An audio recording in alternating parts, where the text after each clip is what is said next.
Prologue. He liked the sound of the carriages, the neighing of the horses, the creaking of the wheels, the shouting of the drivers. He liked the sound of the marketplace, the calls of merchants, the bustle of the crowds, the laughter of children. Even here, in this parched and arid place where people had to fight the land itself, they lived bravely. That was a wonderful thing his mother had taught him. The boy was often with her and had heard her say it many times. His mother worked with birds. She surveyed the whole world from a desk. She would laugh and tell him that one day he would be able to do this too. Sometimes she would look deep into his eyes and appear to be thinking about something. Or sometimes it seemed to him remembering someone. "Just make sure to protect this city," she had said. The boy nodded assiduously. "Help it grow big and strong." The boy told her that he understood. "Grow up to be just like your father," she told him, and he replied with laughter that of course he would. If the boy grew big and strong, so would the town. They would have such abundance that a bad harvest would mean nothing to them, such strength that they would fear no enemy attack. He wanted to be like his mother with her kindness, carry himself with his father's authority. He wanted these things so that his home, the Western capital, could be richer and more beautiful than anywhere else. Chapter 1. Dried Fruit. Maya was at one of the stoves cooking. Afraid she might poison herself if she didn't get some air, she took a deep breath in, let it out again, then wrapped a hand towel around her nose and mouth. It had been 5 days since the swarm, and they were finally almost rid of the grasshoppers around the medical office. There were a few survivors, at least until Mayo found them, whereupon she would crush them underfoot. "Do we still need those poisonous plants?" Lihaku asked as he stirred a big pot. "Yeah, there might be a second wave." Mayo chopped some of the herbs in question with a cleaver and dumped them in the pot. "You need to make sure you cover your mouth, Master Lihaku." "Oh, it's just a little smoke, isn't it?" He frowned, not wanting to take the trouble. "Do we remember what happened when we weren't careful around the burned-out storehouse? Do we remember singeing our head?" "Oh." Lihaku obediently covered his nose and mouth. "Miss Mayo." Miss Mayo. Chu appeared, announced by her distinctive tip-tapping footsteps. She was carrying a large box. "I got the extra medicine and bandages you wanted." "Thank you," Mayo said, inspecting the contents of the box. "Is this all?" "Afraid so," Chu said with an apologetic look. Despite the box's size, there wasn't actually much in it. Certainly not nearly as much as Mayo had asked for. Supplies are short everywhere. "I think we'll just have to make do." "Yes, of course. You're right. The grasshoppers might be gone, but that didn't mean they could relax. People were on edge, and that sort of anxiety could lead to outbreaks of violence. Some people were hurt, and many more were in poor health. Medicine always seemed to be in short supply already. With a contagion about, of course, they wouldn't have enough." Mayo passed Chu a mortar and pestle, encouraging her to work too. Chu obligingly but resignedly rolled up her sleeves. "I don't think we'll run out of actual food, but there are other problems." The bugs hadn't gotten to all of the provisions in the grain silos, but there was a dearth of fruit and vegetables, meaning everyone would have an imbalanced diet for the foreseeable future. The real trouble is a few months from now. Supplies would need to be closely regulated until the next harvest. People could be complex and difficult. Just telling them that everything would be fine and to relax wouldn't do the trick. As soon as they realized there wouldn't be enough to go around, they would start hoarding. Soon there would be shortages, and then people would start to starve. Mayo said, "I'm sure our dear acting governor is well aware of all that." "When you get right down to it, Master Gyokuyu is a doer," Chu replied pointedly. "A doer?" For a variety of reasons, Mayo was not personally a big fan of Gyokuyu's, but a mark of adulthood was the ability to separate personal animus from objective evaluation. He sent provisions and distributed food around the western capital and the surrounding towns wherever there wasn't enough to eat. Being quick to act, that's worth a lot. A swift initial response would do much to reassure the populace. Started sharing right away, huh? Generous. I thought the powerful were supposed to try to keep everything for themselves, Laihaku said, impressed. Right, but he sent carriages full of provisions, all carefully calculated based on the population and the extent of the damage to each area. Chu never missed a thing, did she? She seemed to have checked all this out herself. Wait, is that... Was it all the stuff Rikusen had been preparing for so long? He'd made plenty of reports to Gyoku-yu. If the ruler had leveraged those, it would all make sense. If that's true, it would show that Gyokuo wasn't caught up in his pride, was willing to use anything and anyone he could, even those who had come from the central region. Maybe the reason he ordered Rikusen to stay behind in the village rather than coming straight home was precisely so as to get a better picture of what was happening on the ground. Meo couldn't offer Gyoku her unqualified approbation, not when she knew how he had used Jinshi as a convenient foil, hardly treating him like a real imperial relative. Still, she had to admit that, as one of those politicians who felt his first duty was to his homeland, Gyoku-yu was proving quite effective. I know someone who could stand to learn a thing or two from him. She wondered how Jinshi felt about the way Gyoku was treating him. The audacity of it doesn't seem to bother him. He did, however, chafe at his inability to act openly. He wanted to help, but his hands were tied by his status as a guest and visitor. Still, he did what he could, like sending Lihaku with Mayamayo to the farming village or getting the freak strategist to form a bug extermination team. Jinshi was like a duck, paddling like hell underneath. Jinshi never seemed unduly attached to his power. Yeah, he sometimes acted like a man of authority, but when had he really pressed his status as imperial younger brother? During the Shi clan rebellion, maybe, but that's about the only time I can think of. On that occasion, Jinshi had wielded his status openly. Mayamayo was in no position to criticize him. She had been one reason he had done what he did. But in any case, that was the moment His Majesty's younger brother had been most visible to the public, quashing a rebellion. Mayamayo knew that after that, Jinshi had begun to fulfill the duties of his station in life.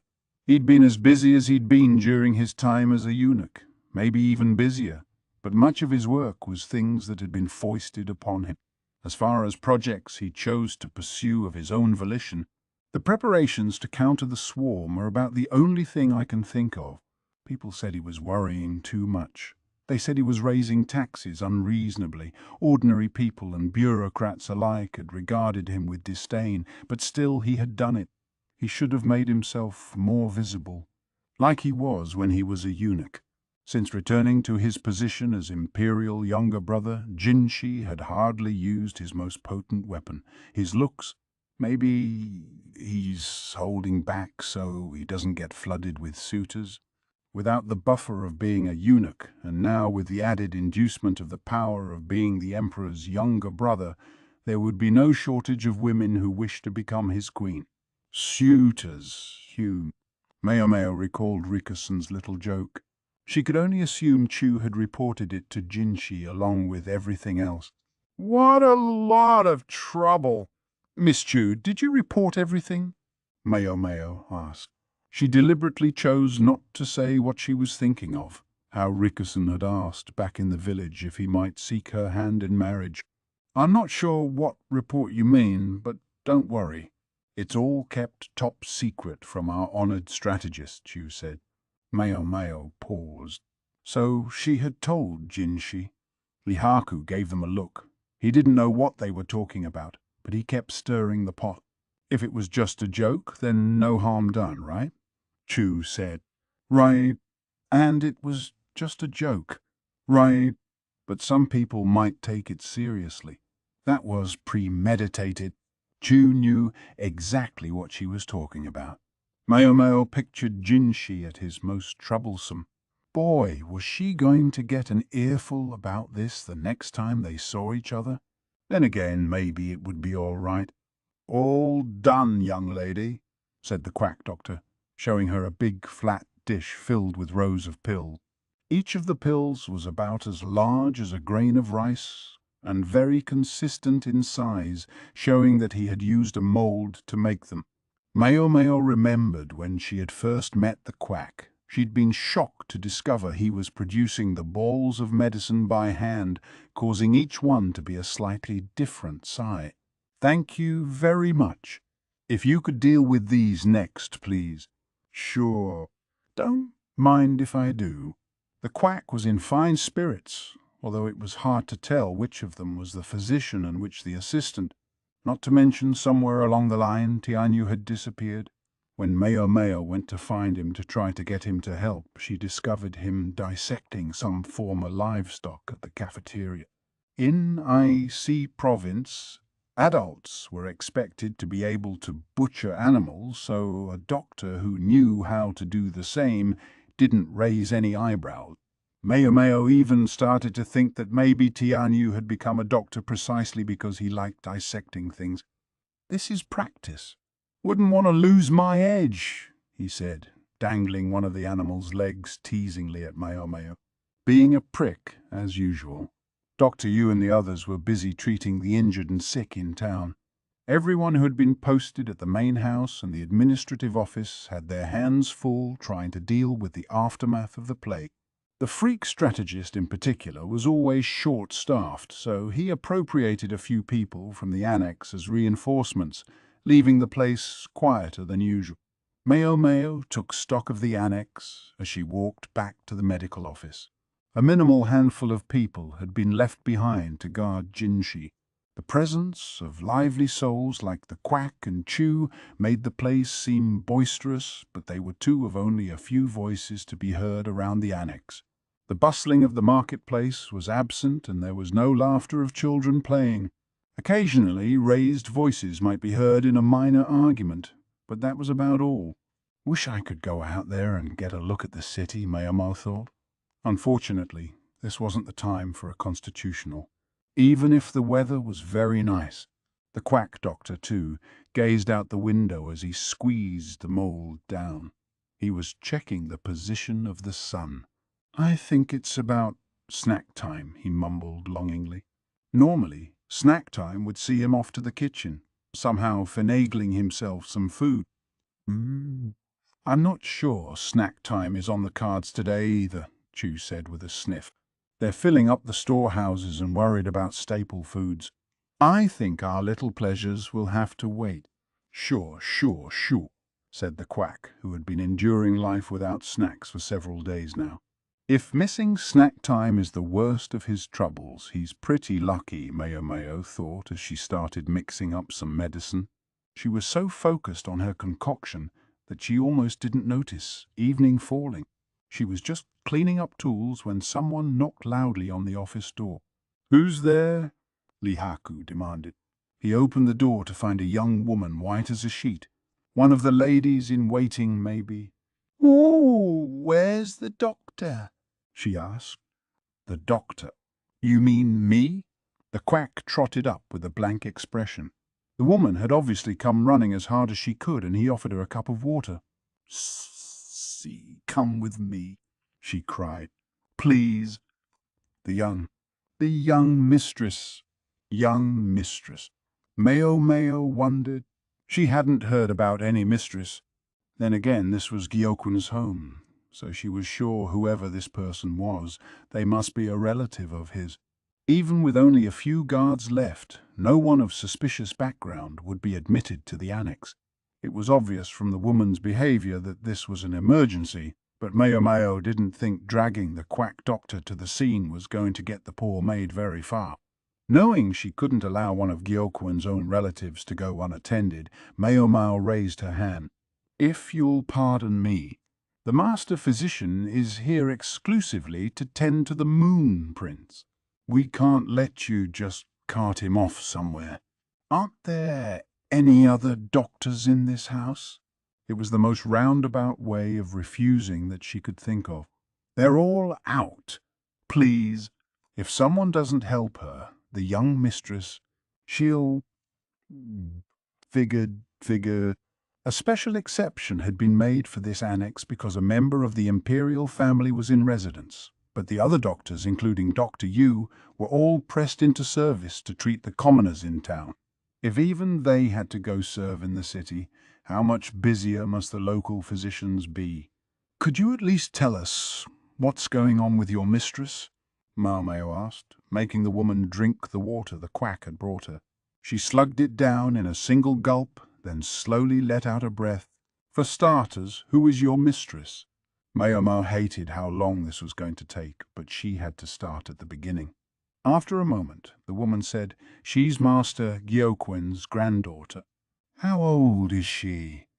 And her symptoms? Well, she never did eat very much, but ever since the swarm of grasshoppers, she's nearly stopped taking any food at all.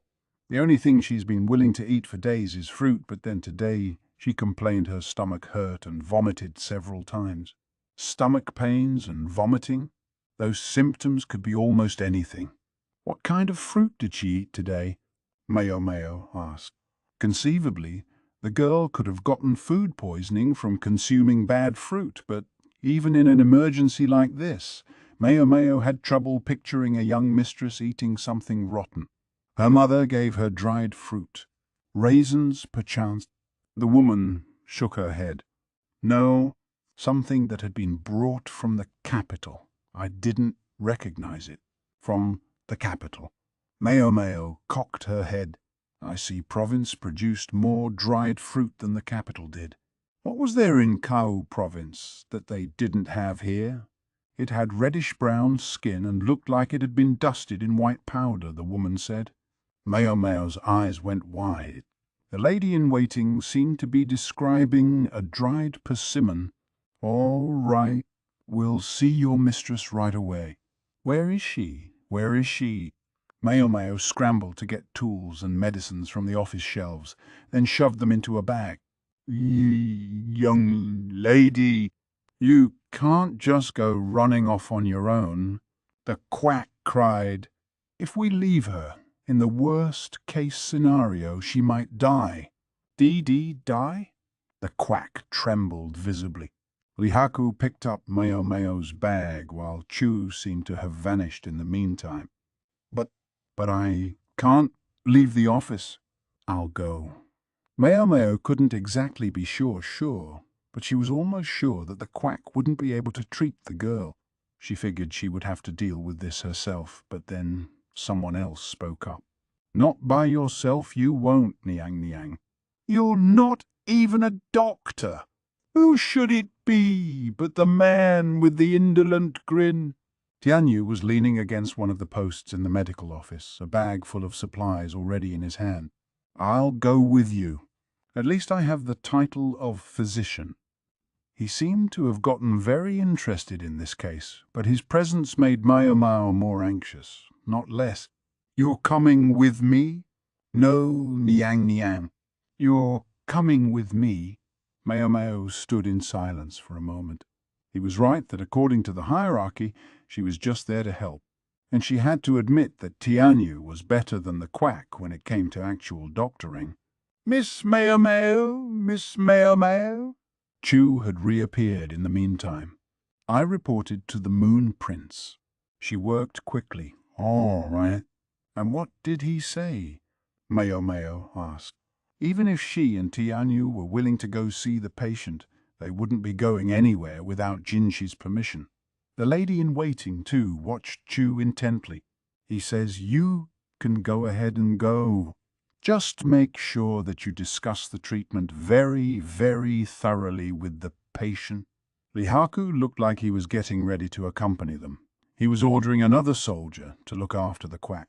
Mao turned to the worried servant and said, "Show us where we need to go." The lady-in-waiting guided them to a house near the annex. When they were ushered into the patient's room, they found a woman in her mid-20s by the bed. Mao took her to be the child's mother. She quaked violently. The sharply delineated features of her face were the picture of a classic Western beauty. A young girl lay on the bed, her face bloodless. She resembled her mother, but something, maybe the way she was lying there, made her look thin and weak. Mayo and Tianyu asked Lihaku to wait at the door, then they went into the room. Chu had wanted to come with them, but this time she'd had to stay home. My daughter? Please, help my daughter! The mother looked like she hadn't even had time to brush her hair. It was stuck to her cheeks in messy strands. Yes, ma'am, Tianyu said. He moved to pull the covers back from the patient, but the woman exclaimed, "What are you doing?" "I can't very well examine the patient if I can't see her," he said. He was right as far as it went, but these high-born houses were much concerned about chastity. They resisted the idea of a man looking at a woman's body, even if the woman was a child of 8. It was clear from the expression on Tianyu's face that he had no interest whatsoever in a kid like this, but it was lost on her mother. Some people seemed to think doctors were all-powerful, that they could divine the patient's condition, whatever it was, just by taking a pulse. Mayo glanced at Tianyu. "All right," he said. "Would there be any issue if my assistant touches the patient?" "No, I suppose that would be all right." Mayo bowed, then rolled back the covers. She took a spoon from her bag of tools and checked the inside of the girl's mouth. She opened the patient's eyelids and looked at her eyes. "I'd like to open the patient's robe. Would that be all right?" Mayo asked. She was speaking to the mother, but she glared at Tianyu, who held up his hands and turned around. Mayo undid the robe and felt the patient's abdomen. It was noticeably swollen. She slid her fingers across the skin, and when she found something that felt hard and round, she pressed gently. The girl groaned. "Whoa, what was that?" the mother said. "Gas is trapped in the stomach. There's a foreign object in her intestines that's preventing it from escaping. Just like I thought." Mayo had guessed the moment the lady in waiting said the girl had eaten dried persimmons. Foreign object?" The mother's eyes went wide. She seemed to be searching her memory for anything unusual that her daughter might have swallowed. "I was told she's eaten nothing but fruit for the last several days," Mayo said. "And today she had dried fruit, dried persimmons, yes. That's right. Even when she didn't seem to have an appetite, she would eat sweet things. Because of those awful grasshoppers, we haven't been able to get honey or fresh fruits, so I gave her some dried persimmons that we got as a gift." "You don't think they were poisoned, do you?" "No, it's not poison," Mayo said, gently rebuffing the mother as she tried to squeeze closer to her daughter. "Eating too many persimmons can cause stones in the stomach." "How many persimmons did she eat?" After a moment, the woman replied, "3." "3. Pretty good job for a little kid, but not enough to cause a gastrolith," Mayo suspected. "Is it possible? Could 3 persimmons do that? Maybe they got caught in the fibers from the other fruit." She thought it through, trying to figure out if there was anything she was missing. A bead of sweat began to roll down the patient's forehead, and Mayo absently wiped it away with a cloth. Then she realized why the patient looked so haggard. Unlike her mother's bountiful head of hair, the child's hair was thin and scraggly, and it was turning white at the root. White hair. It was said that a terrifying experience could turn the hair white, and there was no question that witnessing a huge swarm of grasshoppers would be a major shock for an 8-year-old child. Well, now was the time for action, not thinking. But how to explain to the mother? They couldn't just charge ahead. "When there's a foreign object in the stomach, there are 3 main modes of treatment," Mayo began. Yeah. Mayo looked at Tianyu. He was still turned around, but even with his back to her, she could see him nod. He was going to let her handle this part. "First, you can give the patient water to help move the object through the insides and eventually evacuate it." The mother nodded. "The second way, by contrast, is to administer liquid medication from below to encourage evacuation." "From below, in other words, through the anus." Water. Bring water. The panicked mother commanded a servant before even hearing what the third option was. I'm afraid in the case of your daughter, I can't recommend it. It seems likely that she would simply vomit up any water she drank. So you're going with the second possibility? The mother asked. She didn't seem to like the idea of inserting medicine through the behind, but if that would have worked, they could have counted themselves lucky.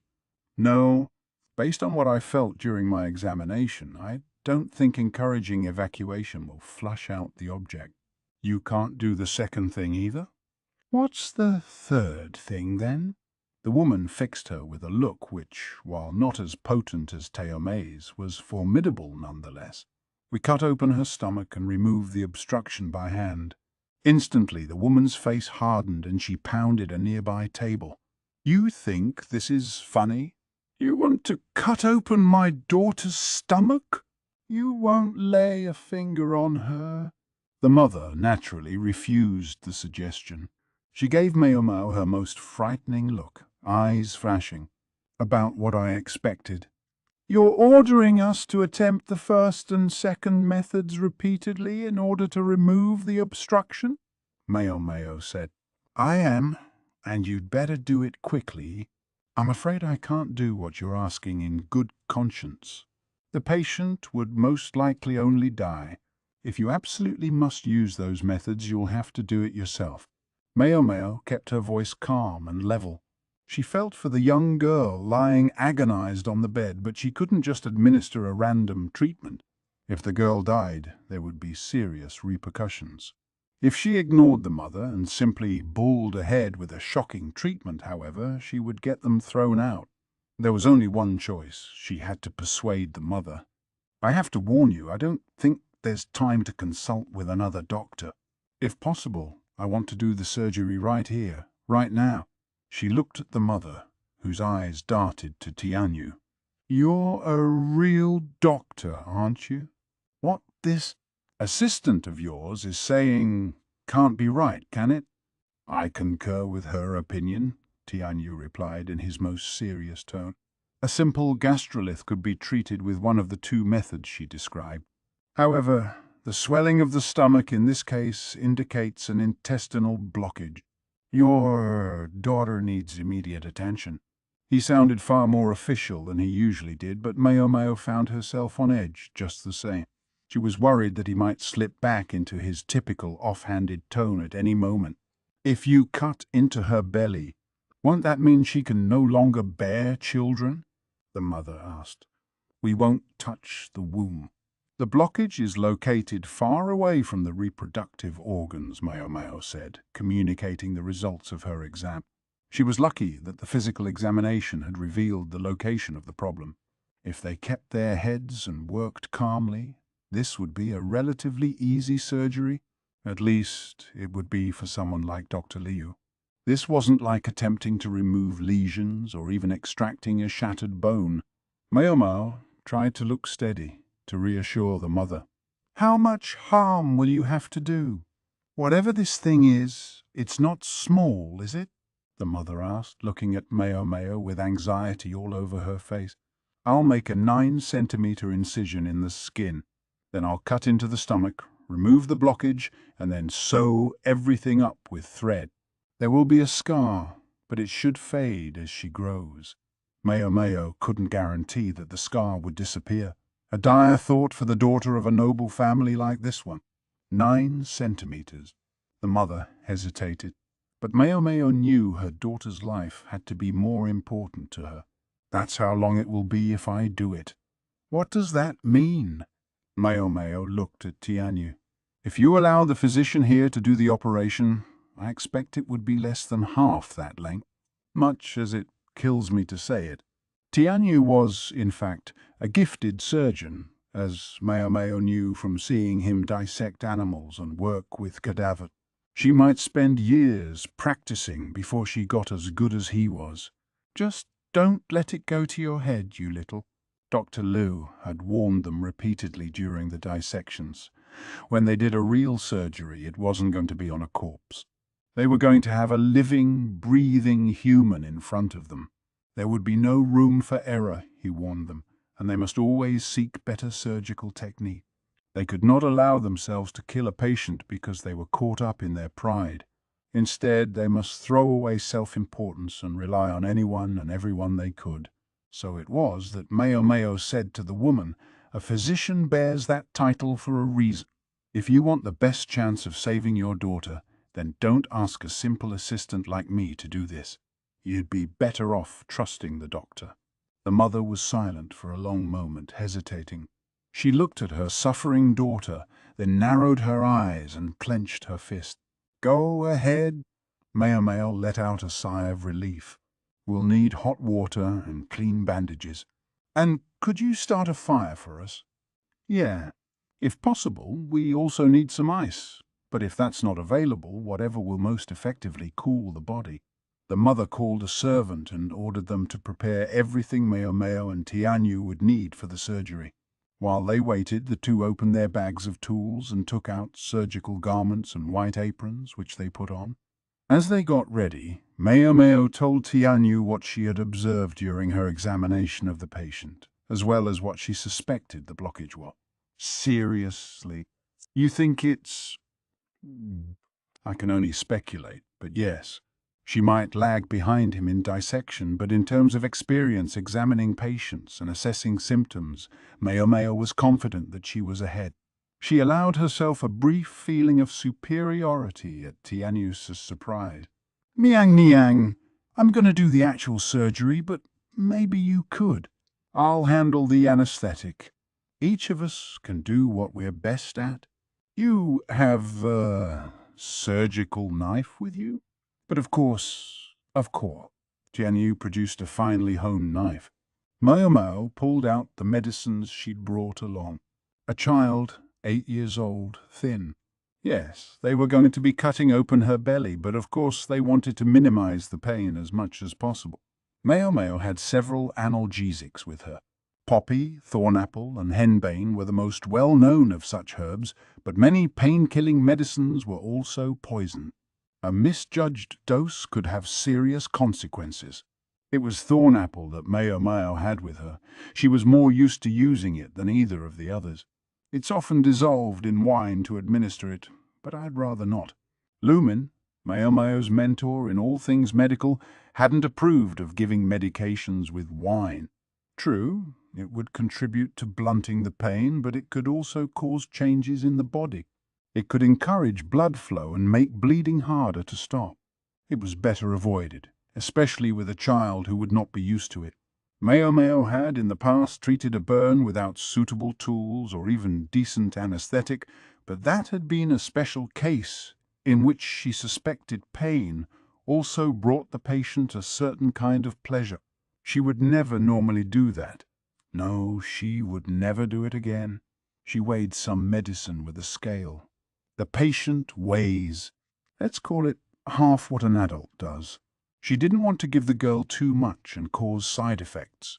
She would have to work very carefully. Mayo gently sat the patient up.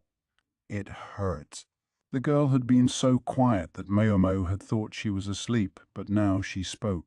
Mayo smiled a little, then tilted the patient's chin up. "Take this. It will help." She wetted the girl's lips with the painkiller and helped her drink it. It would take 30 minutes or so for the medicine to take effect. During that time, they could prepare. "I brought ice," said the servant, who arrived with ice wrapped in straw. Mayo took it and broke off some chunks, which she put in a leather bag and pressed against the patient's stomach. They say you should never chill the abdomen, but there are exceptions to every rule. Mayo wanted to minimize the amount of painkillers she gave the girl, so instead she numbed the area by making it cold, just as she'd done with Jinsha. Tianyu polished his little knife, then heated it in the fire. He also had scissors out, as well as something to hold open the incision. "What do we do about thread?" Mayo asked. "For the outside, silk. Everything inside, gut," he replied. "Gut, very literally, thread made from animal intestines." Mayo carefully took out a cloth packet of thread and began inspecting each strand. Ideally, the size should be as consistent as possible, and they wanted to avoid any frayed strands. It was a fraught moment, assessing the implements. They were, after all, about to operate on a young girl. Finally, Mayo Mayo had to make a request of the child's mother. A cruel request. Sometimes the two of us won't have enough hands during the operation. Could some of your servants help us? Someone who isn't going to be too disturbed by the sight of blood. What needs to be done? The girl's mother asked. We've given her anesthetics, but it may not numb all the pain. I tried to go easy on the drugs so there wouldn't be too many side effects. However, this means that someone may have to hold your daughter down while we work in case she starts thrashing from the pain. Is there any chance I could do it? Do you think you can retain your composure when you see your child in that much pain? Once we start the surgery, we won't be able to stop.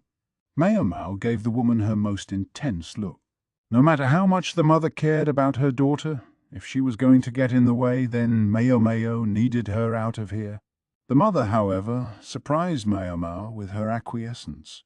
All right, she said. Will 2 be enough? I thought for sure she would give me a hard time about it. The mother's face was pale.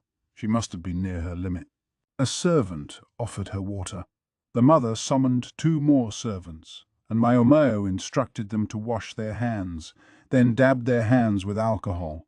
Both of the newcomers were doughty, middle-aged women who didn't look like they would cower at a little blood. All right. What say we get started?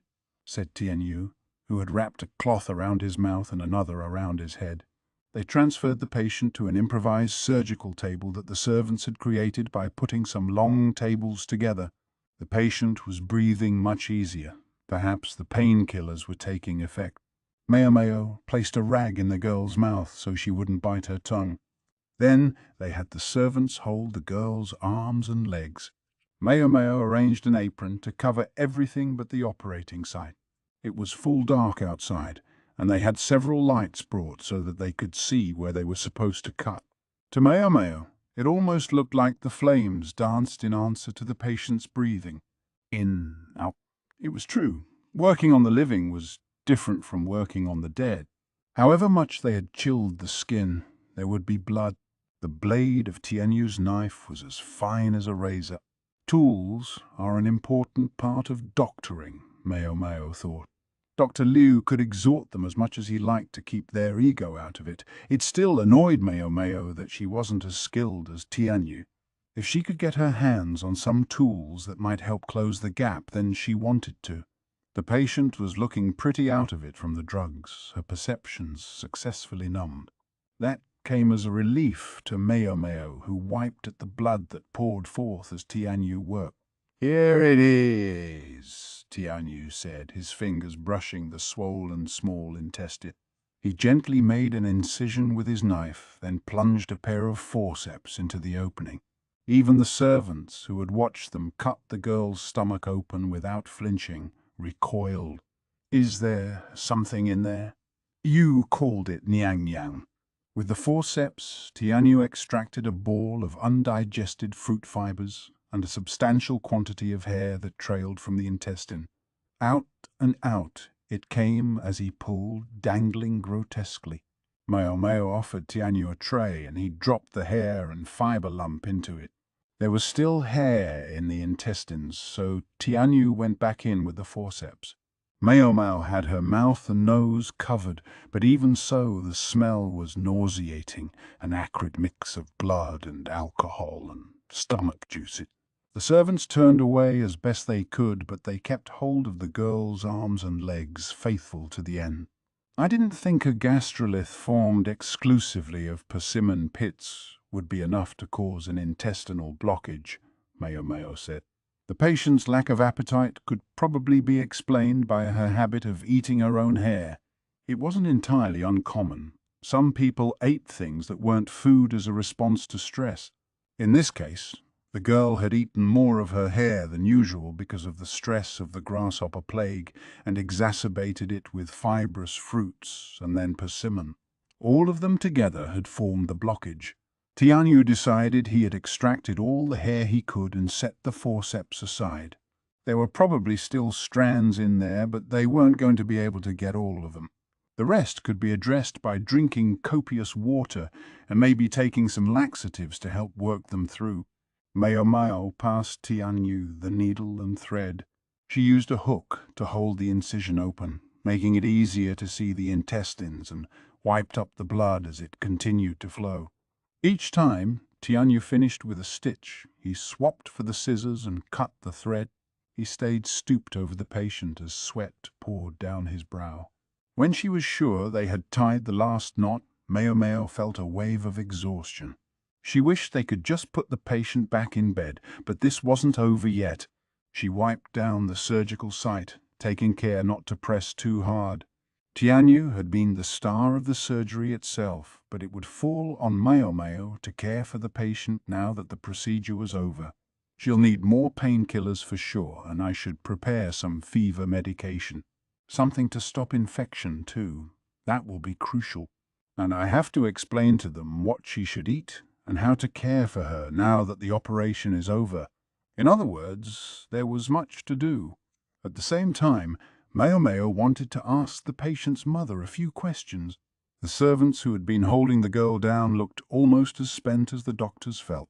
The child had never fought, thankfully, but they were exhausted nonetheless. "Say Niang Niang," said Tianyu, who had already scrambled out of his blood-soaked surgical garment. He took the forceps and picked up the object they had extracted. "Do gastric juices make hair change color?" The hairball was discolored in places, brownish. "Somewhat, maybe. Citrus juice can do it after all." Mao Mao looked again at the patient's hair. It was thin because she'd been pulling it out and eating it.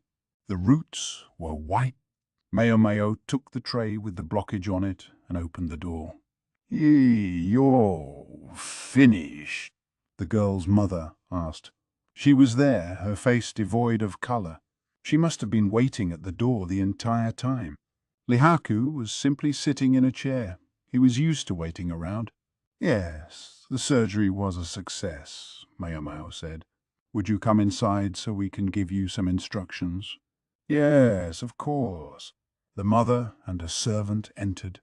The servant was the one who had summoned Mao Mao and Tianyu. As she and her mistress entered, the other two servants, the ones who had held the girl down, left the room. "Who do you want to handle the instruction?" Mao Mao asked Tianyu. Sounds annoying. "You do it. Each of us does what we're best at, right? Anyway, I get the feeling you've noticed something that was lost on me." As skilled a surgeon as he was, Tianyu was still Tianyu. Once the mother and her servant were inside, Mao Mao made sure the door was closed, then showed them the tray. "This is what was stuck in your daughter's intestines." The other two women cringed when they saw the undigested lump of fruit and hair. "Why didn't you tell us that your daughter has a habit of eating her own hair?" The mother couldn't quite meet Mao Mao's eyes. Mao Mao supplied her own answer. No highborn person could bear the idea of anyone knowing their daughter did something so uncouth, could they? Fine, she had half a mind to needle them about it a little more, but she would have to leave it at that. The issue was, they couldn't afford to have something like this happen again. Abnormal behaviors like eating one's own hair are frequently caused by stress. "Has anything happened to your daughter that might account for that?" "No," the woman said slowly. "No, I've only brought her up in the way that any mother would." "Liar!" Mao Mao picked up the lump with the forceps. The light and dark hairs formed a mottled pattern. "Your daughter's hair is naturally auburn, isn't it? You've been dyeing it black. That's the source of the stress. Or am I wrong?" The mother flinched. She pursed her lips, and one eye began to twitch. Her lady-in-waiting looked at the ground. "If we don't resolve the cause, this will only happen again." "How many times do you want your daughter's stomach to be cut open?" "It's not like I enjoy doing it," the mother said softly. "But the girl has light brown hair, and her father and we both have black hair. Even two parents with black hair can produce a child with brown hair. It must happen fairly often here in IC province. There's enough foreign blood going around. After a long moment, the woman said, "My father won't see it that way." Her father? That would be Gyokuyu. What did he have to do with this? My father hates all foreign blood. IC province is part of Li, so he believes it should be ruled by a black-haired Linese. I always thought the same thing, until his own daughter gave birth to a grandchild with light hair. My father was distraught by his granddaughter. I had heard, though, that an infant's hair color can grow darker with age, so I told him she would have black hair eventually, but she never did. So the white roots weren't from hair that had gone white with fear, but because the mother hadn't had time to re-dye her daughter's hair during the swarm. Considering the servant wasn't saying a thing, Mayomeo suspected she might be helping to dye the patient's hair. Hates foreigners, huh? That was a tough philosophy to get away with when you lived in a nexus of trade.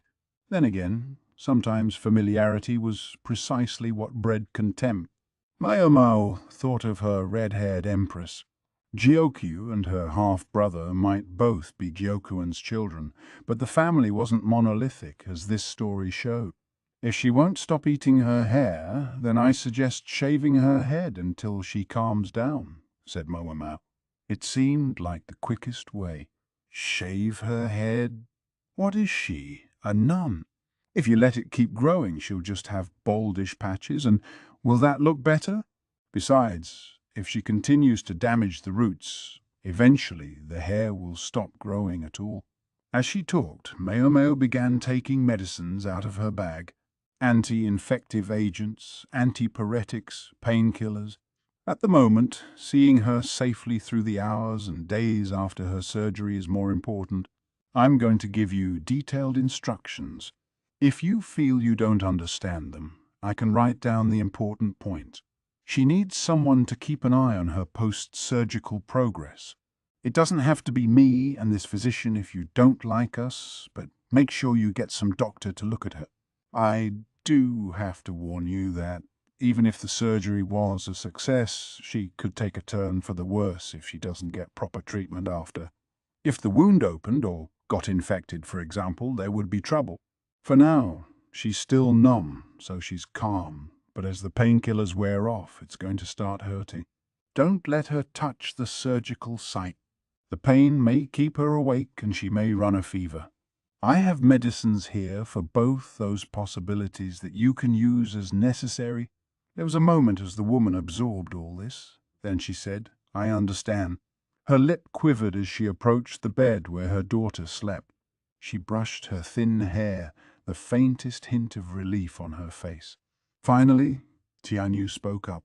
"I kept the incision to half as long as my assistant said," and it was true. He had cut barely half of what Mayomeo had threatened. What was more, the stitches were as delicate as the incision. If all went well, the scar would be virtually invisible. Mayomeo couldn't suppress a flash of annoyance, even as she wrote down her instructions. Wonder if she'll really follow these. She had her doubts, but she was very, very eager to get this over with and leave. Chapter 2. The Strategist Strikes. No sooner had they returned to the annex than they were summoned to Jinshi's chambers. Like it couldn't wait till tomorrow. It was the middle of the night. Everyone but the guard on duty was sound asleep. The air was cold, and worse, Mayomeo hadn't eaten dinner. She was desperate to be done with this. When she reached Jinshi's room, she discovered his desk riddled with abandoned drafts of numerous letters. Swiren or Teome might have picked them up had they been there. The fact they were still lying around showed that the ladies-in-waiting must really have their hands full. Mayomeo was clearly not the only one staying up late to work. For a moment she thought there was no one in the room, but then she happened to see Baryu peering out from behind a curtain.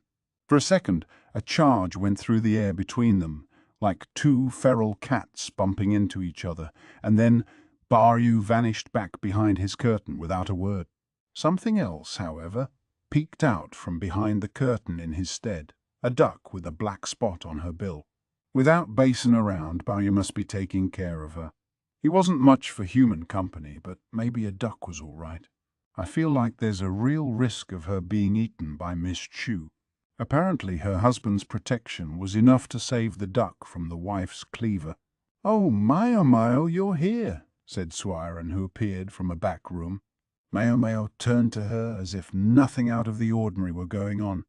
"Yes, ma'am. I went to do a medical examination on Master Gyokuyu's granddaughter. I think Miss Chu told you about it. Tianyu, the physician, was with me. He's at the medical office now. He dumped the entire reporting to Jinshi thing on Mayo on the grounds of each doing what we're best at. When she thought of him sitting down to dinner, late but still earlier than her, she privately vowed to serve him another cup of swirtia tea. For now, she gave Swiren a brief rundown. "I'll go call the Moon Prince," the other woman said. Before she went, she collected the discarded letters and put them in a basket. "That's an awful lot of false starts," Mayo remarked. "He's just been writing letters to anyone he thinks he can count on. He must have written close to 100. No, 200 even. 200. From what Mayo could see of the attempted letters, each one began with the sort of fulsome, vacuous description of the season expected of a message from a member of the imperial family. Yes, there was probably a more or less prescribed way to write such things, but even so, writing every single one of those letters by hand would have been enough to give a person tendinitis. Maybe I should get a wet compress ready. Unfortunately, she'd come armed only with her usual bandages and balm. Judging by the number of drafts lying around, Jinshi must have been corresponding not only with the most prominent bureaucrats, but the regional rulers as well. It's great that he's actually doing his job and all, but won't begging everyone in sight for help sort of take away from his gravitas? Mayo's question provoked a sigh from Swiren. She seemed to agree that those who lived above the clouds shouldn't be quite so quick to send letters to those who lived below them. "Do you suppose that's the sort of thing that would bother the Moon Prince?" No, I don't. This was a man who had spent 6 years pretending to be a eunuch, a position that had given him a thorough familiarity with the slings and arrows of public opinion. He was probably less worried than anyone here about the rather coarse treatment he was receiving in the Western capital. "That's why we need you to say something to him, Mayo," Swiren said. But what? "Well, good luck." Swiren patted Mayo on the shoulder. For some reason, she was smiling. Mayo soon discovered why, for Jinshi emerged from the bedroom. Chu and Gaoshun were with him, and from the moment Mayo saw the grin on Chu's face and the way Gaoshun was pressing a hand to his forehead, she had a bad feeling about this. Jinshi did not look like he was in a very good mood. "Chu told me everything," he said. "I gather you enjoyed yourself at the farming village?" Haven't seen him in this kind of mood for a while, Mayo thought. She wasn't very happy with Chu for squealing on her. "You and this man Rickerson, it sounds like you're awfully close," Jinshi continued. Pretty much what she'd expected. "I'm not sure I'd say that, sir," Mayo replied. "Oh, is that so?" Yeah, yes, it's so." Mayo glared at him. Chu stuck her tongue out and playfully bopped herself on the forehead. Gaoshun looked at his daughter-in-law as if lost for words. "All right, I'm angry. What did you say to him?" Yes, Mayo understood that Chu had only been doing her job, but knowing that only took her so far. "Then why were you so intent on going with him specifically to that village?" "Because I know one carriage is cheaper than 2. Besides, I thought it might be useful if we could share information with each other." Mayo's reasoning didn't seem to satisfy Jinshi. "Can I go back now? I answered the summons because I assumed you wanted to know about the surgery, but considering the hour, maybe all this could wait till tomorrow." She'd intended to check Jinshi's injury as well, but it looked like the thing to do was get out of here. The matter of Gyokuyu's granddaughter could wait too. A high wall, however, appeared in front of Mayomeo. Thoom. Jinshi had risen from his seat and was standing smack in front of her. "Yes, sir," she asked. Jinshi continued to look less than pleased. "It has come to my attention that this man with whom you claim not to be especially close recently proposed marriage to you. At least he was to the point. I'm given to understand that it was a joke, sir. Does one say such things in jest? Perhaps it was a social nicety, like the hairstick master Laihaku gave me at the garden party." She recalled Jinshi had been likewise petulant on that occasion. Mayomeo, for her part, had faith that there would be no problem if she was upfront and honest. Jinshi fell silent. He looked like he very much wanted to say something, but despite all appearances to the contrary, he was a busy man with much to do. In a bid to change the subject, Mayomeo decided to make the report she had come here expecting to make. The surgery on Master Gyoku's granddaughter was a success. However, I'd like to continue doing periodic exams to check the progress of her recovery. I assume that will be all right. Yeah. I've already been in touch with Sir Gyoku-yu. He tells me you may do as you see fit. I see, sir. Didn't grandfathers usually dote on their granddaughters? Gyoku's answer seemed so disinterested. Perhaps it only sounded that way because she was hearing it through Jinshi. So he hates foreign blood, does he? Mayomeo thought, recalling what Gyoku's daughter had told her. And what was the trouble with the patient? Jinshi asked, sitting in a chair. Mayomeo let out a deep mental breath and resolved to avoid the subject of ricochet in the future, if at all possible. It was an intestinal blockage, a foreign object stuck in her innards, which we removed in a surgical procedure. The actual surgery was handled by Tianyu, that new physician. I served as his assistant. Oh, here I would have guessed you would be champing at the bit to do it yourself. I would have been willing. It was, after all, a rare opportunity to gain surgical experience with a relatively safe procedure, and Mayomeo was as eager as anyone to take advantage of it. However, the simple fact is that Tianyu far outstrips me in surgical skill. There's a surprise. Jinshi almost looked a little disappointed, as if he wished Mayomeo had performed the surgery. The last thing I want is anyone complaining about my surgical treatment. Maybe it was too late with Jinshi. He knew about Mayomeo's extensive personal experience with poisons and was also aware that she had once lopped off a man's arm in the name of saving his life. So, what was this blockage? Jinshi asked. Trust me, sir, you'd rather not know. Tell me, it wasn't grasshoppers.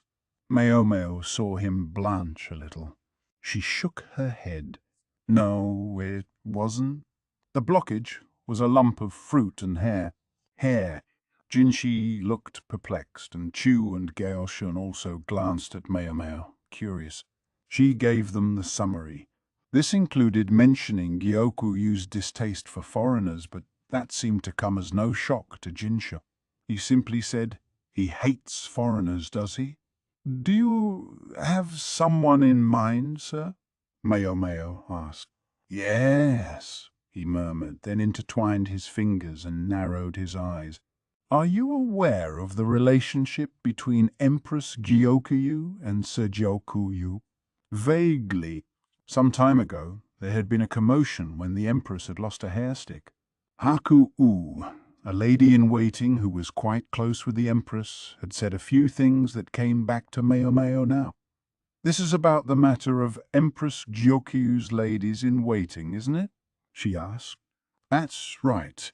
When I was in the central region, the Empress seemed to get along perfectly well with her brother. Only seemed to, sir." Mayomeo gave him a puzzled look. "I mean, I assumed, because during her time in the rear palace she often got letters from her brother. That was true as far as it went, in that Gyokuyu is not her only brother.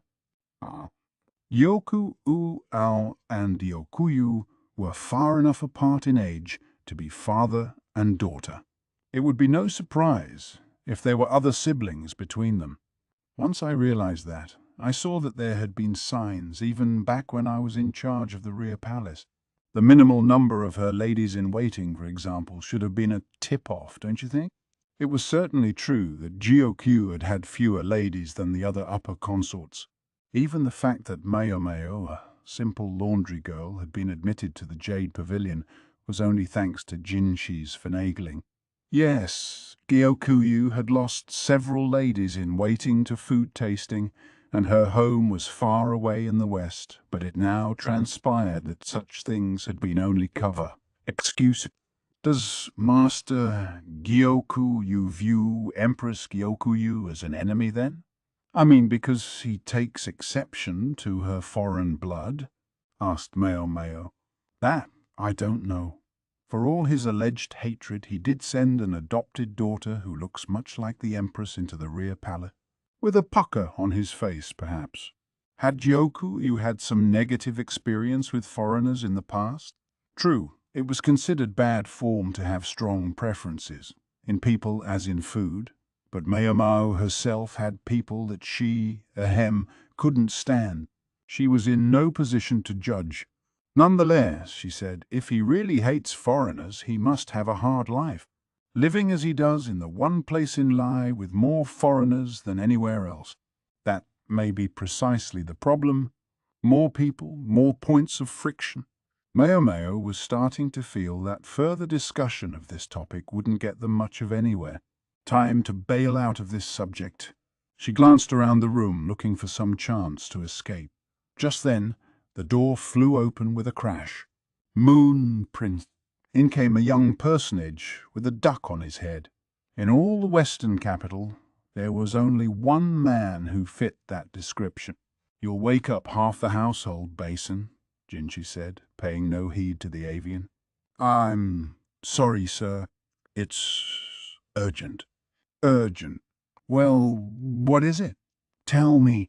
Grand Commandant Khan is on his way here. Does he know what time it is? Mayomayo's hair stood on end, and if she'd had a tail it would have puffed right up. Since their arrival in the western capital, the Grand Commandant had visited Jinshi on several occasions, at which times Mayomayo had always been careful to make herself scarce or otherwise to leave matters to the quack doctor. I'm here, said a most terrible voice.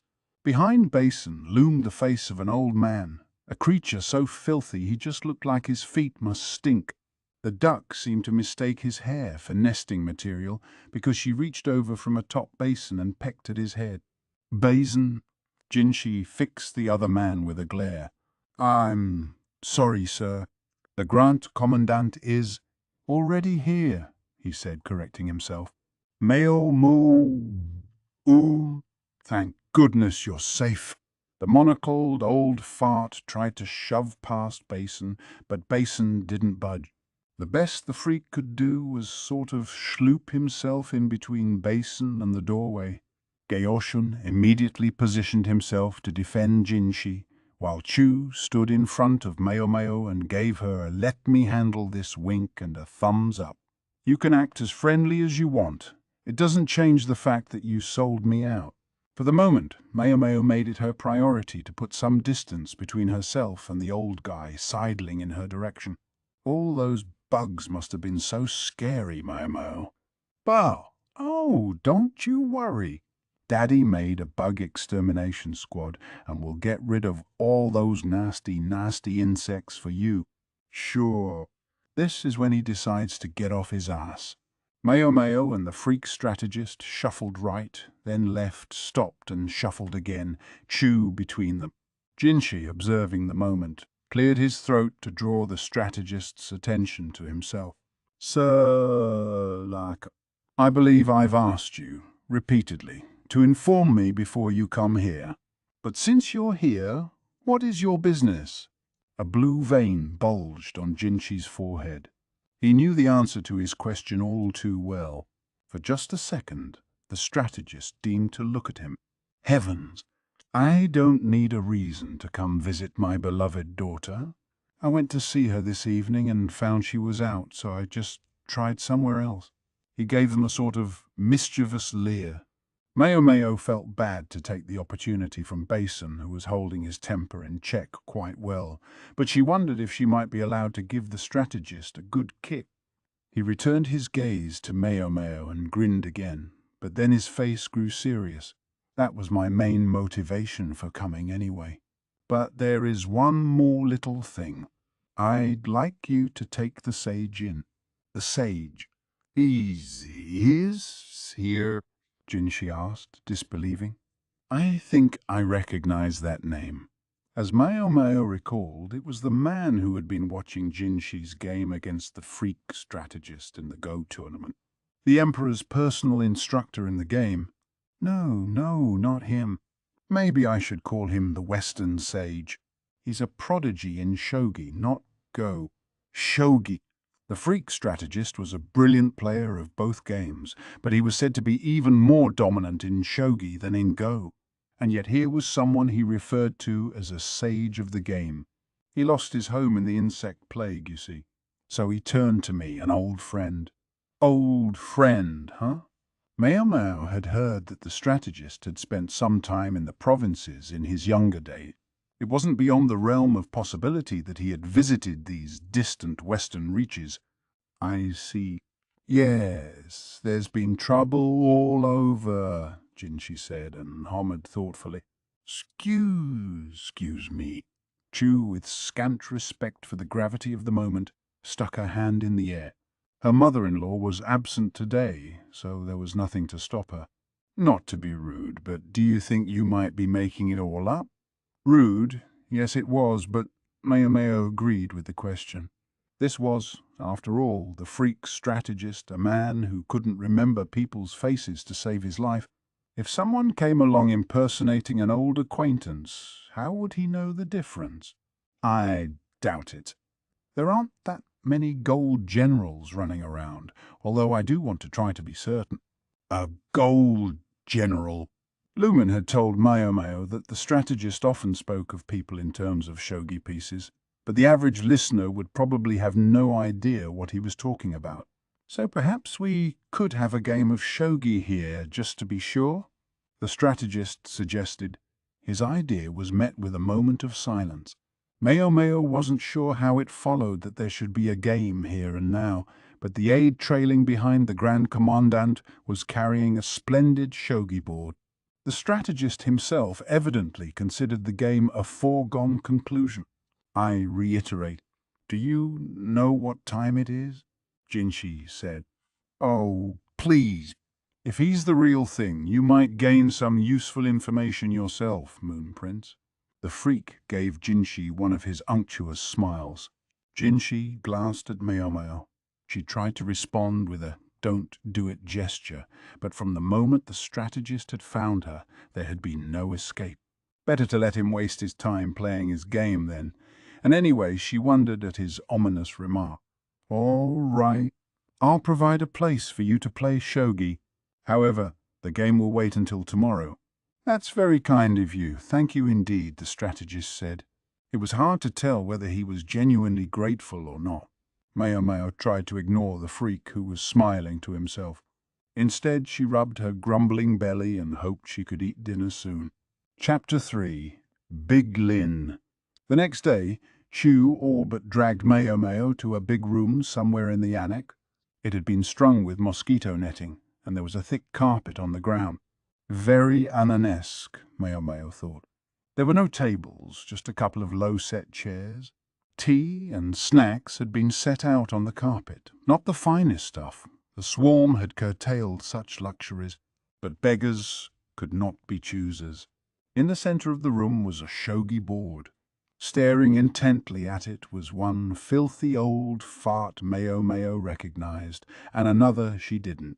The first fart was, of course, the freak strategist, but the second must be his shogi partner. She'd heard the man was more than 80 years old. He must have been imposing in his day, but now he was hunched and his body shook visibly.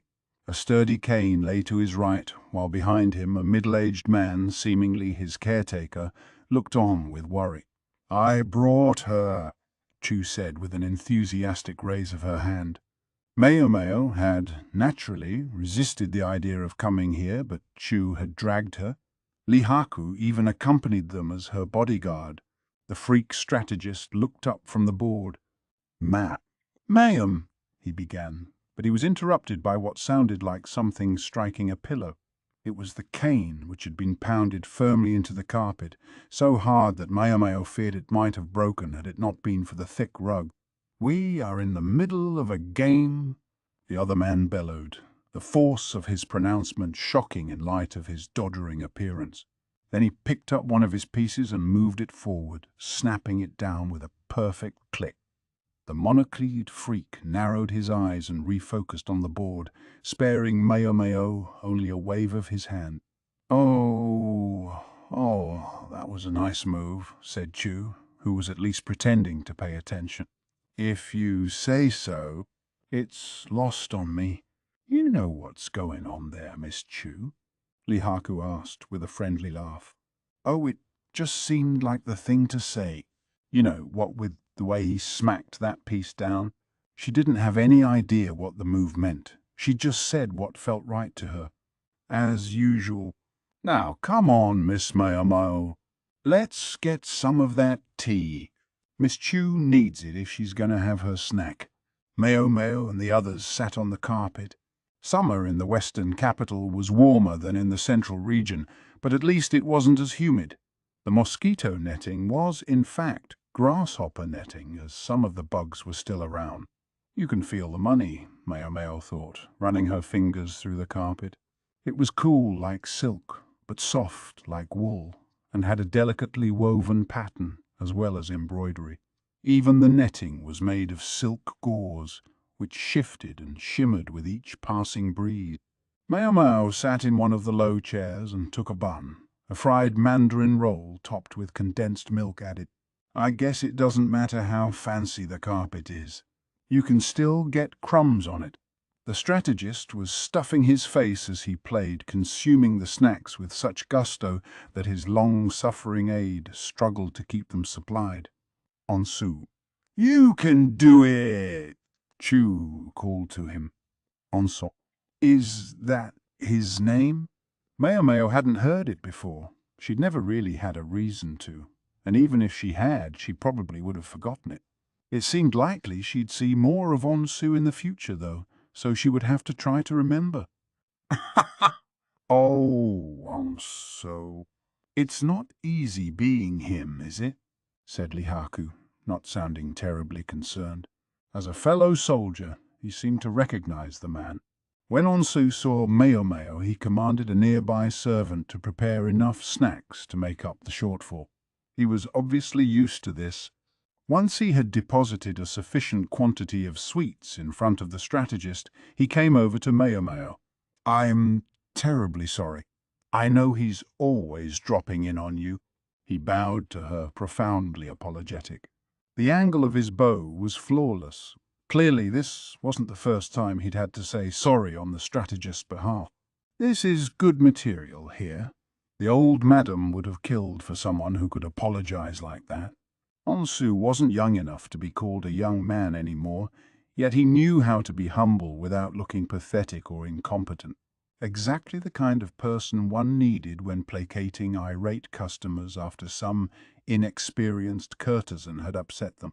The real complainers, the ones who couldn't be satisfied by a heartfelt apology, could always be thrown out on their ears by the menservant.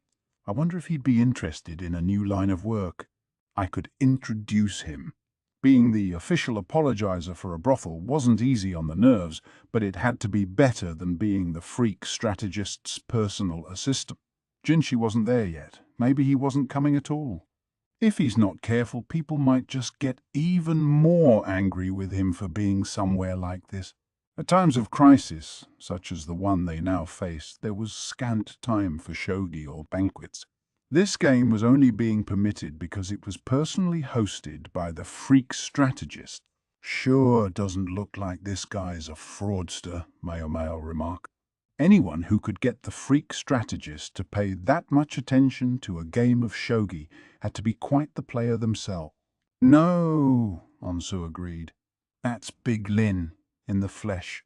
Big Lin! So is he famous or something? Back in the day, they say shogi players came from far and wide to play against him, even from the central region. He was that strong. If he hadn't fallen on hard times, he'd probably be even more well-known now. What happened? Mao Mao asked, her interest piqued by the remark. Oh, ahem. Well, since I'm sure I'd end up explaining it to you sooner or later, might as well get it out of the way. It's related to that useful information that Master Lacan mentioned. Onsu kept his voice down, mindful of the surly old man. Big Lin was once a bureaucrat of some renown. He's quite thoroughly versed in the history of the Western capital. I could believe it, Mao Mao said. The years had perhaps made him less obviously charismatic, but his full-throated shout earlier had convinced her he was by no means gone. If I told you his fate was decided 17 years ago, would you know what I meant? You're referring to the situation with the Yi clan? Mao Mao's eyes widened. Yes, exactly. The Yi trusted Big Lin implicitly, and even after he retired from official life, he continued to compile their history. When the Yi were wiped out, however, many officials found themselves caught in the purge, especially those the Yi had trusted most. Big Lion emerged with his life, but the successive shocks of those events pushed him into senility. That is useful information, Mao Mao said. It implied that Big Lin might well know things Mao Mao and Jinshi would be very eager to learn. Then, however, Mao Mao made a sound of confusion. Hold on. You seem awfully familiar with the fall of the Yi yourself, Onsu. Even Master Gaoshin doesn't know much about it. She looked at him and narrowed her eyes. Oh, I'm sorry you didn't know.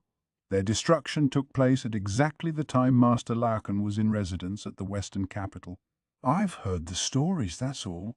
Mao Mao glowered at the freak strategist as he played shogi. I haven't.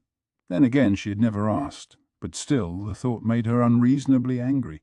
Master Larkin, being who he is, of course, most of his recollections consist of go halls and shogi dojos. Given his tendency to forget anything not of personal interest to him, I'm not sure he can offer the kind of information the Moon Prince may be hoping for. In this particular case, I suspect he only remembers as much as he does because he finds Big Lin himself memorable. Wouldn't be surprised, Mao Mao said. Asking the strategist detailed questions about the Yu would probably be futile, but they already knew that. If only Big Lin was still of sound mind, he could probably tell you a great deal about those times. From what I hear, he does have moments of lucidity, but only moments. Moments, Mao Mao repeated. She had indeed heard that people suffering from senility sometimes suddenly returned to their right mind. Onsu seemed to be suggesting that they should try to catch Big Lin during one of those spells. Indeed, Onsu said. Oh, Master Lacan is calling for me. I have to go. We can speak more about this later. He bustled back over to the strategist. This time the freak was out of juice. Mayamo peered around the large sitting room. She saw the freak strategist, Onsu, and Big Lin, along with Big Lin's caretaker. Then there was herself, Chu, and Li Haku. Jinshi and his retinue were still nowhere to be seen. Might not have a choice this time, Mao thought. If Jinshi didn't show up, she and the others would have to try to get the information themselves. It would be pointless to try anything, though, before the shogi game was over, so she decided to get more snacks instead. Miss Mao, this fried bread is the best, Chu informed her. How many of those have you had, Miss Chu? I'm checking them for poison, she replied with a completely straight face. I can do that for myself, thank you. The snacks that had been provided were indeed very tasty, but the tragedy of it was that there was no wine at all. Yes, there was a food shortage. They were lucky to be able to eat at all, etc. They would just have to suck it up and endure. While the strategist was sipping his refilled juice, Onso returned to the onlookers. Perhaps you would take this, he said, handing something to Mao Mao. What is it?" she asked. He'd handed her a book. Made with parchment paper, it was a collection of short stories. She would have preferred an encyclopedia of medicinal herbs or maybe a medical treatise, but this wasn't a bad choice either. "I can bring you any other books you need as well. Or perhaps you'd prefer board games and cards?" Onsu said. He was being so helpful toward Meomeo and the others, in fact, that she was starting to get suspicious. "Thank you for your consideration, but we'll be fine," she said pointedly. Well, are you quite sure about that?" Onso seemed distinctly ill at ease. "Master Laken and Big Lin began their game 2 hours ago and, well, yeah, I think we can expect it to go on at least 4 hours more." "4 hours. You may wish to know that the Moon Prince was here just before you were, but he left again. He said he was quite busy with work. I'm supposed to call him when the game is over." For Jinshi, there was no such thing as free time. If working until the game was done was the sensible thing to do, why couldn't Meomeo leave too? There was plenty of medicine, Doctor, you had asked her to make. "Do you think I could get out of here?" "You can call me when the game is over," she said, collecting a tray of fruit and buns. They would make the quack doctor, lately beset by the woes of a snackless life, very happy. "I'm sorry, but no. If you were to leave now, Master Laken would lose his concentration. And if he were to make any unorthodox moves, Big Lin would get tired and fall asleep." Ah, what a pain in the ass. Meomeo did worry that after another 4 hours of shogi, the 80-year-old man might simply keel over. "One more reason I can't leave." She would have to stay and make sure that the old guy didn't collapse. She compromised as best she could, having her mortar, pestle, and medicinal ingredients brought and mortaring away with Chu and Lihaku while the old men played. "Is that guy going to last?"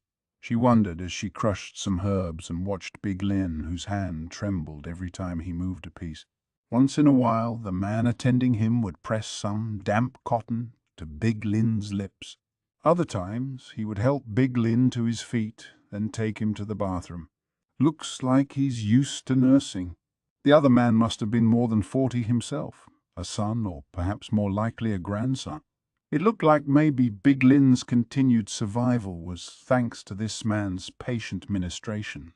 When Onsoon next came by to check on them, Meomeo motioned him over. "Who's the man with Big Lin?" she asked. "Some extended relative. Big Lin has no more close family.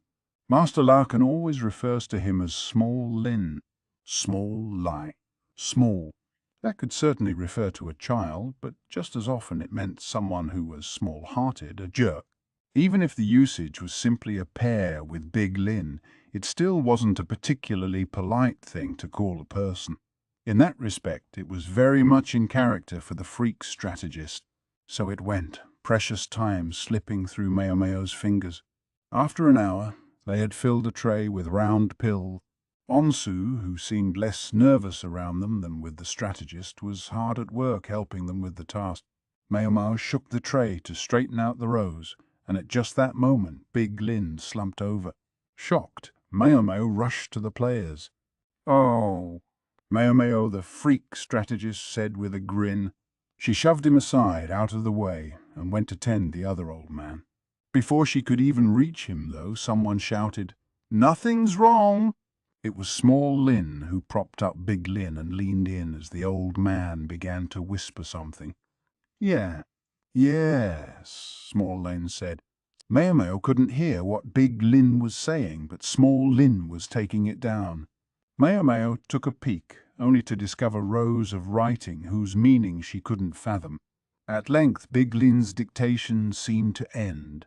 Small Lin rubbed the man's back gently and wetted his lips with the cotton rag. "All finished, Small Lin?" the freak strategist asked with a glance at Meomeo. "He's exhausted." "We should let him rest," Small Lin replied, evidently unbothered by the strategist's tone. He laid the elderly man down gently, then began taking a record of the state of the game board. Caretaking's not easy, huh? Said Chu as she grabbed another bun, this time from the strategist's plate, and stuffed it into her mouth. She sounded totally indifferent on the subject.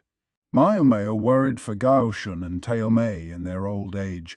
Meo Mao oo, cried a lilting voice.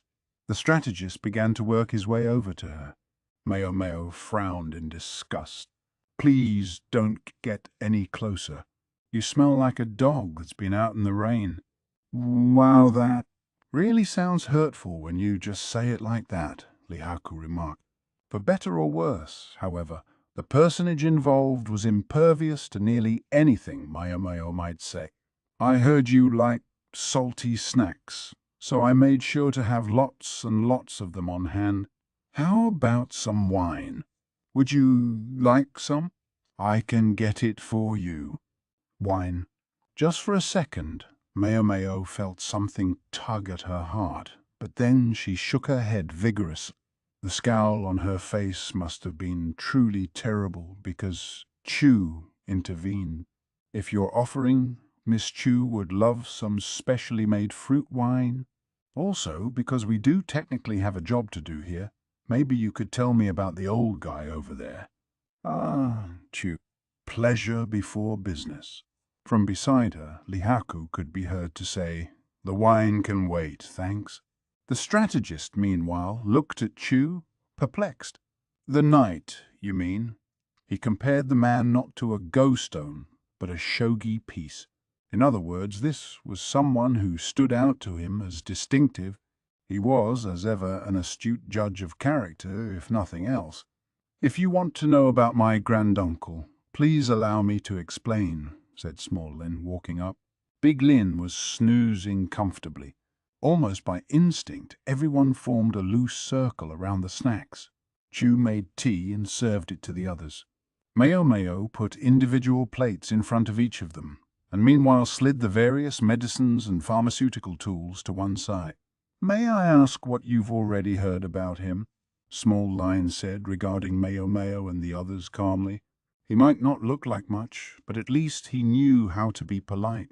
Onsu had said his family had fallen on hard times, but he at least seemed to have had a respectable upbringing. He even spoke courteously to Mayo and Chu. His granduncle, huh? Small Lin looked to be about 40 years old. His hair was black but looked temperamental, and his eyes were pale. Big Lin has something of the look of a foreigner about him himself. He had the angular nose people with foreign blood so often possessed, although his thinning hair and eyebrows were white. It was impossible to say what color they had once been. What hair he had was unkempt. Maybe he didn't like to tie it back. It was unusual to see a man of Small Lin's age taking such close care of a granduncle. Did he really have no other relatives? I've heard him referred to as a living encyclopedia of the history of the Western capital, said Onso. The strategist, meanwhile, was trying to press snacks on Mayo, so Chu interposed herself between them. Evidently, she still had space left in her stomach, for the treats disappeared quickly. Yes, people called him that once. But now well, you see, he was in full possession of all his faculties until the events of 17 years ago. You mean the suppression of the Yi clan, yes? Onsu asked, helpfully making sure Mayo and the others could follow. Mayo was glad she'd gotten some of this story ahead of time. He really knows how to get things done. Onsu wasn't showy about it, but he gave a nudge here or a push there to keep things moving smoothly. He had obviously not been long in the service of a superior who only knew how to upset orders and thwart plans. Yes, that's right. During the campaign, he was attacked and hit in just the wrong spot. Small Lin lifted some of Big Lin's thinning hair to reveal a prominent scar.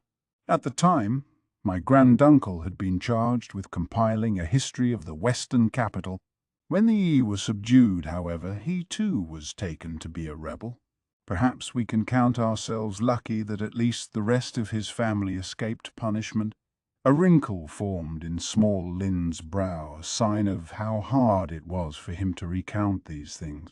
Suppression, is a very lofty-sounding word, but it was no more than a rampage. My granduncle was arrested, and they burned not only the history he had compiled, but all the books and scrolls upon which he based his work. When he finally came back to us, months later, he was like this. His closest relatives abandoned him. Only my father would take him in. Perhaps Big Lin's symptoms were the result of seeing his life's work confiscated and destroyed, or perhaps of simple violence. Being forsaken by his family might have been even worse. There was so much precious information in those records.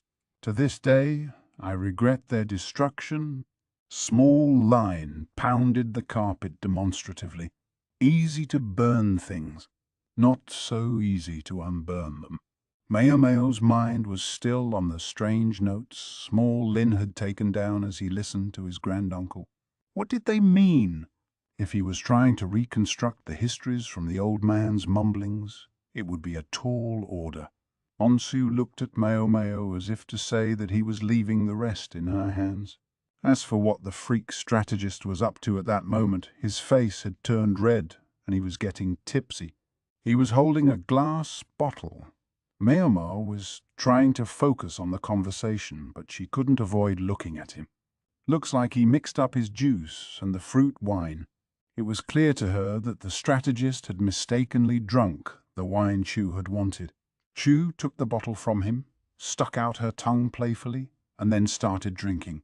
"Come on, leave some for me," Mayo thought.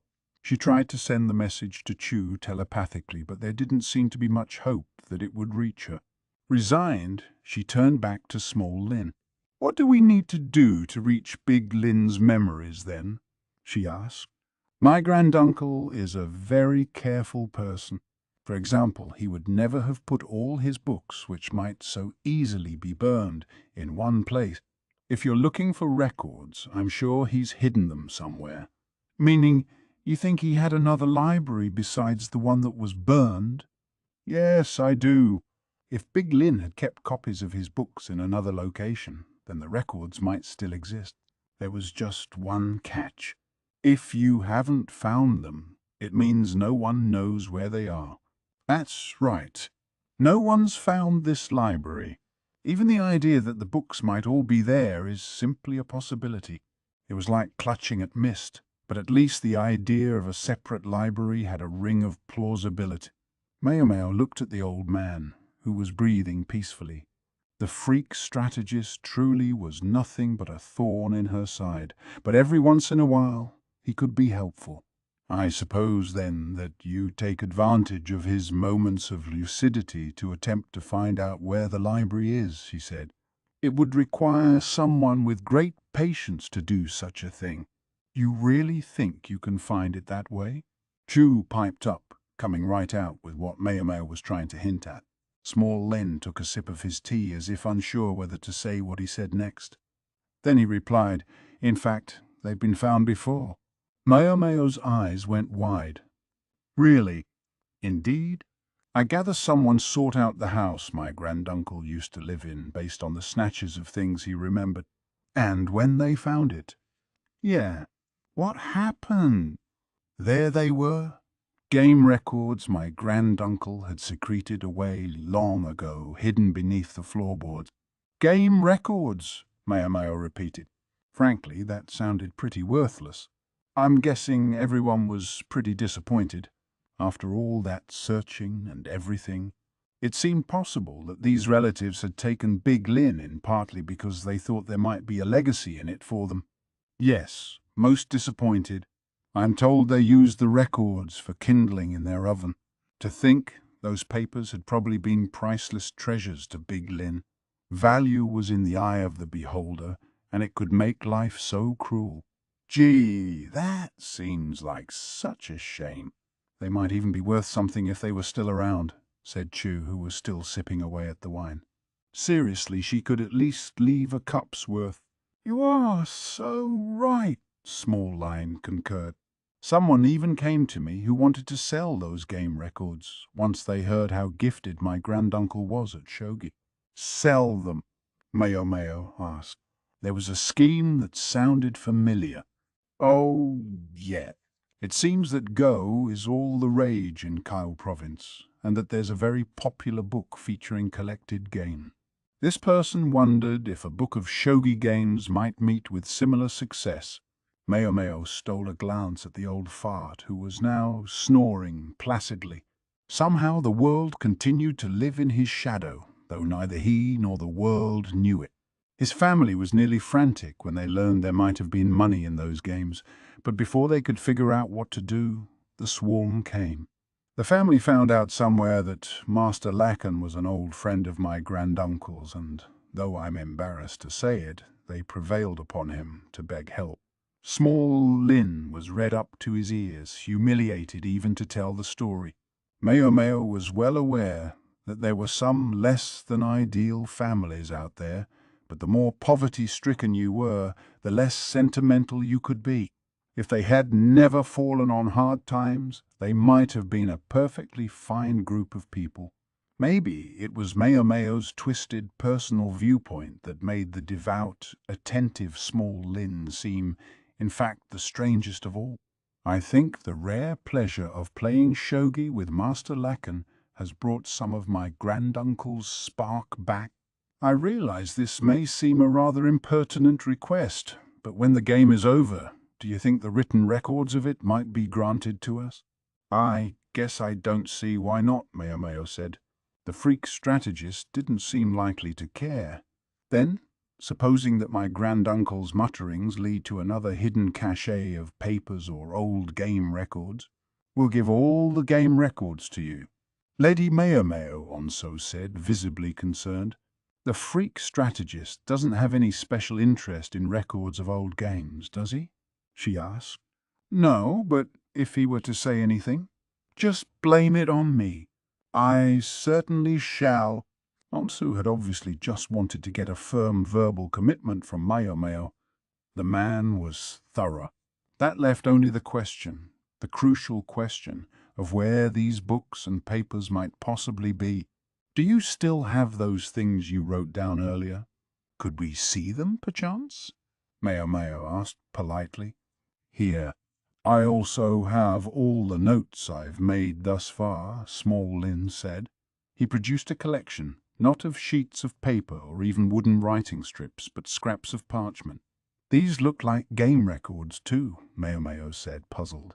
The scraps contained inscriptions like S59 and 83. Even Meo, who had no interest in shogi whatsoever, recognized this as notation showing how the pieces in a shogi match had moved. This notation involved foreign numerals not used in Kyle Province, perhaps for ease of reading. Does this seriously mean anything? Meo held back a groan. Instead, she turned to Onso and asked, Do you have another shogi board and some pieces we could borrow? When you didn't understand something, there was nothing better than to try it out. Onsu furnished the materials, and with a click, click, click, click, Meo began to line up the pieces. Let's see. S59 would be. She tried to put the pieces where the notes indicated, but increasingly she suspected it was a futile endeavor. She was just about to place one of the pawns when she stopped.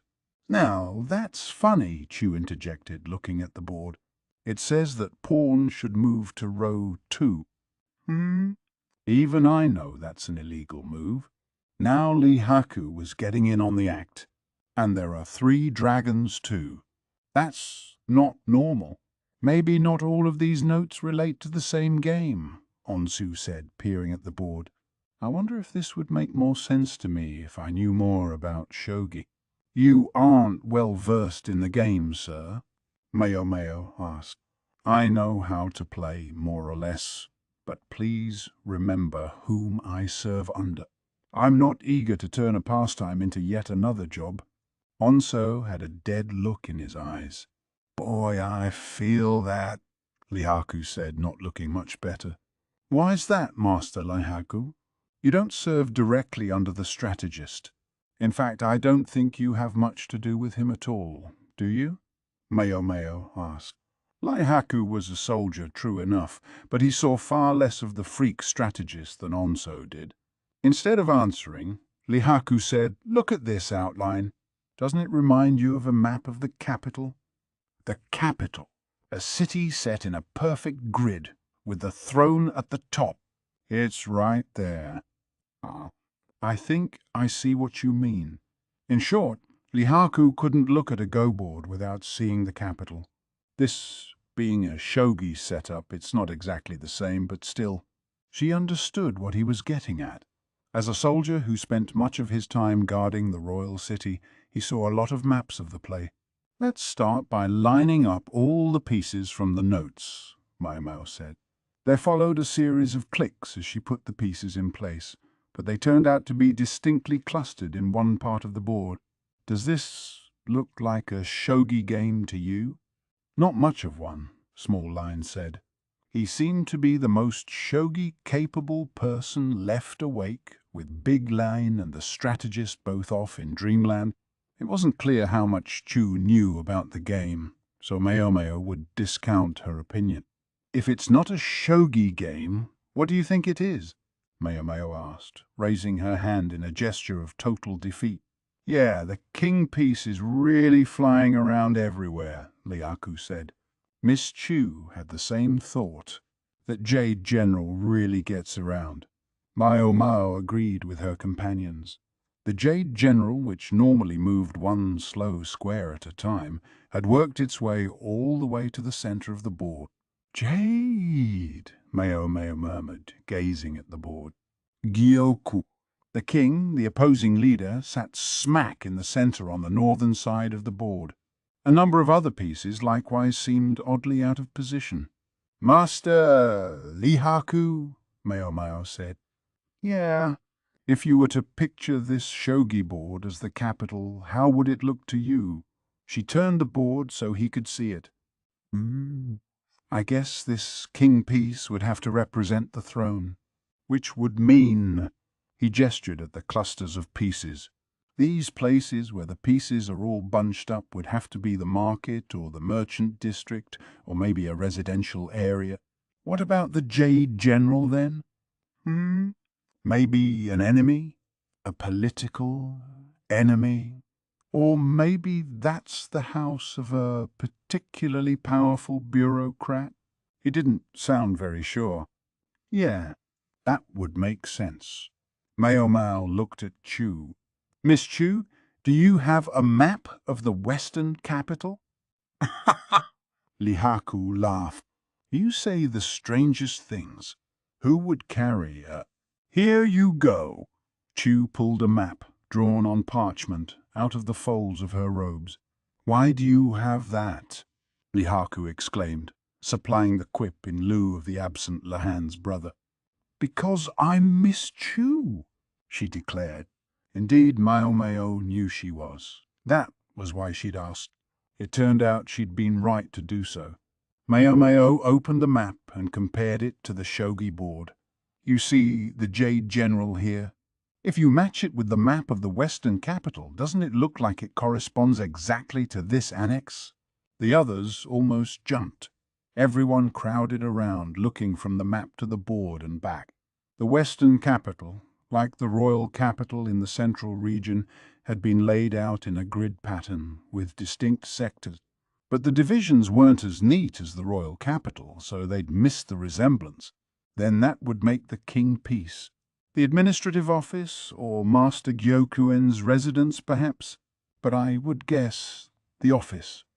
"That's the location of the mansion that the Yi clan occupied 17 years ago," Small Line told them. It was so helpful to have a local around, someone who could fill them in on past events. "That would explain all the dragons around here," Maomao said. "If I remember correctly, there was a store with the word dragon in its name. Actual dragon designs were supposed to be taboo to everyone except members of the imperial family, but sometimes the word dragon would sneak into the name of a shop. It was considered to be good luck." "What about these, then?" Chu asked, pointing to the two pawns in a row. "From the position, they seem to be along the main thoroughfare," Maomao said.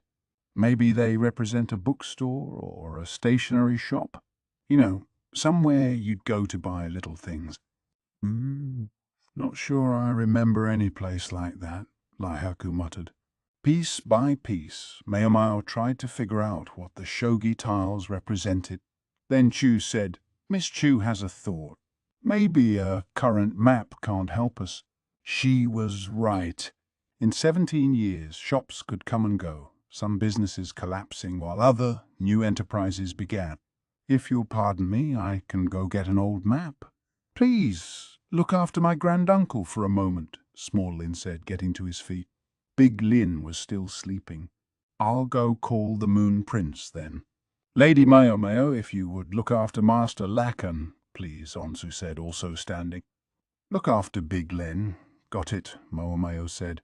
No, I need you to keep an eye on Master Lakan. Onsu was distraught, but left anyway. Mayomao and the others lost themselves in comparing the shogi board and the modern map. The comparisons seemed to be going very well. So well that all of them missed something crucial. Chapter 4. Small Lin. Mayomao surveyed the map, which was now covered in writing. I think we filled in most of the places we're sure about. They divined the significance of about half of the pieces, and what they saw conveyed how much the town had changed. The Moon Prince has a visitor and can't join us. He's with Vice Minister Liu from the Board of Rights, Onso informed them when he returned. His tardiness in getting back seemed to be explained by the thick book clutched under his arm. He must have gone to get it. Presumably, it belonged to the freak strategist. Vice Minister. Mayomao wasn't especially well versed in formal titles. She vaguely remembered this one having appeared on the court lady's service exam, but she'd forgotten what exactly the position entailed. The name she thought she recognized as one that Dr. Yu had mentioned. He's basically the second most important person on the Board of Rights, Chu whispered in Mayomayo's ear. Any ceremonial functions the Moon Prince might perform here will need somebody important like that. I see. She didn't know what business might have brought Vice Minister Liu to visit Jinshi, but she figured they could manage this without him. Man, what's keeping that guy? Laihaku asked, looking out past the mosquito netting at the setting sun. It's been more than half an hour already. I knew I should have gone with him. You're not wrong. Small Lin is just a visitor. With the way he looks, I'll bet one of the guards stopped him, Chu said. She and Lihaku were known around the mansion and nobody gave them any problems. But if Small Lin had left the premises, maybe I should have gone instead, Mayomao said. But she soon realized she was wrong. Wah! Yawned the monocled old fart, finally waking from his alcohol-induced slumber. Gee morning. Oh, I must still be dreaming. I can see Mayomao. Onsu offered his torpid master a wake-up drink. His beloved juice, presumably. That is Mayomao. Oh, here we go. Oops. Had she said that out loud? She wished she could just ignore the strategist, but then they would never learn what they needed to know, so instead she made a row of snack trays between the two of them. You are not allowed to go beyond this line, she said. Wow, that's like something my big sister Malmay would come up with. She must have done something similar to Chu's father-in-law, Gaoshan. Mayomao had the shogi board placed in front of the freak.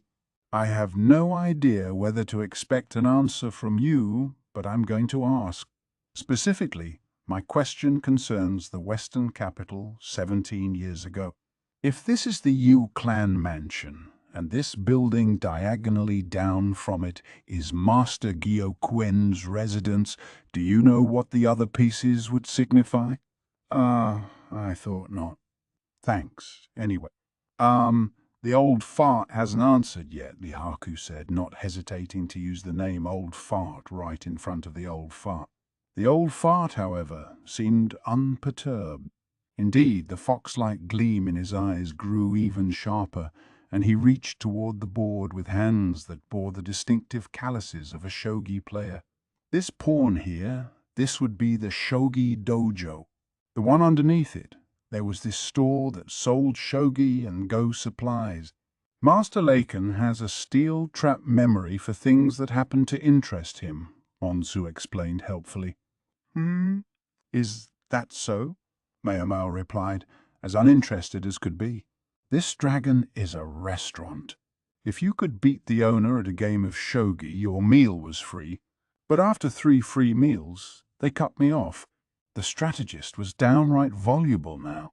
It was beginning to become clear that the places Big Lin had indicated were mostly related somehow to shogi. Mayomao couldn't help thinking if only this guy had his act together. This night, I'm not sure about. This promoted gold too. Those 2 locations alone seem to elude the strategist. One of them seems to be a shrine. The other is somewhere in the residential district, so maybe it's where the game records were first found, Chu said, circling the locations on the map. I guess that makes the shrine the only other suspicious place then, Li Haku said. Just when it felt like they were finally about to figure out some answers, the strategist started looking around, his eyes sweeping the room. "What's the matter, sir?" Onso asked. "Where's small Lin?" the strategist demanded. He went to fetch an old map. How unusual for the strategist to show any interest in another person. I might have expected him to ask about Big Lin, maybe, but small Lin. Mao thought. Then she repeated to herself, small Lin. She smacked the shogi board, causing everyone to look at her in surprise. "What's wrong?" Lihaku asked. Mao jumped to her feet and scowled at the freak strategist. There were those in the world who possessed rare talent but let it go to waste. "They's more of small Lin," she said, her gaze still fixed squarely on the freak. "May I take it that it means bad? Is that why you call him that?" "Well, yeah. Mao, I don't really know the difference between good people and bad. He just strikes me as a liar."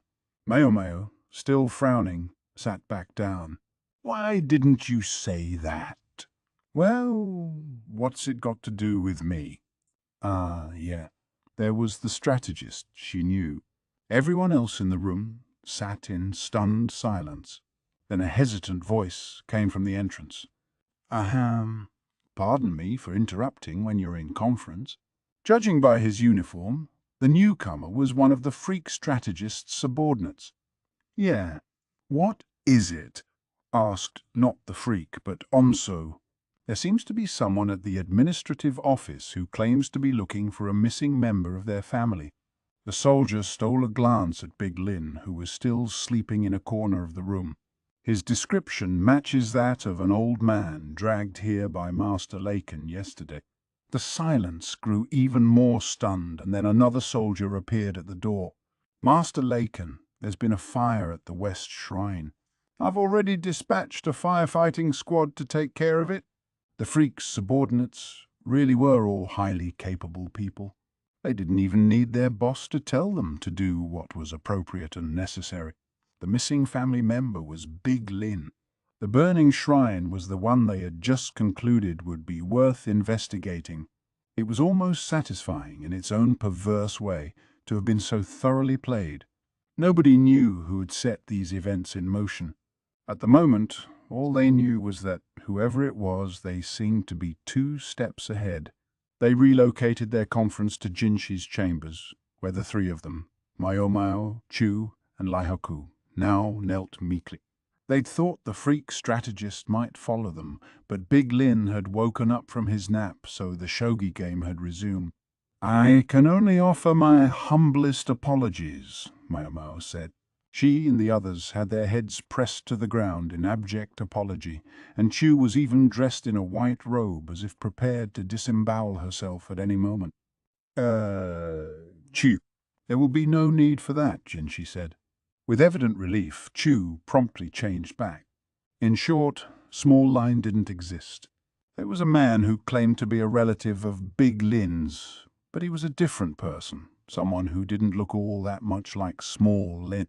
Small Lin kidnapped Big Lin during the insect swarm, then took advantage of the fact that Big Lin isn't coherent to pose as a relative to try to get close to the freak strategist. He'd certainly pulled the wool over Mayo's and everyone else's eyes. He was such a diligent caretaker to Big Lin that he looked like he'd been doing it for a long time. What was worse, he seemed to be aware of the strategist's ability to see through lies, and he knew that as long as the old fart had a worthy opponent to play shogi with, he would focus on that instead of on small Lin's deception. If he hadn't known about the special qualities that creature possessed, then he'd been extraordinarily lucky, and if he had, then he was a master tactician himself. Big Lin was now with his real family. The man who had come asking after him had been accompanied by a young woman, his wife or daughter perhaps, who was Big Lin's actual nurse. Mayo and company were glad to discover that Big Lin hadn't been abused and abandoned the way Small Lin had described, but judging by the state of the visitor's clothing, the part about the family falling on hard times had been true. They were with Big Lin now, keeping an eye on him as he played shogi. Mayo was frustrated. She knew that having the freak strategist around would only see them veering off topic at every opportunity. She intended to explain the situation to Jinshi thoroughly and completely, and only then bring in the strategist to get his story. If the old fart would just told us, she thought, but there was no predicting what he'd do. She wasn't even sure what it was that had tipped him off that Small Line was a villain. He had done a superb job of looking completely harmless. He took such convincing care of Big Lin. I wonder if he actually does have nursing experience. Otherwise, it would be hard to explain how he had deceived all of them so completely. If it was just a performance, it was a very good one. Even Chu had been taken in, not something Mayo would have expected, even if someone managed to trick herself and Liahaku. He even fooled you, Chu? Jinshi asked. Yes, and I'm so embarrassed. In my family home, a little beating wouldn't be enough to make up for a screw-up like this. She mimed copious weeping. Is Chu's family that ruthless? Mayo wondered. She'd assumed it must have been a very laissez-faire place to produce a free spirit like Chu, but that was all it had been. An assumption. What's done is done, Jinshi said. But please describe this person to me. You didn't see him, Master Jinshi? Mayo asked. Only a glimpse of his face. I had a visitor and had to come straight back to my room. Fair enough.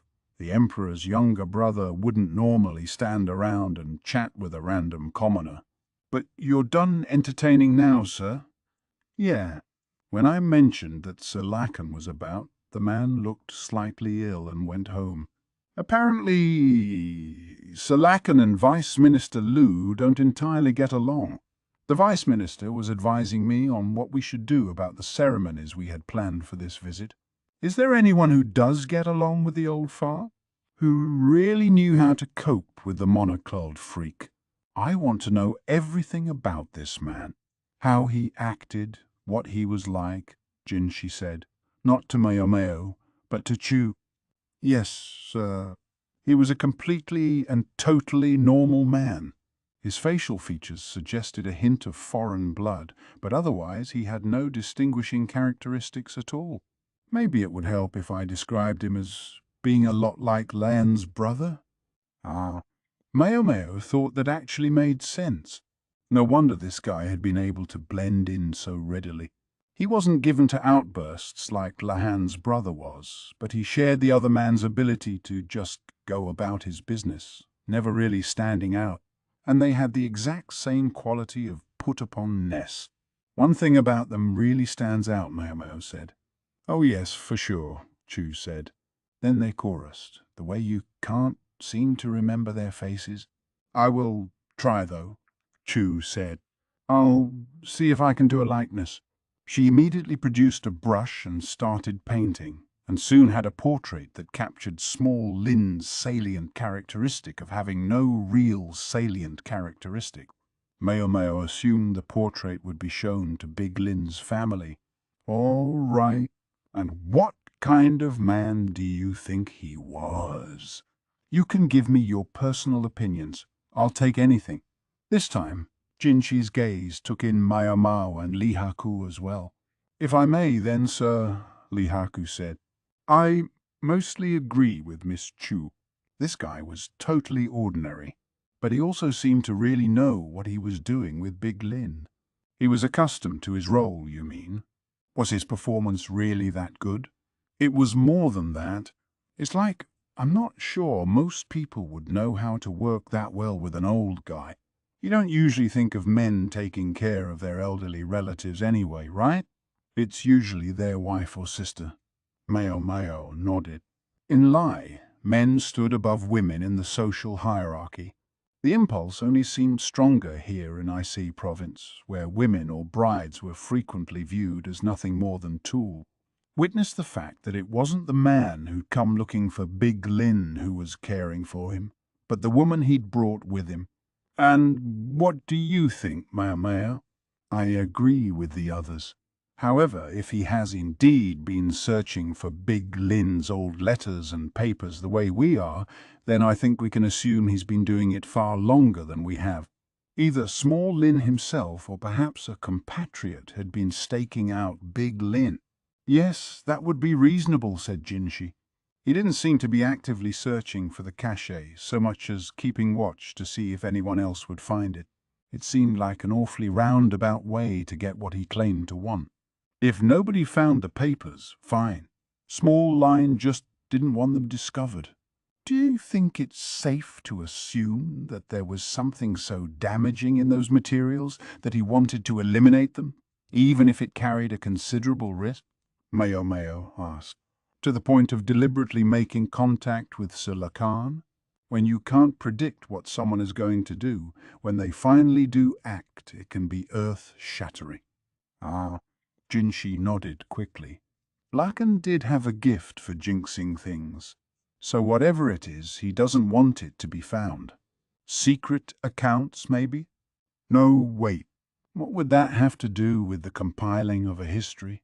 I wonder what could be worth that kind of risk, Lihaku said. Maybe it has to do with the Yi rebellion, Chu suggested. If he doesn't want it to be found, then I think it's safe to figure that whatever's in there isn't something he wants to know, but something he already knows, said Mayoma. If he went out of his way to burn the library, it must really be something he doesn't want getting out. Mayomao found herself pondering why Small Lin might have deliberately set fire to the books.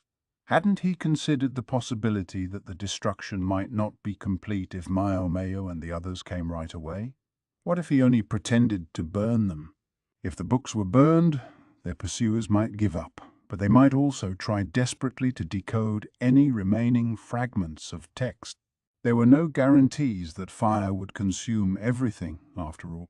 What if he only absconded with what he needed?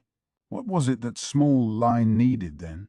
Mayomao thought about it so hard that her head started to spin. Her thoughts were interrupted when the door flew open. Mayomao, I woo. Yeah, great. If only he'd warned them about Small Lin like a normal person would have. But no, it was no use being angry. The freak strategist had told her that he hadn't said anything about Small Lin being a bad guy because no one had asked him. Well, she would try asking him a few things then. How did you know that man was a charlatan? Because watching him was like watching an interesting play. Mayomao stopped. No, she still had no idea what anything he said meant. What would Larkin know about watching a play? The performers would all look like ghost stones to him. Everyone on the stage is lying, but some of the performers are better at it than others. The more natural the falsehoods are, the more interesting the play is, the strategist said. The more natural, the more interesting. It made a certain kind of sense to her. A play was something fundamentally untrue, and the actors people who specialized in delivering these untruths to the audience, the better liars they were, the better performers they made, and the more engaging the drama was. The idea that someone might be a liar and a villain because watching them gave the sense of watching a good stage play was the sort of conclusion only the freak strategist could have come up with. Ah, yeah, that sort of makes sense, Chu said as it clicked for her. Maybe it made sense because she, like the strategist, lived by her intuition. Does it? Maybe you could explain it to me, Mao Mao said. Yes, of course. Miss Chu's explanation incoming. This was someone who wasn't playing a part. They'd become that part. You see it sometimes among con artists and spies. Spies? Oh, yeah. Some agents even marry a local so that they won't be suspected when they enter another country. But that spouse, you see them every single day. The spy has to be a true husband or wife to them. They can't just act like it. They have to be it. The only thing is that there's something more important to them than their partner. Some spies might even have kids. As long as no one finds out what they are, their family will never know the difference. Talk about ignorance being bliss.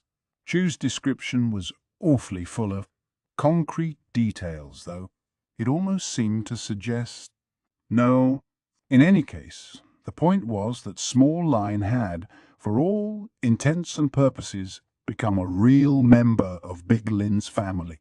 Say, Mayo, why don't we have dinner together?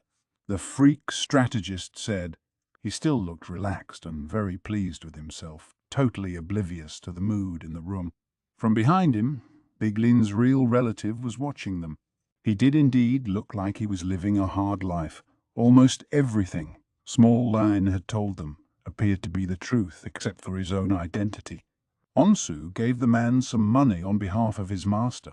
Then he said to the strategist, Master Laken, you already have a dinner engagement with Master Gyoku Yu, and we need to spend the time until then getting through some work. Yes, this man was indeed a hard worker. Oh, I don't wanna. The old fart moaned. Pathetic. He wrapped himself around a post and refused to move as Onso tried to drag him away. Children, throwing tantrums, comported themselves with more dignity. Miss Mayo, a word from you would be helpful here. Tell him have fun. Or something. I don't want to, Miss Chu. Would you rather he stay here, Miss Mayo? Mayo scowled and managed to choke out, have fun in the quietest possible voice. The strategist's face lit up. I will have fun. Mayo watched Onso begin to lead him away. Just one more question, she said before he was out of earshot. Yeah, what is it? You can ask your daddy anything. She really wanted to smash that monocle, but she forced herself to ignore the urge. How does Master Gyoku Yu look to you? She felt like the answer to this one question held the key to everything. Even Jinshi swallowed heavily, wondering what the strategist would say. But what he said was, Gyoku Yu? Who's that? The man you're having dinner with tonight. The one who keeps you swimming in fruit juice, Mayo said. Oh, him, the freak said, clapping his hands. I think he must have wanted to be an actor. He seems like he's smack on his way to becoming a hero. Mayo started to feel like she was wasting her time with this line of questioning. A hero in this case was a male stage role, usually a warrior or sometimes a chivalrous gambler. Mayo only found herself with even more questions than before. She started to feel the mental equivalent of indigestion. It didn't help when Chu said, Miss Mayo, maybe it's about time you let yourself get a little closer to Master Lacan. You would know it was all calculated, but you could be a little nicer. I think the moment either of us got any closer than we already are, he'd never leave me alone, and then neither of us would get any work done. Is that what you want? Oh, yeah. Your point is taken. Chu clapped her hands, but it looked like an act.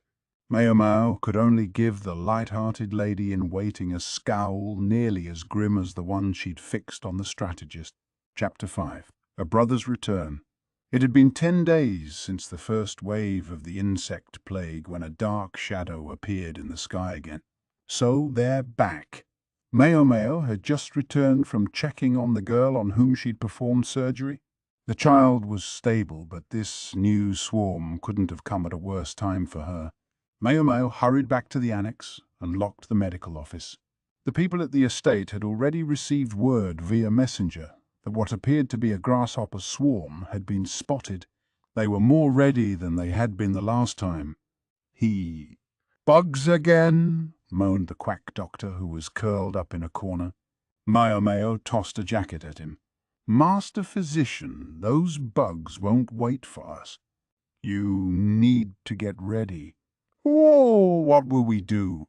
For starters, you should put on thick clothing that will survive some gnawing. Then lock every window you can lock. After that, I want you to plug any gaps in our building with mud or clay to keep the grasshoppers from getting in that way. Mao Mao pointed outside. There was no time. This was so urgent that they would need even the quack doctor to be on the alert. Mud. Are you sure we should be getting this nice house dirty? I have plenty of oil paper. We can use that. Don't waste it. The place is going to get dirty when those bugs show up anyway. No point worrying about it. The quack shuffled outside and started scooping dirt from the garden into a bucket. The duck appeared from who knew where and started squawking threats at the sky. What do you want me to do? Asked Lihaku, who had already wrapped a cloth around his face. Mao Mao glanced in the back of the medical office. I think we still have some seed potatoes left in the storage room. Spread some of these chemicals around the area to keep the bugs from getting at them. As there was still no sign of Lan's brother, it fell to Mao Mao to keep the potatoes safe. She clenched her fist. She was damned if she was going to let the likes of some insects have them. Ooh, your famous poison. It's pesticide. Mao Mao snapped. If she let the mistake go once, everyone would start making it, and then there would be no going back. The second wave of insects was modest compared to the first. In just a few hours, the grasshoppers had left again, and none had penetrated the carefully secured medical office or storeroom.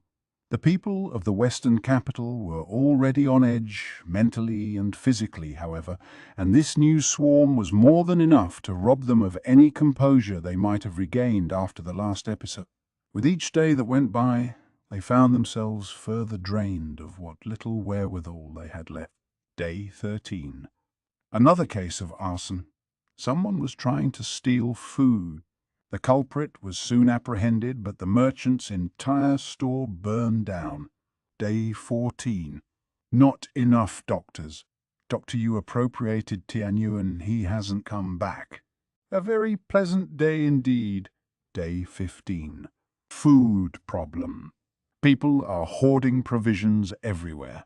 Fights are breaking out among the commoners, and there are more and more attacks on rich people's houses. Day 16. Victims of the swarm have started arriving in the Western capital from other areas.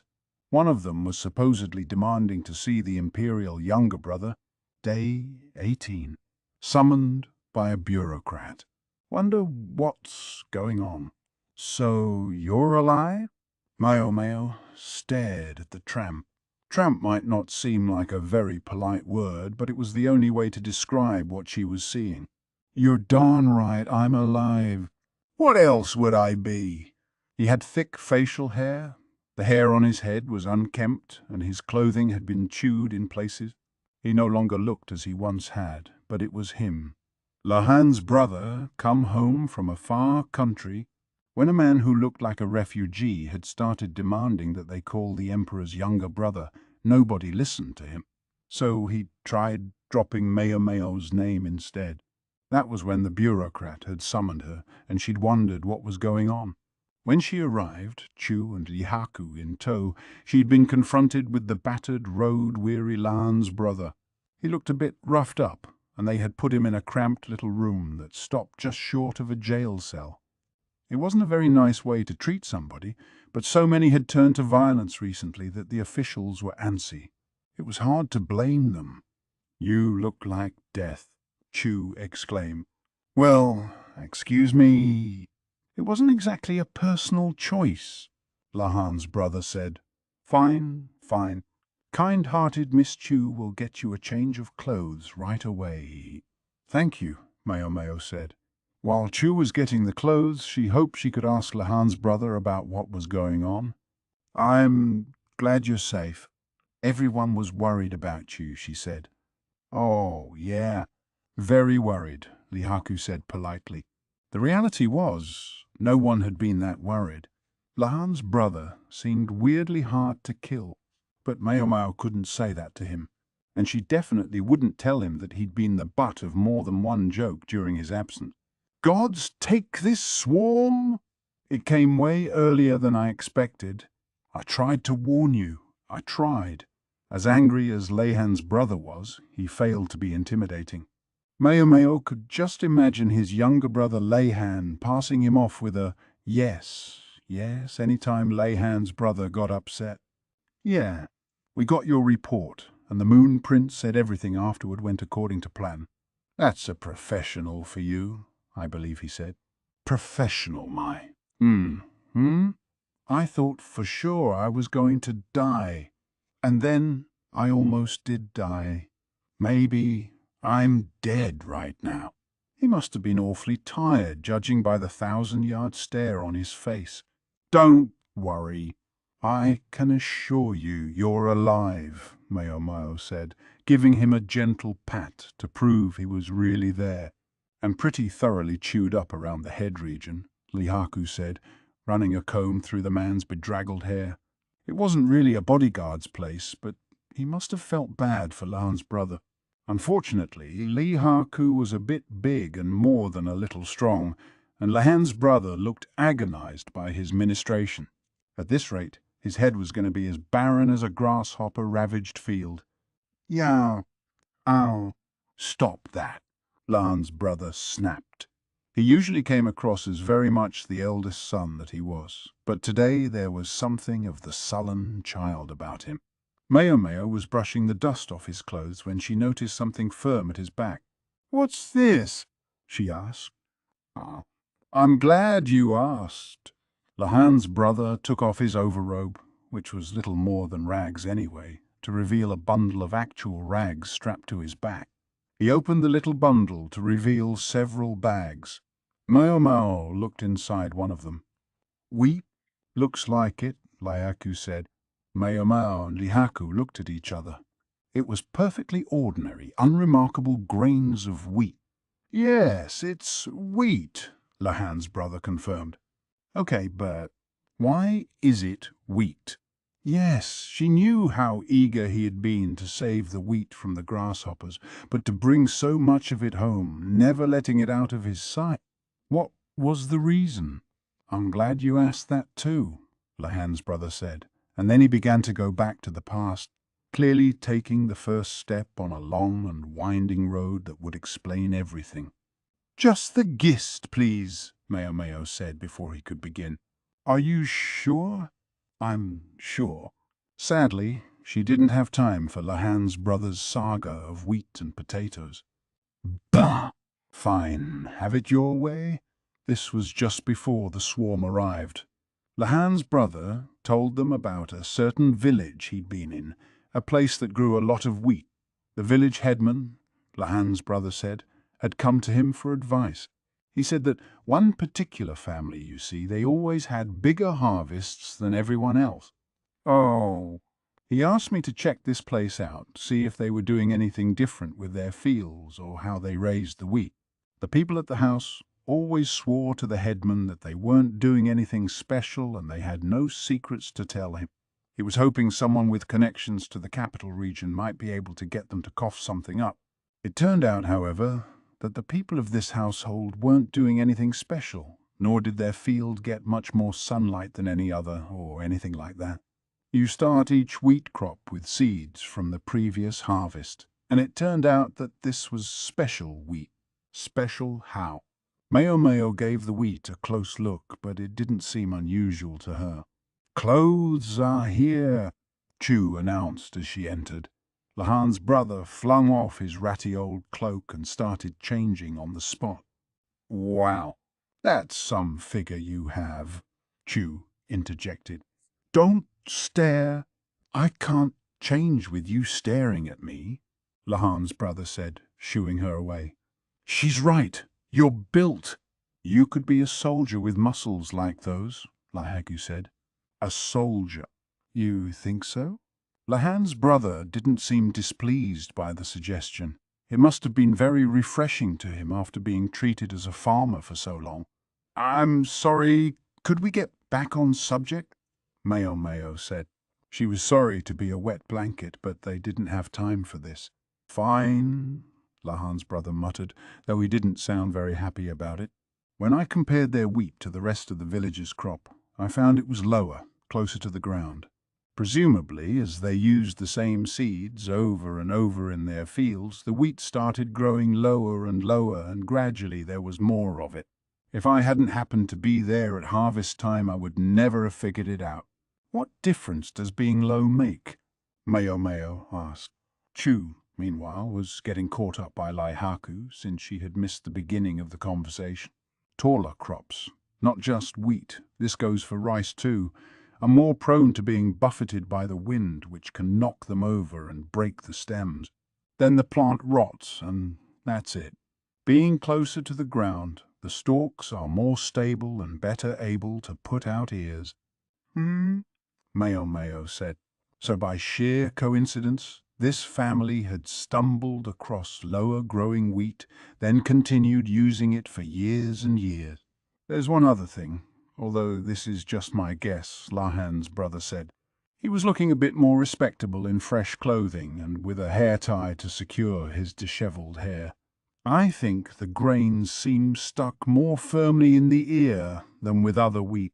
Meaning what? A big factor in the size and quality of a harvest is how many grains are left in the wheat ears. Imagine what happens if the grains fall out of the ears before the harvest. The farmers are so busy harvesting they're not about to stop and pick them all up, right? If 10% of the grains drop before the harvest, that's 10% of your harvest gone. If 20%, then 20%, and so on. Mayo Mayo could see how that would have a significant and direct impact on the harvest. I brought these home because I thought that if we could cultivate lower, sturdier varieties of wheat, we might get larger harvests. And if we share the seeds we get from that harvest, then it doesn't have to be just one field. Every field could produce a larger yield. Of course, we'd have to find out if the soil and conditions are right for it first. So that's why you hold this here, Mayo Mayo said. Then she, Chu, and Lihaku all chorused, "Wow!" They were impressed. This is a real farmer here, one who thinks about the future no less. The other two were no doubt thinking much the same thing. So many farmers were bent on keeping their secrets, telling no one when they had a proven method of crop growing, so as to keep their own profits high. After all, if food were plentiful everywhere, it would only get cheaper. I guess this guy wouldn't make much of a businessman. He didn't look out for number one enough. Also, he was easily fooled. Some con man in the capital would fleece him in a minute flat.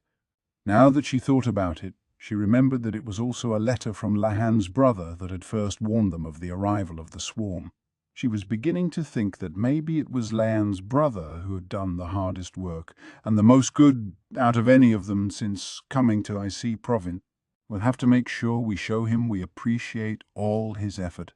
There wasn't much food to go around, but maybe today, Mayo Mayo thought, they could manage to find just a little bit more and make it something of a feast. Most of all, she was glad to finally get some good news. Chapter 6. From the capital. Word that a major insect plague had broken out in the western capital had arrived 10 days and 4 hours ago. As he listened to the panicked messenger's report, Lahan had pondered a miscalculation. The swarm had arrived at least 2 weeks earlier than he'd anticipated. Now, in addition to his ordinary workload, he had to allocate support for IC Province as well. He would say that as a result, his work had increased by approximately 45%. Those Westerners need to get a hold of themselves, said colleague. No. One, who resented the endless stream of work. This man was just 6 centimeters taller than average for his age bracket, but he'd been shot down by 3 successive court ladies on the grounds that he was too uncouth.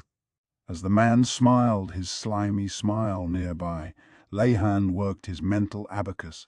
He compared their countermeasures, their predicted numbers, to what they were seeing in reality. He had to figure out just how serious the miscalculation was and order more supplies to compensate. He figured there was a 60% chance that his superiors would tell him it was impossible. Before Lehan was a letter ordering him to send emergency relief to the Western capital. Easy for them to say, or, as the case may be, right? Those supplies didn't come out of nowhere, but he had been told to finagle some support, and finagle he would. Some bugs show up and they come running to us, begging for help. There's pathetic, and then there's pathetic. Lehan tuned out colleague. No. One's continued grumblings as he studied the stocks in the grain stores. The Moon Prince had bolstered the stockpiles by raising the annual tribute last year, and it made their own stores the logical place to start looking for provisions to send. "Sir Lehan, may I punch that guy?" asked colleague. "No." 2. Colleague, no. One was not aware, perhaps, that no. 2 came from Icy Province. He had black hair and eyes, like any other full-blooded man of Caillou, but his nose was some 6 millimeters higher than average, the lines on his face 3 millimeters deeper. "I'd rather you not. Without you here, my work will increase by another 20%. Lehan was not the type to speak ill about people, at least people other than his honored father, perhaps. The walls had ears, as the saying went, but that didn't stop colleague, no, one from continuing to heap abuse on the Western capital. Lehan straightened his papers, then clapped no, one on the shoulder, and smiled. "If that's the way you feel, I'll take all the paperwork relating to the insect swarm off your hands. In exchange, handle these for me." "Say what?" "Colleague, no." One looked at Lehan in disbelief. The job Lehan handed him was related to a particular high-ranking bureaucrat, no. One was looking to buddy up to. Specifically, he was the father of the next lady this colleague had in his sights. After being relentlessly teased at the last banquet about his 3 consecutive romantic failures, he was getting desperate. "Yeah, okay, fine. But you owe me one, colleague, no," one said. Lehan kept his peace. He only continued smiling. Owe him indeed. As a matter of fact, he'd corrected colleague, no. One's slipshod paperwork on 49 separate occasions in the past. In his mind, the ledger now read 48. Colleague, no. One went out looking very pleased, although Lehan wasn't sure why. The particular official in question was notorious for churning through staff.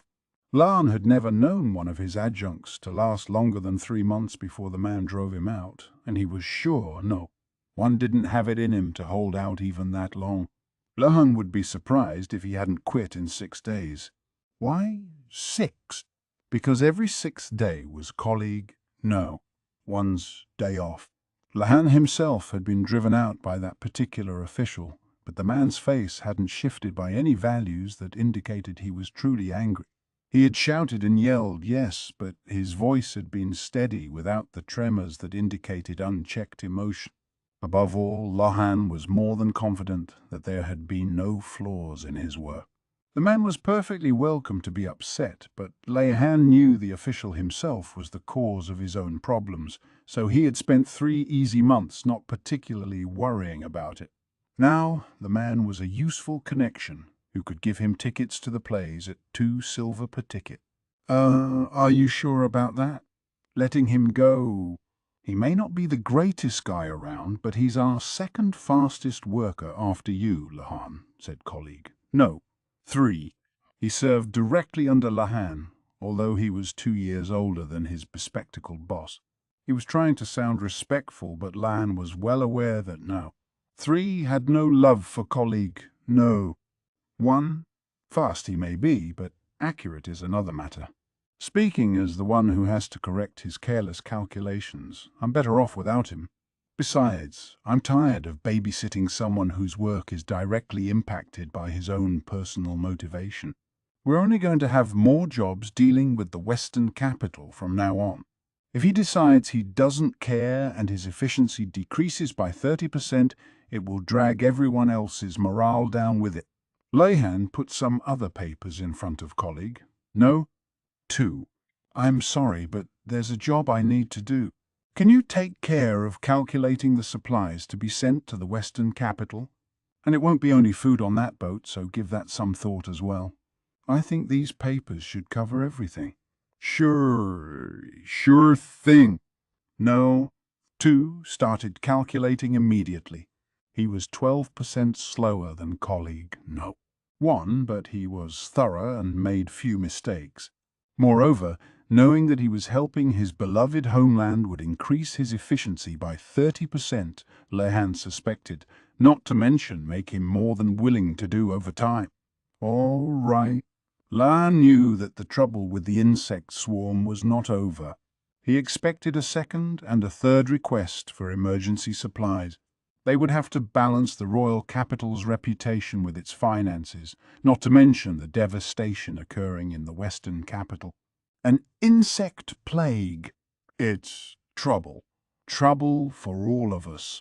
You don't sound particularly troubled, one of his subordinates said, albeit apologetically. Oh, I am. I just have an unfortunate habit of finding something more interesting the more trouble it causes me. You're a twisted one, sir. Maybe so. Maybe so. Lehan laughed, but he was glad that he was of a persuasion to find this engaging. To be paralyzed at the crucial moment when something must be done was not beautiful. Was it such a bad thing, when confronted with a disorganized pile of numbers, not to despair, but to find meaning in building order out of the chaos? Lehan picked up his collection of documents relating to the Western capital's past. Now I think it's time I got to work. Come evening, colleague. No. 2 was indeed doing overtime of his own volition. Lehan, however, went home. Without his honoured father, Larkin, around, it was his job to see to the safety of the La household. To that end, he required plenty of rest. Getting fewer than 7 hours of sleep per night decreased his reaction speed by 10%. Going home, however, did not mean he was free of worries. Master Lehan.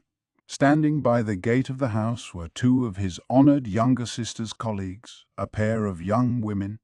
Lehan adjusted his glasses just before they had the chance to slide off his nose and greeted the lovely young ladies with a smile. Yao, en, whatever seems to be the matter. Yao, age 16. From the top, her numbers were, well, gentlemen never tell. The other girl was, age 20, the same as Lehan's honoured younger sister, Mao. A warning was written on her face. If he tried anything funny with Yao, she would end him. Whatever is the matter, indeed? I asked you to inform us if you knew anything about what was going on in the Western capital, but you sent no word at all, Yao said. Yeah, I did say I would tell you, didn't I? That was if he knew anything, but as no subsequent reports had yet arrived, he didn't feel he had anything he could say. Certainly, he had no obligation to give every detail to a couple of court ladies from a completely separate department. The number one impropriety among bureaucrats at court was horning in on someone else's territory, but the number 2 impropriety was leaking information because of a woman. The mixing of public and private business was never beautiful, no matter whom you did it for. Nonetheless, the fact remained that Lehan was standing outside his house being yelled at by 2 young women. It wouldn't look good, whatever the circumstances. Lehan gave at least the outward impression of being pure and decent with women. No scandalous talk on the matter touched him, nor for that matter his father, notwithstanding the time the old man had bought out a courtesan a few years earlier. If anything, Lehan wasn't so much worried for himself. He was afraid unseemly rumours would start about Yeo or Inan. You must pardon me, but perhaps we could talk inside. he said. Young mistress, Enin said urgingly to Yao. Finally, Yao said, All right. Excellent. Lahan led them through the mansion toward the annex. On the way, he spotted the 3 children his father had picked up. One stopped working and bowed to him, then the others followed suit. Perfect timing. Say, woo, Li. Get tea implements and hot water from the kitchen and bring them to the annex, won't you? Count to 10 while you're dispensing the hot water. Use the cart to bring it over. We can't have you burning yourselves. Yes, sir, said Sai, whose name meant 4, as the others meant 5 and 6, respectively. The other 2 just nodded vacantly. Lahan's honored father couldn't remember names particularly well, so he called the children by successive numbers. Mostly Lahan used their actual names, but these 3 had come from an environment where the numbers were preferable to their real name. Sai's predecessors, Yi and 1 and 2, had become soldiers, while San, 3, proved adept with sums and had stayed on at the house as help. Lahan had San purchasing trade goods and keeping an eye on the markets, and expected that in due course the child would become his right hand. It was thanks to San that things were running smoothly, even with Lakan away and Lahan busy with extra work because of the swarm. Lan showed his visitors to the annex. Enin asked if she could help with anything, but he politely declined and told them to sit and read a book for a few minutes. His insistence on treating them as guests was born of a refusal to cede the initiative to them. Master Lahan, I brought the tea, said Say. Thank you. She'd even remembered to include snacks. He took 3 of the baked treats and gave 1 to each of the children. Then he steeped the tea himself. The household employed a minimum of servants. That's quite lovely, Yao said earnestly when she tasted the drink. Enin, though, looked less satisfied. Lahan was always precise about the amount, time and temperature when he made tea, but a professional like Enin seemed to be looking for something else. Let's get right to the point, Lahan said, setting down his cup. To be completely frank, I don't have any precise information I can share with you about the insect plague in the western capital. Really? Yeo asked. It's true. The scale of the devastation is easy enough to guess from the quantity of provisions they're requesting. This doesn't look like it's going to be a short-term thing. They'll need repeated infusions of support if there's not to be widespread famine. If they did nothing, tens of thousands of people might starve to death, and if that precipitated civil unrest, many more than that might be killed or injured. It couldn't have been easy for a young woman brought up in the cushy life of the capital to understand what famine meant. Even to Lahan it was a somewhat remote word. He had been in debt up to his neck, but he had never faced starvation. Famine was not beautiful. A starving man or woman, no matter how handsome or lovely they might once have been, would waste away to a dry husk, muscles and fat withering, siphoned off by hunger. Lahan had no love for withered things. Even the proudest spirit that had once resided in the most beautiful body could be reduced to a ghost driven mad with hunger. Some claimed that there were those who, though poverty-stricken, were beautiful of heart, but such people were probably just insane. Lahan wanted the world to overflow with beautiful things, and especially wanted to be surrounded by them himself. He spared no effort in achieving this desire. All right, well, maybe you can tell me this. Is Mayomeo safe? Yeo asked. I haven't had word from Mayomeo, he replied. No word at all. But his father, or rather, judging by the handwriting, his subordinate, had written him a letter describing the current situation in brief, and it made no mention of Mayomaya. Lahan took that to mean she was all right. Anyway, if Mayomaya wrote anything to him, it was likely to be no more than instructions on things she wanted him to procure. He was more concerned that he hadn't received any letters from Rikason. If communications had ceased after the swarm struck, he could understand, but the letters had stopped coming months before that. I seriously doubt she has time to be writing letters, given how chaotic it must be. And if she does, there must be more important people to write to than some tangential busybody like me. Lahan started counting the days since the swarm. We're 20 days after a major catastrophe. Or, one might say, only 20 days. Even under normal circumstances, getting a letter between the Western capital and here takes 2 solid weeks. It's not that strange if we haven't heard from her yet, is it? Word of the swarm arrived more than 10 days ago. Yes, and I guarantee you a mere court lady doesn't have access to the same communications network as the imperial family and the most important administrators. What? You think they're going to send a post horse with this anonymous girl's message? Priorities, priorities. Yao was silent at that. Lahan realized that maybe he'd been a bit harsh, but he didn't intend to change tack. He would be happy for these two to regard him as their friend's kindly older brother, but he wouldn't let it cause him to mix personal and public business.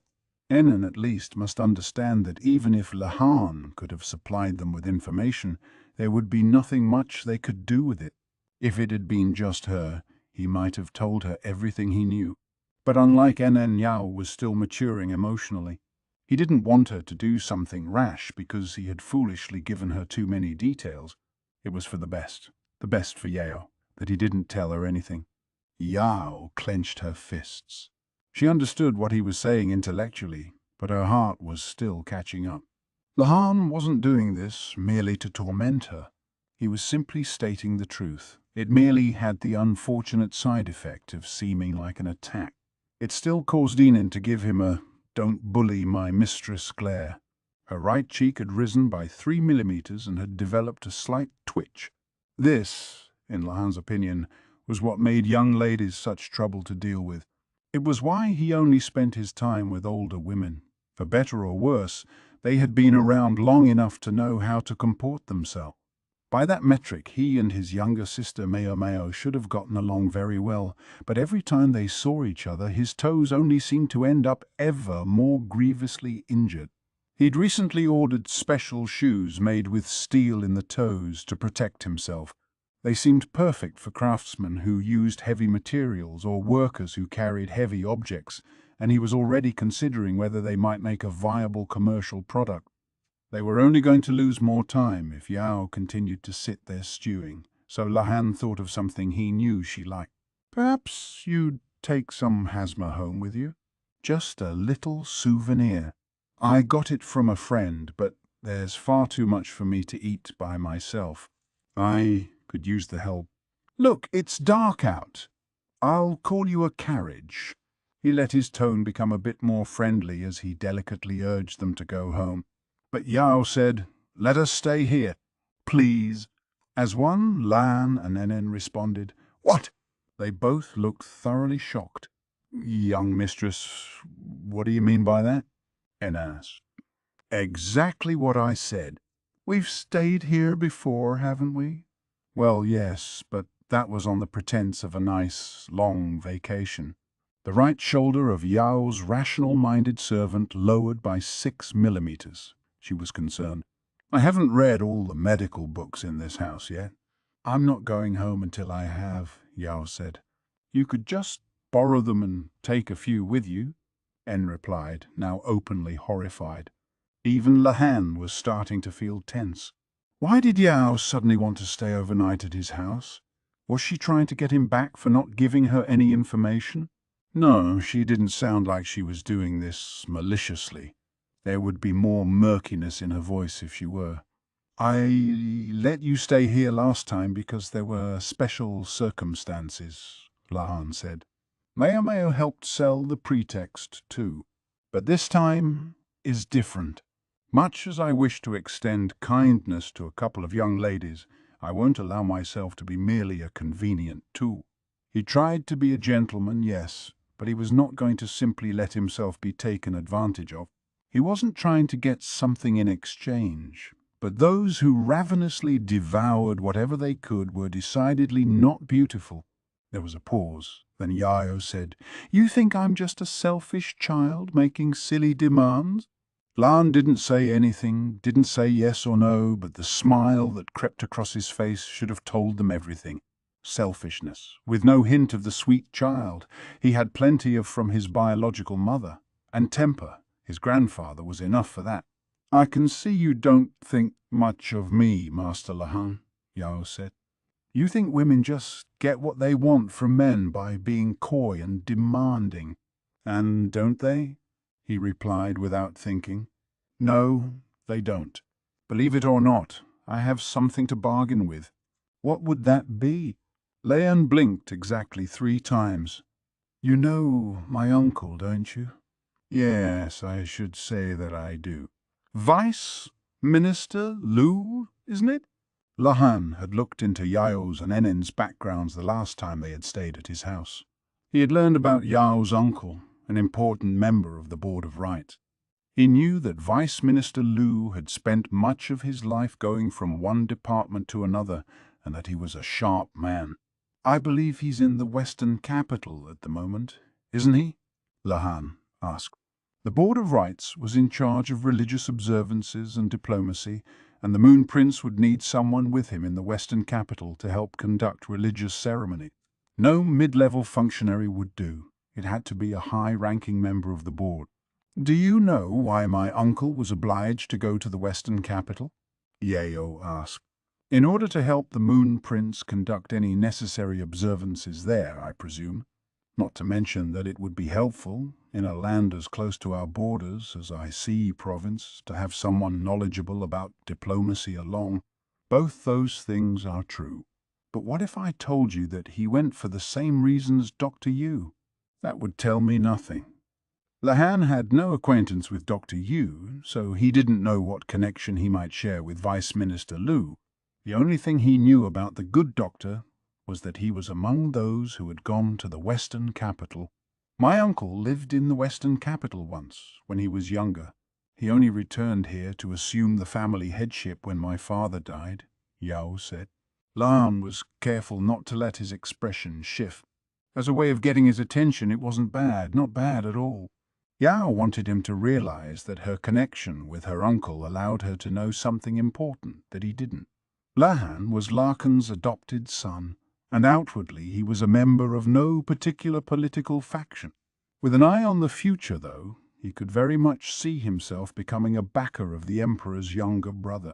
If there was information to be had that would be of benefit to the Moon Prince, Lahan was very interested in acquiring it.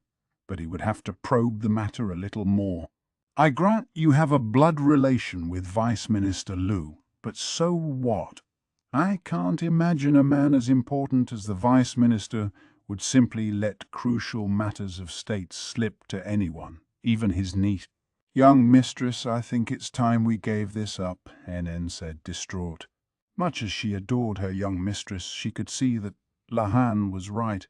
Yao, however, ignored her. She said only one word: coal. "Coal," Lahan repeated, trying to contextualize it, figure out exactly what significance the word held. "You mean the rock that comes from the ground?" His eyes widened. Yao grinned. Enen looked very confused.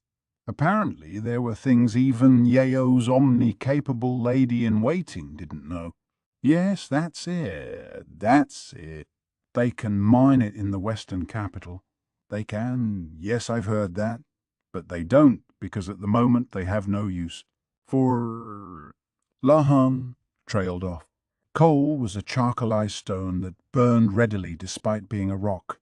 It produced a great deal of ash, however, and considering the time and trouble involved in getting it out of the ground, firewood and charcoal had always been seen as better alternatives. Supposedly, my uncle was investigating the Western capital's coal. Yes, he is a capable man, but even the most brilliant minister might slip up in a moment of weakness.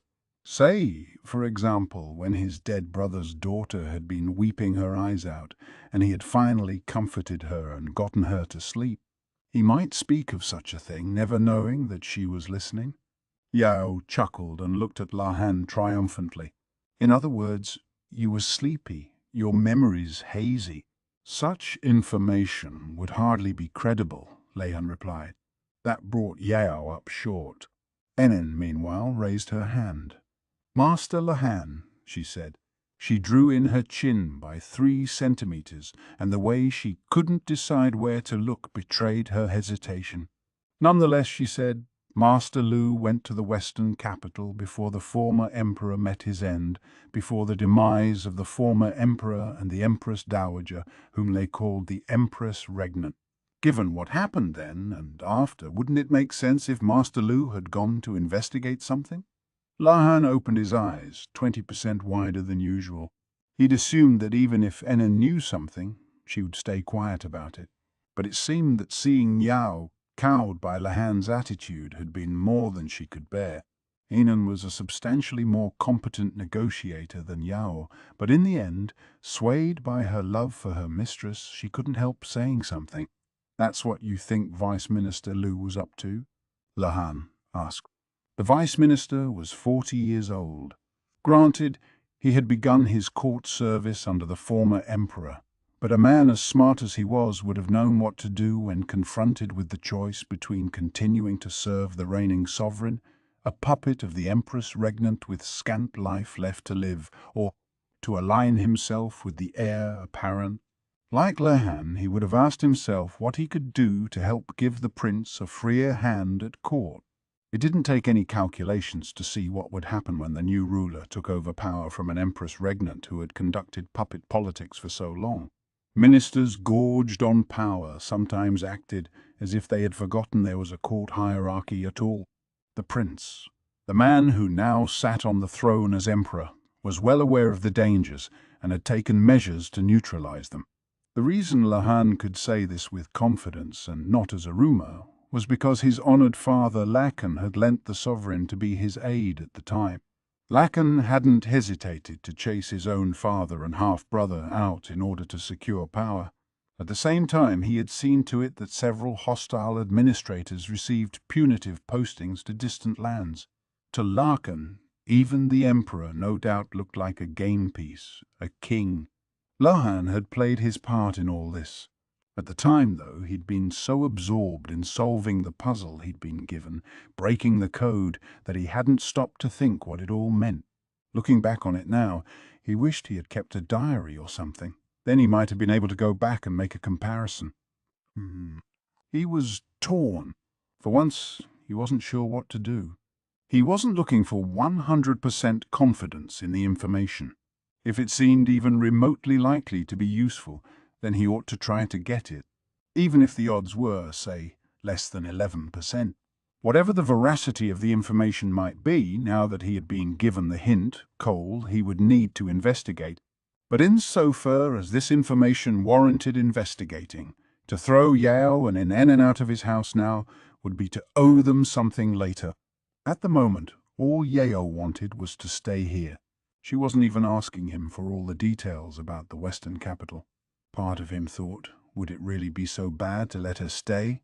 Yet at the same time, he harbored an anxiety he couldn't give a name to. It was just a feeling, something too faint yet to quantify in numbers. And Lahan decided to ignore it. "Very well. If this annex suits you, you may stay here. However, that's all that I'm offering. I will not provide you with any information that might be in violation of my professional duties." You mean it? "We can stay?"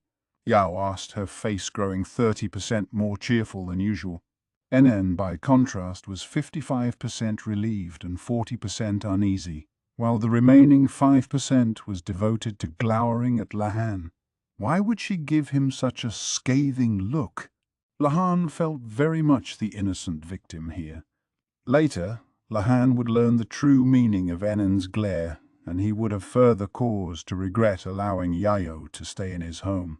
But he couldn't know that now. Not at this stage. Chapter 7. The Letters That Arrived. Day 20. Bandits have appeared all over Isi province.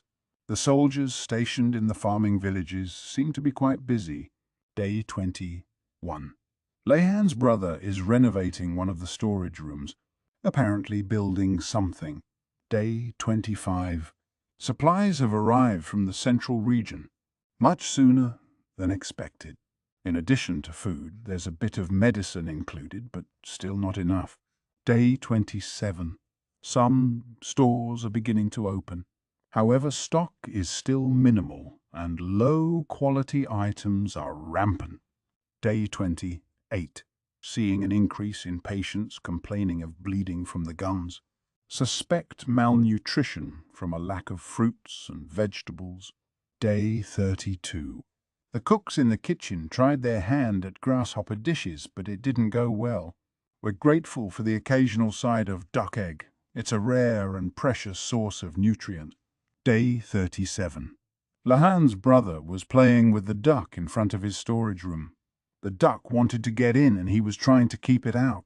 Strangely, despite the species difference, they seemed to be having a successful conversation. "What are you doing playing with that duck?" "Who's playing?" "Come here and help me catch Jofu." "Please, come on." It was the first time Mao had heard anyone but Basin use the animal's name. Lahan's brother and Basin hadn't talked much in the farming village, but maybe the duck had been a shared point of conversation for them. Anyway, Mao dutifully scooped the duck up from behind. The humans might be suffering from malnutrition, but the bird was fat and boasted lustrous feathers.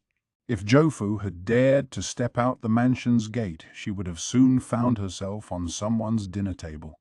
Mao had to restrain herself from wringing the animal's neck by constantly reminding herself that ducks laid eggs. She certainly seems to want to get in the storage room. "Is there something in there?" Mao asked. "Here. This is what I've been making," Lahan's brother said. He opened the door. In a corner of the room, Mao saw a black curtain. Lahan's brother pulled it back to reveal a pile of trays. They had water in them and some kind of seed which had sucked up the water and was sprouting. "Bean sprouts?" she asked. "Exactly. This estate has a pond. I thought it might be worth a shot. I'd prefer some nice running water, but we all know how precious water is here. What are these seeds?"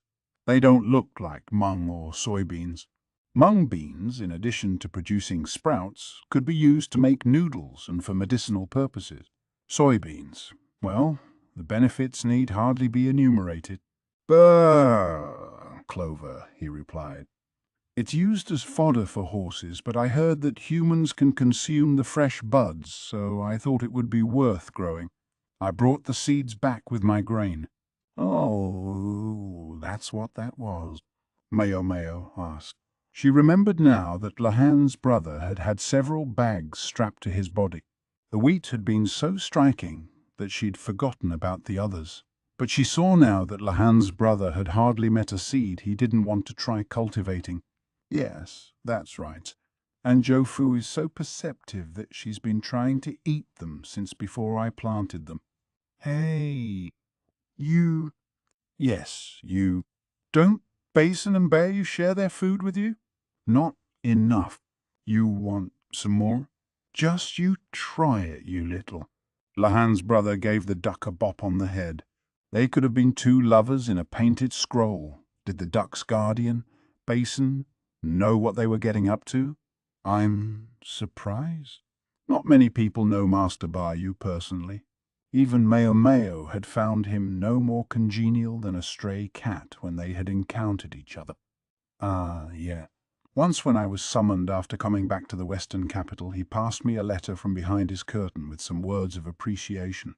I think it was the kindest thing anyone has done for me since I got here. I like to think I try to be decent to you, Lahan's brother. She'd just been busy lately and hadn't gotten around to doing anything specifically nice. That's a crock. But in any case, yes, I gave Miss Chu a written reply and received another letter after that, and since then we've had quite the correspondence. A messenger sparrow? Mao could just see Chu flitting back and forth like her namesake, letters in hand. "Well, sometimes Jofu takes them. The duck carries your letters." Mao, deeply suspicious, looked at the bird in her arms. Jofu was giving her puppy dog eyes as if in hopes that she would soon put her down. Since Lahan's brother had closed and locked the storage room again, she decided she could let her go. She put the duck down and she waddled off. Mao said, "I can't help thinking you seem to do your best work when no one is looking, Lahan's brother." That's a pretty backhanded compliment. It is a compliment. But listen, more important things. How many more of these bean sprouts can you grow? If the answer was a lot, it would help a little with the malnutrition situation. The seeds in the storage room represent my entire supply right now. But it's not like they're rare. We could go around the nearest villages asking if anyone has any burr clover. I've heard rainy season is the time for this plant, so people might have more than you'd expect just now.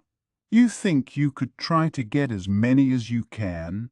I want everyone at the food distributions getting bean sprouts in their soup. Of course, what went in the food that was handed out wasn't Mao's decision. She intended to bring the matter to Jinshi. The seeds are only half the equation. What do we do about water? Lahan's brother asked. Assuming, of course, that we get enough seeds to dry up the pond. I think we can worry about that later. Anyway, I wouldn't say no to some soybeans or mung beans either. Good point. Although even if we're lucky, I think it'll only amount to a patch on the problem. Lahan's brother seemed to have a number of different irons in the fire besides his bean sprouts. He was in the process of turning a corner of the annex's garden into a field, something for which Mao liked to imagine he'd gotten permission. Meanwhile, Chu was building a goat shed. Mao hoped Gyokun wouldn't be too surprised when he got back to the western capital. By the way, Lahan's little sister. I'm sorry, what did you call me? Mao looked like she was ready to spit in his face. Oh, spare me. I'm pretty sure I saw someone going to the medical office. Don't you need to check on them? Do you trust that old doctor all by himself? Point taken. I am worried, so I'll be going. She gave Lahan's brother a little wave and headed for the medical office. Well, fancy seeing you here, she said when she arrived. Who should be waiting in the office but Tianyu? We're out of medicine, he said. Oh, you are you? He gave her an expectant look. What did he want from her? The lax, easy-going man had acquired a tan from the desert sun. Dr. Yu had clearly been putting him to work.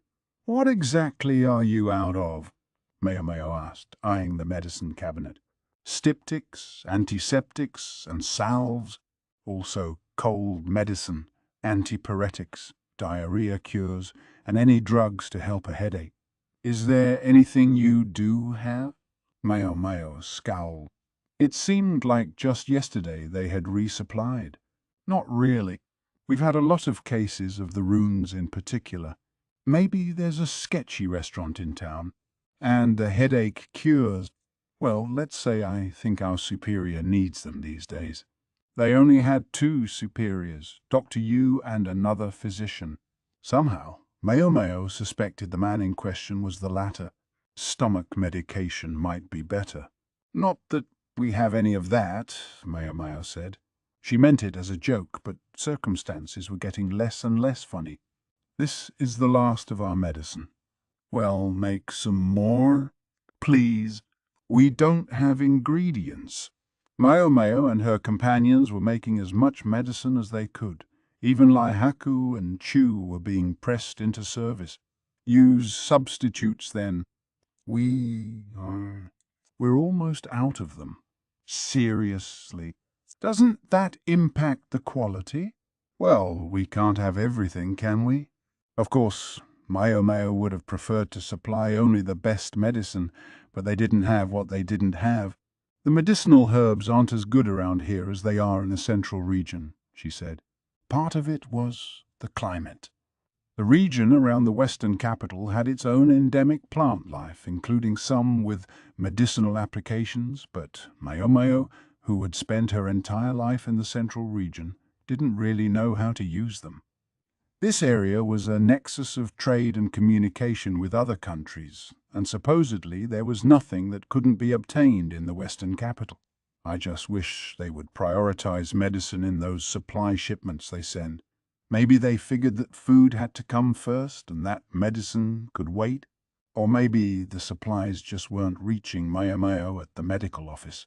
Tianyu grunted. At this rate, I wonder if we'll ever get back to the royal capital. Who knows? You think Lumen will be okay?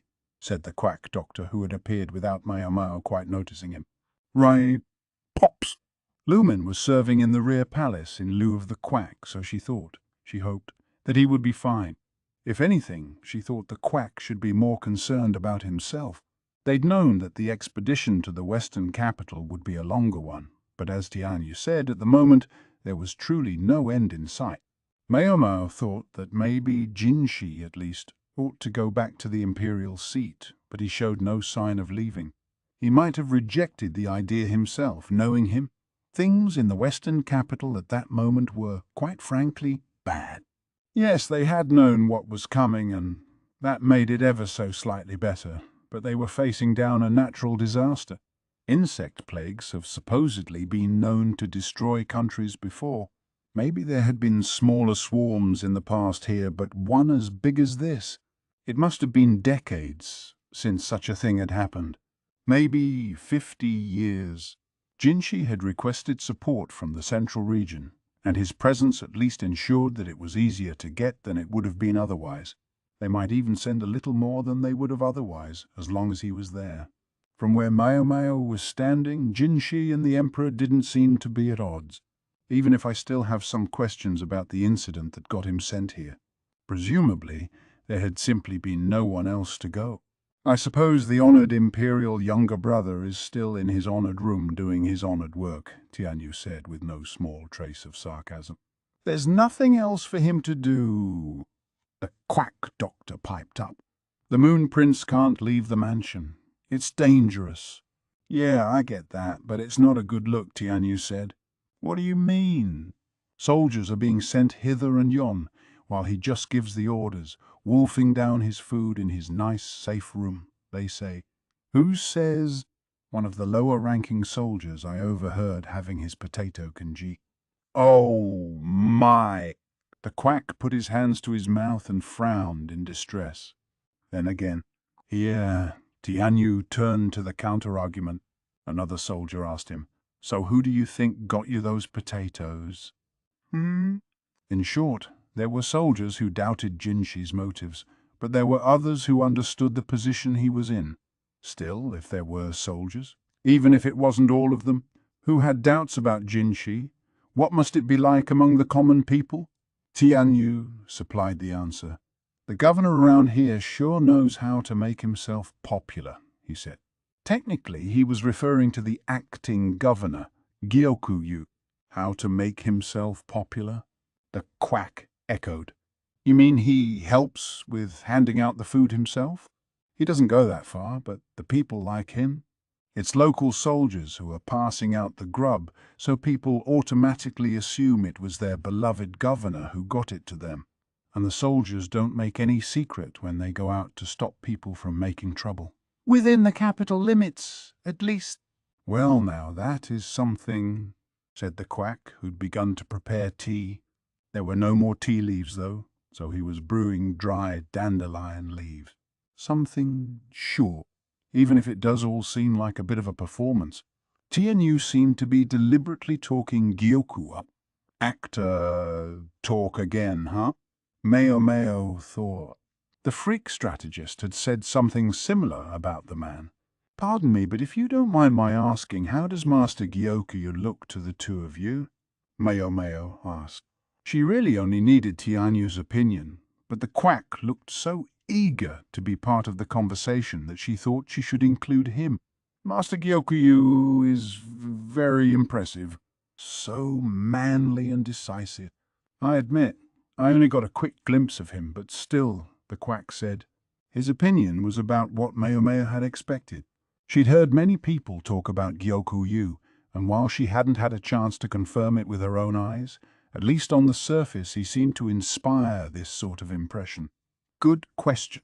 Tianyu sipped his dandelion tea and packed the medicine Mao gave him into a box.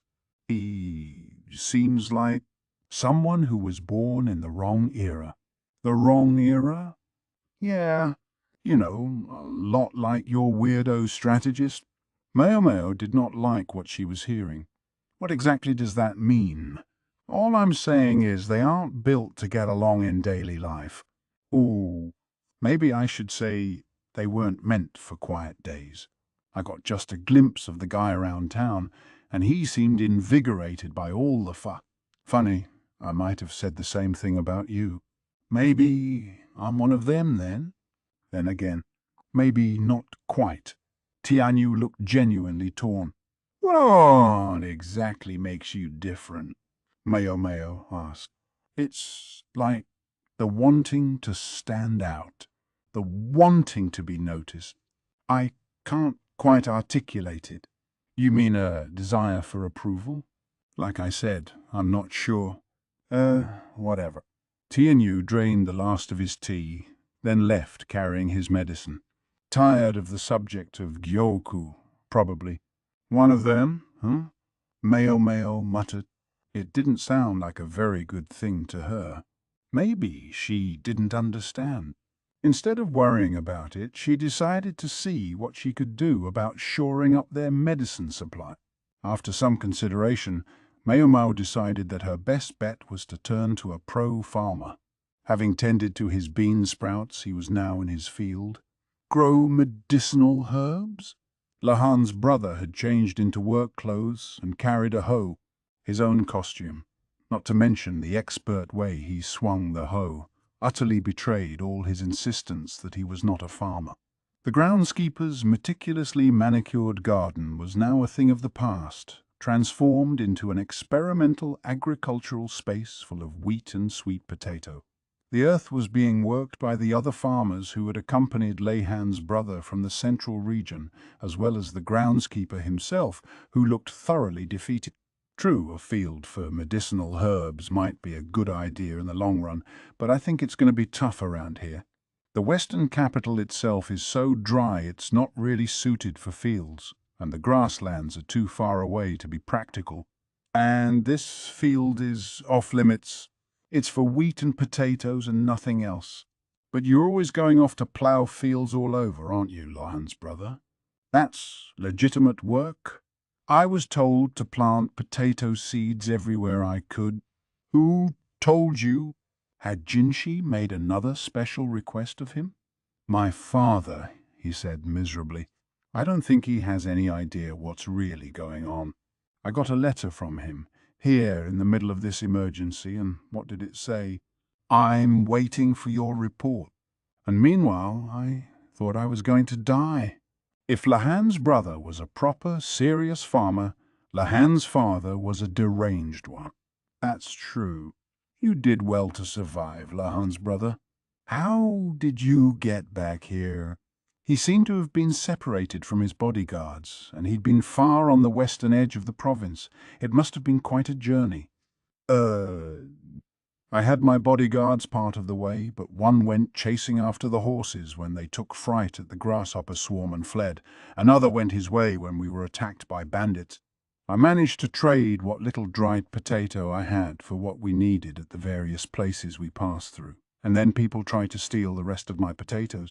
On my way westward through the villages, anywhere I stopped to teach them about growing potatoes, I also warned them that there could be a plague of insects coming, and on my way back I found that there was comparatively little damage to those villages.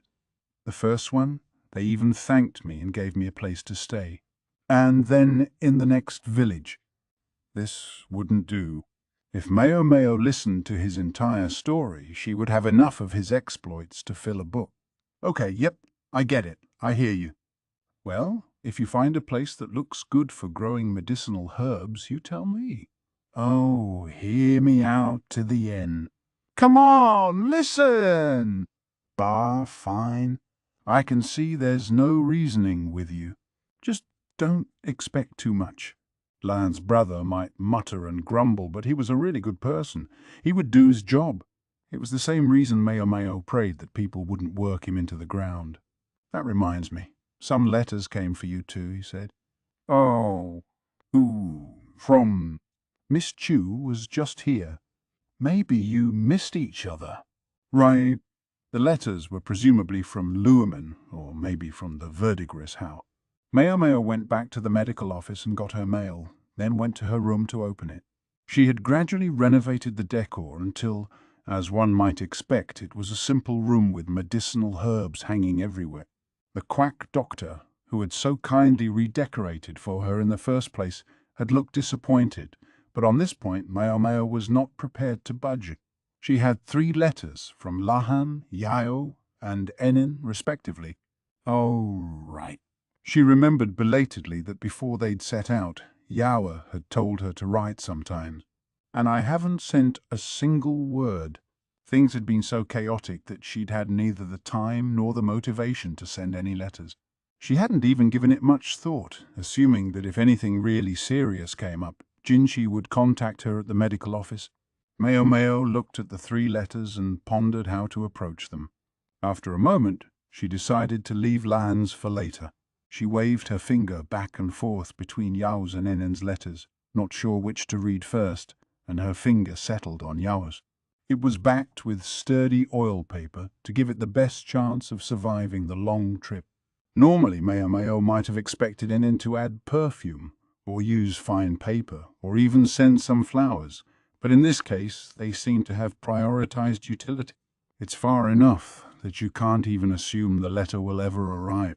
Yao's letter was the usual, pointed and pouty until it abruptly turned shy and sweet. It pointed out that Yao hadn't gotten any letters from Mao and wondered what was going on. It said she had heard about the insect plague in the West and had taken it upon herself to write, and was Mao doing okay? And so on and so forth. The letter was written in careful columns of neat characters that occasionally grew bold with emotion. Even her handwriting was transparent. Don't worry. I promise I'll write back. The real problem was how long it might take any letter Mao sent to reach Yao, but that was out of her hand. Next, she opened Enin's letter. Like Yao's, it had been reinforced with oil paper. She looked over the letter. Then she turned it over, looked up at the ceiling and sighed. She pressed under her eyes with her thumb and pointer finger. Then she turned the letter back over and looked again. The paper was the same size as Yao's letter, but Enin's characters were hardly bigger than grains of rice and ran together in a cursive hand, flowing down the page like a sutra. Some 90% of it was about Yao. This was no letter. It was a collection of field notes from Enin's observations of her mistress. Maybe Enin was trying to tell Mao something important, but the more of the letter Mao read, the more the message seemed to be simply, "My mistress is so darn cute." There was one thing that weighed on Enin, that Yao still hadn't given up the idea of doing the same work as a full-fledged physician. There seemed to be something else, too, but it was only an implication, a whiff detectable from her dense text and nothing more. Sorry, I don't have time to play guessing games, Mao thought, and set Enin's letter aside. All right, time for the last one. She was surprised to receive a letter from Lahan. Wouldn't it be better for him to contact Jinshi? Surely he realized that with Mao there was the distinct possibility that she would throw the letter away without ever reading it. In any case, it had reached her safely, and for the sake of those who had helped it do so, she decided to open it. Lahan's letter, too, was backed with oil paper like the others. It hadn't surprised Mao that Yao's and Enin's letters might be constructed the same way, but Lahan's as well? That seemed a little odd. Then again, maybe they sold paper that was made that way, specifically for sending long distances. Whatever. She looked at the letter, which said, "Yao and Enin are at my house. Yeah? What do you suppose I should do?" The sentences evinced a rare display of uncertainty on Lahan's part. The rest of the letter politely asked after the health of those in the western capital, but the matter of Yao and Enin was clearly his main concern. Hell, I don't know. Mao carefully folded the letters back up. She needed somewhere to put them for the time being. The quack doctor had given her, at her request, an empty box from when he'd gotten some Manju buns, and she decided to use that. Mao was a commoner at heart, unable to throw away even an empty box. Chapter 8. The Letters That Didn't. Another massive pile of papers had accumulated in Rickerson's office. It had been this way for days now, but they were necessary. There was nothing he could do about it. Instead, he worked his way through them, slowly and steadily, one thing at a time. There weren't enough administrators, and all the work those extra personnel might have done landed on Rickerson. It had been more than a month since the enormous plague of insects. The grasshoppers had attacked several more times, but after that things had calmed down. Well, not things, just the grasshoppers. Having eaten their fill, the loathsome bugs were now trying to leave a new generation behind. The problem was that people were fixated on the aftermath of the devastation. They were completely occupied with trying to make up for the damage to the harvest, but if they failed to take appropriate measures against the next swarm, the destruction would only get worse. Rickerson could feel a headache coming on as he confronted all the damage reports and requests for emergency provision. He wished he had the power to save all the people, but he was ultimately a mid-level functionary. There was only so much he could do. He would have to assess the damage to each region and send support commensurate with the locality's population. If he miscalculated, it might cause more looting or even result in further death from starvation. Rickerson wanted to tear his hair out. When considering how much to distribute, he also had to check the records and requests against their stores of provision. It wasn't that he couldn't do the math, but this was a heavy and wide-ranging responsibility that weighed on him. "This would be a lot easier if Sir Lahan were here," he muttered. A job like this would have been a walk in the park for him. He could have held an abacus in one hand and done most of the calculating in his head. He would have been able to look at the numbers purely as numbers and determine the fairest distribution. Speaking of Lahan, it had been a long time since Rickerson had gotten any letters from him. The last one had come maybe 2 months before the swarm. Rickerson had written to Lahan a couple of times after the event. He knew the other man was never averse to information of this variety. He would have expected a prompt reply. He realized that communications were not as reliable as they had been before the swarm, but could 2 separate letters fail to arrive? Or had someone discovered what was hidden in the letters he had been sending to Lahan and the Moon Prince? Rickerson stopped an official who was just about to leave. "There haven't been any letters addressed to me, have there?" he asked. "No, Master Rickerson, I'm afraid not," the official said flatly. This man was one Rickerson had seen much of ever since being sent to the Western capital. He'd brought letters to the others a number of times, so if he said there was no mail for Rickerson, he probably meant it. Was it only Rickerson who found that strange? Lahan being who he was, there was no way he didn't know about the plague of insects that had swept Icy Province.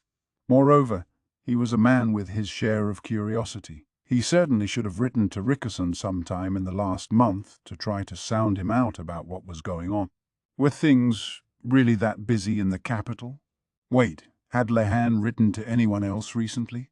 A thought of the young woman Lahan referred to as his little sister flashed through Rickerson's mind.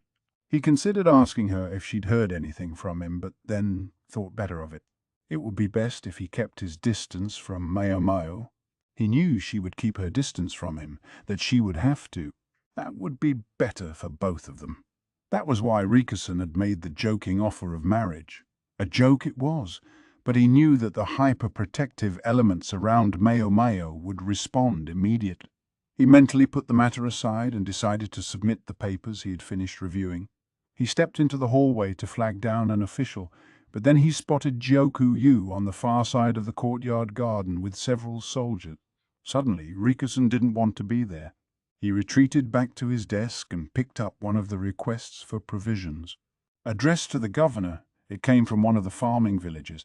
They hadn't been able to harvest anything, so would he please send some food, it asked. The petition also touched on the conscription of soldiers. That wasn't something Rickerson would normally see. This matter should have been taken care of before it reached him. The administrators must have mistakenly included it among the mass of paperwork. The petition included such expressions of love and loyalty as the farmers knew how to muster. It thanked Gyokuao for having supported them out of his private finances several times in the past. In every way, the letter looked like an innocent cry for help from some innocent farmers turning to the best ruler they knew. It sounded like a lovely story of a kind and generous governor rescuing his impoverished and hard-pressed people. How must Gyokuyu look to them? It was only natural that they would be willing to furnish him with soldiers. Conscription, Rikusen mumbled. He thought about Gyokuyu with his soldiers. What did he intend to do with them? Yeah, the people were restless after the major disaster that had just occurred, but did he really need to raise more troops in order to suppress them? Rikusen sighed. Gyokuyu, popular with his people. An unprecedented disaster. The strategist and the imperial younger brother come from the royal capital. The players were all here, the stage was set. But set for what? Rikusen still wasn't sure, because in his heart of hearts he still cherished a wish, still held out hope. Hope that Gyokuyu would be a good governor after all. Chapter 9. The Meeting. How many times had Jinshi heard that something was for his own safety? For more than a month now, he had led a life that bordered on house arrest. He wasn't to go anywhere outside of Gyokuen's annex. Occasionally he might be invited to the main house or the administrative office, but at such times he would be accompanied by a panoply of soldiers, certainly enough to keep him from doing anything unscripted. Even from the brief glimpses he got out of his carriage as he went from one building to another, he gained a sense of the destruction, but he knew that, in any other case, it would have been much worse. Jinshi had come to the western capital in part on the assumption that this insect plague was going to occur. He'd looked into old records about past plagues. They described entire crops annihilated, people so desperately hungry that they resorted to cannibalism. It was no exaggeration when people said that a plague of insects could destroy an entire country. Naturally, the dissatisfaction and anger were directed chiefly at the imperial family, which stood atop the national hierarchy. That was why Jinshi continued to submit to his confinement. At the moment, Gyokuyu controlled what he could do. Nobody in Jinshi's entourage liked it. Some of them even regarded Gyoku as a half-baked stage hero. But Jinshi had his position to think of. As the emperor's younger brother, he was supposedly here to survey things in the western capital. As such, he was, ultimately, a guest. If he did anything to contravene that role, it could come back to haunt him later. Or at least so he had believed. I think you're letting them upstage you a bit too thoroughly, Moon Prince, Chu said, although her face betrayed nothing. She sat across from him in the carriage, which was also occupied by a bodyguard and a second lady-in-waiting, although it was neither Swyron nor Teomate. He'd chosen his most capable people in response to a very unexpected situation. In this case, Geoshun accompanied him as his bodyguard. That would normally be Basin's role, but Basin would not have meshed well with the person they were going to meet. Basin was angrier than anyone at the way Jinshi had been treated in the western capital. He might be physically strong, but right now Jinshi needed someone who could keep their emotions in check. At this rate, people are going to think a helpless princeling bumbled in from the royal capital just to play a supporting part to Master Gyokuyu. With a dexterous flick, several small pieces of jade appeared between Chu's fingers. Her hand worked busily. More emerged, then a few disappeared. I know, Jinshi said. That was precisely why he was on his way to the administrative office. Yes, Jinshi was there as a guest, but he liked to think he had done all he could for the western capital. He'd offered them provisions that he had brought specifically for that purpose, and they had promptly been distributed. He'd sent messengers to nearby villages to help ascertain the extent of the damage, and then calculated how much food each location would need based on those assessments. He was glad he had brought a capable civil official like Baryu. The reason help had been so quick in coming from the royal capital was because Jinshi had dispatched a post horse the moment he'd heard from Lahan's brother. If, at that point, nothing had happened, if there had been no swarm, it would have been easy to dismiss as a mistake on the part of the imperial family. The possibility of a swarm of insects had been a topic of conversation among the emperor and some of his closest advisors and subordinates, and they had been aware of the possibility that it would strike in the western capital. But the decision to request support had fallen to Jinshi alone. He'd had no guarantees that the swarm would arrive, in which case the supply ship might even have been refused permission to dock. Therefore, and at the risk of sullying his own reputation, Jinshi had decided to allow Gyokui to take control of the event. When Gyokuyu's messenger had come to him shortly after the swarm arrived, Jinshi reported that he was safe and asked if it would be acceptable for him to request support from the royal capital. He also conveyed to Gyokyu that he would like the governor to receive the supplies. So it was that the provisions Jinshi had prepared and procured, Gyokyu distributed. Those who had come with Jinshi from the capital and knew the truth were furious, but this was the western capital. Even if Jinshi had tried to undertake the food handouts himself, he didn't have enough people to do it. He hadn't brought enough servants to cook and give out all that food. The quickest and best way to get it to the people who needed it was to work with Gyokyu. The thing that most terrified people during a natural disaster was the uncertainty. Just being able to get a bowl of congee and a bit of rice would do much to relieve the anxiety. Then there was the matter of market prices. Jinshi had received his share of exasperation for having no idea what things cost, but he'd been working on it the last few years and liked to think he was getting better. Even in the capital, with all its wealth, there were starving children who begged on the streets with empty rice bowls, or night walkers with their faces hidden, who beckoned customers into dark corners, or parents who sold their own children to brothels. If he hadn't seen enough of it from his carriage as he passed by, he'd witnessed more than his fill by walking those streets himself. Jinshi had worn fine silk all his life, had always had clear soup to drink every night and congee without any filler. Even now, he was at no risk of starving, unlike everyone else in the western capital. Why? What was it all for? He would do best to throw away foolish pride. If Gyokyu wanted to stand in the limelight, then let him. Better for Jinshi to let himself be used like a tool than to stubbornly, selfishly refuse to help. In fact, perhaps it was Jinshi who was doing the using. Let the emperor's younger brother be useless. Who cared if the people mocked him? Far better he be someone no one would desire to manipulate. What would Basin think of all this? He'd be mad with rage, perhaps, but, unable to strike Jinshi in his anger, he would destroy anything else in the room that wasn't nailed down. Jinshi, for his part, rather liked the name Jinshi, even if it was an identity he'd concocted to fool the eunuchs and the ladies in the emperor's garden. He preferred Jinshi, a name people could say, to Kazuigetsu, which none could speak, even if he knew that making himself approachable and easy to talk to was a pointless exercise. Time passed as he ruminated until he found himself at his destination, the administrative office. Kei, we're here. Chu looked outside and grinned.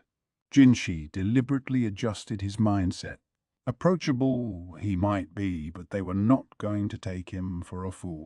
He was shown to a room with a round table. Gyokyu, and Larkin were already seated. Larkin, apparently with time to kill, was working Go problems. In a corner of the room waited bureaucrats with papers of some kind. Gaoshun and Chu traded a look. This didn't feel like the last time they had met Gyokyu or the time before that. They were especially curious about Larkin. It wasn't always possible to predict how the fickle genius would behave, and that made it even harder to guess why he was at this table. My apologies for summoning you here, Gyokyu said, rising to his feet.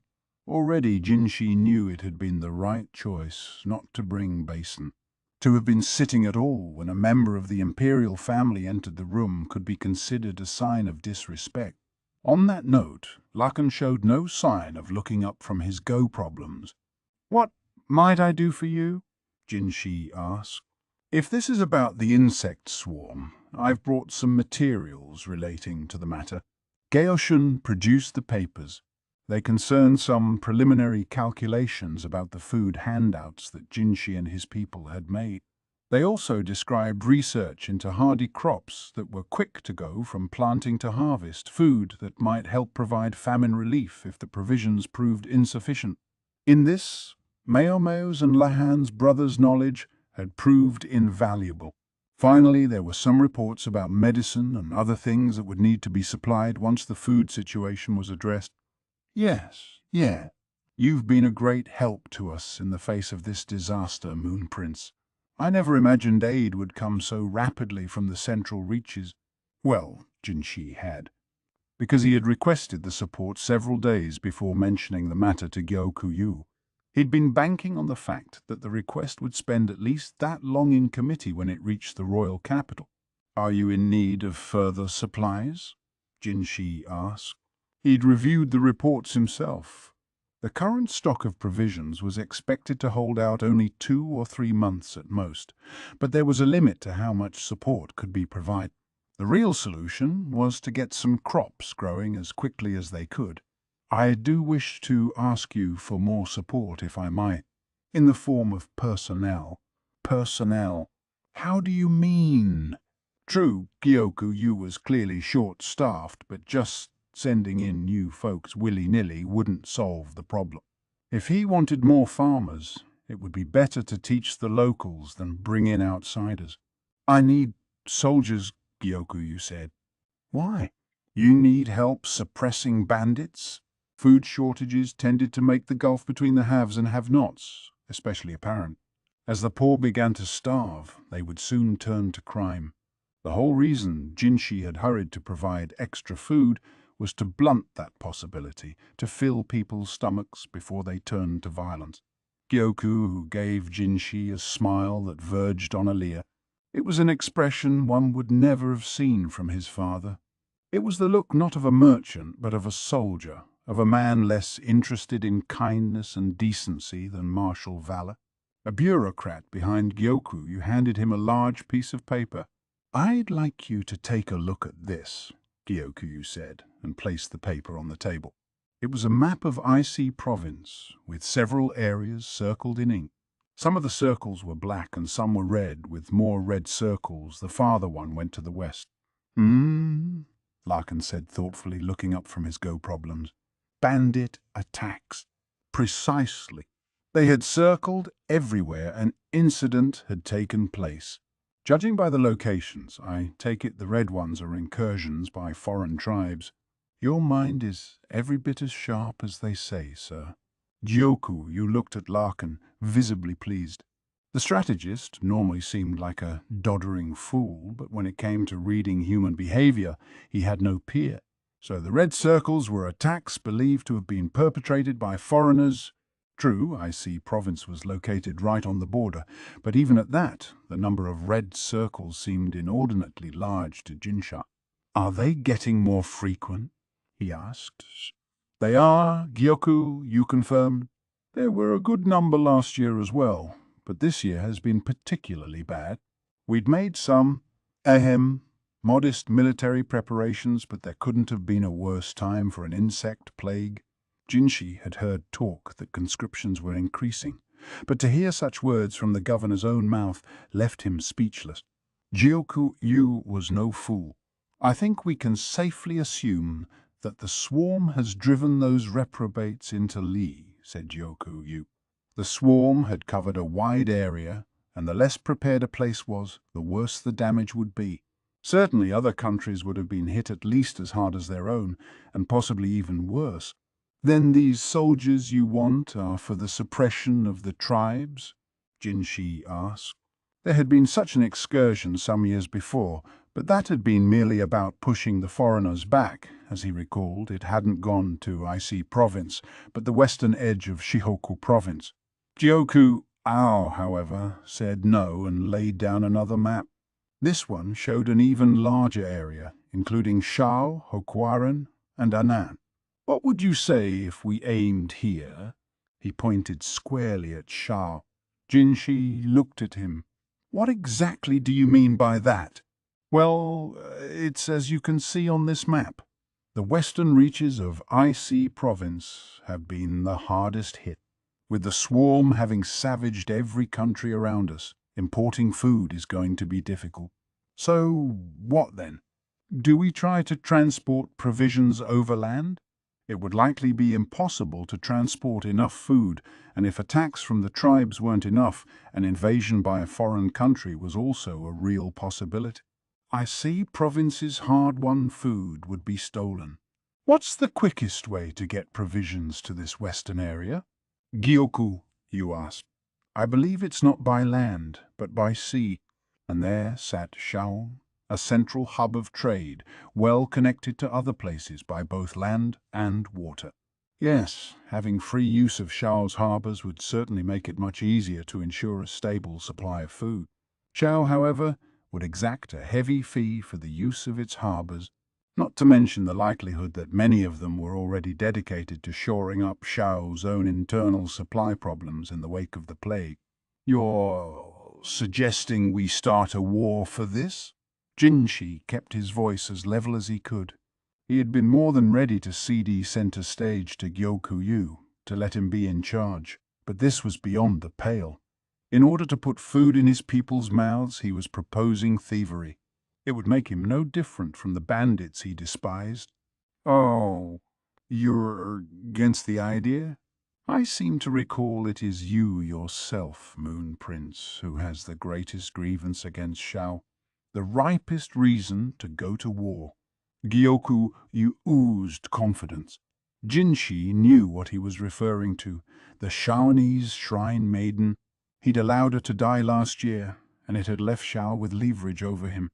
Jinshi suspected, however, that Gyokuyu did not know that the shrine maiden was in fact alive and secretly taking refuge in life. It was another Shawanese woman who killed the shrine maiden, Gyokuyu said. I grant she had been admitted to the rear palace as a consort, but surely Lai can't be held accountable for everything a woman from a foreign country might do. Certainly, Lai had come off the worst in the opinion of the wider world, and the imperial family in particular had been embarrassed.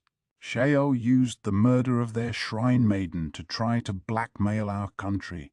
More than reason enough to go to war, I would say. But you wouldn't, imperial younger brother. Depending on the era, a reason to go to war could be nearly anything. After all, simply besmirching the ruling family could get an entire clan wiped out. Now Gyokuyu turned to the strategist. What do you think, Sir Larkin? Larkin once again stopped working his Go problems and studied the map intently. He wore the same look with which he would appraise a board game. He reached out to his aide, who gave him a bag. There were shogi pieces inside. I don't know about your reasons or excuses. All I know is how to win at shogi, Larkin said, and then he started arranging the pieces on the map. The aide gave Jinshi an apologetic look. There was no malice in Larkin, but neither was there virtue. So long as something didn't harm him or his family, he paid it no mind. If there was a chance to participate in an interesting game, however, that he wouldn't miss. Jinshi saw now why Gyokuyu had included Leikan in this conference. To the strategist, war was just a combination of his favorite games. It was a shogi match using human pieces and a game of Go in which you captured real territory. If you would stand at our head, Moon Prince, I have no doubt the people of the West would rally behind you. This, then, was what Gyokuyu was really aiming at with Jinshi. Don't you think that the people wish to behold you not merely as a visitor, but as a leader? There was one thing that Gyokuyu seemed to have misunderstood.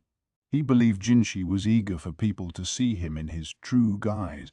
He was trying to flatter Jinshi's pride as part of the imperial family. If you should step forth, I would support you wholeheartedly. I would be your right hand, Gyokuyu said, his gaze piercing. Jinshi found himself wondering if Gyokuyu truly was related to Gyokuyu. She too could be strong-willed, but she was nothing like this. Jinshi could see it in Gyokuyu's eyes. He wanted war. He was eager for it. I may summon soldiers, but people live here. Yes, they do. Our western lands, a home to many loyal hearts. They may be merely farmers, but if the need were to arise, a great many of them would lend you their strength. Imagine you leading us and Salarkan formulating our strategy. And finally, though I grant our power be modest, the Yu clan would stand to aid you. The Yu clan? Gyoku-en might have started life as a merchant, but he had influence all over IC province. His current power might even surpass that of the Yi who had been destroyed 17 years before. Jinshi narrowed his eyes. Tell me, does Gyoku-en know about this plan? There was the slightest twitch of Gyoku's eyebrow. My father has long spoken of what we might gain if we could extend our reach into Shao's territory. Ah, so he doesn't know. And yet the whole clan of you would stand by me? Jinshi, drawing on his experiences in that den of women, the rear palace, remained resolutely calm. Compared to the lies women told, men's braggadocio was rough, their facades easy to poke holes in. A sea route, he said. Yes, the benefits would be great. It does make one wish for Shao's harbors, doesn't it? But it would come at too high a price. What of the other countries with which Shao shares a land border? They might cease to send trade goods.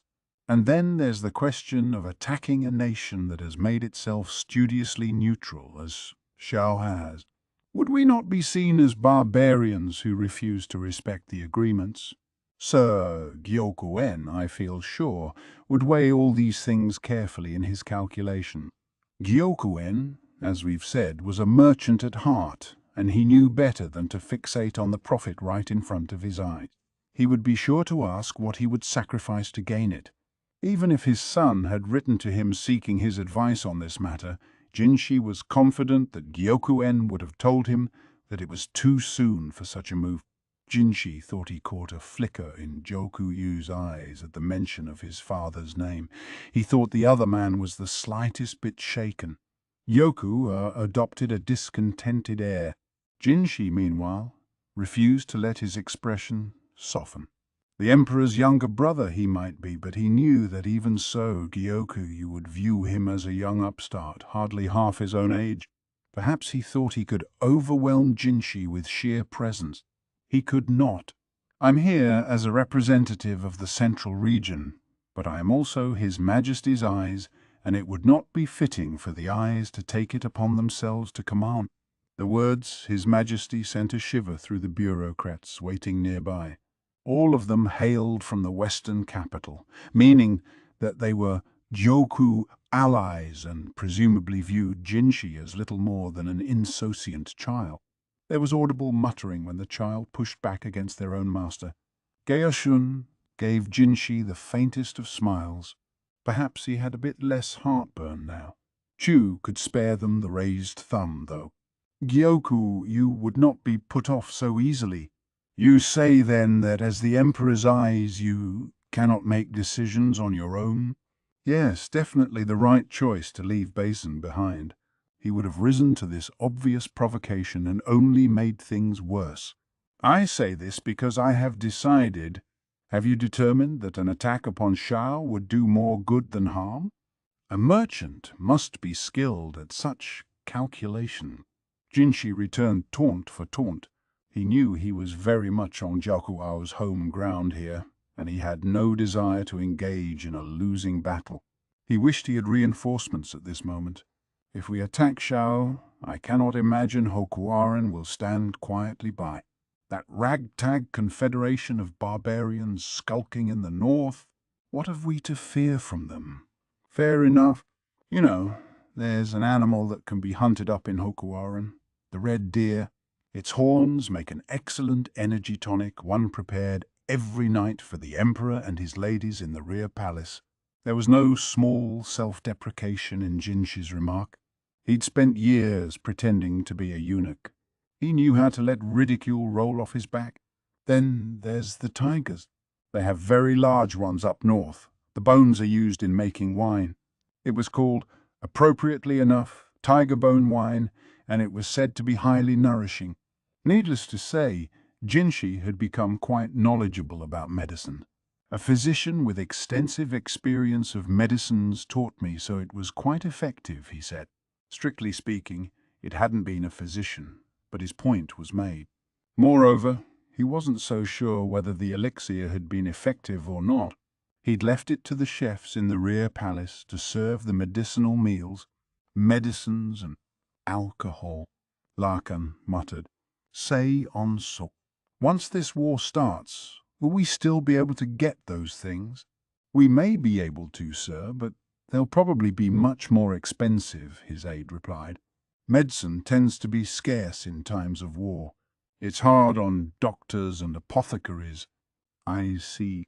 Larkin returned the shogi pieces he'd been placing into the bag they came from and stood up. Onsu was a highly capable aide-de-camp. He'd naturally understood what Jinshi was trying to communicate to Lakan. What seems to be the matter, Sir Lakan? Gyoku asked, puzzled. Sorry. I'm leaving, Larkin said, and with that he turned and went. Master Lakan, wait for me, Onsu cried, chasing after him. The Westerners had hardly picked their jaws up off the floor when Jinshi stood as well. It seems our strategist is in no mood for war. Perhaps I might also be on my way then. Gyoku, you said nothing. Jinshi decided to take that to mean that he could go. He didn't look like he liked that very much, Chu whispered. Sadly for Gyoku, if there was one realm in which Jinshi had far more experience than he did, it was what made Lakan tick. Chapter 10. The Golden Ratio. What to do? Layan's brother was fretting, a large map spread before him on the table in the medical office. Yes, whatever to do. The quack doctor was also fretting. Mao needed him to do some work, so she placed a mortar and some herbs beside him. What are you doing here, Layan's brother? She asked him. This was the medical office. It wasn't a place where non-medical personnel should just settle in and start fretting. Then again, she could understand. Of everywhere in the mansion, this was perhaps the least on edge. The old guy said I could, Lan's brother protested. Lahans is so tired, young lady. He needs somewhere to rest. The quack seemed to be under the impression that Lahan's brother's name was Lahans, but it seemed like too much trouble to correct him. Even Lahan's brother himself didn't say anything.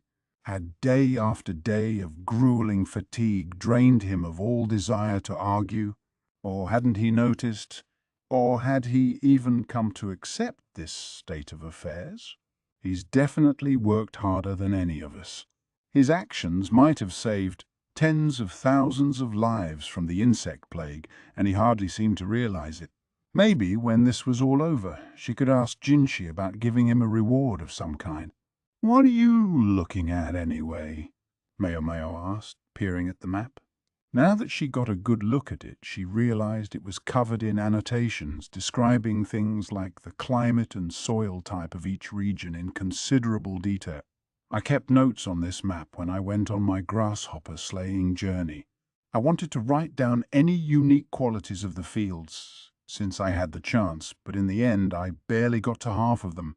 Oh man, this guy is useful. Unfortunately for him, his job in this case was to be used and used again, only to see others steal his best moment. Mao vowed afresh that she would see him recognized for his contributions this time, if never again. From the map, I take it that you're trying to decide where to grow crops. Didn't you do that already? This time it's more concrete. The powers that be want to know what crops can be grown where. We can't just go on sending food from the central region forever, can we? I'm trying to figure out what we can grow quickly with an eye toward crops that can be stockpiled. What about your potatoes? I can't give them anything that I don't know for certain will grow. The next several years will be an experiment. Apparently he didn't intend to imitate his father. What about, ordinary wheat? We could clear out the fields that didn't get harvested and replant right away. Oh, we're going to grow wheat. Only in the fields where it was initially planned, though. Planting wheat in the same field year after year reduces the harvest. Oops. Right. Mao nodded. What's all this about fields and harvests? The quack said. He was failing to follow the conversation as usual, but anyway, he was there. Beans might be feasible, but the harvest for those is late. Might not be much we can do about that. Lan's brother seemed to have an almanac in his head. The real problem is seeds. Seeds? You mean like regular seeds? Yeah. When you have nothing to eat, you don't have the margin to leave seeds for next year either. And then you're finished, right? I used some of my supply on the bean sprouts. There's still some leeway on the burr clover, but when it comes to soy or mung beans, we can't have people pulling them up by the roots. Fair point. If people pulled out the very things the beans grew from, there would be nothing left. So I'm trying to think of something we can harvest, and harvest fast, alongside fields that will let us grow wheat. It was startling to realize that this man's thinking would revolutionize the local agriculture, and he wasn't intimidated by the scale of the project. Lahan's brother wasn't looking for Mayo Mayo and the quack's input so much as he seemed to be getting his thoughts in order by talking aloud to them. Sometimes, when a person asks for advice, they weren't actually looking for a solution. The thing is, I need to keep yield, population, and soil quality in mind all at the same time. I was never much for calculating. If Lahan were here, he'd have it done in a second, Mayo said. Don't you mention Tousle glasses to me? Lan's brother snapped. His annoyance was understandable. Unlike his adaptable, politically astute younger brother, he'd had to live with the short straw all his life. He is your younger brother, isn't he? Mayo asked. He's your older brother, isn't he? Lahan's brother shot back. Things seemed likely to devolve from here, so Mayo stayed quiet and pretended the whole episode hadn't happened. Speaking of him, there haven't been any letters from him, Lahan's brother said. Really? From Lahan, you mean? I got one just the other day. Not me. I've only gotten letters from my father. Lahan loves writing letters. I was expecting to get more from him. If Lahan had bothered to write to Mayo, it seemed strange that he wouldn't write to Lan's brother. Incidentally, the quack seemed to be gradually realizing that Lahan's brother wasn't Lahan's, but Lan's older brother. He still didn't ask his name. Mayo paused thoughtfully. What is it? Lahan's brother asked. Nothing, she said. She was simply thinking about the letter she'd gotten a few days earlier. She'd dismissed it without much thought then, but now, she stood up. I'll be right back. Oh, sure. Mayo went up to her room where she found a small vase of flowers. She'd stripped the place of anything too girlish, but the quack occasionally left little decorations like this. Here, Mayo said, returning with the box in which she kept her letters. What's this? The letter I got from Lahan. Doesn't this paper look oddly nice to you? I initially assumed it was to help it survive a long journey. Mayo stared at Lahan's letter. The regular writing paper was reinforced with a backing of oil paper. Yao's and Enen's letters, which had come at the same time, had been constructed the same way. Hey, what's this sentence mean? Lahan's brother asked. Giving the line Yao and Enen are at my house yet. What do you suppose I should do? Very close scrutiny. Oh, you know, Mayo said, giving him a brief rundown on Yao and Enen's situation. Just imagine what Lahan's brother's face looked like then. The corners of his eyes, wide and astonished, were raised in fury. His nostrils flared and he bared his teeth like a beast. His hair stood on end so violently it seemed to stretch up to heaven. Yee! The quack cried, shrinking back. Mayo was almost as surprised as he was. She hadn't even known Lahan's brother was capable of looking so angry. If someone had carved his likeness in wood at that moment, it could have passed for a wrathful deity. That bastard! He chases me to a piddling field somewhere, while he lives in a mansion with an eligible young woman. 2 eligible young women. With Enen around, Mayo was sure that there would be no trysts assignations or romantic rendezvous of any kind, but she didn't think trying to explain that to Lahan's brother would help at the moment. He's always been like this, always waltzing in to steal my thunder. The quack doctor was still cowering, so Mayo grabbed the duck as it went by. Lahan's brother buried his face in its feathers. Duck therapy. After a few minutes, Lahan's brother's face was back to normal. The duck, evidently unwilling to work for free, began badgering the quack for some food. With Lahan's brother finally calm, Mayo thought maybe they could get back on track. "Don't you think there's something odd about this writing?" she said. "Oh, how so?" He even sounded different now. For all the lab blood in his veins, he was a surprisingly normal person, and relatively handsome to boot, but at that moment he looked supremely sullen. If duck therapy wasn't enough, a cat seemed the next best thing, but unfortunately the little calico furball was far, far away. Again, I would have understood, but yet that doesn't make sense. Those two went home once already. What do you mean they went home once? This is the second time they've been there. Lahan's brother, please keep your distance when you're making that face. I told you not to say Lahan's name in front of me. Yeah, okay. Lahan's brother appeared to be manfully enraged by his younger brother's relations with the fairer sex. Just suppose that Yao and Nen had once again sought shelter at Lahan's house because of things with Yao's uncle. Mayo could imagine that. But she was also sure that Lahan, of all people, would never write yet when he meant again. There's something going on here. She studied Lahan's letter. It was stuck firmly to the oil paper backing. There didn't seem to be any way to separate them. No, wait.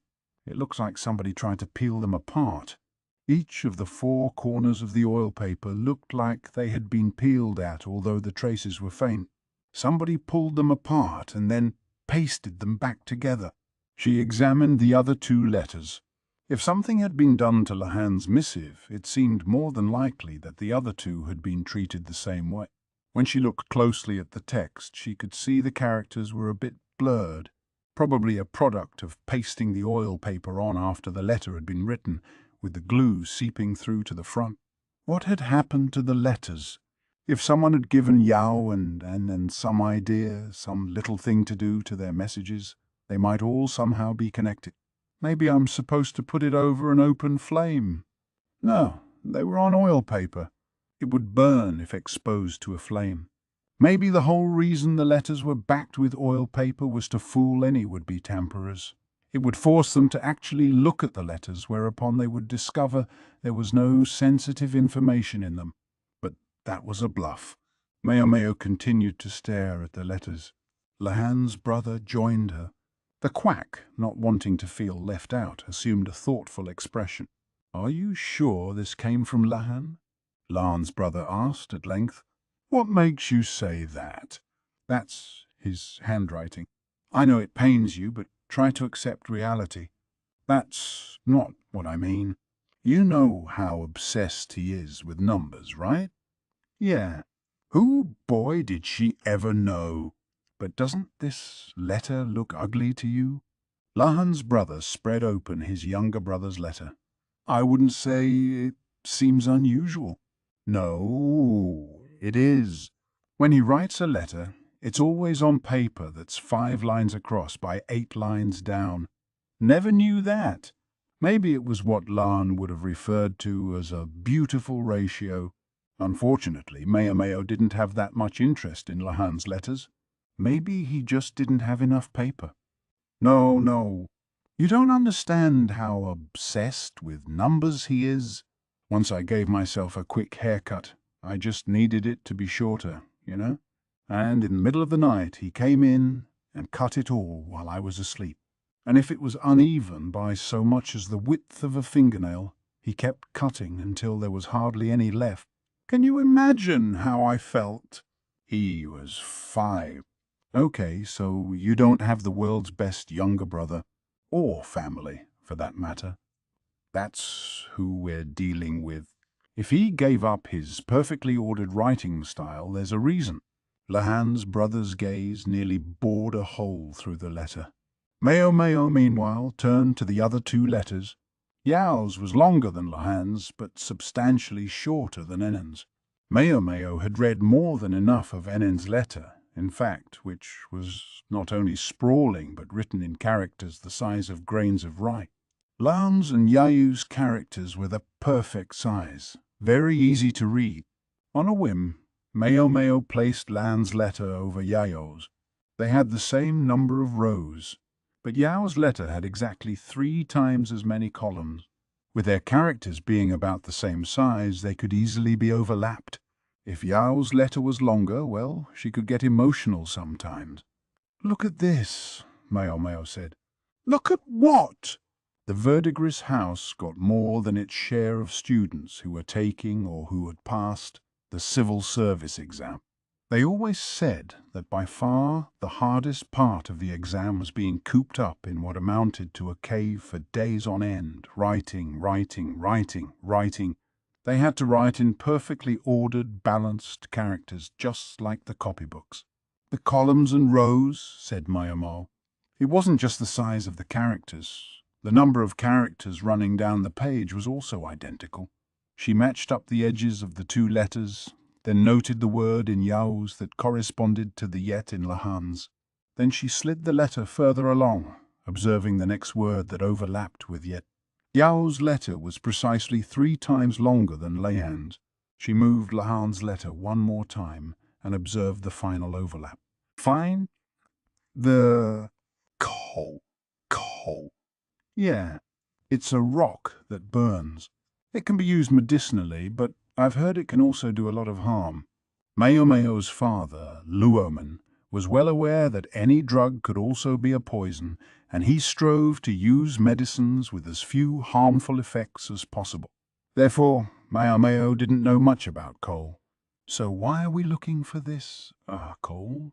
I'm not sure myself, but I think we should report it." Mao Mao put the letters back in the box, hoping it was all just a strange coincidence. Chapter 11. The Coal Mine.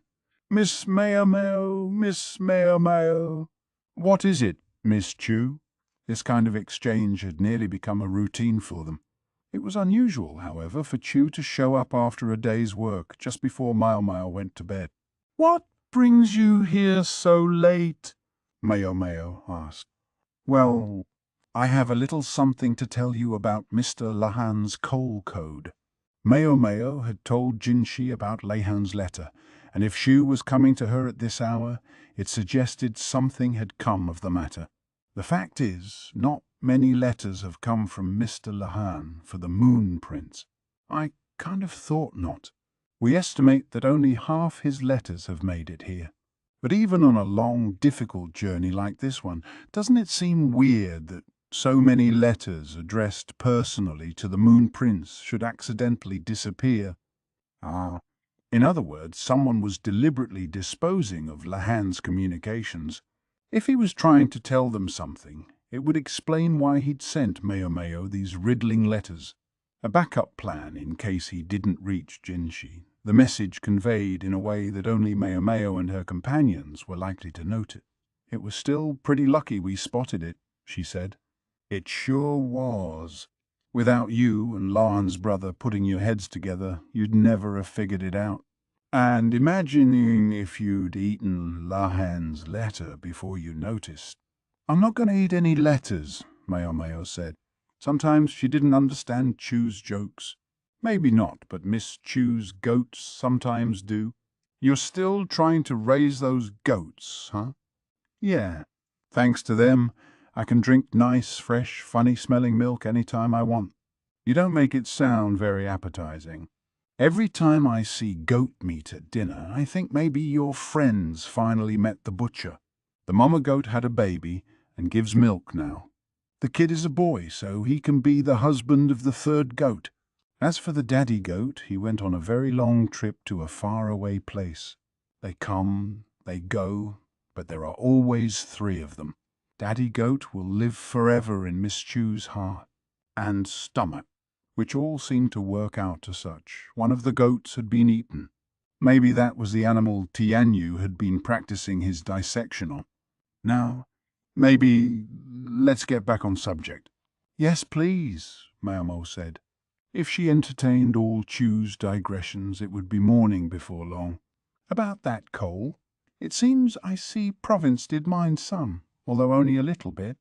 Oh, indeed, but that was almost 20 years ago. There are no records of any recent mining operations. Still, what an intriguing thought. Let me guess, there are no records left from 20 years ago? Mayo asked. The suppression of the Yi had occurred 17 years past, during which time much of the era's paper trail had been burned. You're exactly right! Our suspicion is that there was someone among the suppressors who was in charge of the coal mining. Well, that doesn't help us much then. But there must have been some people who did the actual mining, right? Yes, but you know, what happens to people after a major conflict like that? Who can say? The mine never yielded that much anyway, so it was abandoned. But in that case, or anyway, it would create some very enticing opportunities if people believed that was true, said Chu. Now, this was a striking turn in the conversation. Chu went on. Miss Mayo, did you know that Master Gyoku you invited Master Jinshi and the old fart strategist to have a little chat? No, and I don't want to know, she said firmly. I gather that Master Gyoku, you suggested starting a war against another country. You don't much care what I think, do you, Miss Chu? Miss Chu believes information should be shared with the right people. This information, however, was decidedly not something Mayo wanted to hear. It was clear why Chu had come to Mayo's room at night, though. If the quack doctor heard about this, he would have been very distraught. Now, which country do you suppose Master Gyoku you suggested fighting? I can't hear you, Mayo said, pressing her hands to her ear. Chu grinned and tickled her. Hey, no fair. Mayo flopped helplessly onto the bed, and Chu jumped on her, pinning her down. So much for plugging her ears. Chu whispered to her. He's not after Hokuaran. It's he's after. I didn't want to hear that. No, she would have preferred not to know, but now that she knew, she had a question. Why Shao? I would have thought attacking them would do us more harm than good, setting aside the fact that attacking other countries is completely stupid to begin with. Good question. One benefit is that if we capture the nearest city, it comes with harbors. We'd have free use of the sea lanes, and that's worth a lot. Importing crops would be much easier. True, perhaps, yet to Mayo it didn't sound like enough. Plus, considering what Shao did to us last year over the Shrine Maiden, we have a ready excuse. All the more so if the Moon Prince, whom they wronged more than anyone, were to lead us. It might look like a good excuse outwardly, but hadn't there been a lot of behind-the-scenes dealing? If the former Shrine Maiden were willing to provide information, they might indeed gain some extremely useful intelligence on how to attack Shao. But did Gyoku know that the Shrine Maiden was still alive? Surely not. One more thing. Everyone's on edge right now, and it makes people prone to violence. If we can point that anger away from our leaders and toward another country, wouldn't that be helpful? Think of all the people who lost their jobs because of the swarm. How many of them have become bandits? Just imagine what the old fart could do with pieces like that to deploy in battle. It was hardly an uncommon reason to start a war, but Mayo was nobody's fool. I thought Shao was supposed to be a neutral country. If we invade, Miss Chu, won't other nations be mad at us? I should think so. Hokuaran in particular would take it hard. You could argue that if we can seize the harbor in one fell swoop, we might manage things somehow, but we would still have a rough time of it. And it would cost a lot of money. She sprang to her feet. But what if, say, there was a mountain with a coal mine on the western edge of the province? The western edge. On the border with Shah, in other words. Coal doesn't get used a lot in Lai, but it's an important fuel resource in places without much timber, Chu said. That's what I've heard. She didn't know firsthand. She'd never used the stuff herself, but a fuel that could be used without needing to make charcoal would certainly have its uses. They say it stinks when you burn it, though, so people don't like it as much as charcoal. Lumen had used coal during his studies abroad. Burning it produced secondary products that were poisonous but could also be medicinal. If it was too much trouble to mine the coal, however, there was no point. Yes, the former Empress Regnant had banned logging, but even so, charcoal remained a better and cheaper fuel than coal. Wow, really? What does it smell like? Chu asked. I mean, I haven't smelled it myself, but I'm told it's acrid. They say if you smell it once, you'll always recognize it. I guess the only way to know for sure would be to burn some ourselves. Mao stayed seated on the bed and watched Chu. Oh, well, suppose there was a great deal of coal that could be extracted from the Shao side. What if we could import that with our newly obtained sea route? What if Shao didn't even know there was coal there or what it was worth? Although, to be fair, I doubt they really don't know what it's worth. That would change the equation. Whether or not there would be a profit, whether or not to go to war. If there was some other way to use coal, too, that would change things even more. But let's set that aside. Chu mimed putting an object to one side. Now I understand why Lahan told me to look for it. Mao was suddenly very tired. Lahan had found out somehow that there was coal in IC province. He'd found and examined records and materials about the province, whatever was left in the central region, and he had discovered that officially there had been no mining. This is completely different from the over-reporting of the crops.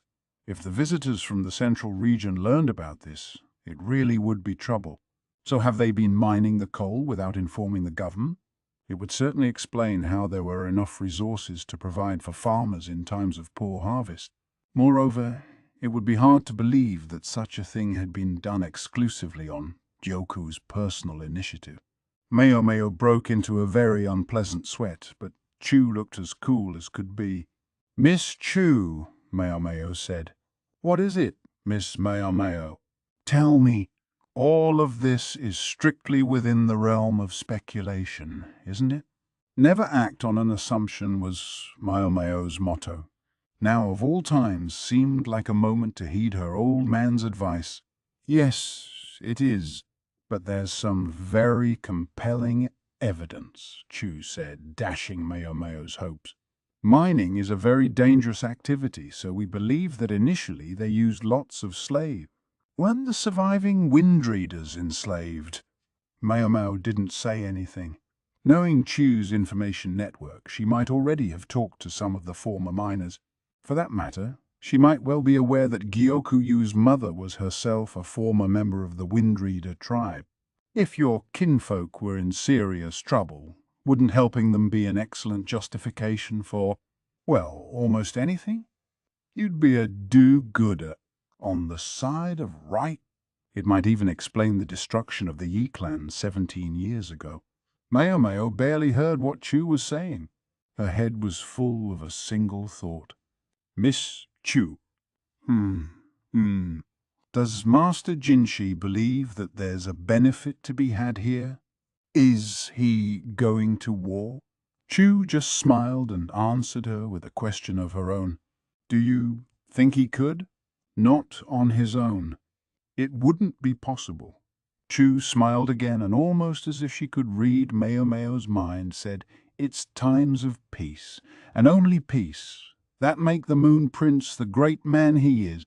Was that a compliment? Mao wasn't sure, but it did make her feel a little bit better. Chapter 12. Mother versus Son. About the time Jinshi was finishing breakfast, a man like a wild boar, that is, Basin, appeared. Jinshi was hardly even bothered by the duck that perched alternately on Basin's head and shoulder. Sadly, he was used to it by now. Whoa, what's going on? I could hear you coming all the way down the hall. Teomei was not pleased with her son. There was at least one other thing she might have chided him for, but sadly she too had grown accustomed. Mother, I cannot stay silent with things as they are, Basin exclaimed. The duck gave a sympathetic quack and flapped her wings. Who are you calling mother? We're at work here. She gave Basin a smack, startling the duck, which flapped away and right out of the room. It might have seemed a bit harsh, but this was how things were done in Gaoshin's family. Jinshi was used to this too, although he still found it draining. My goodness! Swiren put her hands to her cheeks and laughed, while Chu was uncharacteristically silent, trying not to draw attention to herself. As usual, Baryu was secreted behind his curtain. Jinshi could hear paper shuffling back there, so he knew the man was getting ready to work. Gaoshun, as it happened, was out at that moment. If he'd been there, he would have looked more pained than anyone by the behavior of his wife and son. You're the royal bodyguard, Basin. You could stand to act like it, Teomei said. A master is shamed when his servants make fools of themselves. But, Lady Teomei, Basin said, knowing better than to make the same mistake twice. Chu suppressed a smile at the mode of address he chose. Tell me, can you stand by and watch this happen? The officials from the royal capital know to hold their tongues, but the administrators from this city mock the Moon Prince and say the most awful things. He's a leader in name but not in action, they say. He could stand to learn a thing or two from Joku Wu. Teomei's hand rose again, the back this time. Chu yelped and put her hands to her cheeks, smooshing them together. Even Baryu was evidently interested enough to peek out from the gap in his curtain, although he was ultimately just an observer. You will refer to the governor with respect. I don't care how low a piece of humanity he is, he still outranks you. If you give the slightest cause to be upset with you, you'll only sully the Moon Prince's name. A low piece of humanity. Jinshi could tell Teomei was barely holding back her disgust herself. For better or worse, Jinshi had become more than used to enduring such mockery during his time as a eunuch, so the alleged taunts barely moved him. It would be counterproductive for mother and child to start fighting, so Jinshi stepped in. He could possibly have instructed Swiren to intercede as well, but she was looking directly at him, so it looked like he had to do it. Will you both please contain yourselves? He said. But, sir, they said in unison, for once in harmony, your point is that I'm not viewed favorably in the Western capital. Well, I knew that. What exactly is the benefit in getting upset about it? Moon Prince, Basin said. You've done so much for this city and Guy. Sagyoku Yu is taking the credit. Shouldn't you make your work more visible? Do you think that would gain me anything? Everyone in the room fell silent. First, Jinshi looked at Swiren. We'd have to find you more bodyguards, she said. Then he turned to Teomei. Shall I obtain Sir Gyokuyu's permission? For form's sake, she said. Even for her, evidently. Respect for Gyokuyu stopped at Sir and didn't rise to the level of master. We could send a doctor with you in the name of visiting the sick and the injured. An uncommonly sober suggestion from Basin. I'd almost completely forgotten to worry about this recently, but how many people do we really have who can endure your countenance, Moon Prince? Chu asked. I think the shut-in life might actually be easier for you. Everyone else groaned audibly. I would hate to have to clean up after you when brides and lovers have a change of heart after seeing you, Moon Prince. It does the most terrible things to my stomach, came Baryu's mutter from behind his curtain. Once more they were all silent. Quiet enough, in fact, that a commotion could be heard outside. Another day, another fight going on somewhere. At length, Chu ventured, How about this? She took a belt out of Jinshi's chest of clothes and placed it in front of Basin. Ah, so that's what you have in mind, said Swyren, who seemed to surmise everything Chu was saying from this one article of clothing. What does she have in mind? Asked Basin, who certainly hadn't. Chu grinned. The Moon Prince doesn't have to go outside himself. As long as it looks like he's doing something, everything is fine. Jinshi started to get Chu's drift. Basin, he said. Yes, sir. What is it? I grant you that belt. Put it on and go to work in my stead. Sir, Basin said, staring at the belt in amazement. Chapter 13. A Visit to the Ill, Day 49. More medicine arrived, but it's not enough. We're also out of the dandelions that were filling in for tea leaves. Day 50. Tasked with disinfecting bandages. These things are tattered rags now. We can't use them. We'll have to collect any cloth people don't need. Day 51. Chu told me to keep tomorrow open. Day 52. An abandoned building near the city's main plaza has been turned into a simple clinic. They haven't started seeing patients yet, and there's already a line. The clinic was a lively place. They said they would see those sick and injured on account of the swarm for free, plus it wasn't far from the food handouts. Are you here to help, Niangnio? Asked Dr. Lai. He was one of the mid-ranking physicians and a dedicated, if sometimes stubborn man. He had also picked up the wrong name for Meo. He, Dr. Yu, and Tian Yu saw people at the clinic who had been hurt.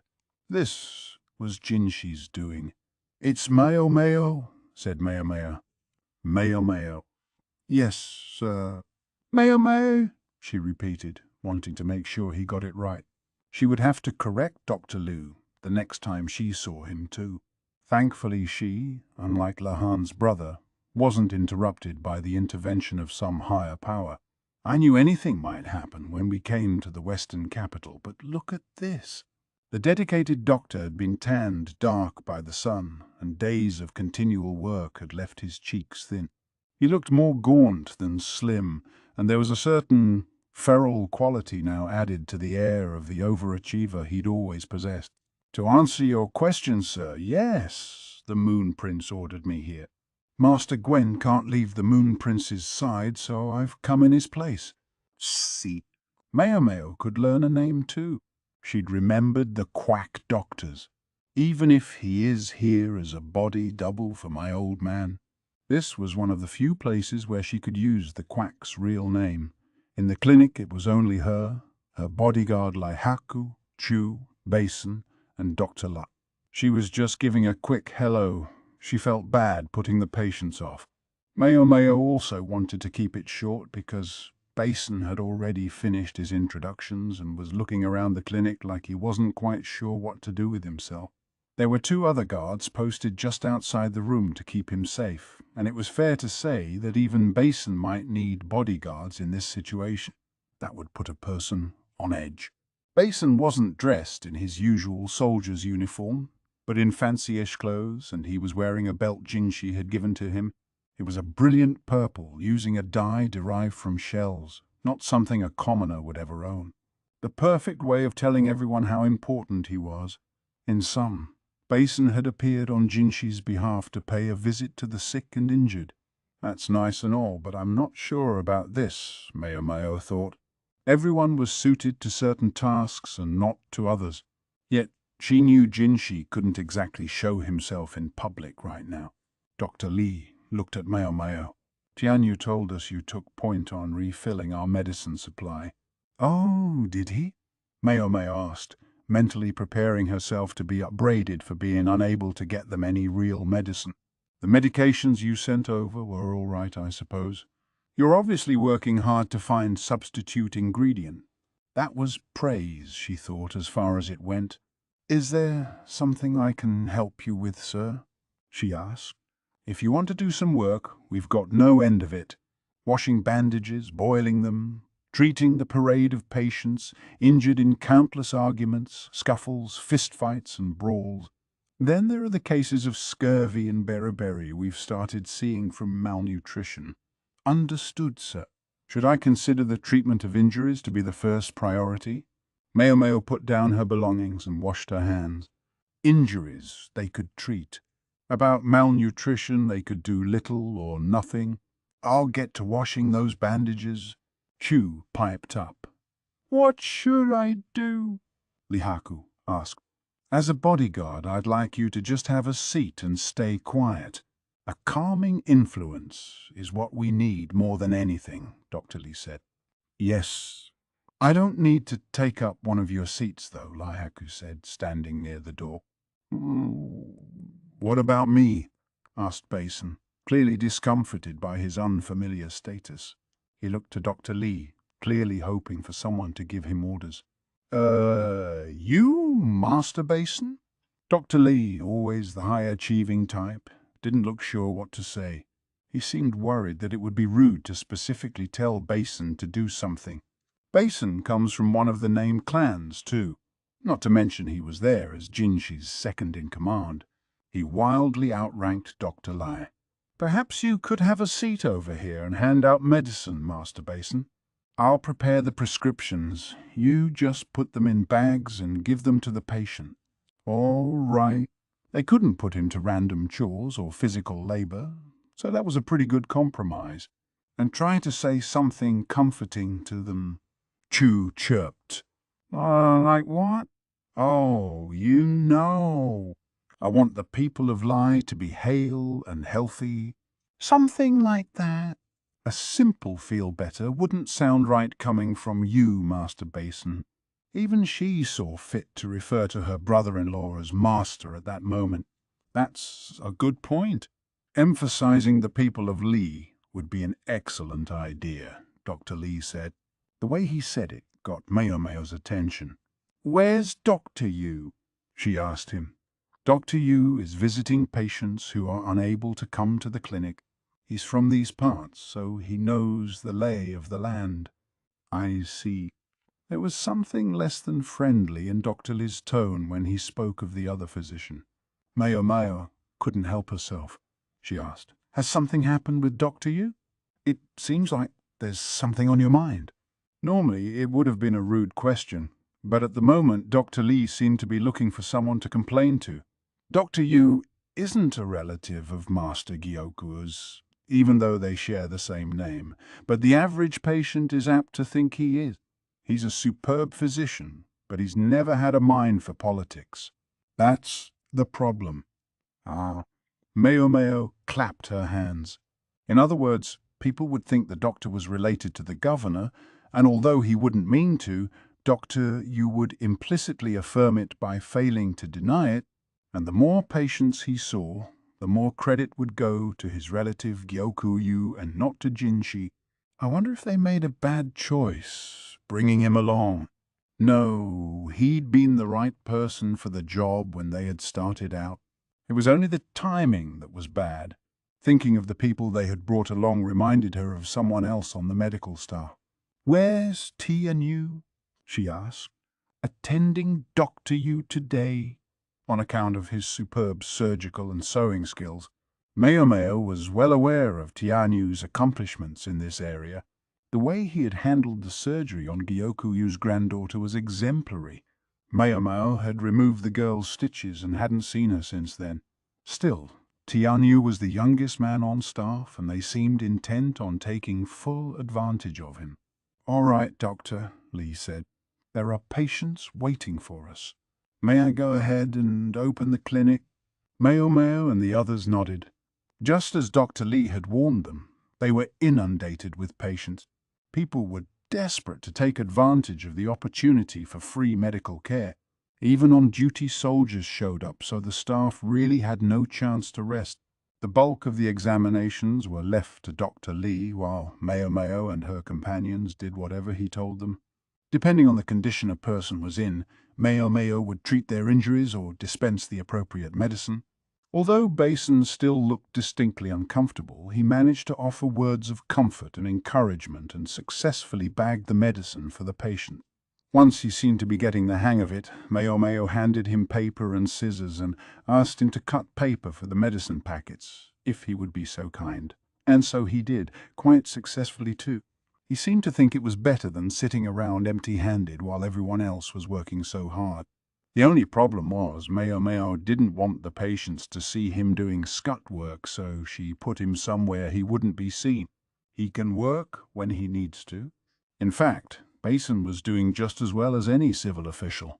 The problem for him was that, as Jinshi's right-hand man, people simply assumed he should be able to do 3 times as much work as anyone else, so he looked bad in every comparison. Poor guy. Given his military background and then his assignment as direct subordinate to the Emperor's younger brother, it just seemed like he should be able to do this kind of thing. It didn't help that Gaoshun probably did do all this stuff effortlessly. Chu had a funny way of working. She seemed to shuffle and fidget and move around far more than was necessary. The strange thing was she nonetheless worked very quickly. She disinfected a whole pile of bandages in the morning. Then, with Mao's help, she set about concocting lunch out of whatever was available. Sometimes she would stop to do a magic trick to delight a young patient. The one who really had time on his hands was Lai Haku. As the bodyguard, his entire job involved standing at the doorway. Chu occasionally put the other 2 guards to work, but Lihaku simply stood the entire time. "Man, I looked like a bump on a log," he said. He laughed a little, but the truth was, he was serving an important purpose.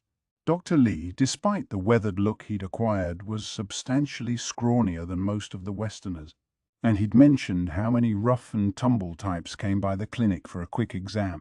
Having a 189-centimeter man standing by the door, even if he was effectively a statue, was a useful deterrent. And if any visitor seemed like they were going to start something, Lihaku silently went over near them, which was a big help. It wasn't so awful if they went for Mao or Dr. Lai, but if someone tried to go after Basin, that would be a real problem.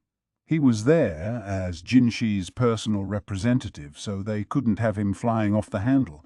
And besides, if anyone was going to come off worse in an encounter like that, it was going to be the patient. They almost certainly wouldn't beat Basin in a contest of strength. They'd be lucky to get off with just a broken bone or 2. Worse, although Mao didn't know exactly what the laws were in the Western capital, laying hands on a member of the imperial family, or even his representative, seemed like a beheadable offense.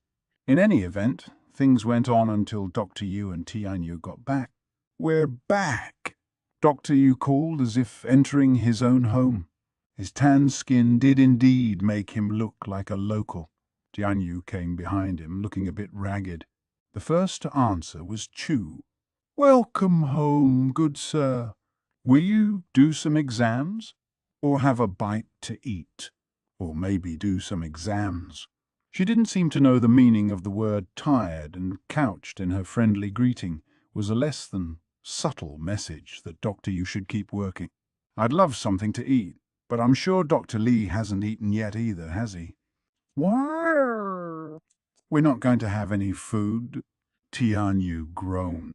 He was tired. In his right hand he carried some tools, while in the left was a cloth-wrapped package. He might be smart-mouthed and occasionally obnoxious, and Mao might not always know what he was thinking, but apparently he couldn't get the better of Dr. Yu. Frankly, Mao loved to see it. "Let's break for a meal, then." "You've got 30 minutes, Chu said, clapping her hands, who had made her the MC. "Great. What's the side dish?" Tianyu asked. "Side dish? We should be so lucky." Miss Chu took everything there was and put it all into this meal. "Miss Chu's special homemade fried rice." The secret to the flavor is the stash of dried mussels they keep around to go with their booze. "With a schwa?" She whipped out a ladle and a plate and struck a pose. Yes, the fried rice was basically made with leftovers, but what with the condiments, spices, and fried egg, it looked pretty appealing. Chu always claimed she preferred eating to cooking, but she could clearly handle herself in the kitchen. For a drink, you have a choice of watered-down grape juice or goat's milk. The water is looking a little cloudy, so I wouldn't recommend it. That was good advice, There were grasshoppers floating in the well. Chu had been straining them out as she did the washing. Maybe we need to distribute drinking water too, Mayo thought. If people drank contaminated water, they would only get sick. Maybe that explained where all the diarrhea medicine had gone. People need to at least filter the water and ideally boil it. In point of fact, washing and boiling the bandages was quite a luxury in the Western capital, where water and fuel were both more precious than they were in the central region. The water, obviously, but as for fuel, charcoal and firewood were scarce. What there was plenty of was animal dung. Coal, huh? In the central region, people thought of coal as a substitute for firewood or charcoal at best. People here in Isei province would value the resource very differently. It might be worth so much to them that they would actually dig it out of a mountain to use it. Gold and silver had to be mined. There was no substitute for them. But no one, at least no one in the central region, would think to dig something out of the earth when there were trees all over that were exactly as good. The people of Isei province, though, wanted a fuel source that wouldn't run out, something they could use on a grander scale than livestock excrement. There certainly were advantages, but enough to go to war for it? There must be something better. Mayo let out a groan, just as someone clapped her on the shoulder. Miss Mayo, Miss Mayo, you seem to be lost in thought a lot these days. Your mind's way off somewhere. Miss Chu, am I really that zoned out? Yeah. Oh, well, anyway, you seem to sigh a lot. Mayo put a hand over her mouth. All right, come on, Miss Mayo. Let's have something to eat. I think Dr. Yu has something to say to Basin. I'm sure that will be fun. Oh, yeah. It will be very interesting, no doubt. Mayo sometimes thought she and Chu didn't mean the same thing when they said things like this. When Mayo got to the table where the fried rice was laid out, she found a smiling Dr. Yu and a rather unhappy-looking Basin. Tianyu plainly wanted to hurry up and eat, but he couldn't touch the food before they did. Apparently, even he understood the basic rules of etiquette. So, you're his substitute, sir, Basin? Dr. Yu asked him. May I ask what exactly is so funny about that? Basin replied. Things between them seemed tense. Maybe they should have brought the duck to keep the mood light. Mayo elbowed Chu. Yeah, what's the matter? Do they know each other or something? Mayo whispered. No, I think this is the first time they've met, Chu whispered back. So, what kind of person is Dr. Yu? Ooh, Miss Chu would also like to know. Oh, don't do that. Just tell me. I promise I'll suggest a walk around town. Oh, that's a great idea. Chu tended to follow Mayo whenever she went out. She seemed to love gambling around the city, so she was quick to take Mayo up on this plan, as Mayo had guessed. Dr. Yu is a real upbeat go-getter, very dedicated to his work, but he wears his heart on his sleeve. He makes quick friends with anybody, but I don't think he'll ever truly understand my husband if he lives to be 100, because he's a man of the light. Even Mayo hadn't really seen Chu's husband, Basin's older brother. She feared she might go mad if she got too close to someone who raised her hackles like that. What do you mean he wears his heart on his sleeve? She asked. Just like Dr. Lee said, he doesn't seem to have any interest in politics. He knows the climate and the lay of the land in the Western capital and is an excellent doctor, and he has no interest in politics. He was an excellent choice for this trip. Well, past tense, because there had been a miscalculation. Who could have predicted a sudden grasshopper plague, and that the Moon Prince wouldn't care about his reputation, and that Master Gyokuin's oldest son would be extremely popular here? So, Dr. Yu. He's a fine person who would certainly never betray the Moon Prince. Maomao found that reassuring, although she wasn't entirely sure why. If she felt better, though, there was one person who didn't seem convinced. "What are you after here?" asked Basin, who was managing to act calm, although his nostrils had flared noticeably. "What am I after?" echoed Dr. Yu, looking genuinely befuddled.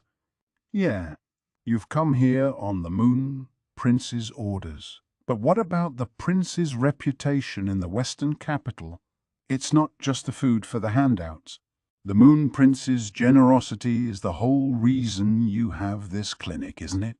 "Yes, certainly. He's a man of great discernment. Every time I look around, I'm reminded that the fact that the Western capital is so quiet despite that terrible plague is thanks to the Moon Prince." "You almost sound as if this isn't the first grasshopper plague you've experienced. Like you know what's happening, and that's why you're so relaxed," Basin said. It was exactly what Maomao had wanted to ask, and she energetically applauded him in her mind. "No, as if about it. I've seen plenty of swarms in my time." "You have, Doctor, you? Plenty of them? But I thought there hadn't been a swarm here in decades," Maomao said. "Oh, there has. Just nothing big enough to bother the royal capital about." That certainly was plausible. But Basin pressed the point. "You didn't report them? Isn't that negligence?" "Negligence. Let me ask you something, Sir Basin. How many crops must be consumed by the bugs before it's considered a plague?" "Well, enough to make people's lives harder, I guess." "And how much is that?" "So long as each person has enough grain to feed themselves." "Where's the problem?" "There are other things we can sell. So long as we make up the shortfall, there's no issue. Suppose, then, that we planted twice as much as normal, but then there was a swarm of insects, and in the end we only harvested the same amount as in an ordinary year. What then?" Well, Basin didn't know what to say. Dr. Yu was an upper physician, and he had the wits to prove it. He spoke as if all this were hypothetical, but presumably it was something that had actually happened in the past. Increasing the size of the area to be planted, even if the harvest was ultimately unchanged, would demand much greater labor and expenditure. If, nonetheless, the same amount of taxes were exacted, now that would make life harder. "Li is a vast and wide country, Doctor, you said, but the very greatness of its size means that the royal eye does not see all the way to its western edge. If the harvest is known only as a series of numbers, then what use is reporting a swarm of insects? It would only be dismissed out of hand. In that case, I should think it would be self-evident that the only choice for IC Province would be to deal with the matter itself." Doctor, you wore his heart on his sleeve, so he didn't hold back from telling Basin what he thought. This is Dr. Yu, and even he feels this way, Maomao thought. The low opinion of Jin Shi in the Western capital seemed to have a lot to do with the perception that the central region didn't do anything for IC Province. The Moon Prince, however, did act appropriately. It reminded me of the Yi clan. "The Yi clan?" Maomao asked before she could stop herself. "Yeah. Do you know them?" asked Dr. Yu, unperturbed at Maomao's bursting into the conversation. Basin would have to absorb that before he could come back into the talk, so Maomao decided to take over. "Say, maybe we should have this discussion over some food?" "Doctor," you said at last. "Come now, let's eat." "Food," said Tianyu, ecstatic to finally be getting a meal.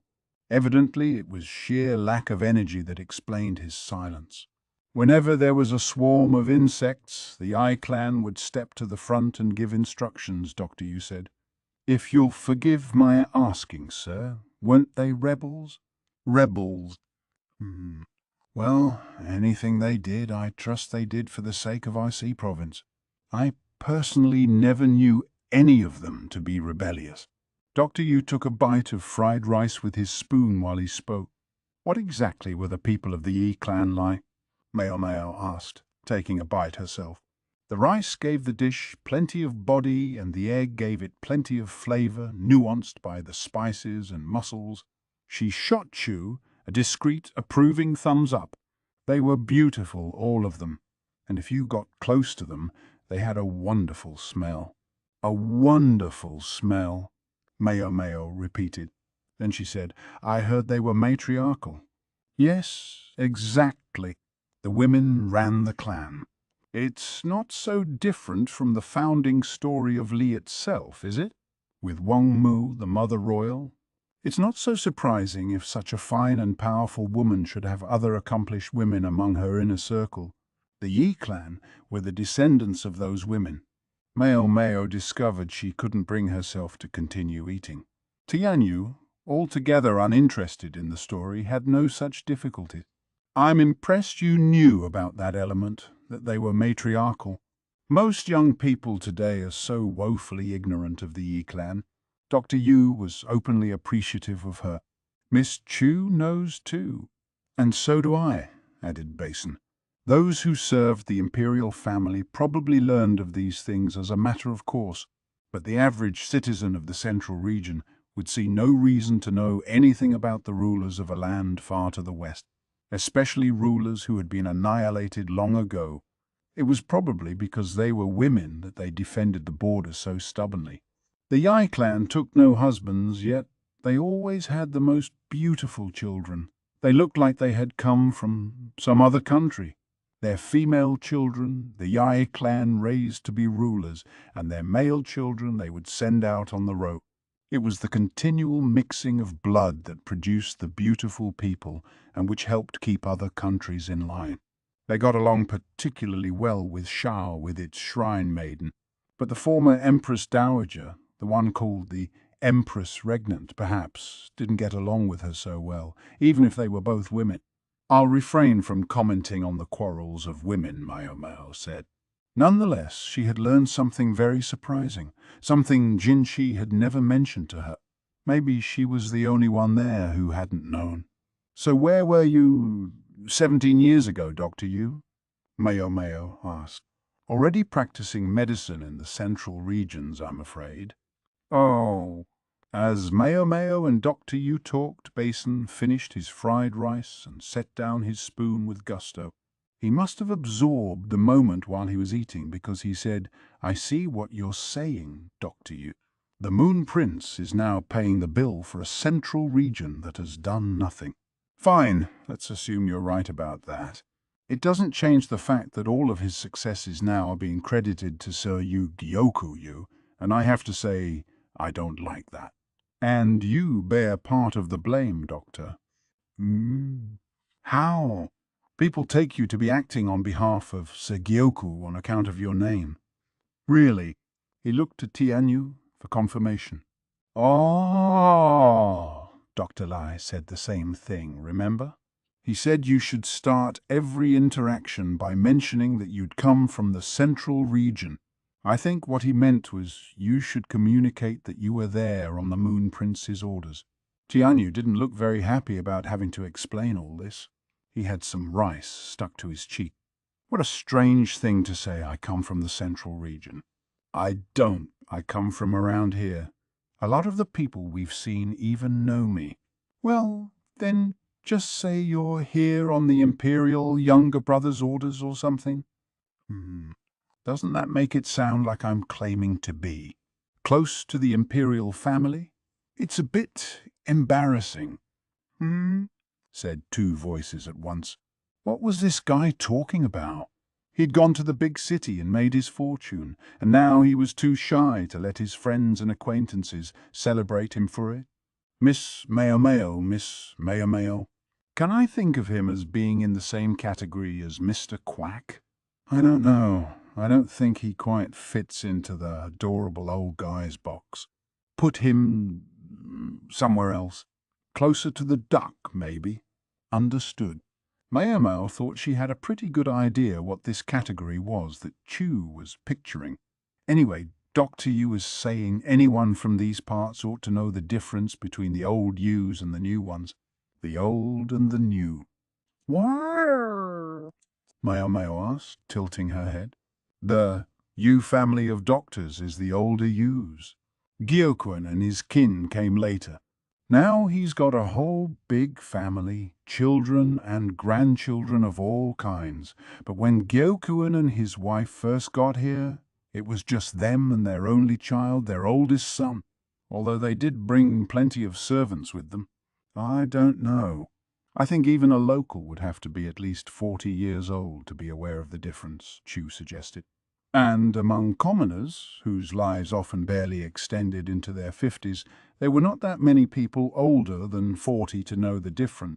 Moreover, Gyoquin and his family were the face of the Western capital now. To younger people, you would almost certainly mean Gyoquin or Gyoku. So that's how it is, Tianya muttered. I'm surprised. I thought for sure the family was way older than that, said Mao. There was a time when people started coming here to do trade. I think they moved here around then. You could find out exactly when if you checked the family register, Doctor, you replied. No, I don't think you could. The family register's been burned up, Chu said as she sipped some goat's milk. That's a shame. So anyway, you just make sure to tell your patients that it's by the Moon Prince's good graces you're treating them, said Chu, driving home the point in lieu of Barton. Do you suppose I have to? The old but not that old guy said, looking abashed. You're not even afraid of some thugs, Doctor, so how can you possibly be embarrassed about this? Quiet, Tianyu, he snapped. Apparently he was the kind who was embarrassed to make himself look too good, even if he had the ability. He'd probably only managed to make up a physician because he had Dr. Liu for a boss. Someone who looked for good people and found them. Excuse me, said someone who now looked fixedly at Mao and the others. If you're done eating, could you get out here and relieve me? It was Dr. Li looking reproachfully through a crack in the door. Chapter 14, Tianyu. After some discussion of how to handle Dr. Yu's shy streak, it was determined that Jinshi should grant him some object he could wear or carry. As long as all I have to do is wear it, said the good doctor, but he was effectively convinced. Mao thought such a gift was likely to get him even more fawned over than just saying he was there because of the Moon Prince, but she wasn't sure he realized that. They should just give him a sash or a jade ring to put on his belt or whatever, and be done with it. It had been decided that Dr. Li should get something as well, and he, for his part, was much honored. When, after work, they told him about it, he'd actually refused. Surely there is no reason for me to have anything. Wait, I can't be the only one who gets something. Doctor, you exclaimed. Dr. Li looked at his boss uneasily. Is it just the two of them? Tianyu piped up. If Dr. Li doesn't want his, I'll take it. My name's Li too. It was indeed. The fact that Dr. Li and Tianyu shared the same surname was no end of trouble, and Mao certainly wasn't privy to Dr. Li's personal name. Not to mention Li Haku was there as well, meaning there were no fewer than 3 lies right there in that room. You're not getting it, Dr. Li snapped.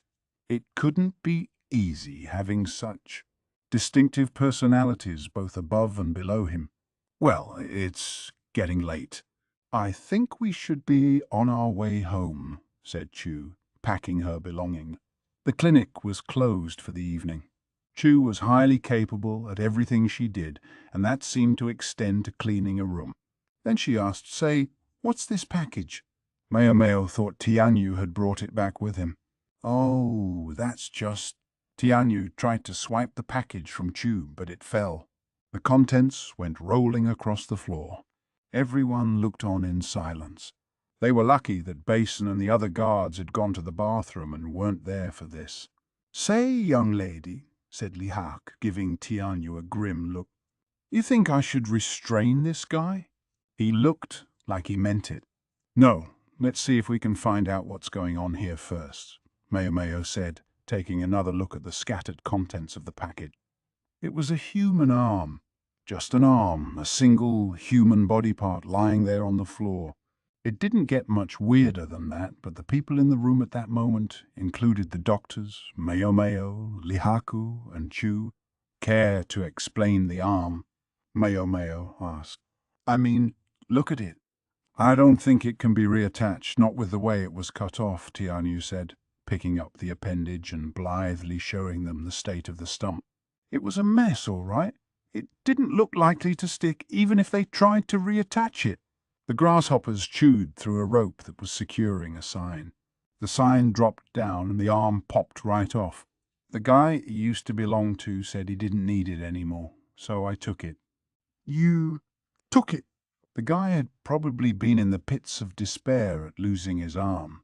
Mayo figured he'd thought Tianyu would take it to give it a proper burial. Not to do. Whatever this was. Niang, I thought. Maybe you and I could dissect it, Tog. He was interrupted by Dr. Lee, who plucked the arm away from him, then dropped a knuckle on his head. Oh, he's strong. Yeah, ow. I was just trying to learn something, Tianyu objected. That's enough out of you. We're going to bury this and bury it properly. And don't just leave that there. It stinks. Ow. Tianyu glowered at Dr. Liz's back. Dr. Liz gotten stronger, Mayo thought. People sometimes underwent transformations when they were pushed beyond their limits. Dr. Lee had seemed like he might be too fragile for this assignment, but he had transformed into good material indeed. Then again, maybe Dr. Liu had seen it in him all along. That would be impressive. Tianyu, meanwhile, could be a little bit frightening. Just look at what was happening. But if there was one thing good Mayo could say about him, it was that nothing ever fazed him. Also, they absolutely could not give him Jinshi's token. Dr. Lee dragged Tianyu out of the room to go bury the arm. The clinic wouldn't see anyone as long as the two of them were away.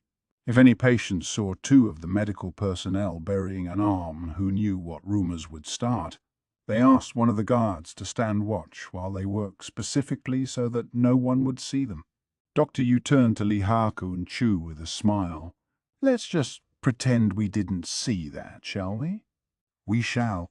Far be it from Miss Chu to have loose lips. I understand, Lihaku said. The doctor's dissections were technically forbidden and were supposed to be secret. At least these two would know how to play along. Mayo studied Dr. Yu, who smiled so readily as he tried to keep things under wraps. Something the matter, Niang. It's not Niang, sir. It's Mayo. Really? All right, Mayo then. Mayo. Right. I'll remember that. Anyway, is everything okay? Everything is fine, sir. I was just thinking you seemed to be awfully nice to the younger doctors. There was a hint of contempt in her words, but Dr. Yu seemed unruffled. He kept smiling. Ah, you mean Tianyu.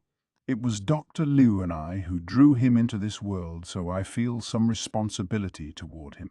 Tianyu's quick to gripe about nepotism, but he's benefited more than anyone else from his connections.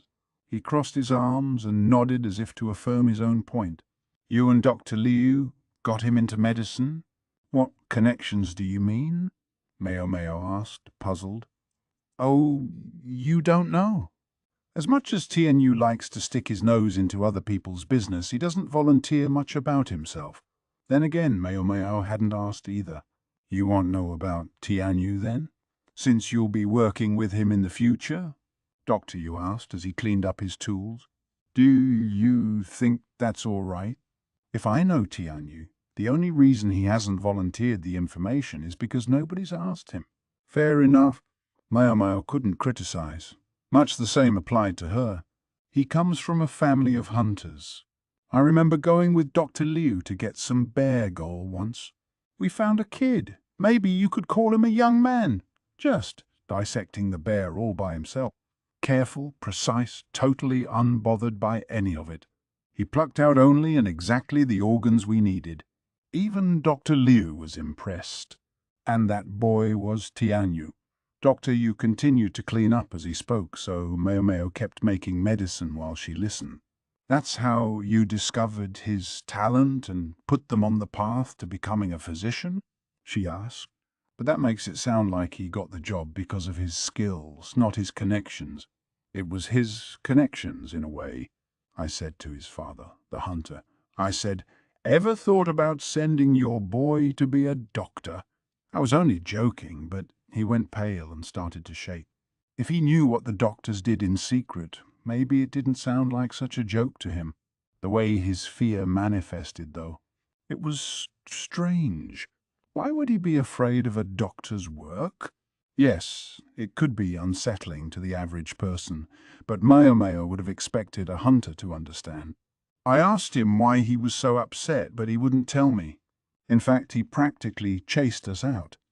What did you think was going on?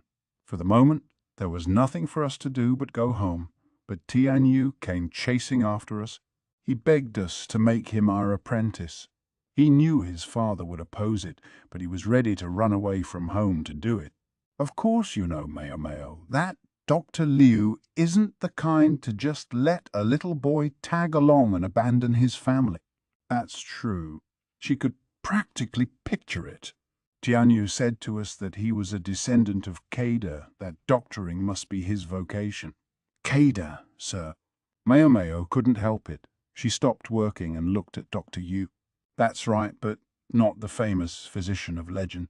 The Kada who was punished for cutting up the body of an imperial prince to satisfy his intellectual curiosity. You do the work of a doctor, Meo. I'm sure you've heard the story?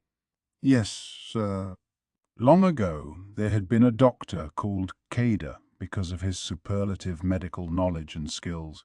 But the combination of skill and ambition can make a man curious, and Kada's curiosity got him severely punished. If Kada had in fact been a real person, there was no reason his descendants shouldn't still exist, but they might very well be invested in making sure that they didn't repeat the mistakes of their forebears. So, Kada's descendants became hunters? Meo asked. It makes sense, doesn't it? Hunters have been connected to doctors' work in the gathering of medical materials since ancient times. It's perfectly plausible that Kada might have become involved with some hunter's daughter, and when a name is passed down, why shouldn't it be the more famous name? Meo had to admit that made sense. So you made Tianyu a doctor because he was Kada's descendant? She asked. No, not at all. Neither his talent nor his lineage was a reason to just make him a physician. If anything, the reason was his eyes. Dr. Yu stopped and heaved a sigh. He was holding a small knife, slick with human fat. He must have used it in the course of his work. Dr. Liu said that if we left him to a hunter's life, in time he would come to carve up humans just as he did bears or deer. Meo was silent at that. She couldn't deny it.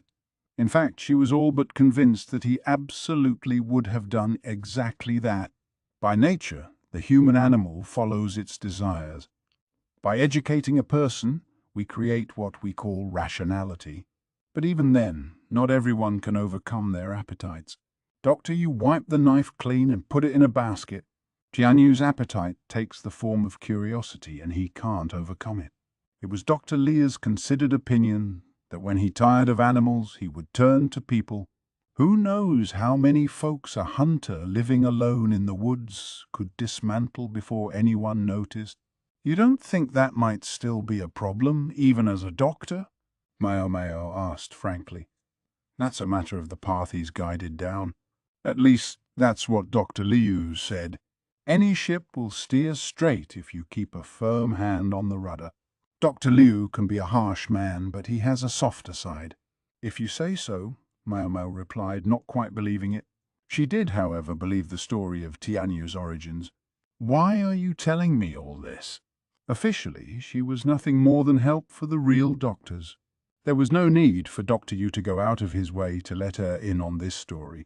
Oh, no reason. Seeing the fruits of Lumen's teaching just put me in a talkative mood, I guess. He knows, Pops.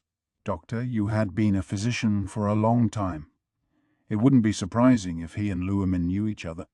I wonder, if I hadn't had my old man to raise me, would I have looked the same way to them? Much as she hated to admit it, she and Tianyu shared a similar temperament in some ways. If Luhrmann hadn't been there, running his apothecary shop in the pleasure district and raised her himself, she had no idea how she might have turned out. They must be about done burying that arm, Dr. Yu observed. Shall we go back?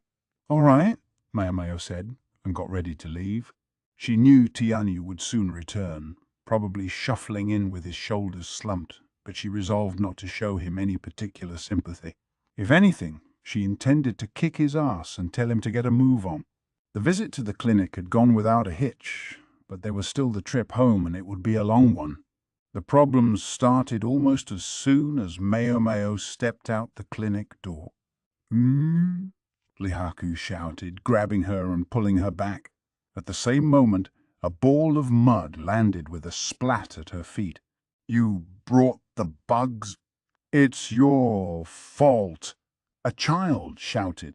Mayo looked around, but she couldn't tell where they were.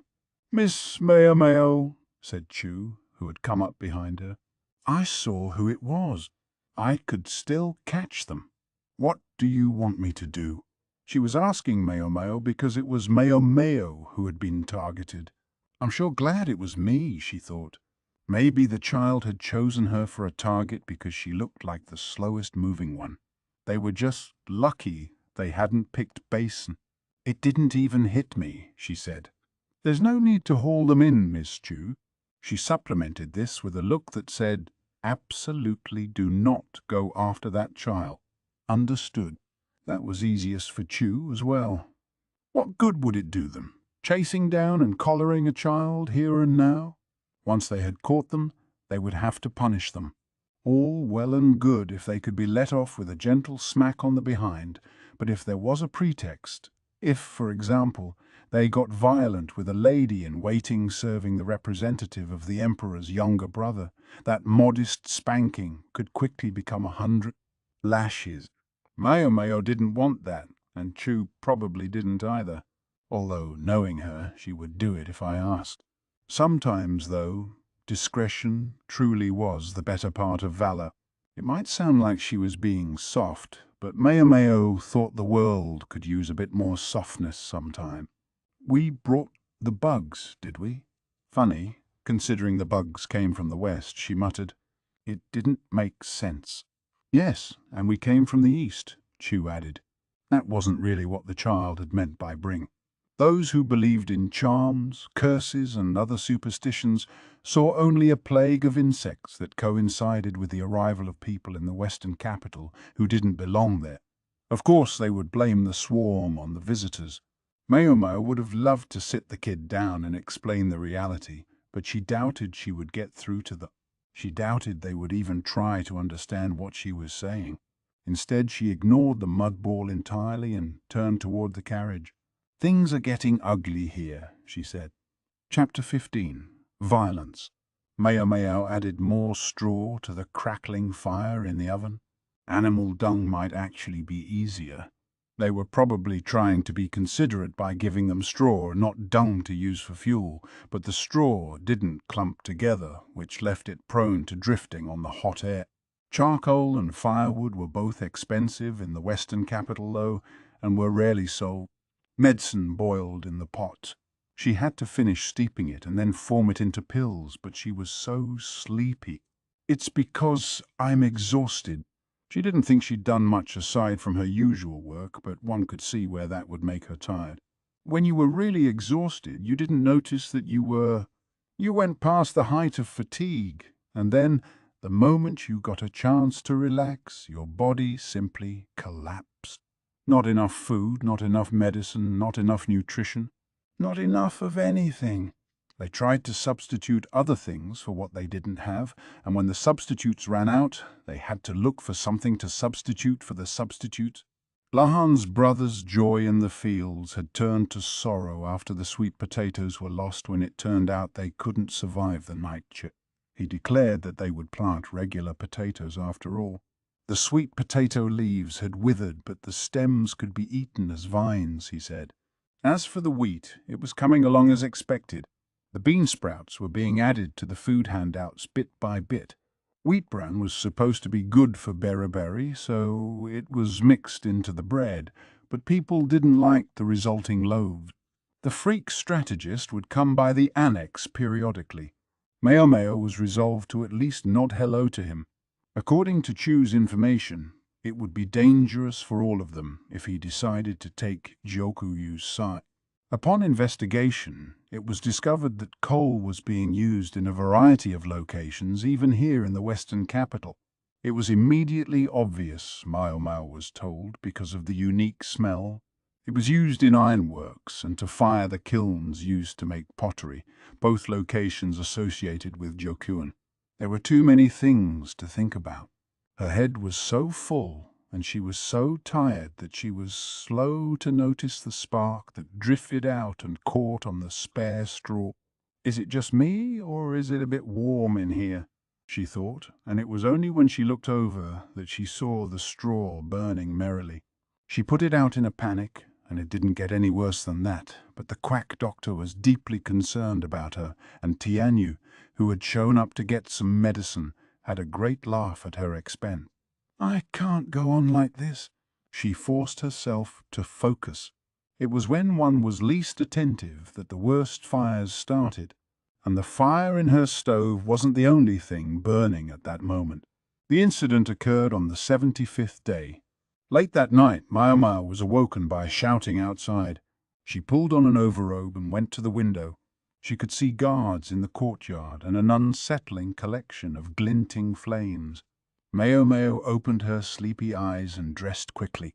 At the bottom of the stairs she found Lihaku, already awake and standing at the ready. The quack doctor was there, clutching his pillow and still in his pajamas, evidence that Lihaku must have dragged him out of bed. "What's going on?" Mao asked the soldier. "I don't know exactly, but I've got a few ideas." "Such as?" "Fwee!" The quack wheezed sleepily, but Mao pretended not to hear him. "A few days ago, there was a messenger from an outpost to the west, an incursion by the barbarian tribes.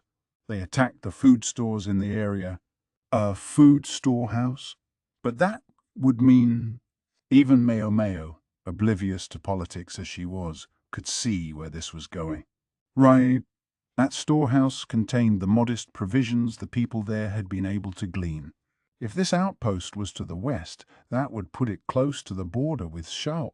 The big shots have spent the last few days trying to decide what to do," said Lihaku. "That would explain why work has seemed so quiet recently. Jinshi hadn't even summoned Mao for anything, so it had been the calm before the storm. Even if we wanted to help, our hands are full right now. Our good man Jinshi's been working his connections to get support from everywhere he can, but there's no point if it just gets stolen. The question is, what do we do about it? And the answers are getting ugly." "Ugly?" "There's talk of starting a war." "Yeah, it figures.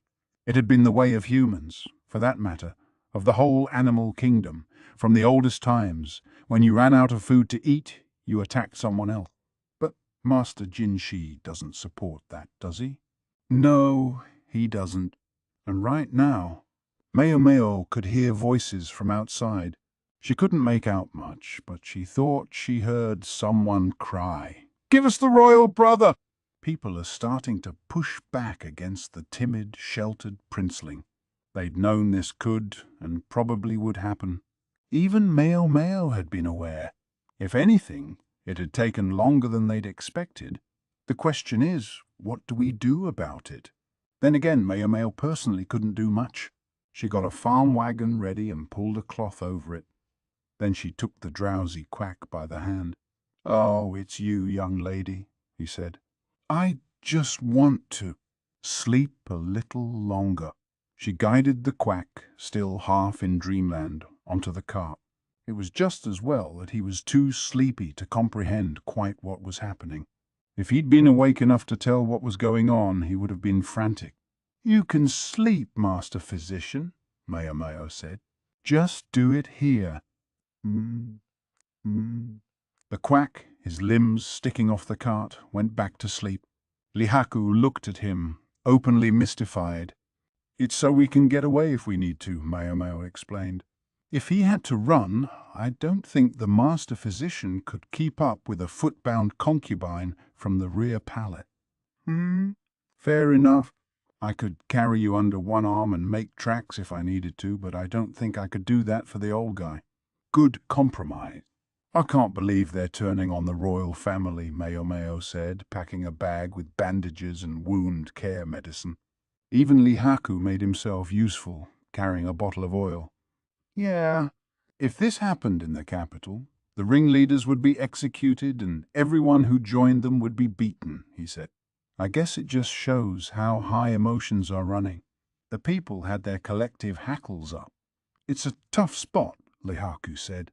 If it came down to kill or be killed, I have to admit I'd start killing. He had an unhappy smile on his face as he tore a piece of cloth and wrapped it around the end of a stick. They didn't have any firewood to serve as torches, so he'd broken the leg off a chair. He was a soldier, trained in the ways of battle. He didn't want to fight, but if he had to, he could. Then he said, with an outbreak of open violence like this, it's the local rulers who are really going to be in trouble.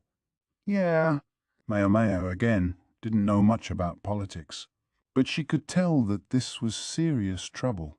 Her heart was pounding in her ears, but having Lihaku there gave her a measure of reassurance, and meanwhile she had the responsibility of looking after the quack doctor. Master Gyoku, you can say that the people rose up on their own, but he was the one who let things fester long enough for that to happen. A few commoners' heads won't be enough to pay for this affront to the royal family's dignity. Mao understood that. The lives of the imperial family simply weighed that much heavier than those of the common people. Master Gyoku-yu was clearly cultivating his own popularity. I know our man Jinshi is a good guy, but I can't believe he put up with it. And even if he's willing to let it go, the people around him won't be. Word must have reached the central region by now. If even the ordinarily relaxed Lihaku felt that way, the anger of those in the royal capital must be immense indeed. That's a good point. I wonder how Empress Gyokuyu and Master Gyokuen feel about this. Normally, you'd expect them to have a word to say about it. Yes, you would. Considering their positions, neither of them could simply drop everything and come to the western capital. But might they send a letter or a messenger? At the same time, there was another important figure here in addition to Jinshi and the freak strategist, someone who would certainly not neglect communications with the capital. What was his name again? The other important guy who's here? Mao asked. She'd heard it several times now, but, as usual, she'd forgotten it. You aren't much for remembering people's names or faces, are you, miss? It was... Let's see. I don't remember. I remember he wasn't, a towering presence. Sounds like you're not much better than me, Master Lihaku. Hold on. This guy, he was supposed to be in charge of rituals or something, right? Rituals. So that would make him part of the Board of Rites. Oh.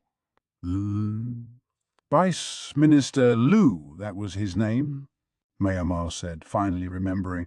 Right. Vice Minister Liu. Let's just have faith that he's doing something. Probably we can have all the faith we want. The trouble is happening now. Point taken. They both sighed, and then there was a loud noise.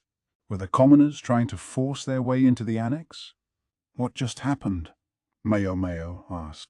If anyone had been hurt, she wanted to help them, but first she had to see to her own safety, which, given her limited options, mostly meant lighting the torch and throwing it if anything happened.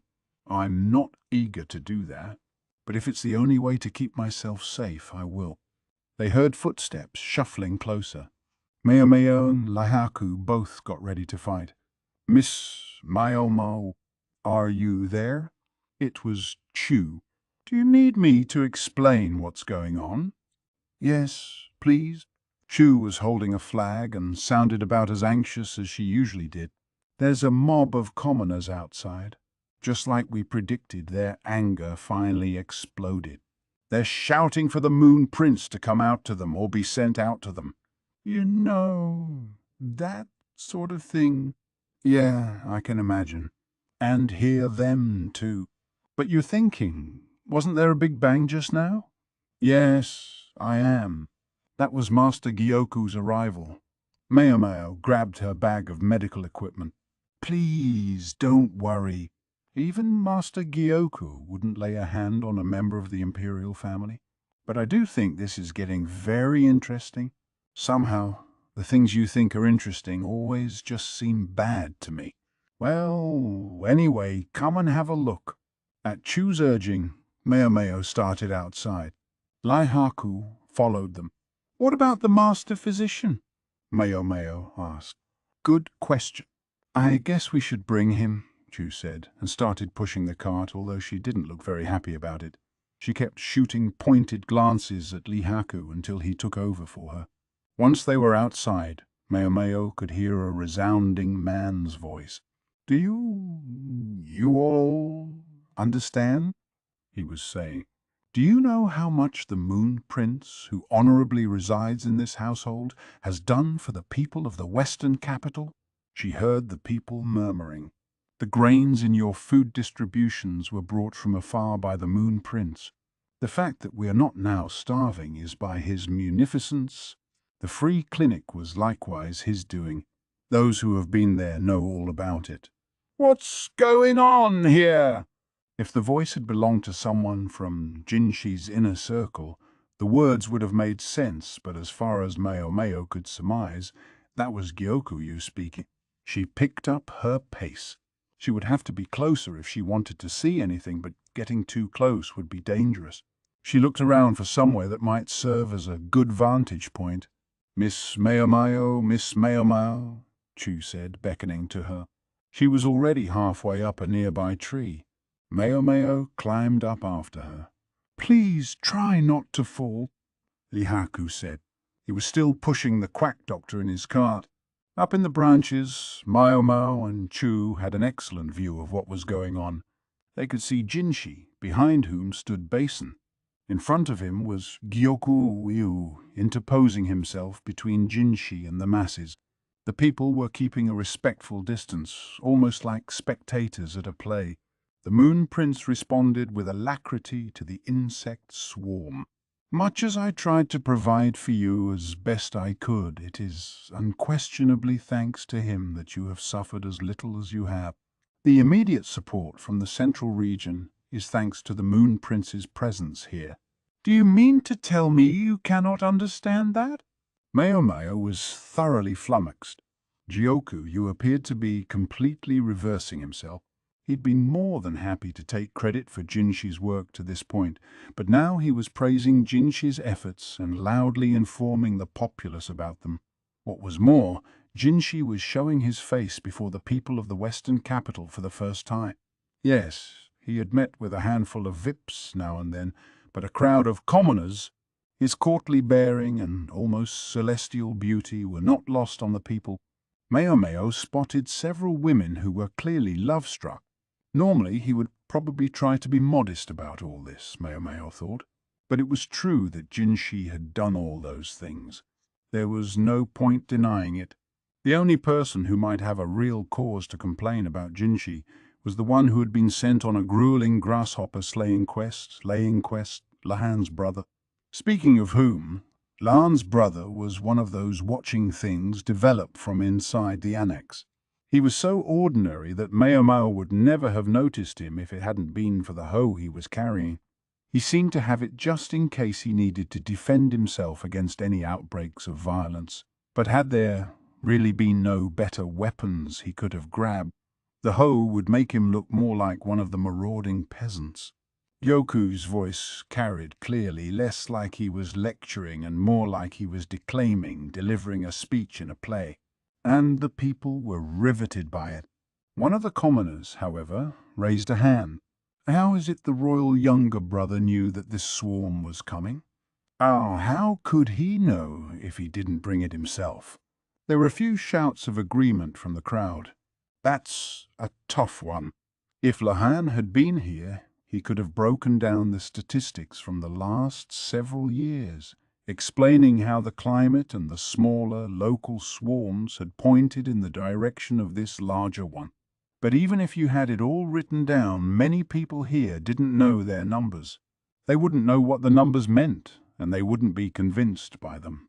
Jinshi took a step forward. Allow me to explain that. When we performed our divination rituals in the capital, it produced a sign of grave misfortune in the west. Given how greatly this city has flourished under the Gyoku clan in recent years, what manner of disaster could harm it? A swarm of insects seemed the only likely prospect. A murmur ran through the crowd at the simple fact that the imperial younger brother would directly address a commoner. His voice was lovely and bracing, but didn't carry as well as Gyoku's. Divination, huh? Was it possible that was why Jinshi had brought Vice Minister Liu with him? He must have realized that talk about agricultural products and statistics on recent swarms would go over the heads of many of the commoners. Divination would be a much more intuitive explanation to them. If you know the people are superstitious, comfort them with superstition. It wasn't a bad plan, Meo thought, but almost immediately she discovered that it was a mistake. Yoku, you looked like he had been waiting for Jinshi to say something like this. Precisely. At this moment, we need the Moon Prince's power more than anyone else's. He thrust his hands into the air as if calling the commoners to witness for him. If the oracles of those who live above the clouds are for us, what can stop the Western capital? Indeed, I see province itself, from thriving ever more mightily. The people began to thrum with Gyoku's words. Those who had looked on Jinshi with hostility mere moments ago now turned to the emperor's younger brother with eyes of hope. Many still looked displeased, but they no longer shouted and jeered. What say you? Shall we ask the Moon Prince to perform a ritual on our behalf? Gyoku, you certainly knew how to work the crowd. The commoners raised their hands in approbation. Oh, so it's come to that, said Chu, not looking very happy. He did bring Vice Minister Liu in order to perform a ritual. The answer would have to be. Before Chu could say what the answer would be, Jinshi acted. Understood, he said. His answer was affirmative. He had no other choice, and anyway, the performance of a ritual had always been part of the plan during his visit here. It had simply been postponed by the swarm. Gyoku, you smiled a brilliant smile, but one that also spoke of triumph, assured, and more than a little pride. Then ask for IC province's further growth. Ask that the disaster from the west be itself brought low. Jinshi's expression never changed, but those closest to him knew. They could see the subtle shift in his face that indicated a touch of dismay. I've done it now. Meo couldn't see Jinshi's exact expression because of the distance and the dark, but she knew how it must look. He's right, shouted one of the commoners. What good does it do us to blame the insects on the Moon Prince? Why would he bring such calamity upon us? Where did those bugs come from? It was from the west, far to the west of us. Yes, that's right, agreed someone else. Apparently this was the part where they were supposed to laugh. Several of the commoners chuckled, although Meo didn't know why. Exactly, Gyoku, you said. If there is fault to be found, it lies not with the Moon Prince, but with the one who is entrusted with the care of the Western capital. Me, myself, I can only beg forgiveness. If the slightest offence has been given to you, our august visitor, please hold me responsible. He turned to Jinshi and bowed dramatically. Goodness gracious, Chu said, looking like she wasn't sure what to make of this. What is more, if there was a failure to protect this city from the grasshoppers, that too is my responsibility, entrusted as I have been with leading this place on behalf of my father, Gyokuen. The people have starved, and the blame is mine. To all of you, I can say only I'm sorry. Now he bowed toward the commoners. Master Gyoku, you don't bow to us. That's right. We did this by ourselves. You've done nothing wrong. The people were eager that Gyoku should raise his head. Mayomao realized that the scene had changed. Jinshi, who had been the star until a moment ago, had been overshadowed by Gyoku. He's right. The honored imperial younger brother isn't at fault here, someone said. It's those troublemakers from the West that brought the bugs. Yeah, and now they're trying to steal our food too. There were more shouts of agreement from the crowd. Gyoku, you had spoken of the disaster that came from the West. Mayomao had assumed he meant the grasshoppers. But then... Wait! What just happened? He'd shifted the focus of the anger from the insects to the western lands themselves. Immediately to the west of Icy Province was Shao. Looks like a new fire is starting, Chu said, her eyes cold. A new fire? I'm almost impressed. I wondered what was going on, but it turns out all the play acting has been leading up to this moment. Play acting? What are you talking about? Chu twirled her finger and a pigeon appeared in her hand. All of it. Calling the Moon Prince here and the master strategist, deliberately affecting a bad attitude toward the Moon Prince, deliberately giving the common people a bad impression of him. All of it was calculated for this purpose. That might even include sending his adopted daughter to the rear palace. Now that would be something. The pigeon went fluttering out of Chu's hand. The West has to pay. Let's get our food back. Crush the barbarian tribes. The people started thrusting their fists in the air.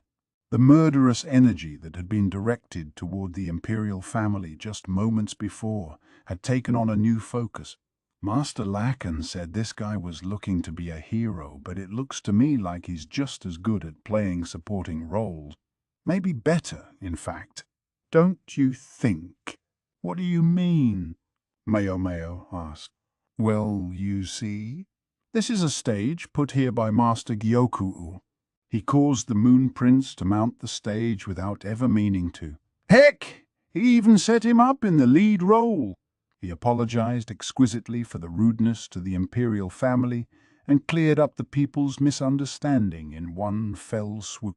And now the Moon Prince is standing there looking like a gorgeous actor. Although I guess you could say that at the moment he and Master Gyoku are sharing the spotlight. Mayomao understood what Chu was saying.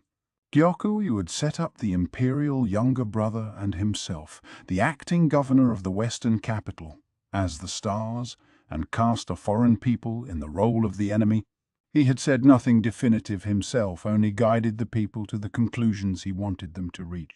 What if Master Jinshi just stole it back? Do you think he could? This crowd was a powder keg with his name on it until a minute ago. Besides, we're dealing with people who are easily swayed. The Moon Prince hasn't said anything untrue, but neither has Master Gyoku. It's just that the people's attention has been swapped from the locusts to the foreign people who took their food. Mayomao followed her point here too. He doesn't get his hands dirty. He doesn't kidnap anyone, but he's effectively taken a hostage. Clever stuff. Chu nodded her agreement. Jinshi began to speak, but he couldn't offer a direct rebuttal. He only said that he would perform a ritual to expunge the destruction. It was unobjectionable, as Jinshi was wont to be, but it wasn't enough to completely dispel the people's misgivings. Mayomao swallowed hard and looked at Chu. So what is Gyoku after? She asked, dropping any term of respect for the acting governor in spite of herself. Every hero needs a stage, but maybe the Western capital isn't the stage he wants. Chu peered off to the west. There must be some reason he's so eager to start a fight with Shao. Something besides simple profit. Mao Mao, too, looked to the western sky. Somewhere over the horizon lay Shao, and beyond it, Hokuar. Chapter 16. Gyokuen's Children. Mao Mao watched Jinshi smack his head into a post. It was practically comical, seeing him bash himself against a pillar in the sumptuous chamber, surrounded by attendants. "Young master, at least use this," Swiren said, inserting a wadded-up cotton jacket between Jinshi's head and the pillar. The sound went from thump-thump to bomp-bomp, which only made it seem sillier. Swiren didn't go so far as to try to stop him. "He played me." "Like a two-stringed fiddle, sir." "You're mocking me." "Yes, I am, sir." Mao Mao had her hands full trying to offer non-committal responses. Just agreeing with everything Jinshi said was better than letting herself slip and accidentally try to suggest an actual solution. It was the same way she dealt with huffy courtesans. It always calmed them down. "Are you even listening to me?" Jinshi demanded. "I'm listening, sir." Apparently it was still the wrong choice. In this case, instead of offering inoffensive comments, she should have tried to suggest a solution.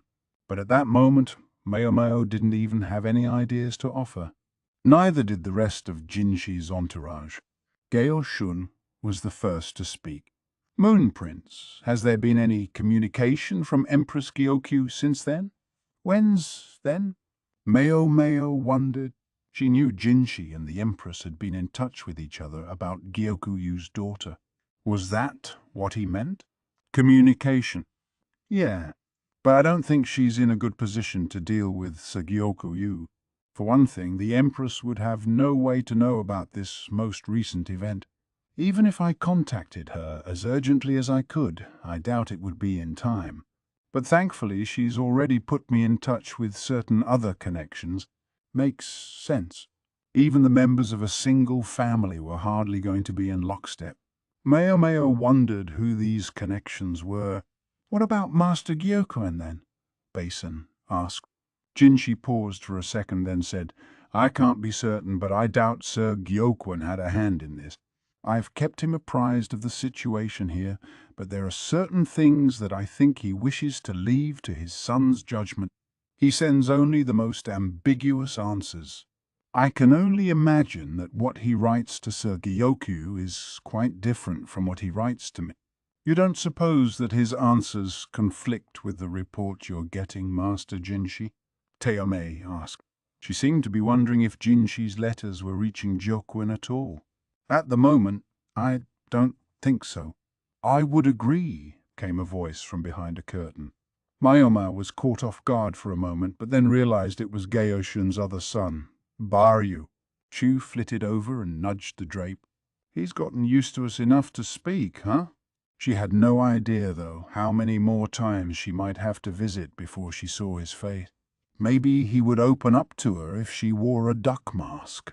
Gaoshun picked up the thought. Master Gyokuen's policy was always to be on friendly terms with neighboring countries, and thus to keep them in check. He might make suggestions or negotiate sometimes, but he never made an open declaration of hostility. "I think that means it's safe to assume Master Gyoku did this on his personal initiative. At the same time, I can see why Master Gyokuen might hesitate to criticize his son's approach. Sir Gyokuen isn't a young man anymore. He can't be forever meddling in his son's affairs," Jinshi said. "True enough." "Exactly, sir.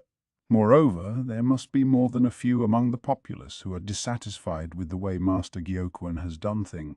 Master Gyoku's core group of supporters must include many disaffected former believers in Master Gyokuen. One suspects." Jinshi set the cotton jacket aside and sat down. After all, not all the neighbors around here are necessarily good people. Mao Mao recalled a marriage ceremony that had taken place in the western capital last year. The wife-to-be, aghast at the idea of being taken to Shao by her husband, had tried to fake her own suicide in order to disappear. The entire family had been in on it, and solving the case hadn't made them any more eager to go through with the wedding. They said the foreigners brand their wives like livestock. There weren't that many idiots in the world who would deliberately let someone press a hot brand into their skin of their own volition. In fact, as far as Mayo knew, there was only one. For that matter, he did it to himself. She glowered at that idiot even as she mulled the present circumstances over in her mind. So the people were upset with the emperor's younger brother, and Gyokuyu intervened. He somehow managed to blame everything on the foreigners, and now Jinshi is going to perform some kind of ritual. From the sound of things, this ritual had less to do with expunging sickness and more with making ready for the coming war. At that moment, Jinshi had managed to put off the ritual briefly, but now he was trying to figure out what to do. "I don't suppose Sir Gyokuan would come home," Jinshi mumbled, but they all knew that was impossible. "Unfortunately, sir, I don't think that will happen," Geoshan said. "You can't rely on others to solve your problems," Teomei added. "Well, that accounted for both husband and wife." This conversation didn't look like it was going anywhere fast. Maomao wasn't even sure why she was here. She had been summoned for the first time in several days, but before she'd had a chance to inspect Jinshi's burn, he was starting in on his trials and tribulation. Miss Chu. Maomao thought grudgingly of the whimsical lady-in-waiting who had brought her here. Maomao decided to try to get them back on track, by force if necessary. "I understand you're worried, sir, but the general thrust of the ritual has been determined, hasn't it?" "Yes," Jinshi said slowly. "It's this." He showed her a piece of paper. It had 2 characters on it, land and pacification. The pacification of the land. It was Vice Minister Lu's idea. He said this would be an appropriate justification for a state ceremony. "I've heard of this kind of ritual, but not often. You understand what it means for this to be a state ceremony, don't you?" "Yes, sir. It's usually a ritual His Majesty the Emperor performs to venerate the ancestors and spirits, isn't it?" "That's right.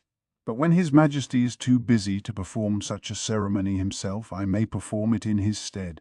In fact, one such performance had led to an attempt on his life. If Maomao had studied more diligently for the court lady's examination during her time as Jinshi's lady-in-waiting, she might have figured out his true identity sooner. "Would you like to know the details of the ceremony?" Jinshi asked. Maomao didn't mince words. "No, thank you, sir. Just tell me exactly what it means to pacify the land." "Oh, very well. Typically, these ceremonies have to do with venerating the ancestors and the spirits, or sometimes the heavens and the earth. In this case, however, since we're far from the capital, the suggestion was that perhaps the ritual should be focused on placating the local guardian spirit. In short, we pray to the devastated land that it will yield forth a rich harvest. If I may be so bold, sir, it sort of sounds like you just made up a new ritual out of whole cloth. Maybe not whole cloth. They say such rituals are practiced on the islands to the east. Let me see if I'm understanding you. Your hands would be tied if, immediately after the Emperor's younger brother had venerated the spirits, Master Gyokuyu were to make a declaration of war on another country. Suppose that, instead, you didn't venerate the spirits generally, but only the very specific spirit of this area. What if the object of the ritual extended no farther than the borders of IC province? Is that what you're thinking? You show remarkably sharp insight for someone who claims not to understand politics, Jinshi said. Funny thing to be impressed by. It seems that you would be deliberately placing yourself outside the scope of your own ceremony. Yes, as would Vice Minister Lu, who originally came up with this idea. If we're lucky, very lucky, Sir Gyokuyu simply won't try anything. In concrete terms, Jinshi was worried that Gyokuyu would take the occasion of the ritual to make an open declaration of war on another nation. He hasn't done anything outwardly yet, has he? Maomao asked. No. He talked to myself and Sir Lacan about the possibility of war, but he hasn't made any public moves. He was only sounding us out. He judged that he couldn't act without our support. This was what made Gyoku a dangerous man. He wasn't going to go to war by himself. He sought to drag everyone else along with him. The people of the Western capital trusted Gyoku implicitly, and the policy he was now contemplating was inspired by their views. It might indeed make them think he was a fine acting governor, but the world was not so simple. The people of the Western capital had their feelings. Their anger had to go somewhere. It had been pointed at the imperial younger brother, and now it was pointed at a foreign nation. A simple solution in the short term, but a bad decision in the longer view. I opposed Sir Gyokuyu's plans, so he's taken more forceful measures. Yeah, disgusting measures. He ought to be good enough to declare the war himself and suffer the consequences himself, Teome spat. Now that's enough, Gayoshon broke in. Basin might look like his father, but maybe he got his hot blood from his mother. And this, when there are so many foreigners in IC province, Meo thought, worried for the danger this might put them in. How many foreign people are there in the Western capital right now? She asked. She'd seen the state of the crowd. If that mob happened across anyone with foreign blood, there seemed likely to be a violent attack. Where would the foreigners be hiding? That's been taken care of by someone with a talent for such things. The strategist, Jinchi said. That old fart? Meo shot back, scowling. As soon as the first wave of grasshoppers hit, he brought all the foreign merchant groups to a single place where they could be protected. Because, according to him, it would be a pain to have them jumbled everywhere. Do you think he really understands what's going on? The freak with the monocle did everything on instinct, so it could be hard to fathom his actions. Many of the merchants went back home by sea or continued overland to Kyle province. Even so, about 100 of them remain in the Western capital. Is there anywhere they can hide? The people here are not monolithic. Some are xenophobic, yes, but others see foreign people as invaluable neighbors. There's an inn-town near the port that caters to foreigners. He rented the entire place out. That's a pretty good trick. Indeed, he knew just the person to ask. In fact, they should be joining us shortly. Ahem. If we're going to have a visitor, I'd like to wrap up my work here and get back, Meo said. The only person currently at the medical office was the quack doctor who'd managed to sleep through the last major commotion. Meanwhile, it wasn't just medicine they were out of. There weren't enough bandages either, so Meo had been planning to tear up some unused sheets to make new ones. I'm afraid our honorable guest has already arrived, said Chu. Most unwelcome news. Jinshi smirked. You heard her. Wait in back if you would. Yes, sir. But where's in back? Meo looked around the room. Here, Miss Meo, this way. Chu urged her to a corner that was curtained off from the rest of the room. Behind it was a table and 2 chairs, the table already set with tea snacks. The space was small but not cramped. It was so unfair that only my hubby got a spot. Miss Chu made one for herself too. Wow. It's so cozy, Meo said. Yes, indeedy. If you need more snacks, they're on the top shelf. Would you like tea or juice? Tea, please. Coming right on. Chu bustled through a curtain on the other side. Meo. She heard Jinshi from the other side of the curtain. I think things are going to get tiring. I need a charge. His hand poked through the drapes. A charge? Meo asked. She studied the shelf Chu had indicated. She took a mooncake wrapped in paper from a basket on the shelf and pressed it into Jinshi's hand. The mooncake dropped to the ground.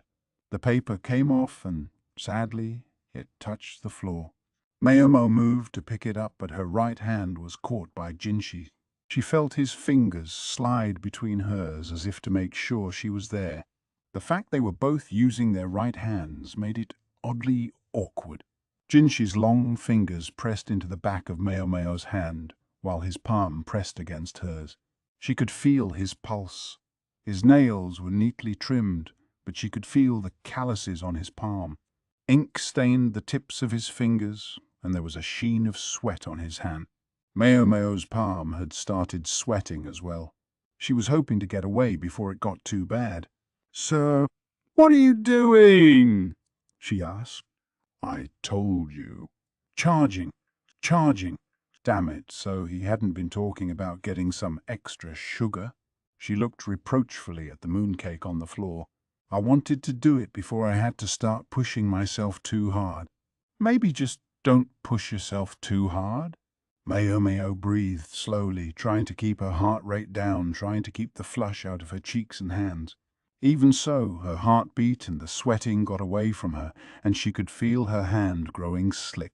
Only the most incompetent of leaders would find that an option, I'm afraid. If you let someone else steal credit for everything you do, you don't look like much of a leader anyway. That doesn't bother me. Those who know will know, and that's enough. He squeezed her hand tighter. Then the quality of his voice changed. "Our visitor is here." "You must pardon my intrusion, Moon Prince," a man's voice said. "Not at all. My apologies for summoning you when you're so busy," Jinshi replied easily, but his hand remained wrapped around Mao's. "Is he going to hold the whole conversation this way?" Jinshi's back was to Mao, but she couldn't even see that because of the curtain between them. All she knew was that his right hand was growing increasingly sweaty, betraying the emotions that he couldn't allow to show on his face. Who was this visitor he was entertaining? What expression was he leveling at them? Did they really not realize that Mao was right there, just out of sight? She couldn't stand it anymore. She pinched the back of Jinshi's right hand with her left. "This doesn't count as disrespect." "It doesn't." "Please be seated," Jinshi said. Was it her imagination, or had his voice gone up an octave? At last, Mao worked her hand free and his disappeared past the other side of the curtain. Mao held up her hand and inspected it. There were faint red marks on the back. "Charging, huh?" she muttered. "Who's charging?" Mao just about jumped out of her skin and was lucky not to cry out. Chu was standing there with a tea platter. "It's nothing," Mao said. "Really? Oh, Lord, you dropped your mooncake." She grabbed it off the floor, blew the dust off it, and ate it.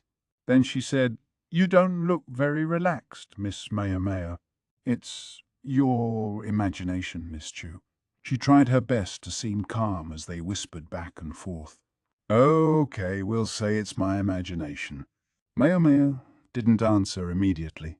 She could never tell how much Chu actually knew. Instead, she sat in one of the chairs and sipped her tea quietly. She could see the visitor through the gap in the curtain. "Isn't he going to notice us watching him?" she asked. "Not to worry. Lady Swyren is keeping an eye out to make sure he doesn't see us. And he won't hear us as long as we keep our voices down like this. If Swyren thought it wasn't a problem, then it was fine." The visitor looked to be in his mid-30s with tanned skin and red hair that seemed more weathered by the sun and sea breeze than due to foreign blood. Jinshi and the man sat across from each other at a table. Mao and Chu could see them both in profile. "Who is he?" Mao asked. "One of Master Gyokun's sons, a sibling to Empress Gyokyu, and Gyokyu then. But he doesn't look like either of them," Mao observed. "That's true. He has a different mother. Master Gyokuen has 11 wives and 13 children." Mao was quiet for a moment. Many rich men had a mistress or two in addition to their official wife, and apparently the easygoing old governor was no exception. "That man there is his third son. His name is, well, you probably wouldn't remember if I told you, so maybe we can just call him Gyoku's little brother." Chu was very offhand for someone saying something so rude, but as it was the undeniable truth, Mao didn't object. Instead, she said, Like Lahan's brother, you mean? Makes sense. I like it. Yes, exactly. Just be aware that unlike Lahan's brother, this man does have a real, actual name. Was she implying that Lahan's brother didn't? Joku, whose little brother, is in charge of the port. It's thanks to him that we were able to rent out the inn district. He was very receptive. He seems to be on good terms with Empress Gyokyu. So he's the mysterious connection. But then Mayomeo stopped and tilted her head. If he has all that power, why wouldn't he speak up about what's going on in the Western capital right now? And what about all the other siblings? There were apparently 13 of them, and Mayomeo only knew about 3. Weren't the children of powerful people supposed to squabble more?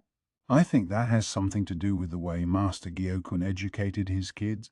Gyoku's little brother's mother was a sailor, and all the other mothers each work in a particular field. So basically, the siblings all follow in their mother's footsteps. Pretty much. Master Gyokun has a talent for more than just collecting wives.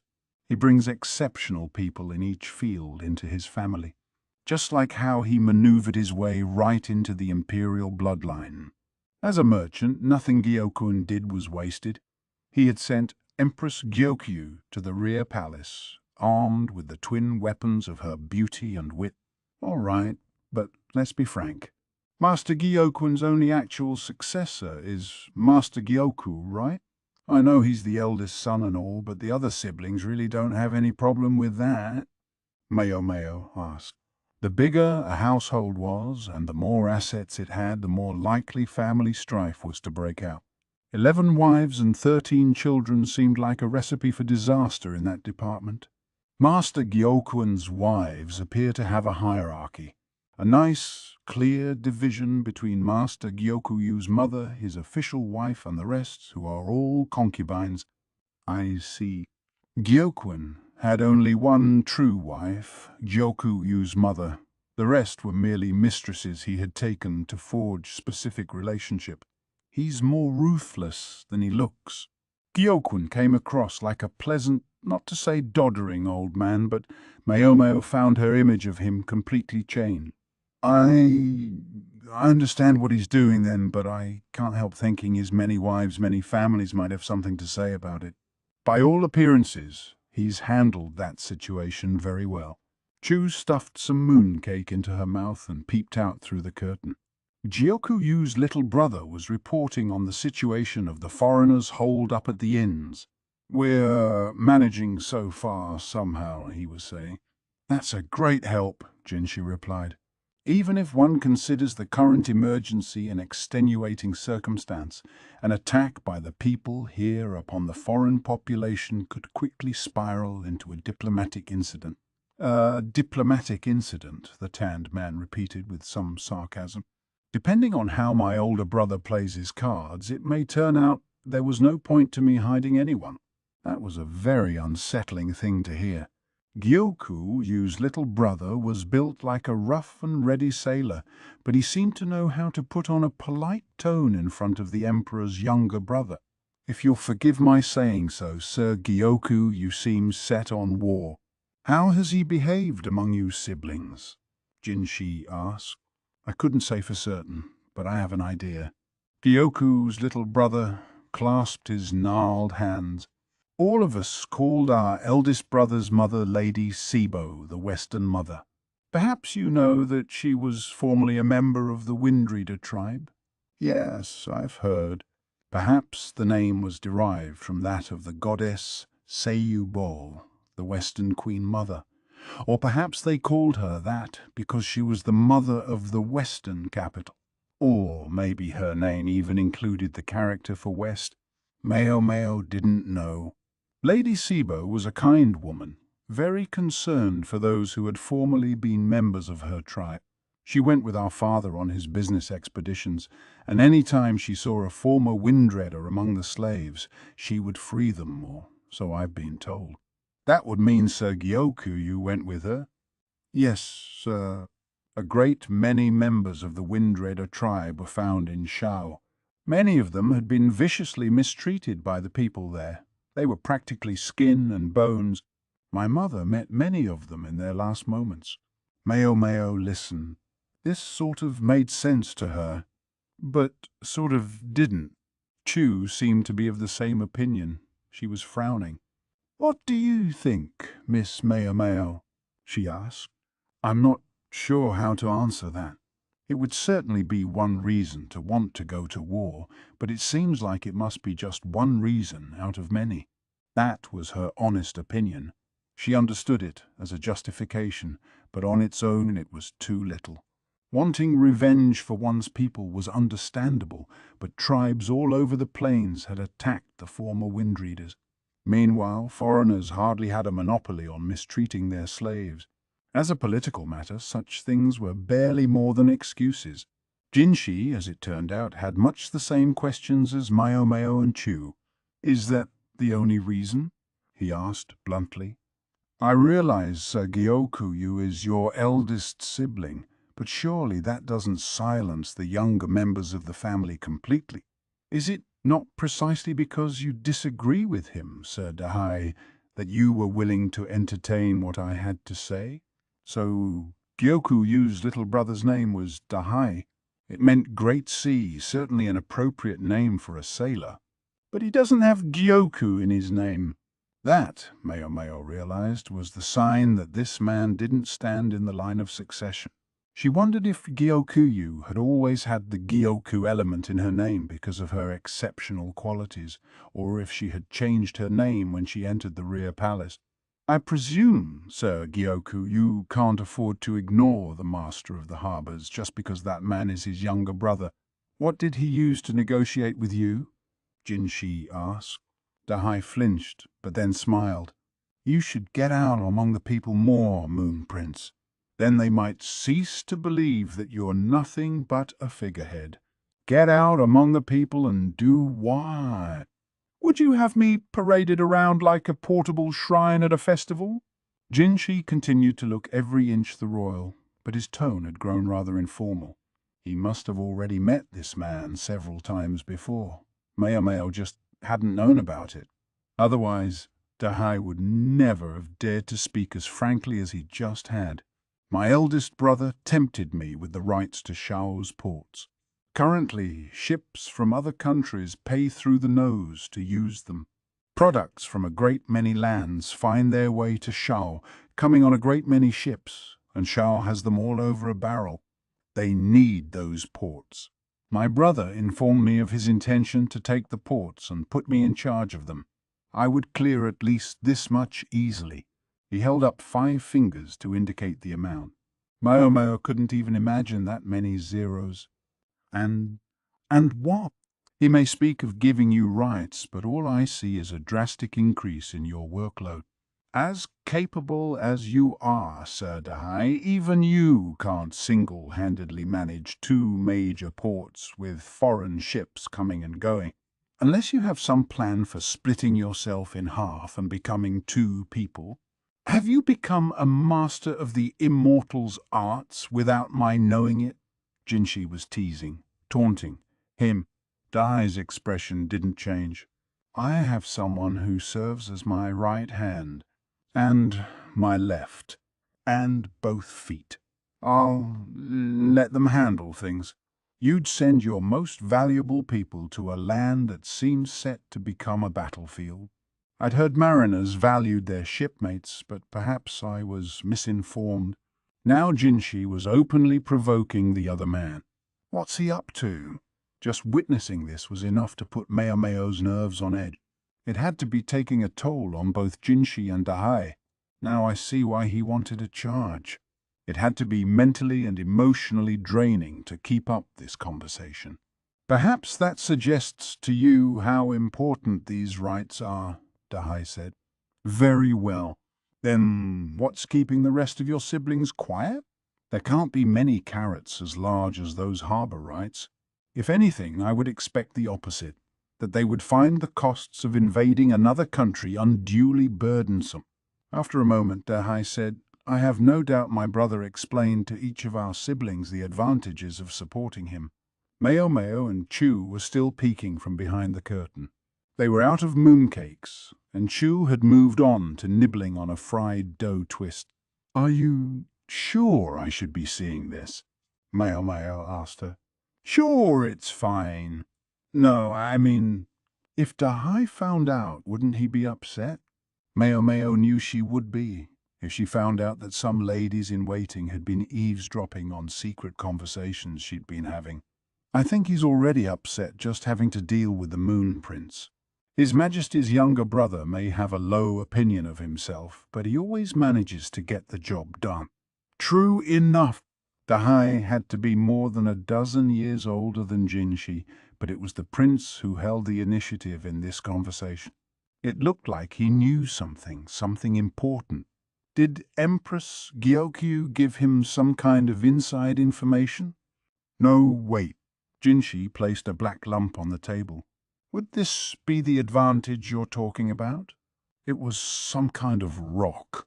The glossy sheen on its surface made it look like obsidian, but it wasn't. "I believe in Icy Province you call this the Burning Stone," Jinshi said. The Burning Stone. A stone that burns. Coal. Mao Mao remembered what Tausel Glasses had written in his letter. They say there's a mountain near the port in Shao that produces coal.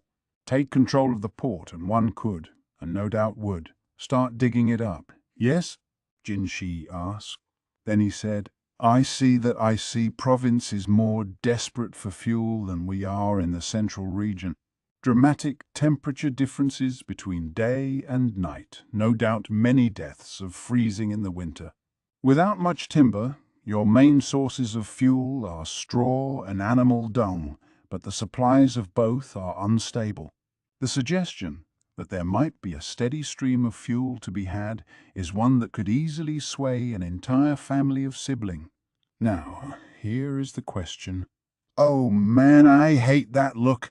Jinshi was making the face he always made when he was about to bring Mao Mao some kind of problem. She'd lost count of the number of times when, in the rear palace, she'd met that unctuous expression with the look of someone observing an upside-down cicada. "Today, neither you nor Sir Gyoku brought up the subject of coal." "Why not?" Jinshi asked. "Ah, I really hate that look." Mao Mao was starting to sympathize with Dahai. Jinshi could be brutal. He only acted when everything was ready and there was no longer any escape. Records show that there used to be mining in Icy Province. A modest amount, I grant, but it was there. Now you no longer do it. May I ask why not? "Can't a mine dry up?" Dahai replied. "Did it?" Dahai studied Jinshi for a moment. "What are you saying, sir?" There was a hint of annoyance in his voice. "Oh, nothing. I've simply been wondering what would happen if the central region were to reconsider the value of coal and perhaps include it on our survey. What do you suppose would happen if it turned out someone had been hiding coal that they should have been sending to us?" Lahan's riddling letter had been a way to try to tell them that Icy Province had a hidden coal mine. All reports of coal mining ceased 17 years ago. Did something happen in the midst of the chaos surrounding the Yi clan? "I'm afraid I don't know, sir." "You're telling me you've been using coal without knowing it. Is that an accusation?" Dahai and Jinshi squared off. The easy friendliness of their conversation earlier only made this moment harder to bear. "I've heard that the Western capital's ironworks are thoroughly blackened. That happens when you make iron." "True. Ash is ash, whether you burn wood or coal." Mao Mao thought she saw Jinshi glance in her direction for a split second. However, the smell, that can't be hidden, can it? More to the point, we have confirmation of large quantities of coal being brought into the ironworks. Chu had told Mao Mao about coal's unique smell. It had led them to the ironworks, where they had collected indisputable evidence. Jinshi was very thorough. Dahai continued to play at being evasive, however. "It's not so unusual to import coal from other countries. I question how you can be so sure our supply comes from Icy Province itself. Perhaps you'd let me see your manifests then. Presumably any imported coal would have to come via ship. Jinshi's perfect lips curled into a smile. You seem willing to be much firmer with the younger brother than the elder. Dahai looked openly exasperated. When a person has proof, he can be as firm as he wishes. It was a bit of a fig leaf for the Emperor's younger brother, but it was his way of signaling that he was not going to simply force matters using his authority. Besides, we don't have to make this difficult. I have an easy way out for you. After a long moment, Dahai said, I should have known I would never get the better of you. There was a secret agreement with the former emperor, or perhaps I should say with the Empress Regnant, regarding the use of coal, was there not? Jinshi asked. What would ever give you that notion? You have no idea how prickly the bean counters in the royal capital can get. The mere annihilation of an entire clan would never convince them that they should get less tax money than they did the year before. Mayo could just picture Lan working his abacus, which he always carried despite the fact that he did all his math in his head. It was frankly obnoxious. So there was a tacit agreement with the court about the matter of the coal.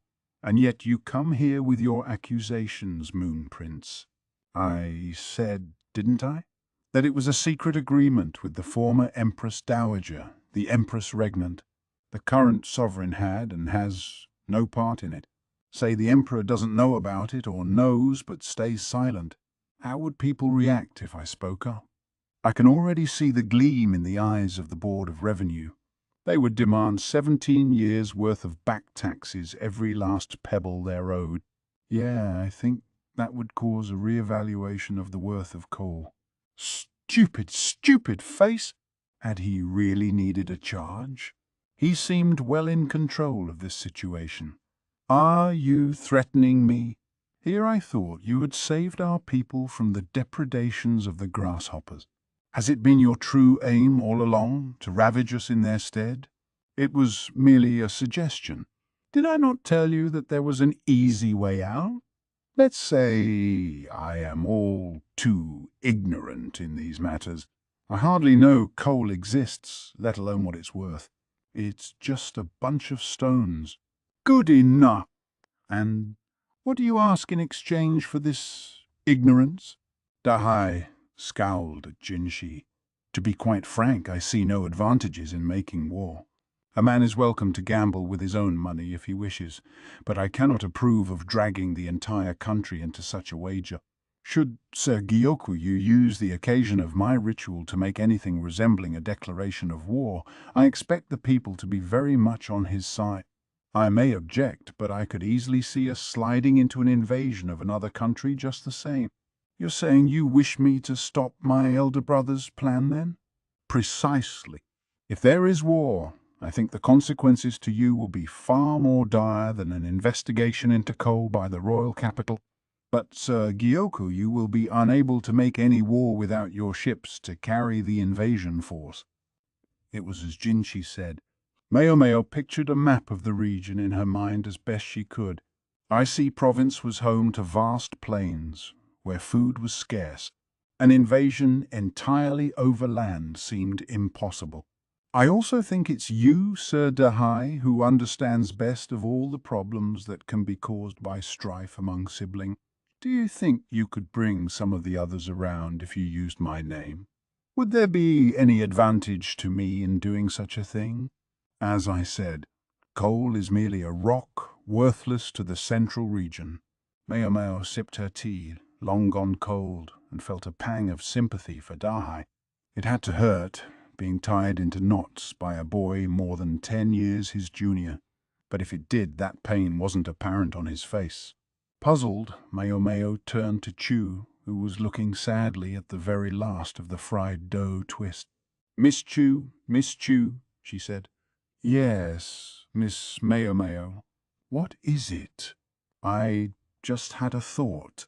Is this what they call a rigged game? She asked idly.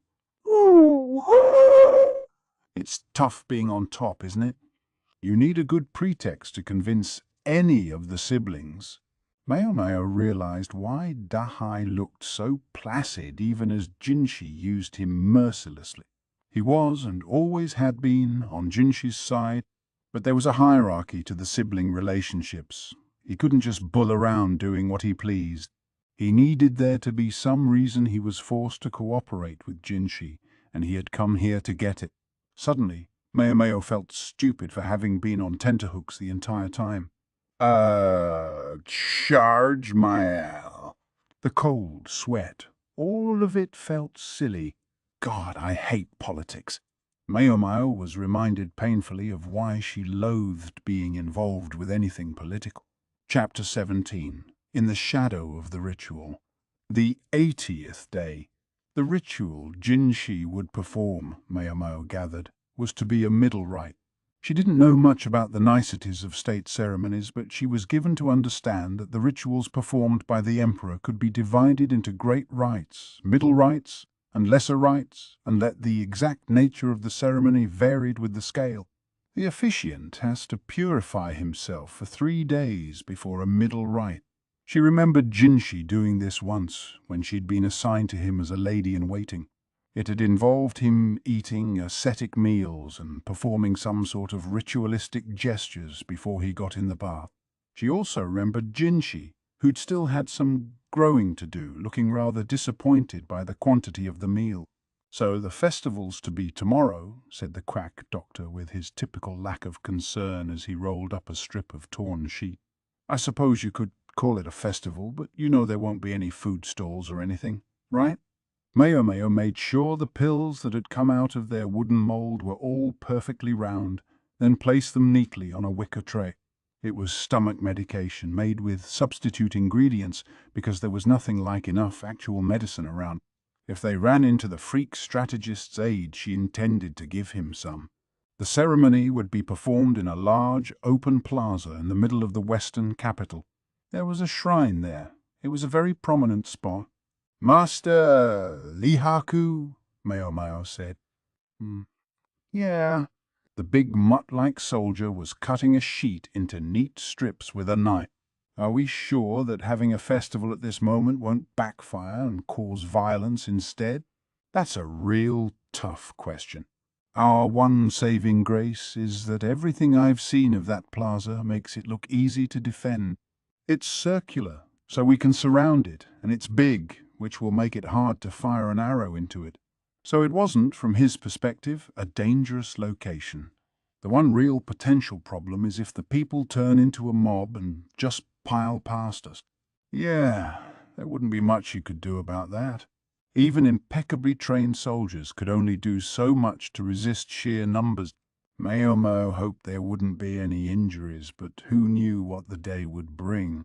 It was even possible that an unruly mob would rip off Jinshi's robes and discover the burn on his flank. "What I can say is that there's been less violence the last few days," Lihaku said, handing the shredded sheet to the quack doctor.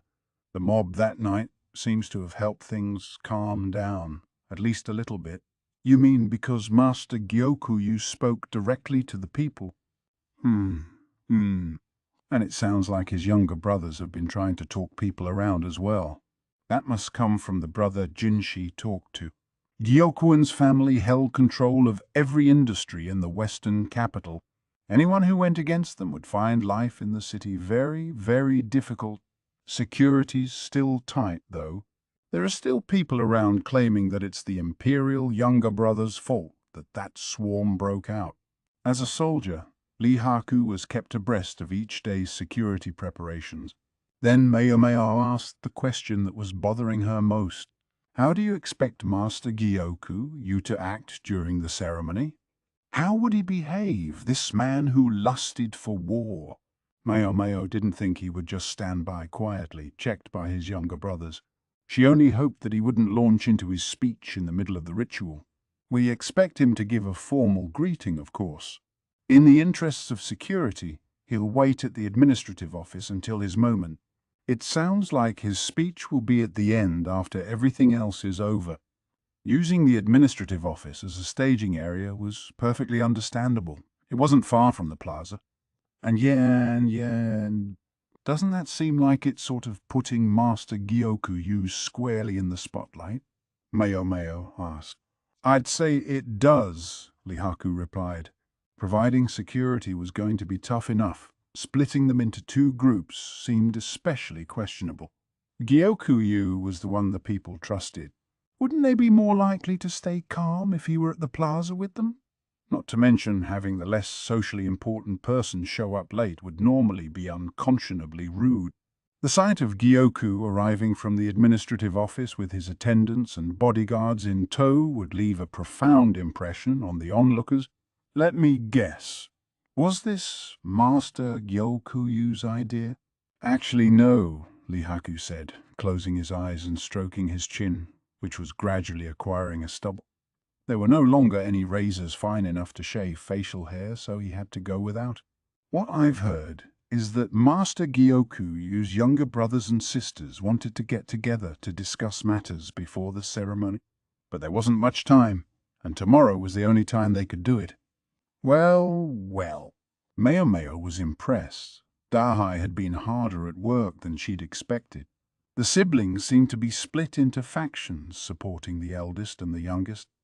The youngest, Mayo Mayo was perplexed for a moment, but then she had a vision of the red-haired empress. You mean Empress Gyokuyu? This was the first she'd heard about Gyokuyu being the youngest of Gyokun's children, but she and Gyoku were so far separated in age that it wasn't that surprising.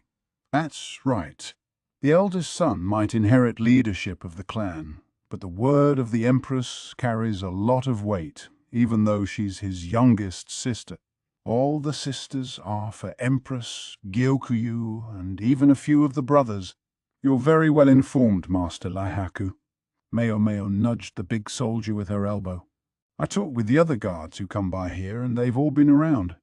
I hear a lot of things. The others used to say they were jealous of me because guarding the annex was supposed to be a cushy job, but since that mob the other night, I haven't heard a word from anyone. Is it just me, or does Master Gyoku, you seem given to extreme policies? Doesn't that bother the people of the Western capital? That has to do with what layer of the support base you're looking at. The group you're thinking of, young lady, has a bunch of Master Gyokuyu's supporters in it. If you change your perspective, a lot of other things change with it. I feel like it didn't used to be that way, Mayo Mayo objected as she helped untangle the quack from the strips of sheet he'd gotten himself caught in. Time passes, things change. The more upset the people get, the more they pressure their politicians. And then later, they complain that they don't like how it turned out. Is that how it works? Mayo Mayo rolled up the cloth. She just hoped the ritual would go smoothly. The next day was bright and blue, not a cloud in the sky. That wasn't specifically a sign of good fortune in the Western capital, where it hardly rained anyway, but it still made a nice backdrop for a ceremony. The impending festivities did something to dispel the gloom that had clung to the city the past several months. What do you think, young lady? Shall we go up? The quack doctor asked, heading up the stairs with his steamed potato in hand. He and Mayo Mayo had to stay and watch the medical office, but the plaza was visible from the third floor of the annex, and they decided to watch from there. Mayo Mayo had suggested that she should go to the ritual site in case anything happened, but Jinchi had rejected that idea. He seemed to think his life would be far harder if Mayo Mayo got hurt than if he himself did. I don't really expect Jinchi to be injured anyway, and the freak strategist is at the ceremony. If Mayo Mayo were there too, he seemed likely to interrupt proceeding. Instead, she got to watch from the third floor of their building, which had an excellent view and a nice breeze. In the room with her and the quack were Chu, Lihaku, the duck, and, for some reason, Lahan's brother. Why? You think it's wrong of me to be here? Lahan's brother asked, glowering at her. The duck raised her bill in imitation of his expression. Lahan's brother must have been looking after the duck for Basin, who was serving as Jinchi's bodyguard. Did I say anything out loud? I saw it on your face. It hurts to know I was right. I'm sorry. Meo Meo tried to make Lahan's brother feel better by offering him a steamed potato, but he jumped back, saying he'd had more than enough of them. The duck comforted him. "I can see them, but it's so far away." "They're all so small," the quack said, squinting. The stage was visible from where they were, but they couldn't make out the participants' faces. They could still tell which one was Jinshi, though. Even at this distance, he was obnoxiously unmissable. "That's a good thing. From this far away, even the best archer couldn't hit them," remarked Chu, a rather unsettling thing to say. Meo Meo scanned the buildings near the plaza. The only ones as tall as the annex were the administrative office and the main house. The quack squinted some more. "I feel like an arrow could reach from farther away than where we are." From their room to the center of the plaza was perhaps 200 meters in a straight line. "With a longbow or a crossbow, maybe, but how would you hit anything like that? And even if by some miracle you did, the arrow would never have the force to actually kill whoever it hit. We call that effective range, and it's usually less than 100 meters," Lihaku said, providing helpful military background. "Oh, well, that does make me feel better." The quack stuffed some potato into his mouth in relief. "Are you absolutely sure it's safe?" The objection came from Leanne's brother. He sat cross-legged on the ground, petting the duck who perched in his lap. "How far an arrow flies or whether it hits its target is all down to the skill and strength of the archer, isn't it? Or suppose they've developed a more advanced bow. It might be a lot more dangerous than you think, couldn't it? Lahan's brother could do most things well. He might not be the most exceptional man in any one field, but he was tremendously versatile." "You're absolutely right," Lahan's brother. "But I just don't think a bow and arrow are going to be much of a threat here. The bow has a long history. It's not going to change much now. A FIFA firearm. Now there's a weapon with a lot of growing to do. That could be really dangerous one day." "A FIFA.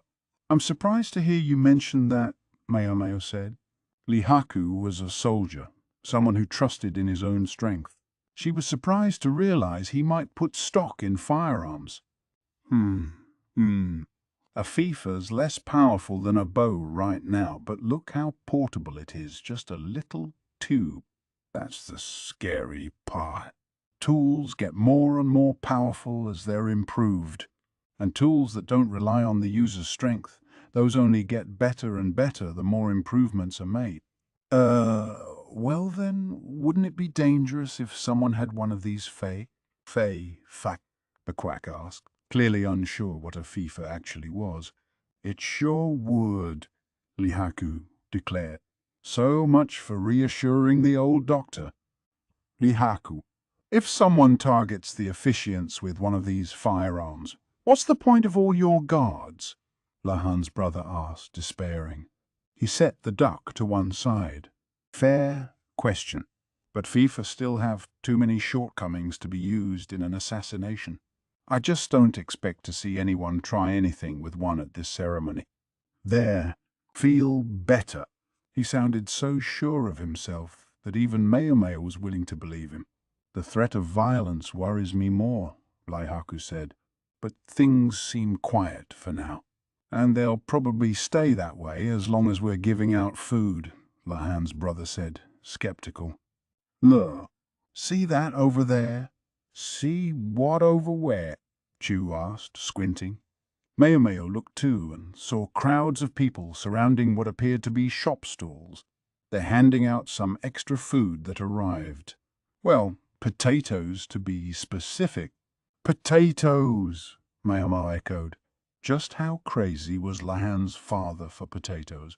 Lahan's grandpa and Lahan's mother had seemed resentful of their rustic dwelling, but Meo Meo suspected that just by selling potatoes, their income probably far surpassed that of the freak strategist's debt-riddled estate. They'd built a veritable potato palace.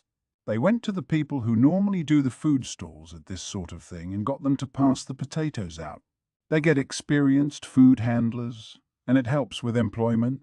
"Oh," Meo Meo said, taking a sip of tea. It was thin, made with well-used leaves. The potatoes would make things easy because they didn't even need to be peeled. With a modicum of fuel, they could be roasted. It was very Jinshi-esque to think not just of handing out food, but of how to use that to obtain a variety of economic benefit. They've added an extra detail, too, Lahan's brother informed them. They brand each potato to identify it as coming from His Majesty's younger brother. Meo spat out her tea so hard that it got into her nose and threatened to fly up into her eyes. What's your problem? Lahan's brother asked, patting her on the back. Nothing.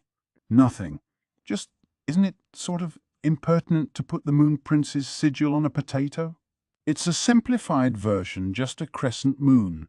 It wouldn't have been possible to do anything too detailed. Meo wondered, concerned if Jinshi was doing this as a form of self-flagellation. Branded potatoes. Now that sounds interesting. Miss Chu will just go get some, Chu said, shipping to her feet. We have potatoes right here, Meo said. She will also see if there are any tempting snacks around. In other words, Miss Chu is tired of watching. Now, that's no fair, Miss Chu. You expect me to just stay here and watch the place? Lihaku said. Sure do. Have fun. And with that, Chu left. Meo dabbed at her face with a handkerchief and looked out at the plaza. A man in highly conspicuous clothing, presumably Jinshi, was walking through it. She couldn't hear what he was saying, but she caught the faint sounds of musical instruments, carried to them on the breeze.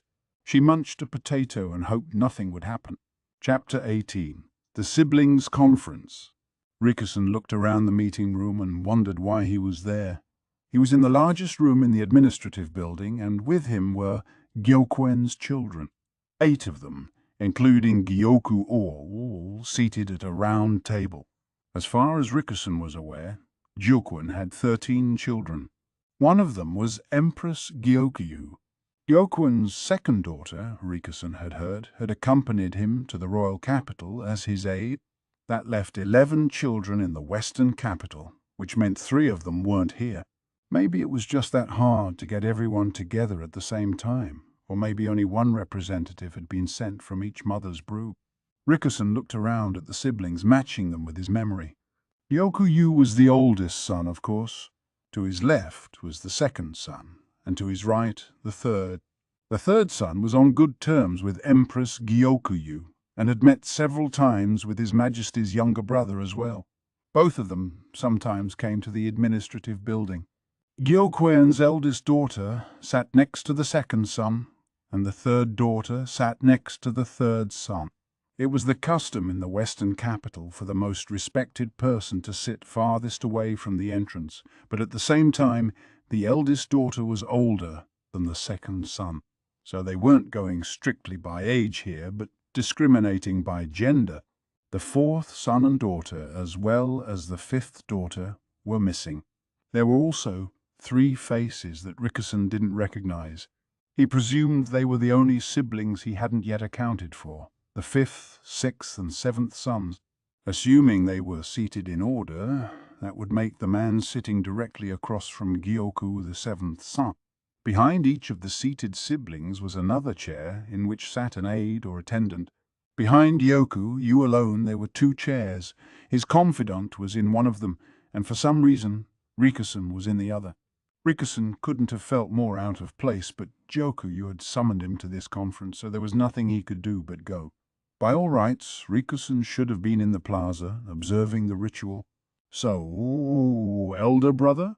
What, pray tell, have you summoned us here for today? Asked the eldest daughter, a woman somewhere in her 40s with a hawk-like nose. As I've already explained, I wish to discuss the future of the western capital. No, of IC province itself. Gyoku spread his hands wide.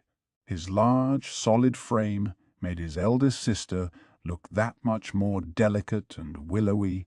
The people at the table might all have been siblings, but with each of them having a different mother, they all looked very distinct from each other.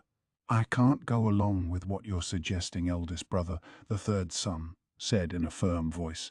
His sun-baked skin and hair marked him out as a man of the sea. Rickerson remembered that this son was in charge of the ports, and that he could be even more influential than the second son. Gyoku, you would have to be careful with him. Oh no, Dahai. Whatever happened to listening to your older brother? Gyoku, you sniffed. He wasn't dealing with a child, though, but with a man in his mid-30s. I understand what you're trying to say. You're referring to what you already told me, yes? Dahai asked with a glance at Rickerson. Don't worry. Everyone in this room is free to hear about it, Gyoku said, his way of indicating that Rickerson was on his side, perhaps. Or maybe that he didn't care if the story got back to the Imperial younger brother. Dahai looked straight at Gyoku. You want to attack Shah? Our father would never stand by and let you do such a thing. You may be acting governor, brother, but this is going too far. I agree with Dahai, said the second brother, a heavy-set, tanned man. He was in charge of land transport, Rickerson recalled. The profits you envision from this war seem hazy compared to the costs of waging it. I'm a merchant. I recoil from the idea of sending my laborers to the battlefield, and if we should lose this war, imagine the debt we'd be in. Several of the other siblings voiced their agreement with the second son's assessment. Gyoku, however, appeared calm. My, did you all have a little conference of your own before you came to confront me? I seem to remember you being more open to my suggestion before. I do not agree. Nor I, said the eldest and third daughters. The third daughter had a striking face and an ample body. She looked substantially younger than her 30-odd years. When the older sisters spoke up, the younger men, from the fifth son on down, looked around uneasily. The eldest sister ignored their discomfort, continuing, Where am I supposed to sell my carpets if we start a war? I finally managed to make major inroads into Shawa. Then the third sister spoke up, and I won't be able to make my grape wine anymore, since I assume you'll get your conscripts from among the farmers. You can't take my wine growers, I'll tell you that. We've finally gotten to where people think our wine tastes better than the imported stuff. More and more people in the royal capital are buying it. Neither of them were happy. Although they were women, they had real parts to play here. They were full-blooded merchants, true daughters of Gyokuin, and it seemed to set the men back on their heels. Harsh words, my younger sisters. Harsh words, Gyoku said with a grim smile. Harsh. I've been entrusted with the Western capital's whole textile industry. If we go to war, our best work will cease to sell. Do you know how many craftspeople will end up on the street? Hundreds, if not thousands, of workers and their families would starve. And you expect me to just go along with this? I would need a guarantee of at least a decade of supply and security on the other side, or I don't even want to talk about it. Such demands. Gyoku, you looked troubled. Just for a second, it almost seemed the younger sister had succeeded in out-talking her elder brother, but the concern soon disappeared from Gyoku's face. From what I hear, land and sea transport, textiles and winemaking are all doing quite well for themselves. They'll be able to continue happily in spite of the swarm. He stroked his chin, then turned to look at the three silent brothers. What about iron-making, ceramics, and animal husbandry? How are they doing? One man hesitantly raised his hand. He couldn't be older than Rickerson, maybe even quite a bit younger. He was small but muscular. From his seating position, Rickerson took him to be the fifth son. To be honest, not very well, he said. We built a blast furnace in the western capital as father suggested, but it hasn't improved profitability. It was never going to. Why not? Aren't you doing the work? I know there's constant demand for iron. The third daughter narrowed her large eyes and looked at her little brother. We're working, but it doesn't happen like you think. The capital's port makes it easy enough to get iron ore, but we don't have fuel, Straw and sheep shit isn't enough to make an oven hot enough to melt metal. Kindling and charcoal are too expensive, and even if we could afford them, the city is overflowing with trade goods. Customers prefer higher quality metalwork from abroad. We could work all we like and we'd still have to sell for the lowest price, then make more valuable items. The third sister said. She clearly thought this should have been obvious. We will, but do you have any idea how much groundwork has to be laid before we can do that? Didn't you yourself get our father's help until the wine from our region started selling? Ahem. Well, yes, but the third sister looked distinctly uncomfortable. I'm with fifth brother, said a heretofore quiet man in his mid-twenties, raising his hand. They seemed to be speaking in order of age, which would make him the sixth son. Rickerson could only watch the siblings bicker, as inert as the chair he sat in. Ceramics, too, are difficult to manufacture without fuel. I'm as happy as any of you to see the Western capital growing by leaps and bounds as it has been, but at the same time, prices are going up, especially for fuel, as our limited supply is split among more and more people. That's a simple fact of life. Unlike the fifth son, the sixth spoke calmly and rationally, but what he was saying was much the same. Guess that makes me last, the seventh son began. He still had a baby face, but his cheeks and ears were riddled with scars. As far as I'm concerned, you can oppose this war if you want, but I'm going to add 30% to the price of the wool from my flocks. Ooh, why? Why? Demanded the eldest daughter, who was in charge of textiles. I've been holding down the price for ages now. Mother and father and grandpa have been talking among themselves. She's family, they say. Give her a good price, they say. But when I'm in charge, I want to do business at the proper price. Honestly, 30% is still a gesture of goodwill. It's just like our brothers said, as the Western capital grows, prices go up. So why shouldn't the price of wool to make your textiles go up too? The fifth and sixth sons nodded in agreement with the seventh. 30% at a stroke? That's absurd, the eldest daughter replied. The price would normally increase in smaller steps. And while that price is creeping up, the rest of us are going to die. The seventh son exclaimed, staring daggers at his eldest sister. Thanks to the insect swarm, my livestock have run away and my tents are in tatters. I would be willing to buy food, but no one will even sell to me. Do you know what that's like? I've already had to sell 1/10 of the livestock I had left. I know I can't get a fair price now for what I've already sold you. I was selling what wool and butter I had left to buy food, but now I can't even do that. You know, I've also been keeping down the price of sheep dung for the ironworks and pottery kilns. This winter looks like it's going to be a cold one. I won't have extra fuel to sell, and it's going to be all I can do to buy food for myself. Go ahead and whine about how I should cut family members a deal. It won't help, because there'll be no one to give you a discount if I'm dead. The seventh son Rickerson saw was the youngest, but also the most combative of the sibling. The eldest daughter was scowling. The seventh son seemed to have more he wanted to say.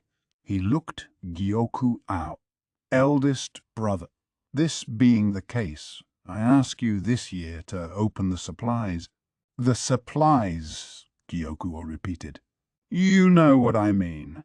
I assume it's safe to be explicit here. The seventh son's gaze swept those around the table. Just for a second, Rickerson felt the young man meet his eyes. If I raise the price of wool and have coal to rely on, we might just survive. Somehow. Rickerson only just managed to maintain his air of cool detachment at the seventh son's words.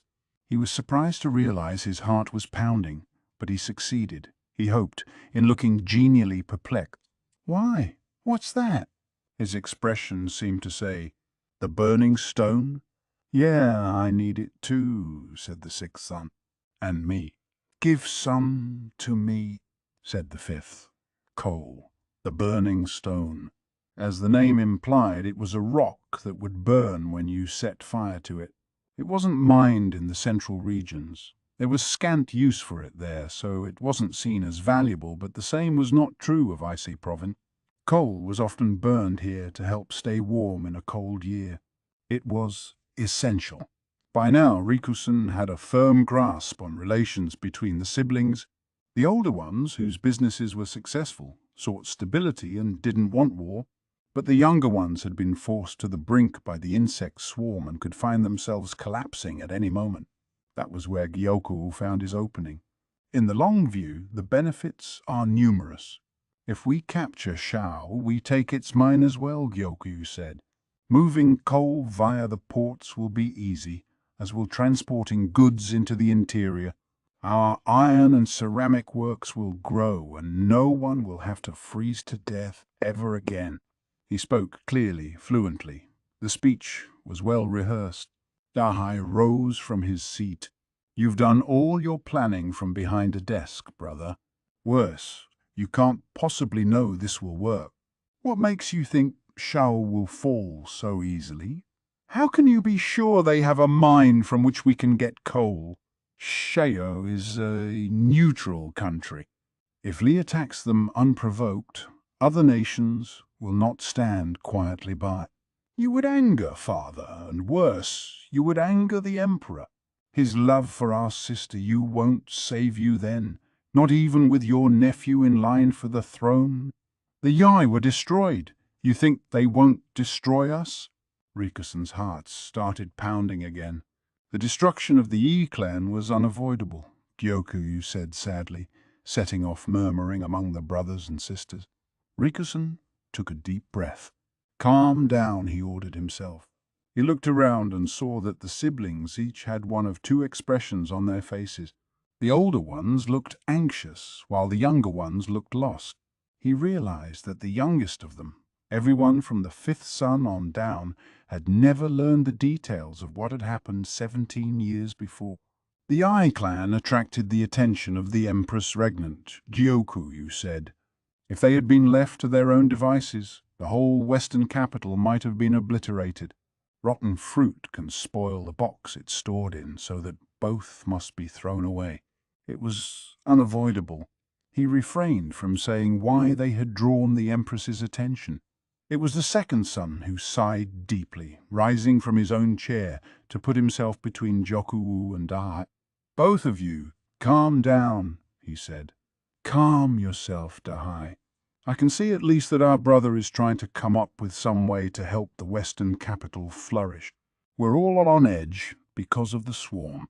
What will we do if you, who stand above them, chafe and fret as well? But, second brother, don't misunderstand. I oppose Brother Gyoku's suggestion as you do. The fuel question is a crucial one, but not one that can be rushed. Right now, I believe we should be focusing on recovering from the disaster that has befallen us. Yeah, it will be painful, but didn't Father teach us siblings to help each other? And you, eldest brother, can you not wait a little while, until the heir apparent has grown older? At that, Gyoku began to laugh. How many years would you have me wait, little brother? What certainty do we even have that my nephew will safely ascend the throne? Esteemed brother, you go too far, the third sister said, striking the table. Gyoku's eyes went wide. You will call me Gyoku, he bellowed, raising his voice for the first time. His anger put the third sister back on her heels. Her own eyes widened slightly, but in dismay. She had committed a folk's pass, and she knew it. I apologize, elder brother Gyoku, she said. Almost immediately, the smile returned to Gyoku's face. It's nothing, so long as you realize. The other siblings looked at him afresh. Until a moment ago, Rikusen would have said they were exchanging their opinions freely and without restraint, but when he saw how they reacted to Gyoku's shouting, he sensed a yawning gulf between them. Gyokuen had 13 children, but only 2 of them carried Gyoku in their names, Joku-u and Empress Gyoku-yu. The father of 13 children he might have been, but Gyokun had only ever had one successor, Gyoku-yu. As the one guaranteed to inherit, that made his might among his siblings absolute. His younger brothers and sisters could push back against Gyoku only so far as he allowed them to. His outburst had reminded them of this fact. It had shown them that they held this discussion at Gyoku's pleasure alone. They were supporting actors whom Gyoku had gathered on his stage. Needless to say, Anonymous Advisor was not a speaking part, and that's exactly what Rikusen was. The mood in the room had become intensely uncomfortable. The second son hesitantly returned to his seat. The talk, Rikusen thought, might normally have been more amicable, but the insect swarm had left everyone living reduced lives for nearly 3 months now. Gyokun's own children were unlikely to starve, but the weight of the responsibilities they bore frayed their nerve. "I am not speaking of groundless fears," Gyokuyu said. "I speak of the truth. Do you know how many of His Majesty's children have perished in the rear palace in these latter days?" The brothers and sisters looked at each other in silence. "You don't? Then let us ask someone who comes from that region. Rikusen, how many of the Emperor's honored children have left the world long before their time?" Now all attention turned to Rikusen. So much for that minor role. He had been given a name.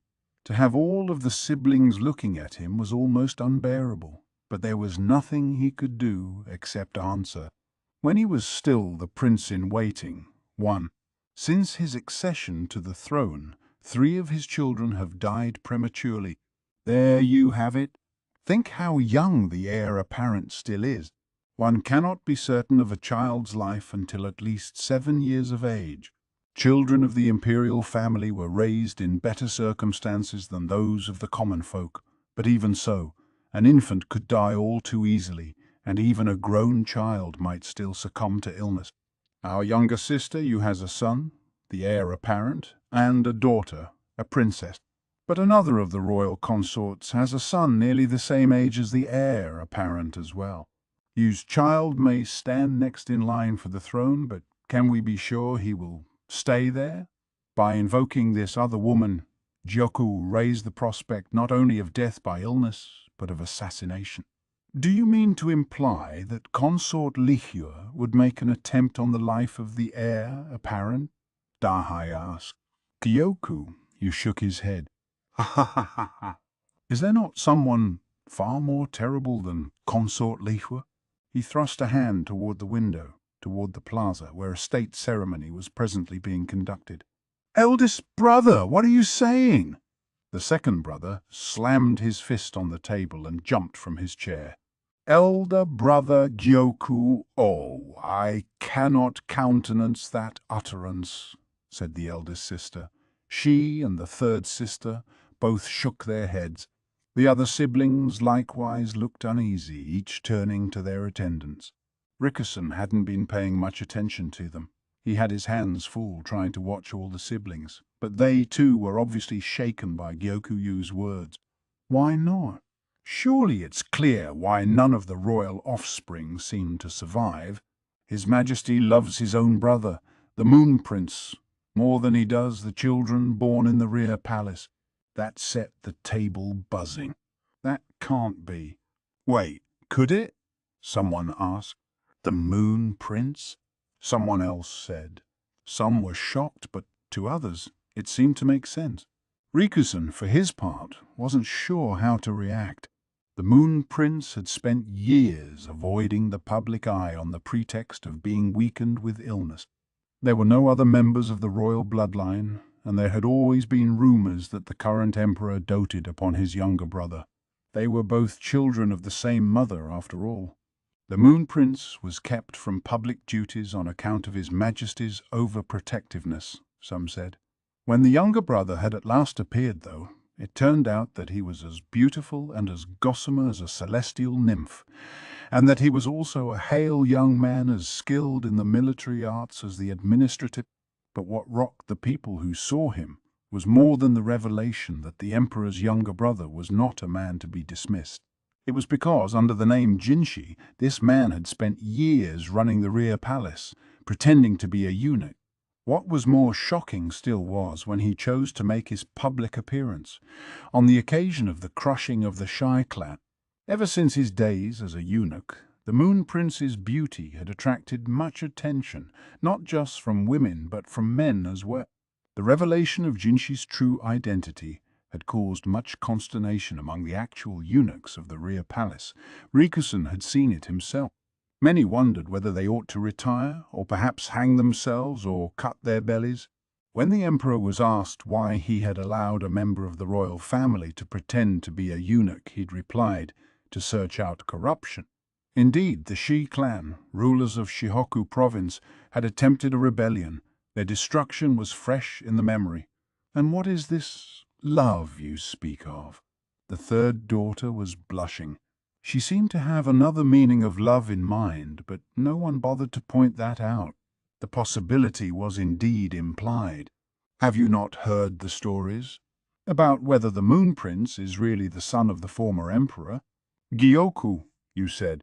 "Yes, but that's all they are, hearsay. Even our father said the Moon Prince was much like the former emperor in the sovereign's younger days." "Then who do you propose was the father?" the second son asked, exasperated by the entire topic. Yoku's expression never faltered. At that time, the Empress Dowager was simply the Empress. Only so many people could get close to a woman in her position. If it wasn't His former Majesty, it could only have been a family member. Kyoku grinned, an expression that the people of the Western capital might have considered heroic. What he spoke of now, however, was foul. "Say His present Majesty, you're suggesting that the Moon Prince might be the Emperor's own son?" the fifth brother asked, going pale. Not only the other siblings, but their attendants began muttering to each other. With the many nomadic tribes in IC province, marriage among relatives was common, but relations between a parent and child were taboo. "Is it so hard to imagine?" asked Gyoku. The former emperor was interested only in children, and the Empress Dowager was not that young, but still young. Closer in age to our current sovereign than the former one, I dare say. Consanguinity has never stopped the imperial family before. There are records of past members having children with nieces or half-sisters. This is beyond absurd. What you're suggesting is absolutely unthinkable. Dahai shouted. All his deference toward his eldest brother had evaporated, and yet it explains everything. The imperial younger brother resembles His Majesty. Well, a son resembles his father. His Majesty dotes upon the Moon Prince. So does a father upon his son. Finally, no children were raised in the rear palace for many years to allow his eldest son to be certain to inherit the throne. The eldest sister marched up to Gyoku, pressing closer and closer to him. "You mean to say that His Majesty never intended for any of his other children to survive to adulthood? That the other infants were murdered and the crown prince will be too? With what proof?" "What proof do you have?" Her lady-in-waiting, somewhat reluctantly, held her mistress back. "She's right." "On what grounds can you say this?" the third daughter demanded. "If it ever came out that you were making such accusations based on nothing but speculation, we would be lucky to meet the fate of the Yi, or even the Shi, clan." "You want proof?" "Then let me tell you a story." Gyoku, unbothered by the hubbub that had broken out around him, slowly uncrossed and recrossed his leg. When the imperial younger brother was born, almost all of the ladies-in-waiting who had attended the Empress until that time were released from service. One of them was married off to a man in IC province, and her husband happened to be an acquaintance of mine. Tragically, her husband died, after which she came to me with a request. She said she had something very important to say about the imperial younger brother. "Gyoku, you couldn't have looked more pleased with himself." Is this true?" the eldest sister asked, slowly backing away. "Oh, it's true. It was last year, just after His Majesty's younger brother had been in the Western capital, as it happens. Dahai gave Gyoku a doubtful look. This is the first I've heard of it. This is the first I've spoken of it. It seemed very strange that she would come to me with her story, but I thought the least I could do was hear her out. Yet almost immediately after that, this former lady-in-waiting died, run over by a carriage in a terrible accident. He spread his hands mournfully. The implication was clear. He wanted them to believe someone had tried to shut the woman up. Rikusen felt himself break out in a damp sweat. This man, Gyoku Yu, had a perfect facade. He knew how to set the stage, and he knew how to needle others in their weakest places. He had no real proof of his claims, yet he would succeed in sowing doubt in the minds of everyone in the room about the circumstances of the Moon Prince's birth. He talked circles around them and invited them to this conclusion. Do you think the Moon Prince would deign to listen to what I have said? Would it be best I not speak of it? Does he know, or does he not know? Yoku's voice rang around the room as he declaimed. His gestures and motions were as studied as an actor's on the stage, and his tale, which by all rights should have been laughable, fell sweetly on the ear. Our father desired and desires the flourishing of the Western capital. Is that what we will gain by simply wagging our tails at the imperial family? If you say we should be their dogs, then I say we should have been destroyed 17 years ago. The Yi clan was named after the dog of the zodiac, and Gyoku played on their name now to invoke the memory of their clan. The younger brothers and sisters who had opposed their elder no longer looked so certain. They had begun to wonder if they should meekly support the imperial family or not. This, Rikusen saw, was what made Gyoku so frightening. He would make them do that which they did not wish to.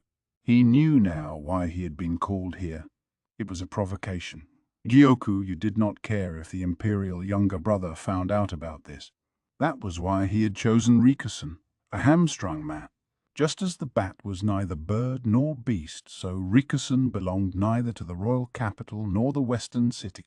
Gyoku's tone filled Rikusen's mind. It challenged him to speak if he dared, and asked what it would matter if he did. Now we must get ready, Gyoku said. We cannot let the ceremony conclude without our presence. All of you go prepare. At Gyokuyu's urging, the siblings parted ways, with heavy hearts and long faces. Finally, only Dahai among them was left. Before he left the room, he turned to look at Gyoku. Eldest brother, this ceremony we go to, I'll mind thy manners for today. I know your hearts are not yet settled. Rikusen wasn't sure whether he found that reassuring. He stayed in his chair, stock still, staring at the ground. Chapter 19. The Weeping Wind, Part 1. It was all right. All was well, Gyoku kept telling himself. Soon all would be over. Soon it would all be taken care of. He felt as if a thread that had been wound around his feet was soon to be cut. Meanwhile, he was moving to slash the countless threads wound around his neck. The nightmare that had plagued him for nearly 30 years would be dispelled. Soon. Oh, very soon. He picked up a flight feather that sat on the shelf. It came from a hawk his mother had especially adored. When she died, the bird passed soon after, as if following her into the next life. He remembered his distress when she had asked him to take care of the hawk for her. He didn't know how to care for a bird and had never expected to. You'll protect this town, won't you? He remembered his mother saying. She was such a kind woman. She had never resented anyone in her life. His father, Gyokun, had called her Sibo, the Western Mother, because he had wished to make her the most venerated mother in all of Ise province. She had told Gyoku that his name, which meant Jade Nightingale, came from a bird that lived in the lands far to the east.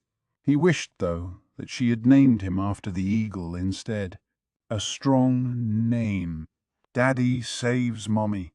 Like the hero in a play. He wished then that he hadn't been named after a weak bird like the nightingale. He wished he had a stronger name. Just as Gyoku set the feather down, there came a knock at the door. "Enter," he said.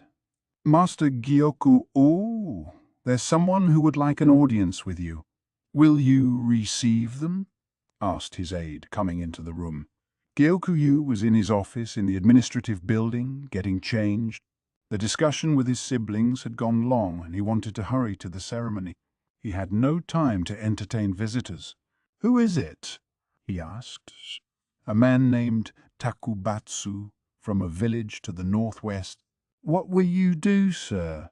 The question meant, did he want a guard in the room? Gyoku was in a hurry. Whatever this was, he wanted it to be over quickly. "Don't bother with a guard, and I want you out of here too." Takubatsu was Gyoku's milk brother. Takubatsu's mother had been an enslaved former windredder. Sibo, out of compassion for a fellow tribe member, had freed the woman from slavery and brought her to her own residence. Takubatsu's mother had been close to Sibo, and this had led to her becoming Gyoku's nursemaid. Gyoku remembered his mother and his nurse looking after the bird together. Gyoku finished changing as the aide showed Takubatsu into the room. "Pardon me," Takubatsu said, and came to stand before Gyoku. He was an unimposing figure with unruly black hair and pale eyes that betrayed foreign blood in his veins. Gyoku's nursemaid had had her son before she was freed from slavery. His father had been her owner. Takubatsu had worked at the main house along with his mother, but when his mother fell ill, he had quit his job.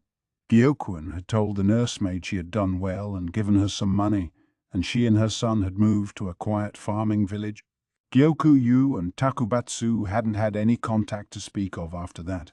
Takubatsu had probably been occupied acclimating himself to his new surroundings. Gyoku, for his part, was just as happy to have Takubatsu out of the picture. He'd seemed rather too much like an older brother. According to Sibo, however, after going to the village, Gyoku's former nursemaid had grown sedentary and senile. After working herself to the bone as a slave, old age seemed to catch up with her quickly. Takubatsu had come to ask favors of Gyoku several times when his life grew hard, and Gyoku gave Takubatsu work. But more and more farmers came to imitate Takubatsu, trying to borrow money from Gyoku's father. Most of them were also former slaves that his mother had freed. This, Gyoku, you had always thought, was what it meant to return evil for good. He never ceased to be amazed by his father's softness. "What is it?" "It's unusual for you to come yourself," he said now, suppressing his desire to demand why Takubatsu had to come at such a busy moment. Gyoku wasn't even in the city. Takubatsu might have been Jokuo's milk brother, but it had been some time since they had seen each other. To be perfectly blunt, Gyoku wanted to hurry up and finish this conversation. He had no wish to even see Takubatsu's face. "I'm sorry to show up unannounced," Takubatsu said, "but there's something I simply must know. When had they seen each other last?" Gyoku had been 15 when his nursemaid left the estate. Until then, Takubatsu, who was a year older than him, had acted like his older brother. At the time, Gyoku didn't care, but now it rankled him to no end. Still, he couldn't summon the motivation to shout and bluster. He would handle this like an adult. "Let's be frank with each other. I happen to be busy. I have a state ceremony to attend in a few minutes," Gyoku said. "Then in the spirit of frankness, I'll simply ask, do you mean to go to war with Shao?" Takubatsu glared at him. "If that turns out to be the only option, then yes." "We have to," Gyoku replied, adjusting his collar as he spoke. "But you're the one who put us in that position." "Why?" "Tell me that. You always used to say that you wanted to be just like Master Gyoku, to go to other places, build relationships with other people, help the business thrive. You wanted to help the Western capital become great. You have children, grandchildren. You want to put your family in danger? Because that's what you'll be doing if you start a war." Takubatsu was shouting. Gyoku's milk brother. He'd always looked so large to Gyokyu, but now he seemed small and shabby. His mother's decline had left him unable to get a decent job, which left him poor, and so he had come to Gyoku's father to wheedle and beg. Gyoku had thought perhaps he'd come today to do it again, but no. This was what he wanted to talk about. Yeah, I did, but as you say, that was the past. And also, as you say, my first duty must be to protect my family. Takubatsu was talking about the halcyon days of Gyokuyu's youth, when the sky was always blue and no doubt had troubled him. As you can see, the western capital is in danger. The people are exhausted by the ravages of the insect swarm. If I am to supply what they lack, some sacrifice must be made, must it not? It's our leader's job to avoid precisely such sacrifices. If Master Gyokun were here, he would be searching for some other way, any other way. Have you searched? Even the honored imperial younger brother has done his part. Gyokyu found Takubatsu's voice grating. The man had colicky hair and pale eyes, signs of foreign blood. There was nothing about Takubatsu that Gyokyu liked, not the way he looked, not the way he acted. That is not your concern. I told you I have business to attend to. I'm going to be part of a state ceremony. I'm out of time to entertain you. A state ceremony where you'll whip the people into a war frenzy, no doubt. It was always one of your greatest talents, give you a stage and you could sway any audience. Just as our younger brothers and sisters looked shaken earlier. Shut up, Gyokyu bellowed in spite of himself. He had to be careful. The bureaucrats had left the two of them alone, but they might come in if they heard shouting. He couldn't have that. Of course it's my concern. I'm your older brother. Gyokyu regarded Takubatsu with an absolute chill in his eye. He couldn't have his aides hearing talk like that. No one could. I don't know what you mean, he said. Milk brothers we may be, yes. If you want to go around playing at being the elder, I can smile and play along. But you are not my older brother. I know you wish I weren't, Takubatsu said slowly. Master Gyokun and Lady Sibo both raised you that way, and I'm sure my own mother agreed with them. Takubatsu threw a book on the table, a weathered lump of sheepskin parchment. It was a family register, obviously quite an old one. Decades old, perhaps. Gyoku's milk brother began flipping the pages. Too bad for you, it's all written right here. Sibo's name was there, listed as her child was a name Gyokyu didn't recognize. They had been born, however, in the same year as Gyokyu. The story was that my mother left Master Gyokun's household because she was sick, but it was only a cover. Master Gyokun put us out of his house in order to hide me and my mother. The words came easily now, smoothly. I'm told I was the son of a Shawnese merchant. The man lost his children to sickness and accidents, one after another, and when his family was all gone, he recalled a child he'd had with a forgotten slave. Gyokyu was silent. He had a ceremony to get to, but he couldn't leave this man alone while he was taking his little trip down memory lane. Eventually that merchant found his way to Master Gyokun, didn't he? Did you think nothing when you saw him? Gyokyu didn't answer. It had been a few days after Takubatsu and his mother had left. A foreign man Gyokyu had never seen before came to the mansion and had taken Gyokyu by the shoulder. He spoke in rapid Shawanese. Gyokyu! You had some trouble following him. But he could tell the man was exclaiming, My son! My son. This foreign man had red hair and pale green eyes. His eye color much resembled Takubatsu's, as did his unruly hair, but his facial features and his sturdy build were the spitting image of an older Yogu. The foreigner had mistaken Gyokyu for Takubatsu. Before Gyokyu could push the man away, Sibo was between them. She hugged Gyokyu close and gave the foreign man a fearful look. Gyoku-yu had heard that his mother was a former wind reader. He'd heard that she had left her life on the plains to join his father in doing business, and that she freed former members of the tribe who had been enslaved. But that was wrong. Those steps were out of order. It was Gyokwen who had freed the Windreader slaves, including Sibo and Gyokuyu's nurse mother. Then Sibo had become Gyokwen's wife and begun doing business with him. As slaves, she and the nursemaid had been owned by the same man. When Gyokwen had taken her in, Sibo had already been with child by a foreign father. The foreigner, never knowing this, sold his slave Sibo to Gyokwen. "You and I, Gyoku, are sons of the same father," Takubatsu said. He sounded so calm when Gyoku didn't want to hear this, but even plugging his ears would not be enough to block out the truth. "My mother told me everything. I'm sure she meant to take the secret to her grave if she hadn't gone senile. I'm sure she never meant to speak of your true father. I believe she truly was overjoyed by Master Gyokuen and Lady Sibo's marriage." Takubatsu's mother had revealed how Gyokuen and Sibo had known each other all along and indeed had been engaged to be married. Then another tribe had attacked, and Sibo and Gyokuyu's milk mother had been sold into slavery. Their master had helped himself to his slaves, the nursemaid giving birth to Takubatsu and Sibo becoming pregnant with Gyokuyu. Gyokuen had bought the slaves, giving them decent work and a place to live. Gyokuen had sought Sibo's hand in marriage, but she refused him on the grounds that she was already pregnant. "This is your true name," Takubatsu said.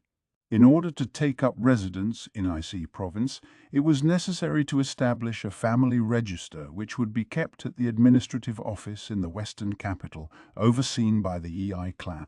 Gyokuen promised Sibo that even if the child was not his by blood, he would raise it as if it were. She gave in, and the boy was renamed Gyoku-u. It was then that the nursemaid began working in Gyokuen's household, and Takubatsu became Gyoku's milk brother. Gyokuyu had been so young that he didn't remember any of this. He clawed at his knees under the table. He knew. He knew all of it. He didn't need Takubatsu to tell him. Gyokyu knew the truth. And still he had to be Gyokuen's eldest son. Righteousness was with his father. Justice in the form of protecting the western capital. It was what Sibo had wanted. To accomplish it, Gyokuen's eldest son, Gyoku-u, had to be perfect. The evil necessary to attain Gyokuen's justice? Compared to other leaders, it was hardly evil at all. Gyoku-yu's father was simply that good a man. Gyoku-yu remembered how the former slaves failed at the unfamiliar practice of farming again and again, and came to his father for money. Gyokuen, ever kind, lent it to them. What they couldn't repay, he allowed them to pay off by working in his fields at the harvest. It was as gentle a loan as had ever been offered. In fact, considering the time and effort necessary to teach them, the borrowers came out ahead. Yet in spite of this, Gyoku's father was never greedy. Perhaps a man with deep pockets could simply, literally afford to help others like this. Even then, there were limits to what could be permitted. They were broken by the first slaves Gyokuen had freed. People who knew about Gyokuyu's origins. As they say, the quiet pheasant is not shot. Gyokuen truly loved Gyokuyu. Those audacious enough to try to threaten him disappeared one by one. Be they former slaves, or be they members of the Windreader tribe who knew Sibo, they vanished. They had to. The jade must remain unblemished. If Gyokuyu was to succeed his father, then anyone who stood in the way must be eliminated. Where exactly did you get this register? Big Lin had it hidden. I got it from him. Takubatsu seemed to be talking about something that had stirred up the household some time ago. Even Gyokyu had heard about it. The so-called small Lin, the one who disappeared. That was you? That means you've been working on this for a while.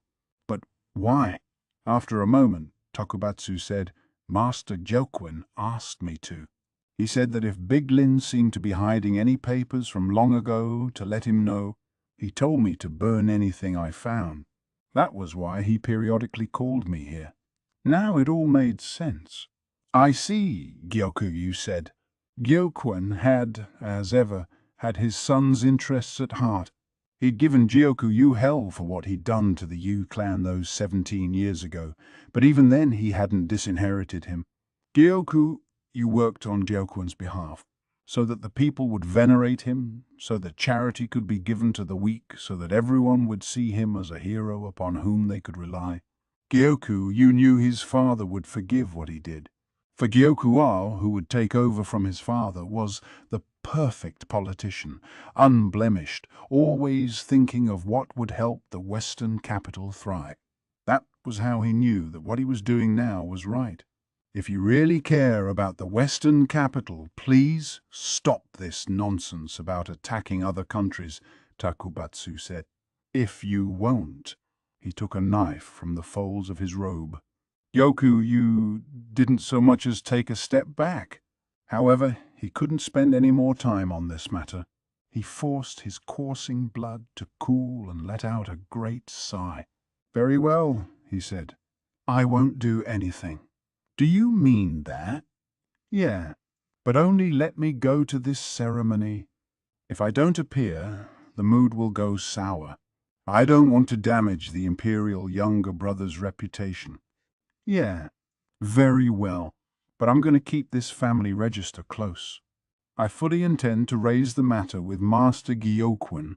With that, Takubatsu put the knife on the table and picked up the register instead. Gyoku, you trusted that he wouldn't tell anyone what he knew. I want you to know one thing, Takubatsu. For the Western capital, for Icy Province, there is nothing I won't do. I know that. You always told me how much you wanted to be a great man like Master Gyokwin. Takubatsu actually smiled. Exactly. To you, he is a noble father, and I, too, see him as a father I can respect more than anyone else. Gyoku, you didn't speak, but at that, a thread snapped within him. He'd meant to remain calm at this moment no matter what happened, but it was bad enough for Takubatsu to call Gyoku his younger brother. Now he called Gyokuin his father. Gyoku, you had to be Gyokuin's eldest son, had to be his pride, the leader of the Western capital. Wrong, Takubatsu exclaimed. Before Gyoku knew what had happened, he realized there was a knife in his right hand and a sheath in his left. Something slick ran along his palm. What? Why? Takubatsu's eyes were wide and bloody foam dribbled from the corner of his mouth. His blood poured down the table and onto the floor. The family register he'd been holding dropped from his hands and into the red pool. Because you're in my way. With the knife still lodged in Takubatsu, Gyoku's mind turned to the events of the past. How he'd wished to be like his father, longed for his father to validate him. Gyokwin loomed so large in his mind. Gyoku had grown large, too, but it wasn't the same. At first, he hadn't much minded. Gyokwin and Sibo had handled business together, and the family had been surrounded by servants. Gyokwin was a brilliant businessman, and Sibo was every bit as sharp as him. A hugely capable woman, she would find out what he needed, and then she would act to get it. Gyoku had wanted for nothing in his upbringing. Only when he was 5 years old, another woman and her daughter came to live with them. Gyokwin fawned over to the new child, a little sister to Gyoku, still just 2 years old. Sibo was nearly as smitten as her husband. The new woman was also kind to Gyoku. 2 years after that, a third woman arrived, bringing a little brother. Then there was a fourth and a fifth. The family got bigger and bigger. Each time it did, Gyoku worried. To him, it felt like a jar full of honey being gradually diluted with water. Gyokwin always picked intelligent women. One was a master of horsemanship, another skilled in arithmetic. Each of them passed on their particular talents to their offspring. The women supported Gyokuyu's father, and their children in turn helped them. Through the bonds of family, the newly arrived Yu household became great in the western capital. At the same time, Gyoku felt the bond joining him to Gyokwon weakening. Yet it proved otherwise. Gyokwon chose Gyokuyu for his successor. Sibo was still Gyokwon's official wife. The other women were only consorts. Surely it was only Gyokuyu who could rule the western capital as Gyokwon had, not his younger brothers or sisters. Even after he discovered that he was not Gyokwon's real son, Gyokuyu maintained his equanimity. So what if they weren't connected by blood? Gyokwon valued Gyoku-u most of all. He couldn't have cared more for him if he'd been his own flesh and blood. So it was that Gyoku-yu was able to be kind and gentle to his younger siblings, tolerant of them. Gyoku-yu alone was like a cuckoo's chick, a different creature from his brothers and sisters, but so long as his father treated him as his eldest son, Gyoku-yu meant to play the part of the elder brother to the hilt. The very last mother and child that Gyokwon welcomed into his house, however, Gyoku-yu could not tolerate. They had red hair and pale green eyes, just like the master who had tormented Sibo when she was a slave. Bit by bit, the curses overflowed, the way ink might stain a piece of parchment. The patter of blood dripping to the floor brought Gyoku back to reality. Oku. Ooh. Takubatsu looked at him with bloodshot eyes and said something, his voice a whisper, but Gyoku couldn't hear it. Gyoku flipped the knife around in his hand and gutted Takubatsu. Unable to speak any more, he only glared at Gyoku with baleful eye. One final mercy for a milk brother, Gyoku-yu said, and then he pulled the knife out before driving it past Takubatsu's ribs and into his heart. Takubatsu groaned, twitched, and died. The knife had belonged to Takubatsu. He'd tried to attack Gyoku only to meet his end by his own weapon. Yeah, that would do for a scenario.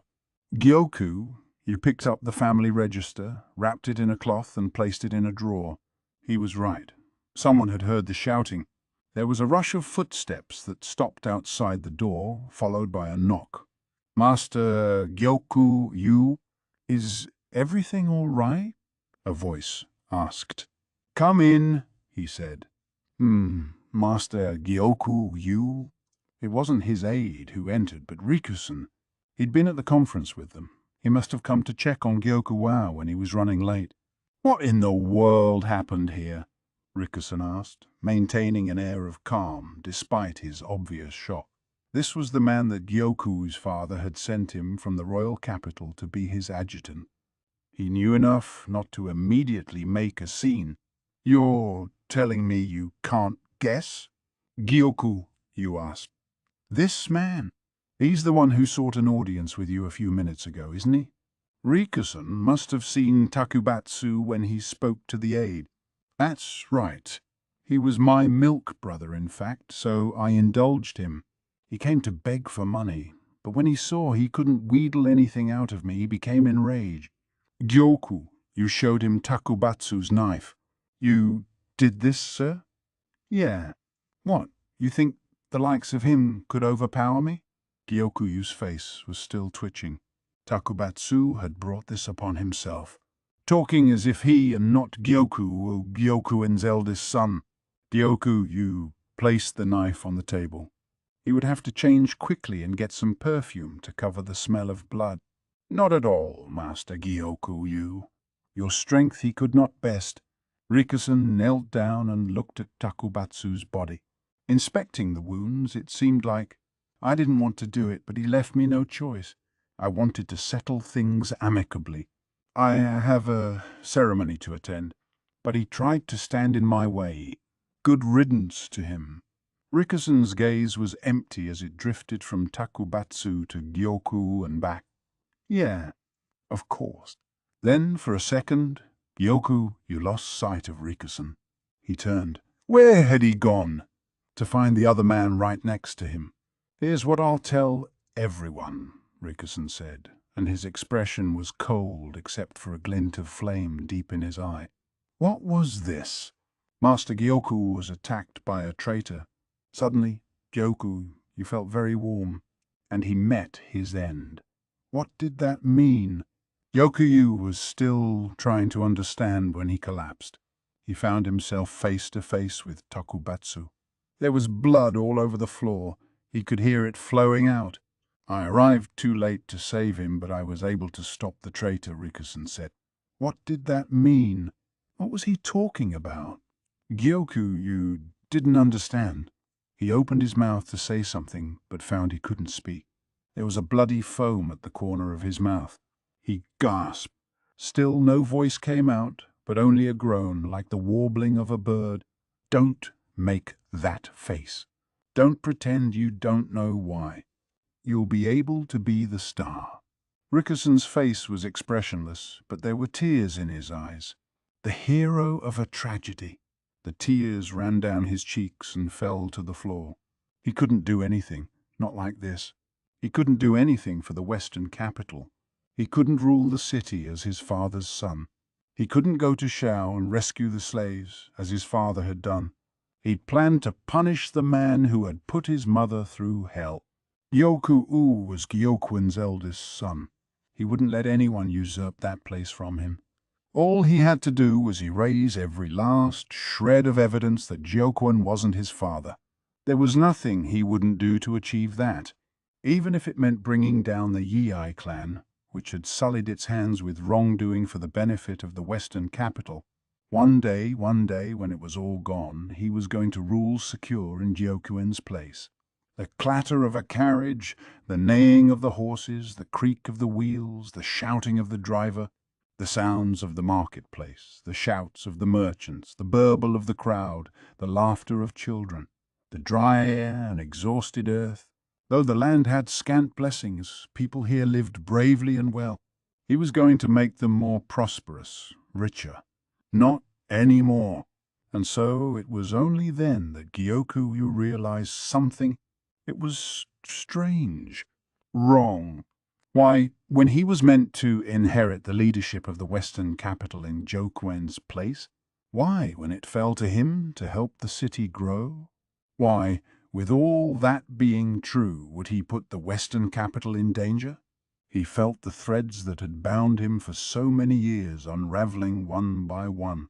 Threads that had held him for decades snapped and gave way, and he was free. Gyokuyu's life scattered like a string of jade beads, and the man who had cut it was right there before his eyes, on his face, a mixture of hatred and pity. Who are you? That was the last thought Gyokuyu had. He would think no more, do no more. He would not make the Western capital flourish as his father had. He had sought to be a hero, but his life ended in utter anticlimax. Chapter 20. The Weeping Wind, Part 2. His mother had often said to him, when you grow up, you'll become the wind.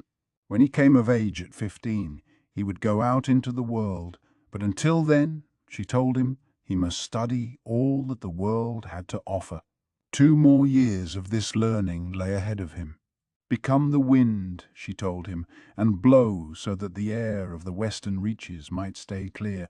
It was a memory from the time before Rikusen was called Rikusen. The women protected the town while the men roamed across the plains. This was what he had been taught. He was sad to know he would have to leave home someday, but if he could become the wind, if he could be of help to his mother and his older sister, then he was glad of that. He enjoyed his afternoon walks, trying to decide how he could best use the pocket change they gave him, how to get something good for it and not waste it. What should he spend it on that would be satisfying? That was its own kind of study. Many of his male relatives who went out on their own became merchants, and Rikusen expected that was the path he too would choose. He went from shop to shop, comparing flavors and prices and quantities, until he found the best dried fruit or goat's milk and bought it. Then he would go to the shogi hall. It was full of adults with time to kill jawing with each other, and there was much information to be had there. Rikusen might be able to hear even more talk at the tavern, but he wasn't yet of age, and they wouldn't let him in. There were plenty of drunks at the shogi hall too, but once in a while you could run into a true master. "Oh, hey there, kiddo. Back again?" asked an old man sitting at a shogi board. He was a former secretary at the administrative building. He was mostly retired now, but he was collecting materials for some sort of new history he was compiling. He was the best shogi player in the Western capital. Everyone called him Big Lin. Rickerson seated himself beside Big Lin and studied the board. Sticking close to him would keep the nastier drunks away. Then Rickerson tilted his head. Big Lin was losing this game. You didn't see that often. Rickerson looked at his opponent and saw a man still more or less in the bloom of youth, but ragged, filthy. His face bore a fine stubble. His clothes were grimy and his hair was barely tied in place. His outfit was nice enough, but it seemed his circumstances weren't. He looked feeble and had no tan. He didn't seem to be a resident of the Western capital, but his eyes glinted like those of a fox. "I see you have a little pawn with you," the man said, "a shogi piece." He wore a monocle over one of his fox-like eyes, an imported piece, but on this guy everything looked crude instead of fancy. What did he mean by that? He seemed to be talking about Rickerson. He bristled at the expression, his hands balling into fists. "Who are you calling a pawn?" he demanded. "Don't get upset, kid. Larkin's just that kind of creature," Big Line said calmly. "But he called me a pawn. What's wrong with that? Most people, he just calls them go-stones." Go-stone. Rickerson wasn't sure what the difference was between a go-stone and a pawn. He looked at the board as he pondered the question. This Lacan might look suspicious and might mock everyone he met, but he backed it up by being a tremendous shogi player. This was the first time Rickerson had ever seen Big Lin losing a game. Even if Big Line wasn't quite the player he had been in his youth, at the peak of his powers, people still called him the shogi sage. It almost didn't seem possible that he could lose. But this visitor seemed to be holding him to 50-50 in their games. Curious, Rickerson came back the next day, and the day after that. Larkin was always there. Did he even have a job? When he wasn't at the shogi hall, Rickerson found out he was at the go hall. All he did was play games. One day, Big Lin wasn't there. Larkin was playing with some other people, but he looked awfully bored by it. "It's him again," someone said. "The Yi boy." No one would have dared to say such a thing in the presence of Big Lin, but they felt no need to restrain themselves when Rickerson was alone. "Yi boy," a child of the Yi clan. That was what they were calling him. The Yi clan ruled the Western capital, but there were many who resented their unique system of inheritance and were all too ready to speak ill of them. Generation to generation, the Yi clan was ruled by women. Any boys who were born left their homes when they came of age. Yi women did not have husbands and didn't know who the fathers of their children were. Like animals, some sneered. Rickerson knew that such contempt was to be expected. Many members of the nomadic tribes passed through the Western capital, and those tribes had always had a strong patriarchal bent.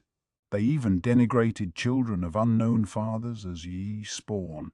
For all that, Rickerson still felt the pride of knowing that the Yi had protected these western reaches for centuries. Without Big Lin there, he did the next best thing and sat down beside Lacan. They'd met several times now, but the other man had made no effort to remember Rickerson. In fact, he made no effort to remember anybody. He just sat in front of his shogi board. If someone put a few coins on the table, he would play. That was it. The most he might do is compare someone to a shogi piece based on whether they were weak or strong, or perhaps by some other standard. "Mister, don't you remember faces?" "I don't get people's faces," Lacan said. He might be a grown-up, but he didn't talk like one. "What's to get? You see them a few times. You remember them, right?" "I only see ghost stones. Or shogi pieces if I'm lucky." This made no sense to Rickerson, but he didn't think Lacan was lying. Distinguishing people's faces was probably no easier for him than telling livestock apart was for most people. Among the nomadic tribes, it was said that some herdsmen could distinguish each and every one of their sheep, but Rikuson could never do that. Maybe Larkin saw people's faces the same way Rikuson saw sheep. Well, what do you do when you really need to remember who someone is? Larkin was silent for a moment.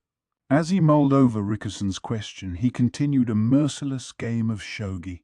His opponent blanched, acknowledged he was defeated, and put some coins on the table. Maybe Larkin was supporting himself by wagering on shogi games. Finally, he said, I remember them by the shape of their ears or their height. I look at the quality of their hair, memorize the stink of their sweat, or I listen for the pitch of their voice. Wouldn't it be easier to just remember their face? I don't get faces. I can see people have eyes and a nose and a mouth, but when I try to put them together, they get all tangled up and all I can see is a ghost stone.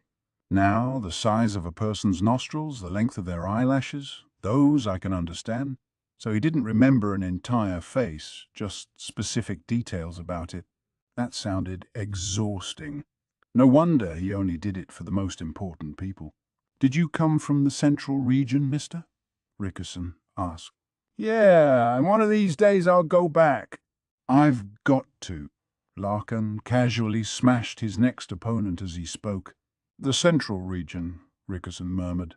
His mother had told him to become the wind and blow on his way, but would she approve of him going as far as the royal capital? If wind he was to be, he wanted to travel as far as wind might. Mister, he said, if I become big and famous in the central region, will you give me a job? You move up from being a pawn, sure. All right. It's a deal. His sister had taught him that it was always a good thing to make connections. Rickerson didn't know if he would become a merchant or not, but it couldn't hurt to get to know everyone he could. In the evenings, the whole clan ate together.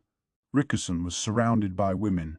The bloodline produced a lot of them to begin with, and since the only other boy had come of age last year, Rickerson was the only male child left. There were 3 little girls, though, sisters born in successive years. Cousins of Rickerson. They looked much alike, the same father, perhaps. They were 3, 4, and 5 years old, and while the oldest had proved quite smart, the younger 2 couldn't really talk yet, and Rickerson often found himself obliged to look after them. His older sister was already past the age of adulthood and was accepted among the grown-ups. He listened to the adults talk as he fed his cousins.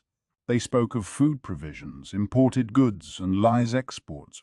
Rickerson's mother was a central figure in the clan.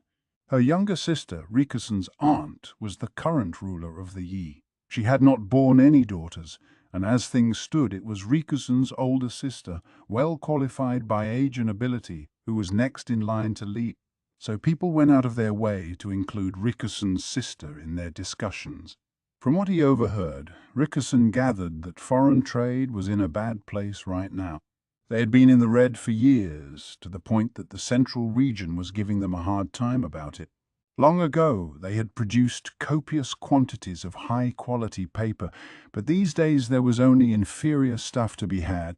Paper, light and convenient to transport, had been a major product for them, and Rickerson's mother and the others struggled to find a replacement for it. Worse, there had been an insect plague in IC province. The increased farmlands, themselves the natural result of the western capital's burgeoning population, were to blame. All the royal capital could see was the harvest numbers, and since those remained high, they refused to send any support.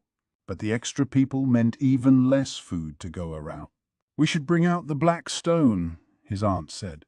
His mother and his sister and his mother's older sister and all the women of the clan could only nod their assent. Rickerson did not know what the black stone was. He just continued feeding bread to his 3-year-old cousin. In the evenings, his sister and mother would teach him the history of IC province. When the nation of Li was founded, they said, the 3 children from the belly of Wang Mu, the mother royal, became the leaders of the 3 provinces. At first the Yi clan, which ruled the West, struggled terribly. In this land, the tendency to put men ahead of women was especially strong. People mocked the Yi because their progenitor was a woman. People took advantage of them, and at one point it seemed the clan might fall apart. Sycophants tried to steal their name with flattery, while others sought to do it through force. So, in order that their clan might not be seized from within, they adopted a matriarchal system. They did not bring husbands into their houses. All their successors were women. Special roles emerged for men of the Yi clan. One of them was to become the wind. The wind, or again, hearers of things.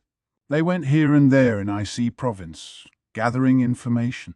As merchants, as nomads, those who became nomads later came to be known as the Wind Reader tribe and could employ birds and keep the bugs at bay. Only there had been a miscalculation. The Wind Reader tribe had been destroyed decades ago. There had been several Wind Reader tribes, and one of them ceased their regular communication with the Yi. For years, decades, then centuries, they maintained their separation from the clan. The Yi would occasionally send a boy to try to strengthen the bonds of blood, but there were no guarantees that the tribe would swear allegiance to a former clan leader indefinitely. Eventually there appeared some who sought to profit by communicating with other countries. Then came the attack. The Windreader tribe that was no longer communicating with the Yi was tragically annihilated by another tribe. Some idiot had decided that the ability to control birds must be passed down by blood and had kidnapped one of their women, trying to gain the power for himself. Then, in order that he would have a monopoly on the power, he killed the others and sold any survivors into slavery. The Yi could not abide the Windreaders, who had spurned to communicate with them. They broke up the remaining Windreaders as well, sending those with any useful abilities to live in town.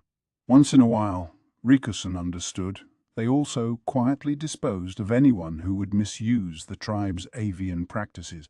If the Windreader tribe had continued to exist, another choice would have been open to Rikusen.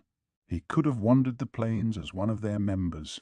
Rikusen's mother and sister never did teach him how to handle the birds, but they taught him how to ward off the insects and told him about how things worked in the farming villages that continued to dot the area.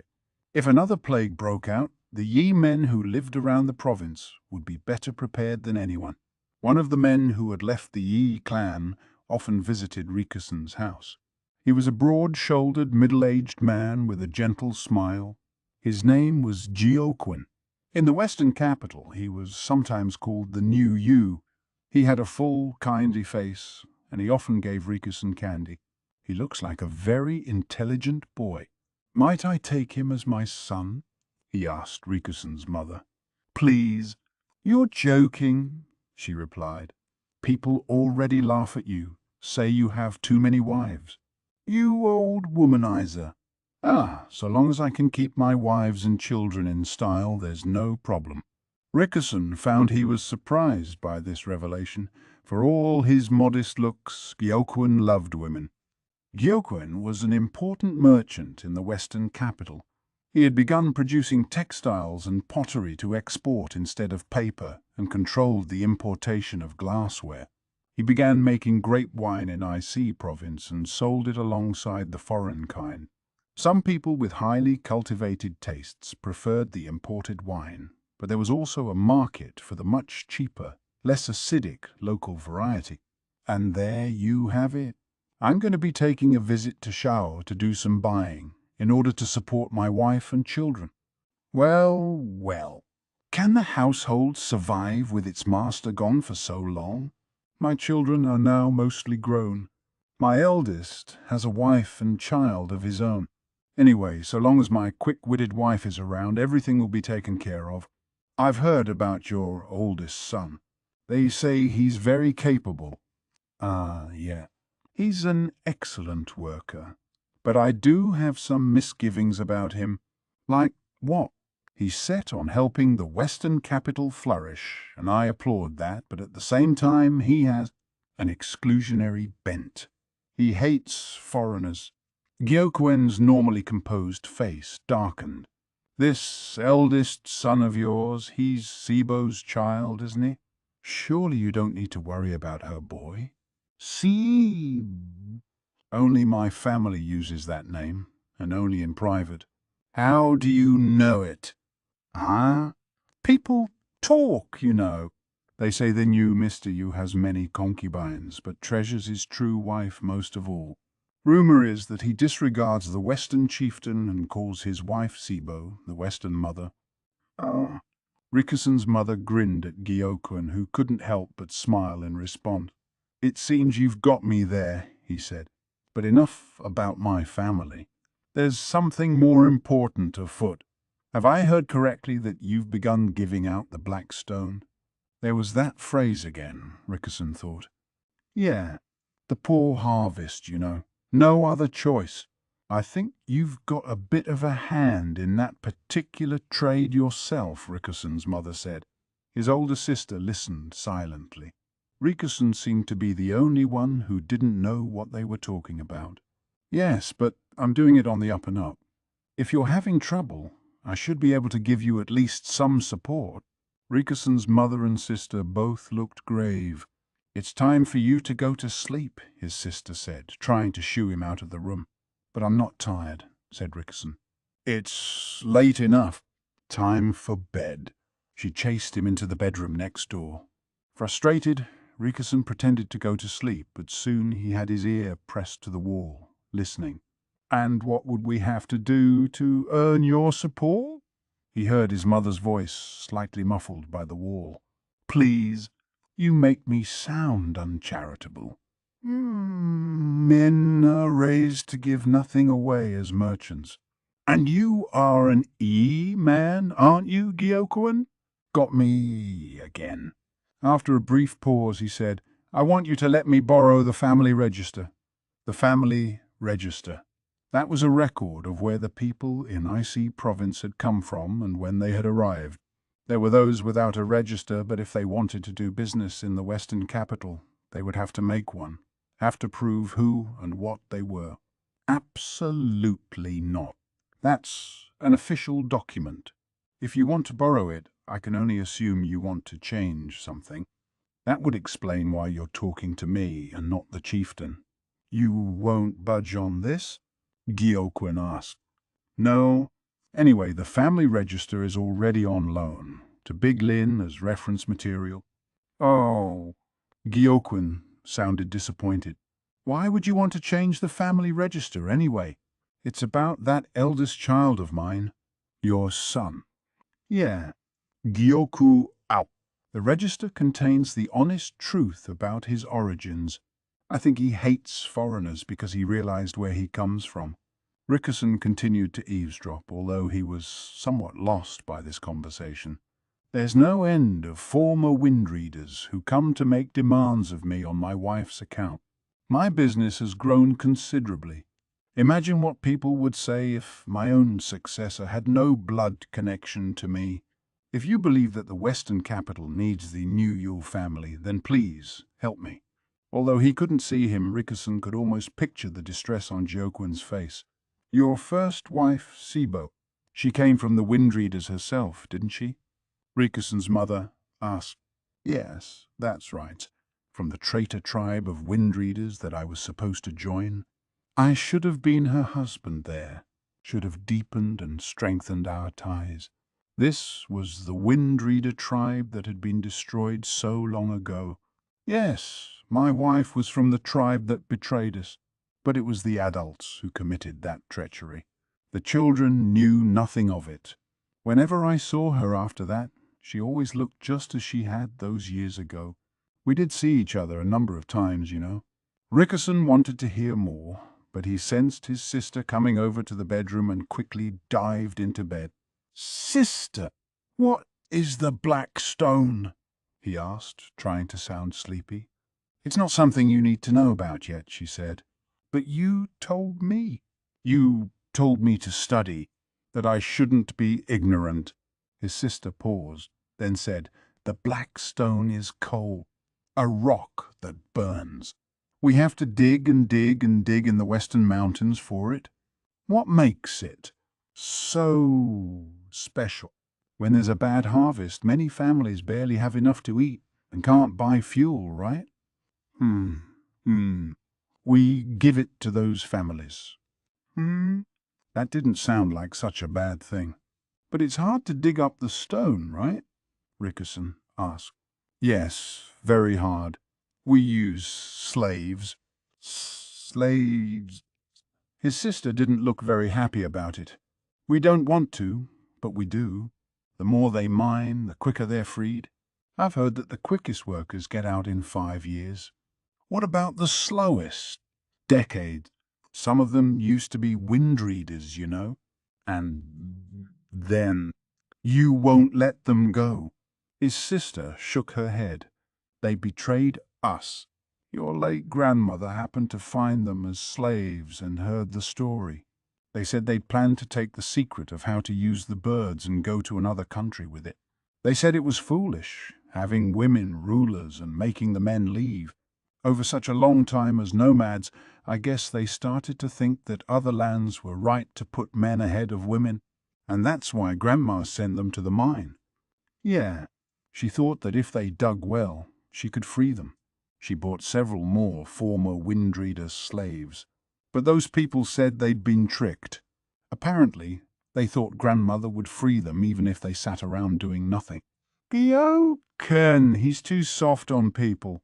He frees slaves as soon as he buys them. Rickerson's sister seemed to see this as a problem. Rickerson wanted to ask more questions about Gyokuan and his wife and his eldest son, but he refrained. It would be too obvious that he had been eavesdropping. But if the slaves work hard in the mine, eventually they can be free and leave, right? He asked. Yes, but it's dangerous work. The ones who have been there for decades, maybe that shows they aren't doing anything. Maybe they think we're the ones who are evil and wrong. They, she added, must hate us. They must hate us. At whom had his sister's words been directed? He didn't know. He did know, however, that the Yi clan was held in contempt by a great many. There was a commotion that day, starting first thing in the morning. People surrounded the mansion. They seemed to be voicing some kind of complaint. Rickerson held his terrified cousins and tried to comfort them, but he didn't know what was happening any more than they did. Elder sister, what is this? What's all the noise outside? He asked. It's nothing. Everything is fine, she said. But it clearly wasn't. Her face was bloodless, pale. Their mother came and spoke to his cousin's mother. A different aunt from the one who led the clan. The cousin's mother was the youngest sister of Rickerson's mother, well separated in years. Go out the back. Take the children with you, Rickerson's mother said. The children included him. The house of Gyokuin's newest wife. The New Yu family, you know them? Isn't far. I'm sure you remember her. The former dancing girl? Her children are almost the same age as yours. You're close with her. But no buts. Take them and go, Rickerson's mother said, her tone commanding. She all but chased her sister out of the house and Rickerson along with her. His mother and his other aunt, the leader of the clan, went out front. They stood there talking to the mob, which looked like it was at a breaking point. Rickerson understood that they were buying time. Let's go while we have the chance. Rickerson, his aunt, and his cousins slipped out the back of the house. When they went to the house of Gyokuin's newest wife, they found a woman with red hair and green eyes. When she saw Rickerson and the others, she gestured them around to a back entrance. Whoa, what in the world is going on? The cousin's mother asked. Unlike Rickerson's mother and other aunt, she was an easygoing woman and was rarely included in the household discussions on even terms with his mother and the others. She didn't fully grasp what was happening. They're saying the Yi clan has been dishonest and that it's been reported to the central government. The red-haired woman looked down as she spoke, her eyes shaded by long eyelashes. Dishonest, Rickerson's aunt asked. Yeah, they say they've been lying about the amount of coal we mine. The black stone? Now they have a problem, his aunt said, incensed. She sounded like she couldn't believe what she was hearing. "It gets worse," the red-haired woman said. "Worse. They say the clan is making claims beyond its station, that it claims to have within the clan a man descended from the imperial lineage, and that they say this makes them the rightful heirs to the throne. And so an imperial edict was issued for the destruction of the traitors who would usurp the imperial family. No, that's not possible." Rikusen's aunt and the red-haired woman glanced at him. "Surely the charges are false," the woman said. "Of course they are. But who is the father?" Well. The Yi clan had a custom of not being explicit about who a child's father was. This had been the way of their clan ever since. One time, a man had appeared claiming to be the father of the chieftain's child in a bid to take over the clan. Even Rikusen didn't know who his father was. "It's true that my sister went to the royal capital some time before the boy was born, but the times don't match up. He can't be an imperial child, and we certainly can't insist that the father identify himself." His aunt was right. The Yi clan would never force a father to come forward and identify himself.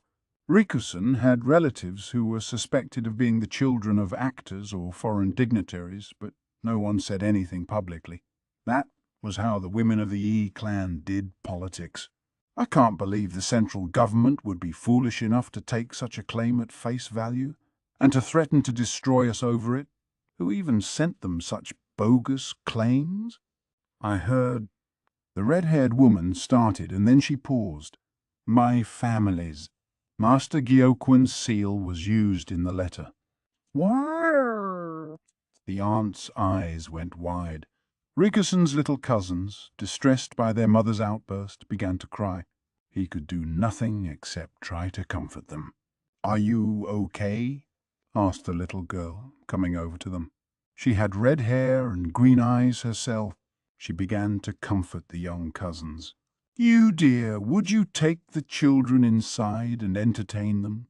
"Yes, mother," the red-haired girl said, taking the cousins by the hands.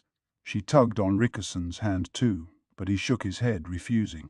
"Then you're saying Master Gyokuen did this?" Rikusen's aunt demanded. "No, my honored husband is on a trip to distant Shao. I'm sorry. I really don't know anything else about it," the red-haired woman said. Then, come, you must change. I have a nursemaid's outfit. You can use that. The way you're dressed now, everyone will know you're from the Yi clan." Rikusen's aunt crumpled. The cousins were led away to a children's room. Rikusen wondered if it was safe to trust this red-haired woman, and then he understood which one of them should absolutely not be there. No. Stop!" the red-haired woman said, trying to hold him back, but he brushed her hand away and returned to the mansion. To talk of the mines was to talk of the Black Stone.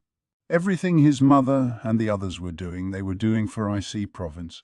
But the royal capital, which judged everything purely on the basis of superficial numbers, didn't understand that.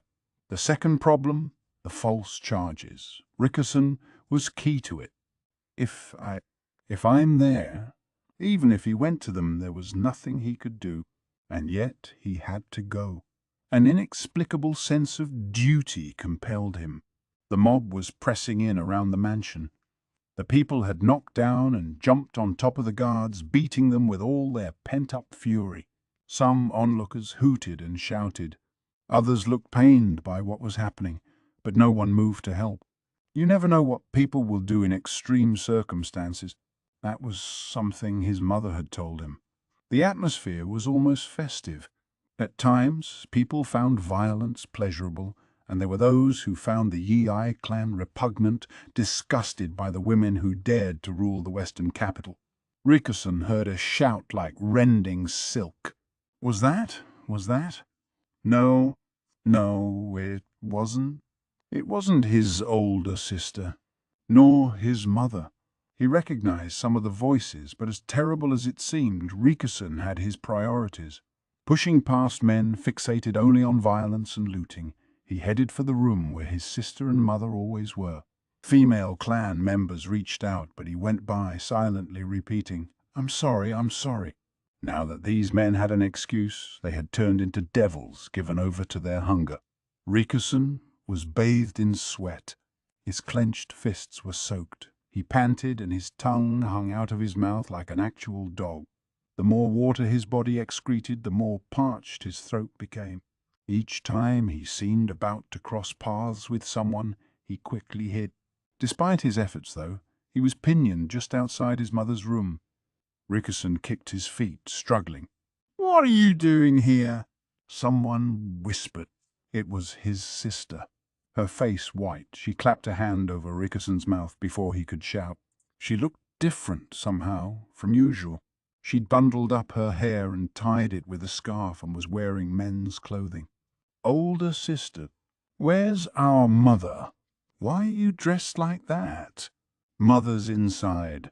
And I'm just borrowing your coming-of-age ceremony clothes." "Why?" It was the outfit they had made for Rikuson's coming-of-age 2 years hence. Assuming he would grow, they'd made it a little large. His mother had been planning to spend a long time embroidering it.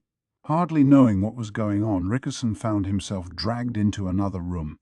His mother had a sword in her hand, the tip soaked in blood. Men lay dead all around her. "Mother," Rikuson said, but before he could speak further, something was shoved into his mouth.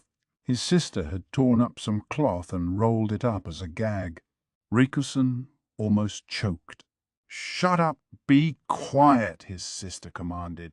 "You talk too loud. You mustn't be noticed." "You absolutely must not," added his mother. She and his sister bound Rikuson's hands and feet and stuffed him into a large chest. Then they closed the lid and placed a heavy stone weight on top. "You must protect the Western lands." That's what the Yemen do. Employ any means. Use any people you must. His sister smiled. He could see her teeth. "Are we safe from fire here?" "Yes, I should think so. There's not much that will burn, and I'm sure they want to use the building again anyway." Rikuson didn't know what they were talking about. He could only stare out through the woven mesh of the chest. "This doesn't look half bad on me, does it, Mother?" "No, not at all. I think that's exactly what he'd look like in a few years. Now, don't speak." "I know." Rikuson understood then what they were going to do. At that moment, he was the only male child in the Yi clan. If it was true that the mob believed the clan were imperial pretenders, they would come after Rikuson. His sister meant to serve as his body double. Rikuson made another choked noise, but the gag kept him from crying out. His hands and feet were bound and he couldn't move, but he could hear the mob drawing in, the bestial yells and the smell of oil and blood. His mother brandished the sword. Her swordsmanship was like a dance, the tip of the blade tracing perfect arcs through the air, but the strokes were light, ephemeral. They only nicked her opponents. "Stop. You have to stop this." Rikuson bit down on the gag. Spit spilled around the edges, the bottom of the chest growing slick with saliva and tears. He couldn't do anything, and it agonized him. He didn't want to remember what was about to happen to his sister, to his mother. But the face of the man who would perpetrate that outrage, his face, alone, Rikuson had to commit to memory. He couldn't blink. He knew that face. A member of the New Yu family he'd seen just once on a visit to their household. Gyokwen's eldest son. The front teeth glistening with saliva. The tanned skin. The bony hands. The shape of his ears and the quality of his hair. His voice, which carried like an actor's. Rikuson didn't just remember his face. He used all 5 senses to drink in as much information as he could, packing it into his brain, so that he would never forget. As this man did his violence, there was righteousness in his eyes. An egoistic, worthless justice prepared to do anything, even evil, if it was necessary. But also a justice that would do anything to protect what mattered to him. The Yi clan was about to be destroyed on a twisted pretext.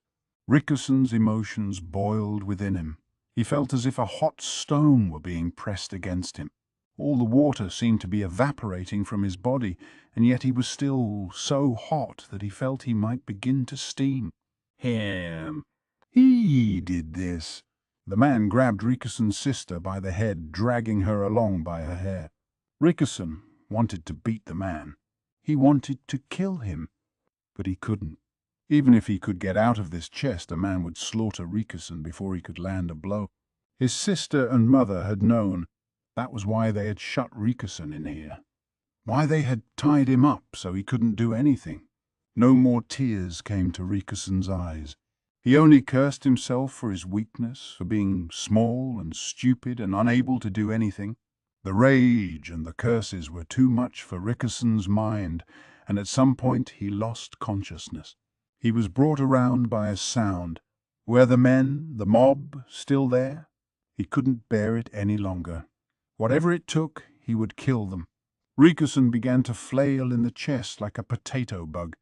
Eventually, he succeeded in causing the stone weight to fall off the lid. He crawled and shuffled and pressed his face into the ground until he managed to get the gag out of his mouth.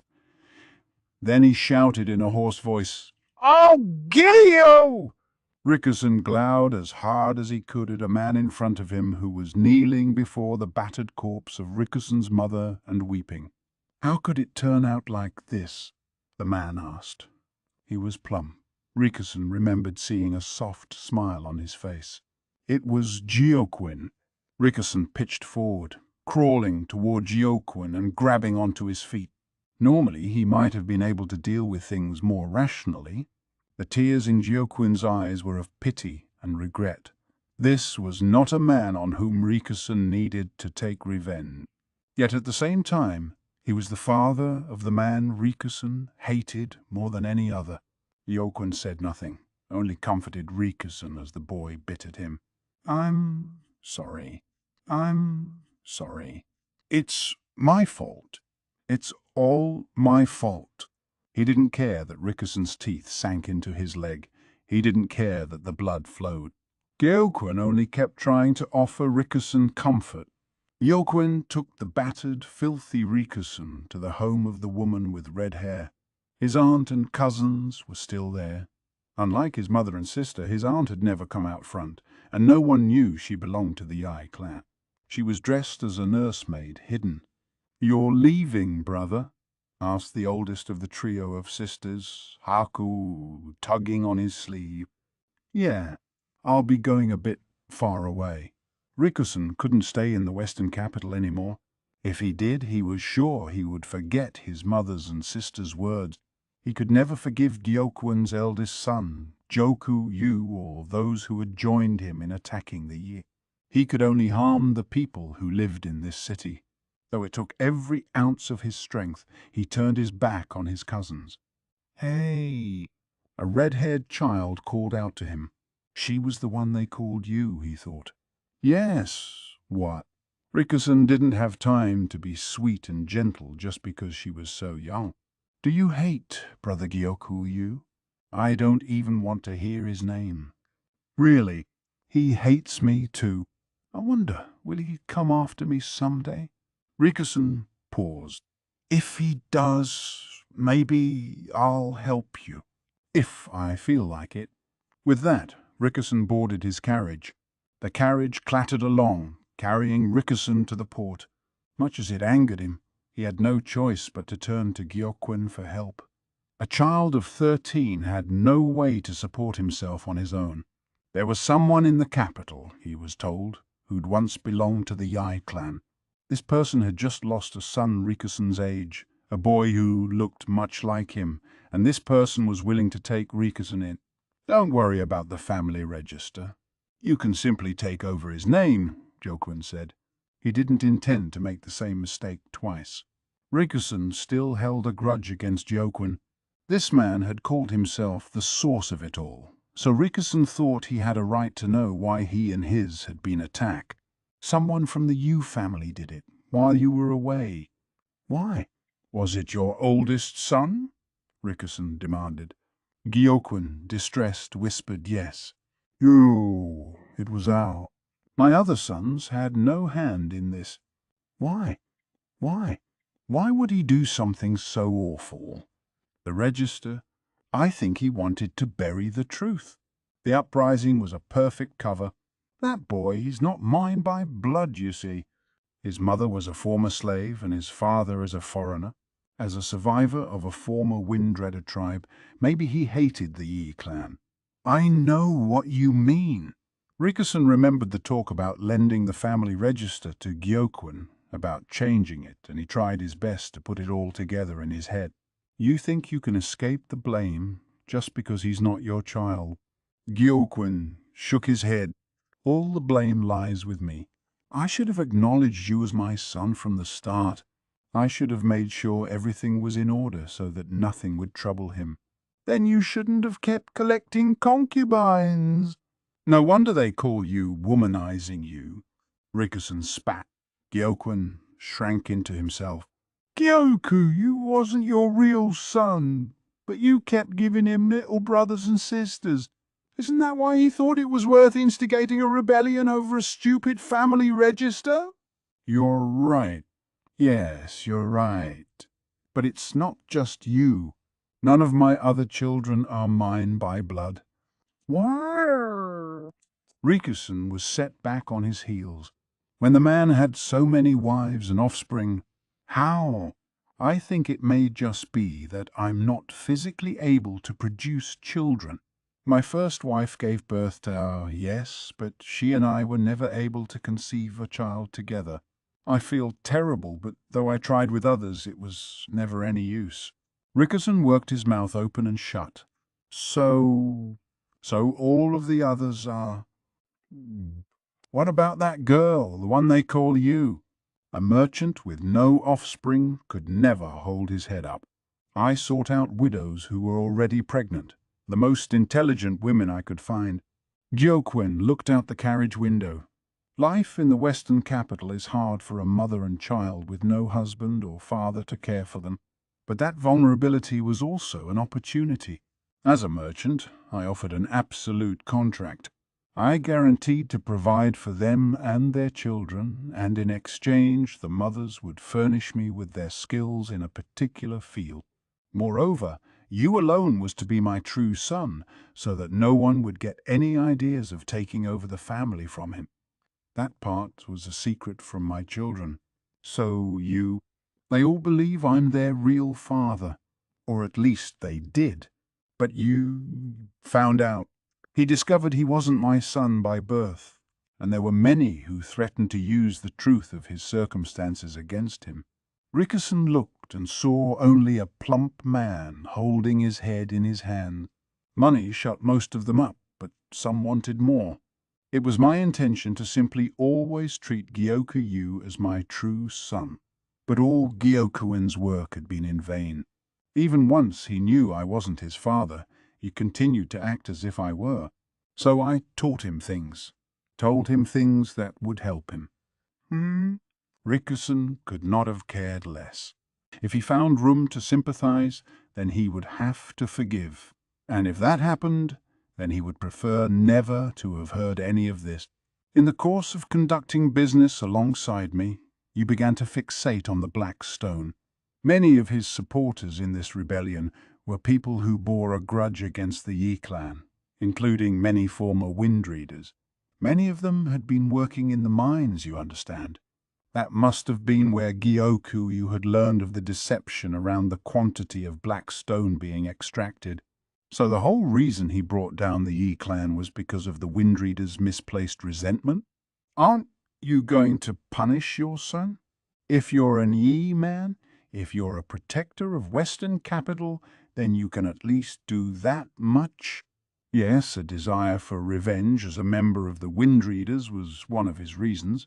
Destroying the family register was another, but there was a third.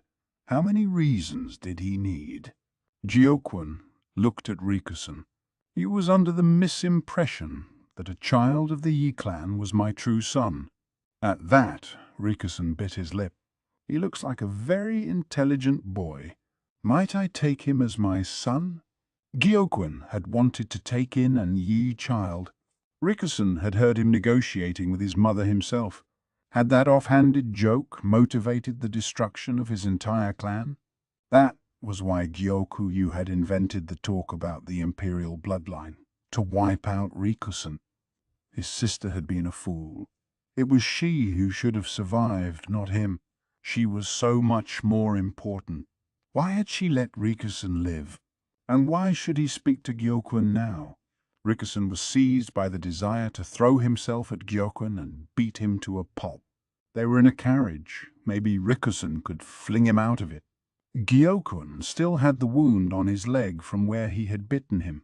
Even a child like Rikusen could kill one portly man like Gyokwin if he was willing to go down with him. He remembered what his sister had said. You must protect the western lands. That's what the Yi men do. Employ any means. Use any people you must. Rikusen couldn't let himself die here. In order not to harm the western lands, he would go to the central region, to a place where no one knew who Rikusen was.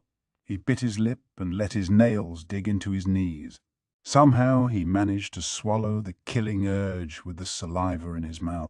Was the last reason the central authority? That stupid imperial edict. He remembered the red-haired woman talking about it. The emperor must be incompetent. He thought he remembered hearing that the Empress Dowager was in such thorough control of politics that people called her the Empress Regnant. Without the fig leaf of that edict, Gyoku-yu, even Gyoku-u, wouldn't have been able to destroy the Yi clan. I'm given to understand that that edict wasn't what the government really wanted. Excuse me, Rickerson said, aghast. What, had they somehow accidentally issued the wrong edict? It bore the Emperor's seal, but not that of the Empress Regnant. I mean, the Empress Dowager. So it had been issued by the puppet, not the puppeteer. Was that the problem? His Majesty's health has been poor for some years now, and his mother, the Empress Dowager, is no longer a young woman herself. And with one poorly conceived edict, they knew the accusations of imperial bastardy were unfounded, but the deception about the quantities of black stone that had been mined, that couldn't be hidden forever. Yes, but so the Yi clan bore fault as well. The way they had shored up poor harvests and bad circumstances with the black stone had worked until now, but it was bound to fall apart eventually. That's why I'm going to take this opportunity to seize mining rights from the central government, Gyokwin said. Why? The pudgy, frail man had fire in his eyes. The government doesn't understand coal's true value. In the royal capital it fetches a mere fraction of what it's worth here, and therein lies an opportunity. You mean I will use that poorly conceived edict as my bargaining chip? It left a power vacuum in the West, and that is a grave problem. Now Rikusen saw in Gyokwin's eyes the assurance of a merchant in his element. When I bring you to the central region, I will also appear at court as a member of the former Yi clan, to formally protest. This was done under my seal, so I bear responsibility, but that would mean defying the government. Why? What would happen to you? To your family? Rickerson didn't care in the least what happened to Gyokwin's idiot son-o, but then there was his wife, the woman who had harbored his cousin. She might not be related by blood, but he didn't want to see her dragged into this. Here, look at this. Gyokwin produced a basket from the floor by his feet. Inside were several pigeons. This is why I sought to expand my business. He who controls the information controls the markets. They can hang me for my remonstrance. It won't matter. The birds will let my family know before anything can happen to them, and not one of my wives is a weak woman to be easily undone. We will not be snuffed out. He pounded his belly as if it were a great drum. Still not convinced? No, not yet. Rikerson's mind and emotions couldn't keep up. He was still a child. He couldn't tell whether an adult was lying. In that case, allow me to suggest some paperwork. What do you mean? I'm a businessman, and I favor those who will help to make the Western capital great. A results-oriented mindset. He was a businessman indeed. At the same time, I flirt with danger. Almost by definition, my life will be shorter than my children's. I fear that when I am gone, one of them may grow greedy and try something. That seemed like something the man you would do, Rickerson thought. In fact, he already had. Should that happen, I want you to eliminate that child, and then you must protect the Western capital. What the hell? Didn't that still work out to him, becoming Gyokuin's successor after all? He would sooner die. After all this, now you're going to ask me to wipe your ass? Rickerson demanded. That's not what I'm doing.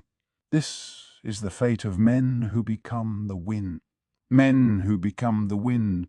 Gyokuin, Rickerson realized, was just the kind of man his mother and sister had said he was. It was a low-down, dirty way to get him. When he put it like that, Rickerson had no choice but to accept. No choice but to learn the same stubbornness under a gentle smile. Rickerson would take his craggy heart and hone it with a polishing stone, working and working until it was smooth and beautiful. And then he would make himself sharp as a sword, prepared to strike down anyone at all when the need arose. I believe we've arrived. Rickerson climbed out of the carriage to find himself at the port. There he saw a man behaving very strangely. No ships. No, you can't make me get on one. There he was, a full-grown man clinging to a post and throwing a tantrum like a child. You have to get on the ship or you can't get home. Come on, we finally found one to take you. But ships. I can't. No ships. Rickerson recognized the man. It was Larkin. Mr. What are you doing? He asked before he could stop himself. Who are you? Shrimpy Pawn. Larkin had completely forgotten about Rickerson. He was used to that by now, but it was still annoying. You're going back to the capital, aren't you? Well, I think you'd have a better time on a boat than going overland. Lurching around in a carriage and lurching around on a ship weren't that different, so better to go with the quicker trip, Rickerson thought. No, Larkin grumbled, but he shuffled onto the boat.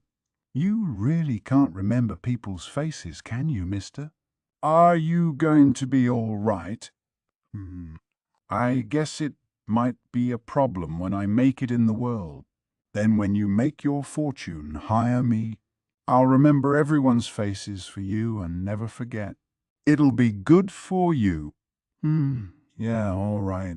It was the simplest of conversations. He never imagined that a decade later it would actually come true. By then, the man who had come to be known as the freak strategist had completely forgotten about Rickerson. In the end, the Yi clan was destroyed.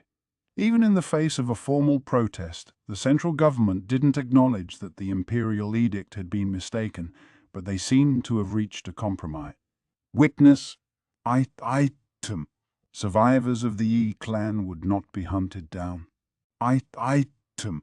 The name I see, the Western Yi province, would be retained. Item.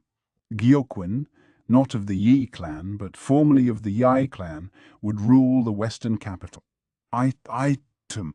I see province would not pay taxes on the coal it mined, as a form of hush money. Unofficially, of course. The Yi clan remained disgraced, but Gyokuin had chosen the flourishing of Icy province over honor.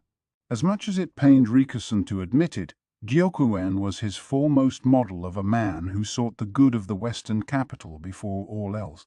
Chapter 21. The strategist takes command. Amid the blood, Rickerson stood ruminating on the past.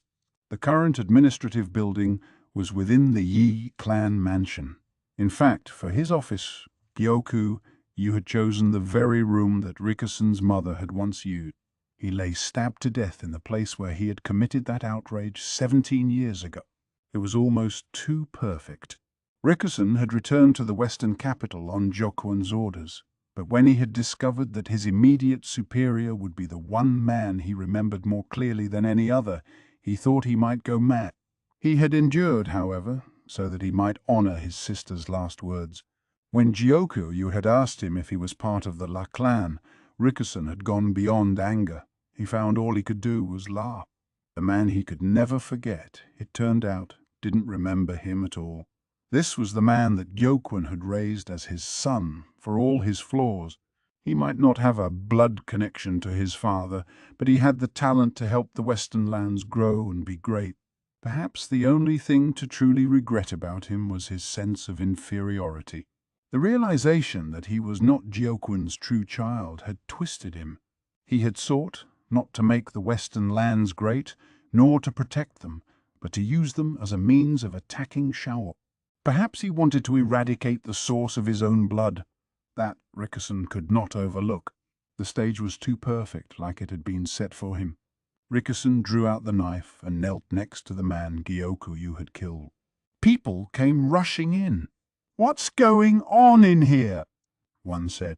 Then they saw the blood-stained floor and Rickerson with the two bodies. "Whoa, what in the world is this, Master Rickerson?"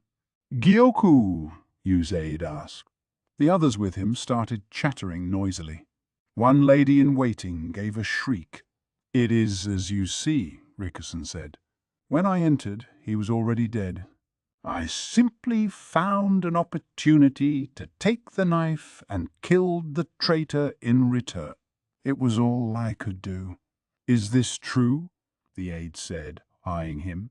Indeed, everyone looked at Rickerson suspiciously. Of course, it was only natural for them to suspect him. Everyone there knew that Rickerson had been received with little hospitality, and they knew it was possible he was not to be trusted. He would have to play this very, very carefully. Or not. Perhaps it would be better to be buried in the same place as his mother and older sister. The thoughts were hardly through his head when someone said he was already murdered when you entered the room. "So, you killed the rebel, is that not right?" It was, of all people, Larkin standing there. He looked half asleep and wasn't even wearing his monocle. Weren't they in the middle of a state ceremony? What was he doing here?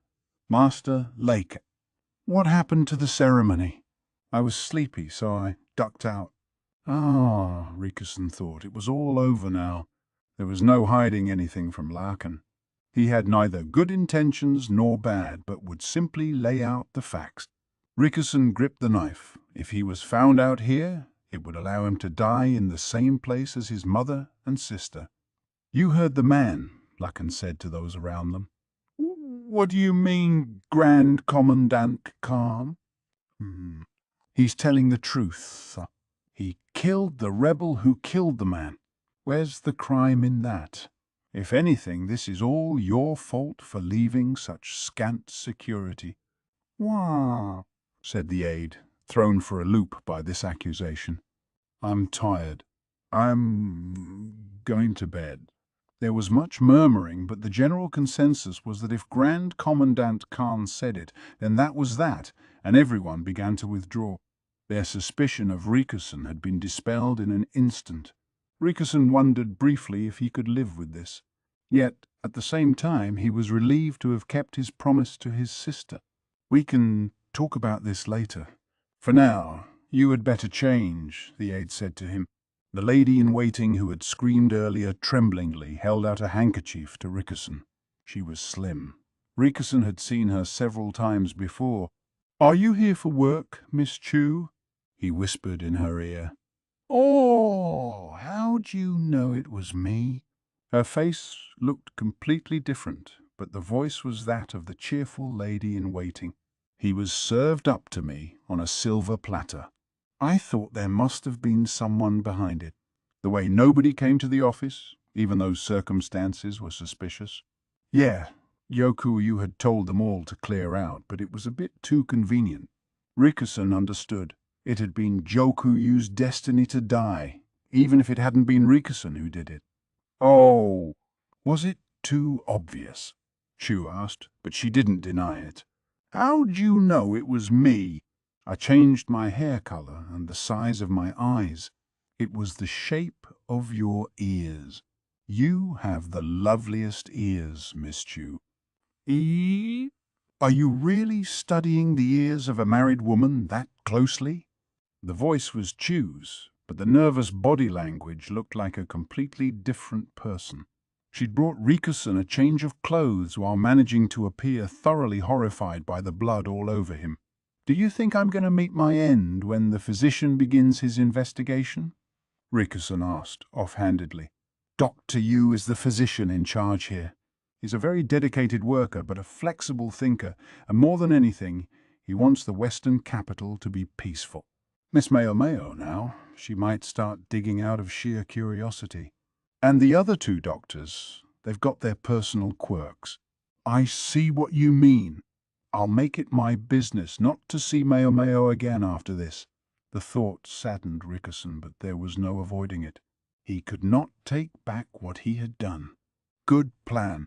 Oh, and if you would be quiet about me too, Chu said, not neglecting to hush him up. I certainly will. Might I make one request in exchange? What would that be? Rickerson could hear the distinctive voice clearly in his ear, yet to any onlookers, Chu might not even seem to be moving her lips. Her disguise was nearly perfect.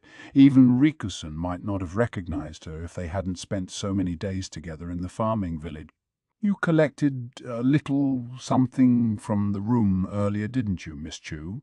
She'd been so subtle about it that anyone else might not have noticed.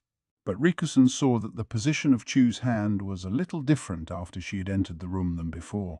Oh, why you have to be so sharp? She said. Then she added, Small Lin is the real victim here, isn't he? She was surprisingly frank about it. In that case, he must have come here to make some demand on the basis of that stolen thing. Specifically, family register, yes? Please, don't say any more. Miss Chu's head might not stay attached to her shoulders, Chu said, although she didn't sound very worried. She was, however, taking care that there was no one else around. Might I ask that you dispose of this object you obtained as quickly as possible? Rickerson did not and would not forgive Gyokuyu, but neither did he intend to besmirch his memory. I'll have to ask my superiors. It would benefit everyone getting rid of that thing. What if it became public knowledge that the Empress's real father was some nobody from nowhere? Rikusen sensed that Chu already knew the truth. I know. It wouldn't be any fun at all. She still sounded unruffled, but her face was slightly more tense than before. She must be a very capable spy. Rickerson wondered if she might simply snuff him out, but he liked to think she wouldn't. If someone investigated the family register, it was possible that they might uncover Empress Gyokuyu's true father. One could see who her mother's previous husband had been, and even if he were dead, his family could be investigated. That would be no good at all. Miss Chu knows why this family register is bad news for her, but what makes you want to get rid of it, Mr. Rickerson? It's nothing special. It's simply if you make a deal with someone and then their secret is exposed, the deal becomes worthless, doesn't it? He wasn't doing this for Gyokuyu, the man who would have foolishly exposed the entire western region to danger. That great mass of inferiority toward Gyokuen. There was one reason, and one reason only, that Rickerson wanted to destroy the family register, and that was because he felt a duty to Gyokuen. Understood. I'll talk to my superiors about it. Chu handed Rickerson the change of clothes, and then she went off somewhere, disguise and all. It doesn't seem like she directly serves the Moon Prince, Rickerson mused, but he wouldn't pry any deeper. For one thing, he now had a guilty conscience. Rickerson went back to his room where he closed the door and knelt down. He desperately wanted to change his blooded clothes, but his body wouldn't move. I don't understand. It's supposed to be over. Tears began falling from his eyes.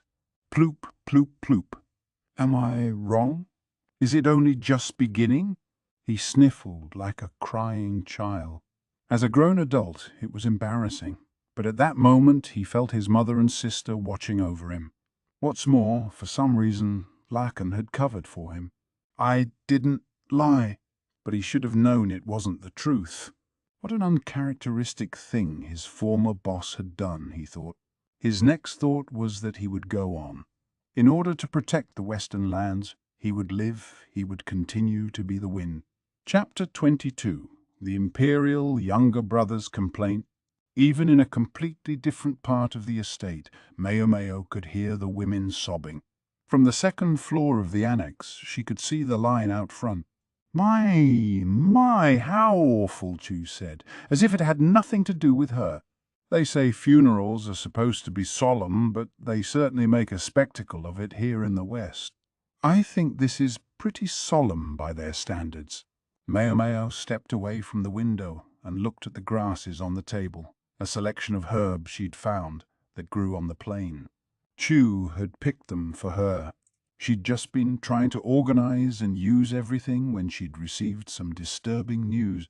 Gyoku-e, it seemed, had been killed. She'd wondered what was up yesterday when only Gyoku's brothers and sisters had been at the ceremony, and he hadn't appeared at all. They said he'd been murdered by a farmer who had repeatedly approached him for money. Mayo was half surprised to hear it, but the other half of her feelings included understanding, a strange relief, and a certain amount of anxiety. A farmer.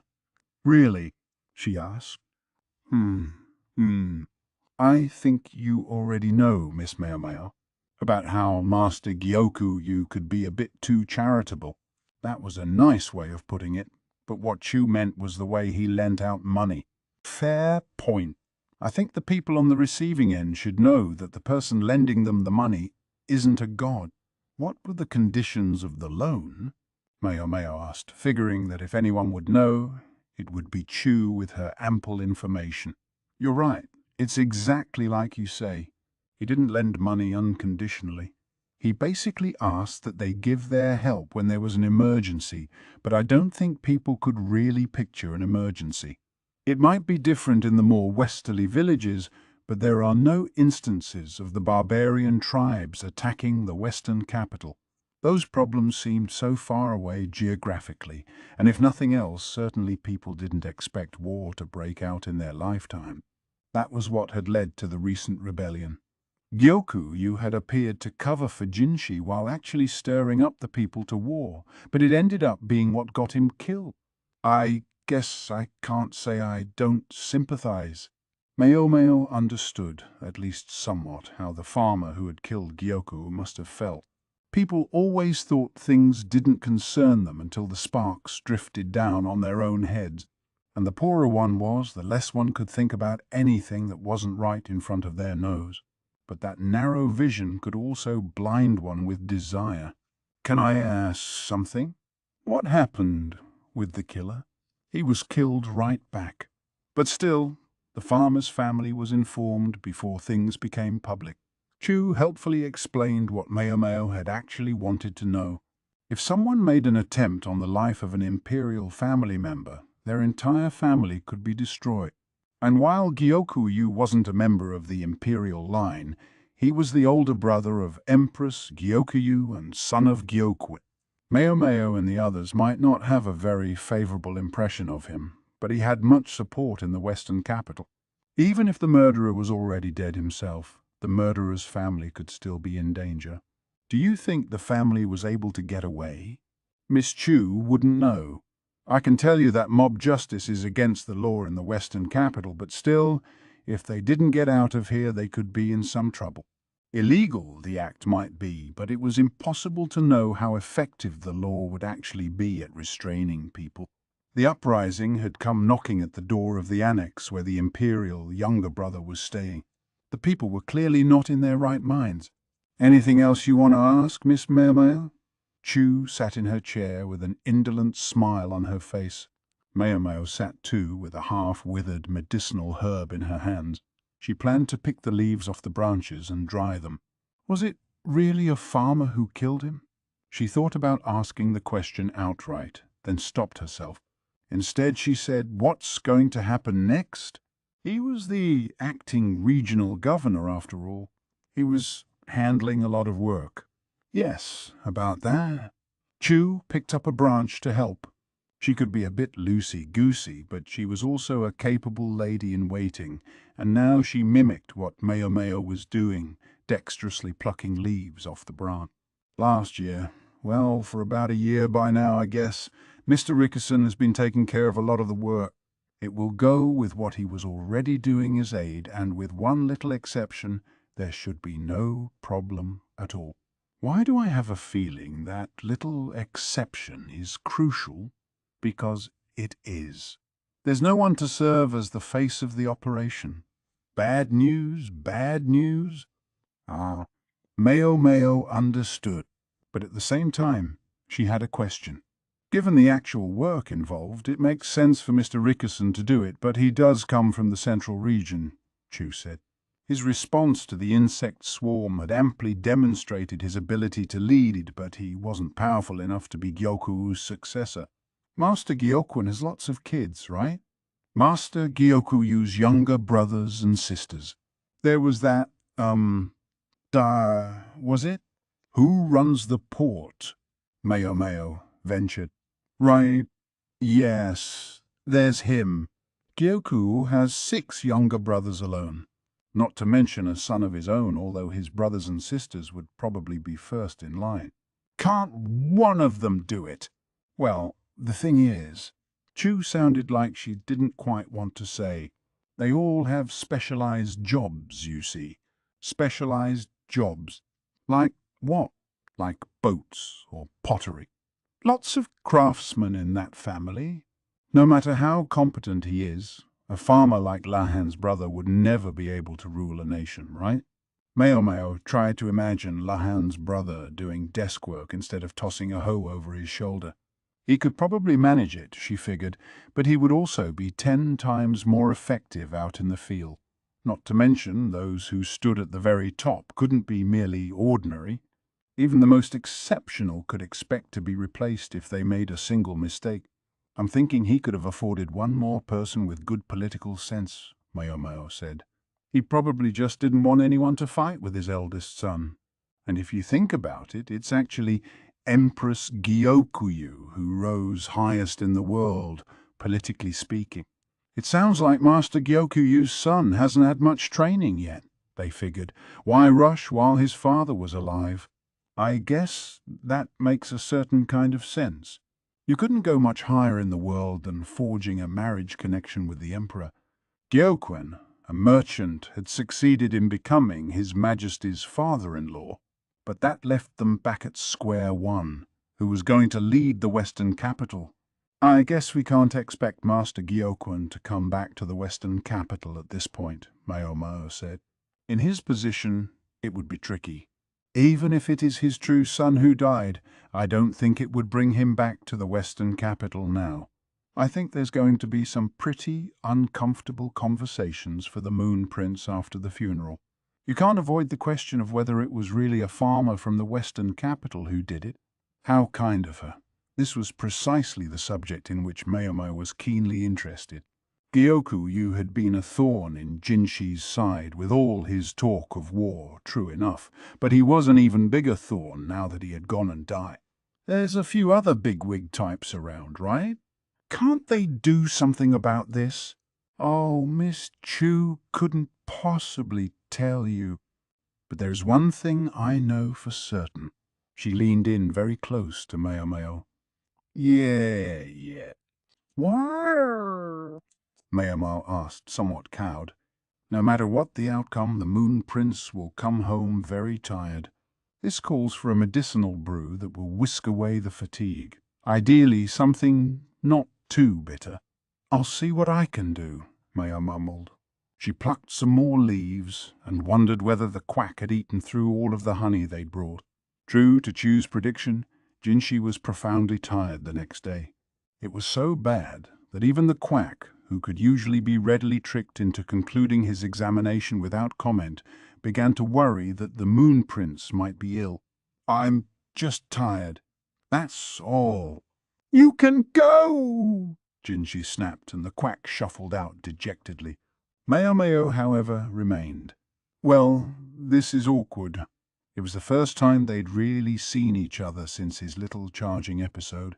Still, Jinshi obviously wasn't faking his exhaustion, and Mayo was overcome with wondering what could have happened. His usual entourage must have already known because they looked like they were under a collective cloud. What tiring tale had he told them? You can go ahead and sit down, Jinshi said, so Mayo sat. She'd already given the draft she'd created to Swyron. Ask me what happened. What happened, sir? Mayo asked obediently. You'll never believe it. It had been quite a while, Mayo reflected, since Jinshi had looked quite so spent in front of his retainers. Sometimes he got like this when only Gaoshan was around, but with Swyron, Teomei, Chu, and Basin, not to mention Bayu was probably out of sight somewhere nearby, Jinshi flaunted his listlessness in front of all of them. Mayo might have expected Swyron or Teomei to scold him, but no reprimands were forthcoming. It showed just how justifiable his listlessness was.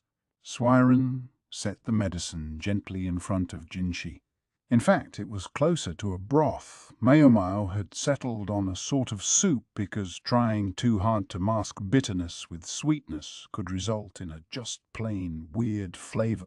She'd put in vegetables along with medicinal herbs that helped with fatigue and stewed it with plenty of milk and butter until the sinewy meat was soft enough that it would be easy to chew. To be perfectly honest, many of the ingredients were rather crude for an imperial palate, but Mayo had at least tried to pick ingredients that she thought would be most effective. The broth was green. It was still medicine, in the end, but it should taste all right. The quack, Chu, and Laihaku had all given it their stamp of approval. Mum. Jinshi took a mouthful of soup and then let out a breath. He was sure taking his time, considering he had begged her to listen to him. The important thing was that the soup seemed to agree with him, because he went back for another spoonful, and then another, trying all the different ingredients. I guess he's just that hungry, Mayo thought. Once he'd had a mouthful, it seemed like he couldn't stop, and he ate everything. He wiped his glistening lips with the back of his hand. Not very princely behavior, but appropriate to a young man his age. The next moment, though, he suddenly looked ready. He straightened up and he didn't seem so tired anymore. Talk about your quick changes. We discussed who would be the leader of the Western region going forward, but it was all a lot of going in circles, as we expected, he said. I should imagine, sir, Mayomar replied with a quick glance at Teomei. If it had been just Swyron or Chu there, that would be one thing, but Teomei's eyes scared her. She had to act somewhat formal and distant because she could never be quite sure what aspect of her attitude Teomei might take to be disrespectful. Sir Gyokun's other sons unanimously rejected the idea of stepping forward themselves. They each excel in his own field, but none is suited to politics. That goes for all of them. Meanwhile, Sir Gyokuyu's child isn't yet studied enough in politics, or so I'm told. He's not powerful enough to suddenly assign him acting governor. Jinshi sounded emphatic. His fists were clenched. So we considered Sir Gyoku's aides. They're competent enough at their jobs, but none of them had the mettle to stand at the top. I suppose they're the kind of people who are more comfortable assisting. Right. Sometimes that's just how people were. Not everyone longed to rise relentlessly in the world. There were those who didn't need a high station, so long as they had enough to eat. It seemed all of Gyoku's aides had possessed this disposition. Did he go out of his way to surround himself with people like that, or did they just gravitate toward him? If someone wanted a little bit of prestige but didn't want to have to stand at the very top, they might be happier as an aide, even if the ones who were too diligent could get too invested in their work and end up with stomach problems. We asked around among the most important and influential people in the Western capital, but the answer was always no. From a mercantile perspective, it seems the disadvantages outweighed the gain. They're very much a merchant people, aren't they, sir? Yes, that's how this town works. It's all well and good if someone has as much power as Sir Gyokuin did, but the other merchants are all about as powerful as each other. Mayo didn't know how many influential merchants there were in the Western capital, but if one put himself forward too eagerly, he might well be crushed by the others. Besides, everyone had their hands full dealing with the fallout from the swarm, and it was hard to blame them if they didn't want to take on more work. I thought there was one person who might fit the bill, Jinshi said. Yeah, who was that? Who was there? Rikusen. Yes, Mayo realized, of course Jinshi would think of him. His name had even occurred to her, after all. Above all, Chu would certainly have given a full report.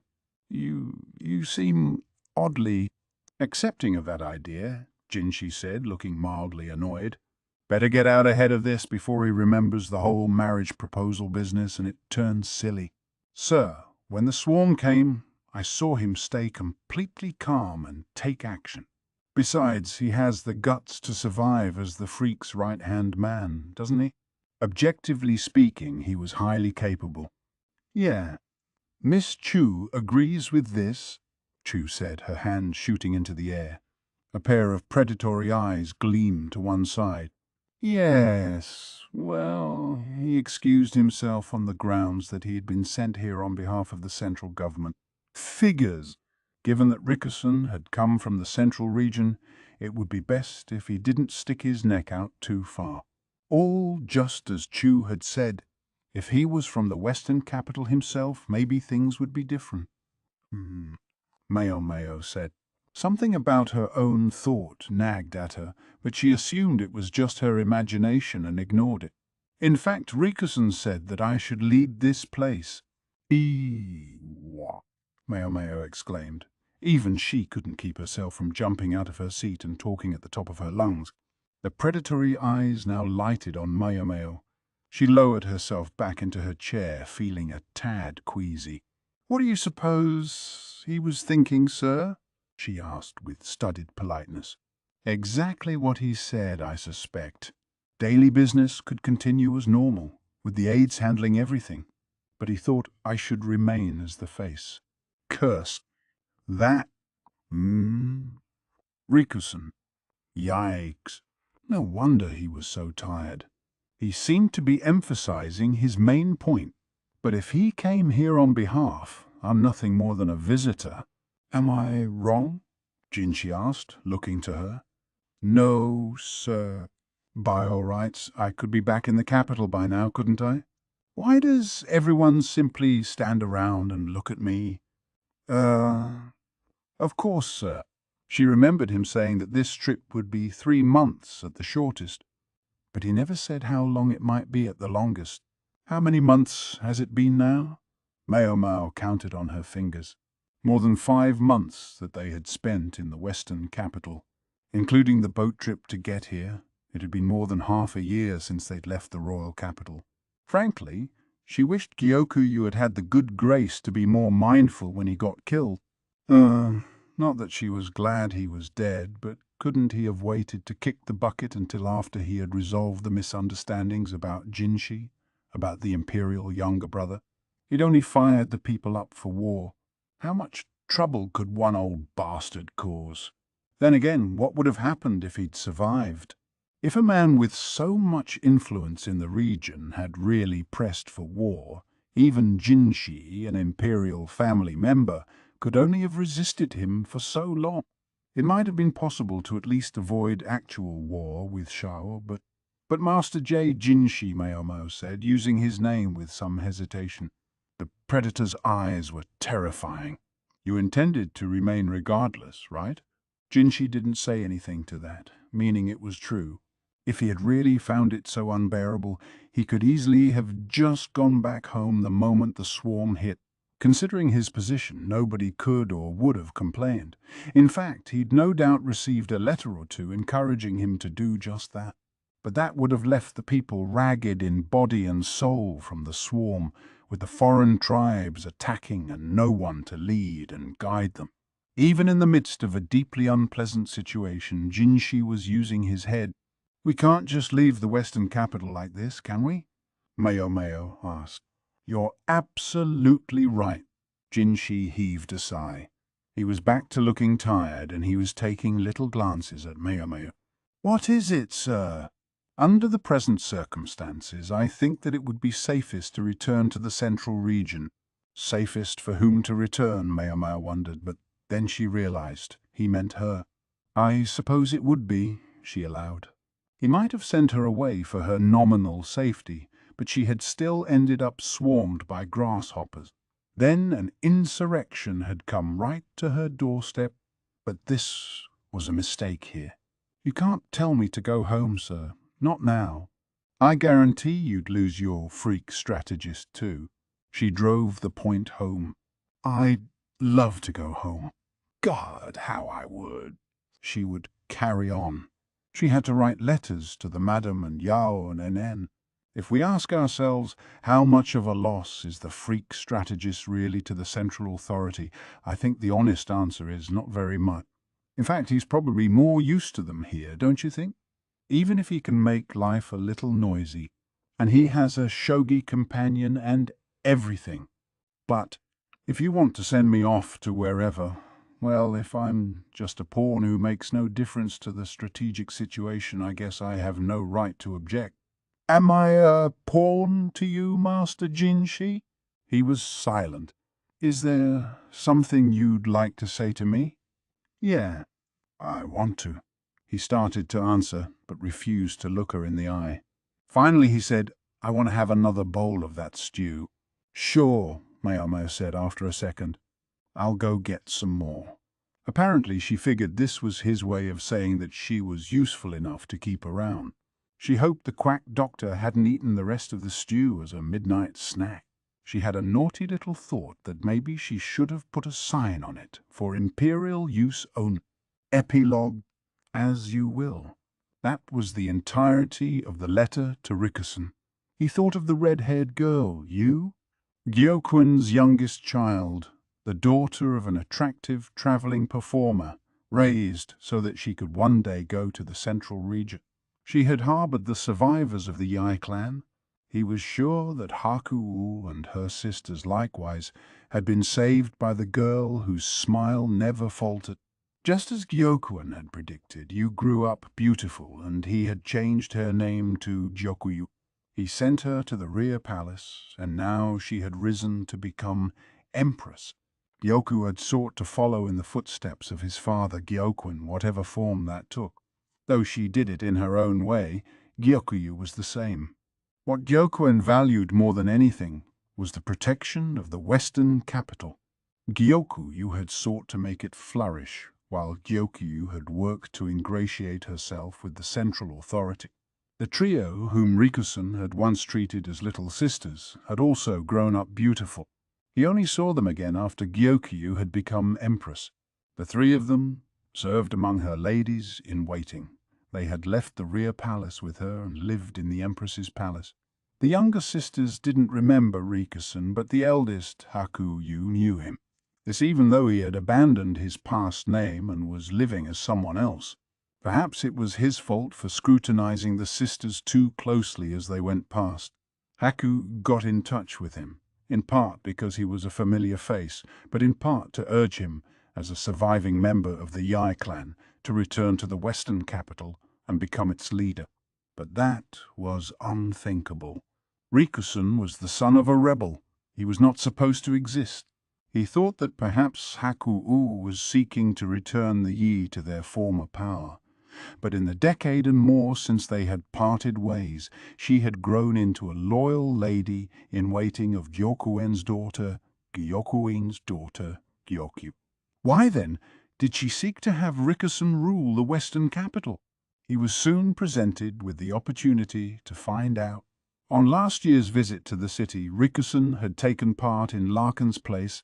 He was haunted by the possibility that someone would recognize him or figure out who he truly was, and he cringed every moment of the journey. To his amazement, however, he was treated just like all the other guests, and nothing more. No one knew he was a son of the clan that had once held the Western capital in the palm of its hand. Most notably, Gyoku appeared to pay Rikusen no particular mind at all. The Western capital was flourishing.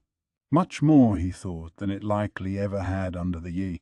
Never mind the tragedy of the past. The inhabitants of this city were business people through and through. In light of the wealth the city now enjoyed, what had happened could almost be dismissed as a necessary evil. Rikusen, though, was alert to the shadows that flourishing cast.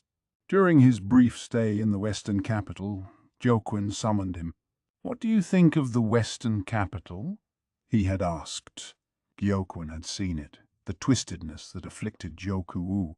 What might begin as a small distortion, if left unaddressed for decades, could ultimately warp beyond repair. Moreover, it was now decided that Gyokwin would go to the central region. No doubt he was contemplating what Gyokuyu would do without him to act as a check. Rikusen had known that Gyokuyu was not worthy of trust.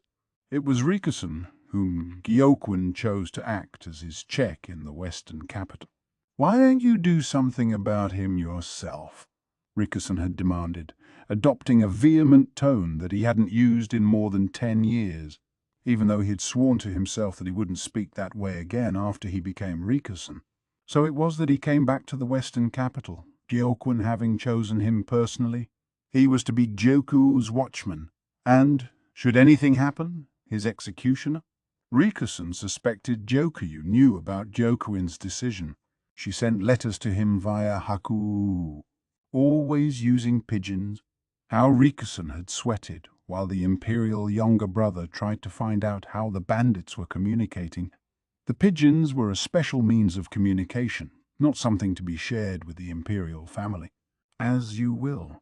He couldn't act in accordance with the content of Empress Gyoku's letter. He had worried. All this time, he had worried about it. If only the man Gyokuyu had acknowledged his own responsibility, sometime, somehow. Could I have been more unlucky? If he could have been only Joku's watchman, why did that bastard have to be so warped? Why had no one tried to repair him? Why had they made Rikusen do it? No, that's not true at all. Rikusen had wished for this, longed for it, to take revenge at last for his mother and sister. And his wish had been granted. "Now I no longer feel like doing anything at all," he said at length. He tried to pass off the responsibility to someone else, tried to nominate someone other than himself to lead the western capital now that Gyoku was gone. In a time of peace, there might have been a few takers, but no one wanted to step into the role of acting governor with the crisis of the insect swarm still fresh. He even started to hear people say that he himself should take the position, and that was when he finally gave voice to his thoughts. "I think you, Moon Prince, might be appropriate." The imperial younger brother had gone slack-jawed. Rikusen genuinely felt bad. But he did have an insolent little thought that at least then he would have company in the misery of being overworked. "What shall I do?" Rikusen was well and truly burned out. He could summon no desire to do anything, and even tried to push the things he didn't want to do onto other people. In fact, he was ducking work at that very moment, reclining in the branches of a tree. The purpose for which he had lived for more than 10 years was gone, leaving a yawning emptiness in its place. It would not have been surprising had he simply died. What Rikusen had done was unforgivable, but at the same time they had lost their chance to punish him. It was cruel and mean and dirty. Rikusen found his own existence repulsive and hideous. Sunlight peeked among the leaves and small birds fluttered through the air. Birds! When he saw them gliding effortlessly through the sky, it brought back memories of a time when he had believed that he would become the wind. When the day came for his coming-of-age ceremony, he would put on the embroidered outfit. Then he might become a merchant or a sailor or journey somewhere far away. Back then, so many and such grand dreams had been there for him to dream, far away. That might be good, he thought, as he climbed down from the tree. Go somewhere. There was no one else. Live a wandering life and finally fall dead in the fields somewhere. Suddenly he thought he heard a voice. "No, you can't." Rikusen looked around, but there was no one there. Just the wind blowing and the birds flying. "Aren't you going to do something for the Western capital. He was just hearing things. The wind and the bird's song had somehow sounded to him like a young woman's voice. "Nonetheless," he said, as if in answer, "must I labor on, elder sister?" The wind gusted a great cry. "Ha ha ha! Now you're just being mean." Rickerson laughed and lay down on the ground. The sky spread above him, wide and blue, and the breeze felt lovely on his skin. That journey would have to wait. He could go after the life had returned to the Western capital, after people once again greeted each other with a smile as they passed by, all to give his mother and sister what they had wished for. For them he could toil for a little longer. Translator's Notes, The Apothecary Diaries, Vol. 11. Show me the shogi. Hello, and welcome to the translation team's reflections for Volume 11 of The Apothecary Diary. We've spent a lot of time in these essays talking about the common forms that translation challenges take. This time, let's look at a localization issue of a kind that you don't see every day. In Chapter 3, the characters discover records of shogi games, which are given in standard shogi notation. The scraps contained inscriptions like 59 and 83. Even Meo Meo, who had no interest in shogi whatsoever, recognized this as notation showing how the pieces in a shogi match had moved. This notation involved foreign numerals not used in Kyo province, perhaps for ease of reading. Does this seriously mean anything? Meo Meo held back a groan. Instead, she turned to Onsu and asked, "Do you have another shogi board and some pieces we could borrow?" When you didn't understand something, there was nothing better than to try it out. Onsu furnished the materials, and with a click, click, click, click, Meo Meo began to line up the pieces. "Let's see. 59 would be." She tried to put the pieces where the notes indicated, but increasingly she suspected it was a futile endeavor. She was just about to place one of the pawns when she stopped. "Now that's funny," Chu interjected, looking at the board. "It says that pawn should move to row 2. Even I know that's an illegal move. Even Lihaku was getting in on the act. Our challenge this volume came in the form of how records of shogi matches are formatted in Japanese notation versus Western notation. When approaching this passage, we began from the premise that like translates like. In other words, to give English readers a similar experience to that of Japanese readers, it was fair game to transpose the Japanese shogi notation into the accepted style in English. Seems simple enough, right? The problem was, standard shogi notation differs substantially between Japanese language and English language texts, and this created a puzzle for the translation. At its core, Japanese shogi notation only requires that 2 properties are listed for a movie: a piece's destination on the board, written as 2 characters, the first written in Arabic numerals and representing the column on the board, and a kanji numeral representing the column on the board, and the piece being moved, written as a single kanji character representative of that piece. In the text above, what we've transcribed as 59 in English notation is 5, go Kyu Jin in Japanese notation, column 5, row 9, being the kanji for 9, and the piece being what we call a silver general in our translation. English notation requires the same aspects as Japanese notation, but with one extra feature, the move that the piece makes. English denotes each piece with a letter, S for silver general, and the destination is written as 2 numerals. Both Arabic's column 5 row 9 is written as 59. Western notation places a symbol denoting the type of move between the piece and its destination, meaning a simple move, etc. P24 would indicate that a pawn P makes a simple move to column 2, row 4, 24 on the board. So to sum up, both systems indicate the piece making the move, but Western notation places it at the start of the sequence while Japanese places it at the end. Western notation includes the type of movement, simple move, move with capture, etc., which is not obligatory in Japanese, and both systems include the destination. But again, this comes at the beginning in Japanese and later in Western notation.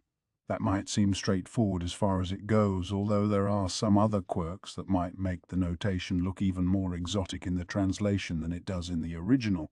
For example, one of the other moves mentioned is 8, Arabic 8, kanji 3, horse. Uma, horse, is the Japanese shorthand for Ryuma, dragon horse, which is the promoted form of the bishop, kakugu. While Japanese has separate kanji to indicate each of the promoted pieces, as here, Western notation uses the code for the original piece, preceded by a plus sign. So the promoted bishop is notated asheb, and the full notation for this move is beiti, 3. Incidentally, the line about the notation using foreign numerals not used in Kaiyu province is a direct translation of what's in the Japanese text. Since Mayomeo and her companions evidently write using what we would call Chinese characters, we figured that it was fair to describe the Arabic numerals as foreign, whether there was one of them or two. Just another of the many small considerations that go into seemingly incidental line. The main localization issue appears with Chu's line, which we rendered as it says that pawn should move to row 2. In Japanese, the line is quite brief. Nifu disu yo. The word nifu is the shogi notation, or a kanji 2, followed by the character for pawn, literally foot soldier. In other words, the initial Arabic numeral, the column on the board, is not given. Not, most likely, because it isn't there in the records they're studying, but because it's not what Chu is interested in. We know by now that the kanji number indicates the row where the piece ends up. A pawn on row 2 is striking to her because, as apparently even Lee Haku knows, pawns start on the 3rd row and can't move backward. That's all well and good, but because Western notation goes piece, destination file, destination row, we can't indicate only the piece and row without leaving a gap. It would have to be written as something like P2, which looks funny and might not even make sense, not to mention the question of how it would be pronounced aloud since Chu is speaking the line.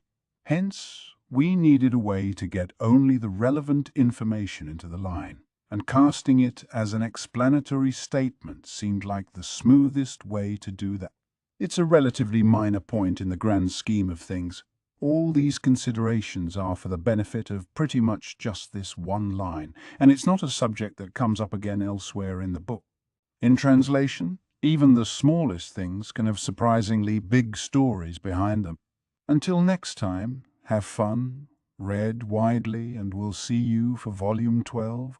Sign up for our mailing list at J Novel Club to hear about new releases, newsletter, and you can read the latest chapters of series like this becoming a J Novel Club member. J Novel Club membership. Copyright The Apothecary Diaries, Volume 11 by Natsu Hyuga. Illustrations by Tuko Shino. Translated by Kevin Steinbach. Edited by Sasha McGlynn. This book is a work of fiction. Names, characters, places, and incidents are the product of the author's imagination or are used fictitiously. Any resemblance to actual events, locales, or persons, living or dead, is coincidental. Kusuya no Hitorigoto. Copyright Natsu Hyuga 2021. All rights reserved. Originally published in Japan by Shufu no Tomo Infos Company, Limited, through Shufu no Tomo Company, Limited.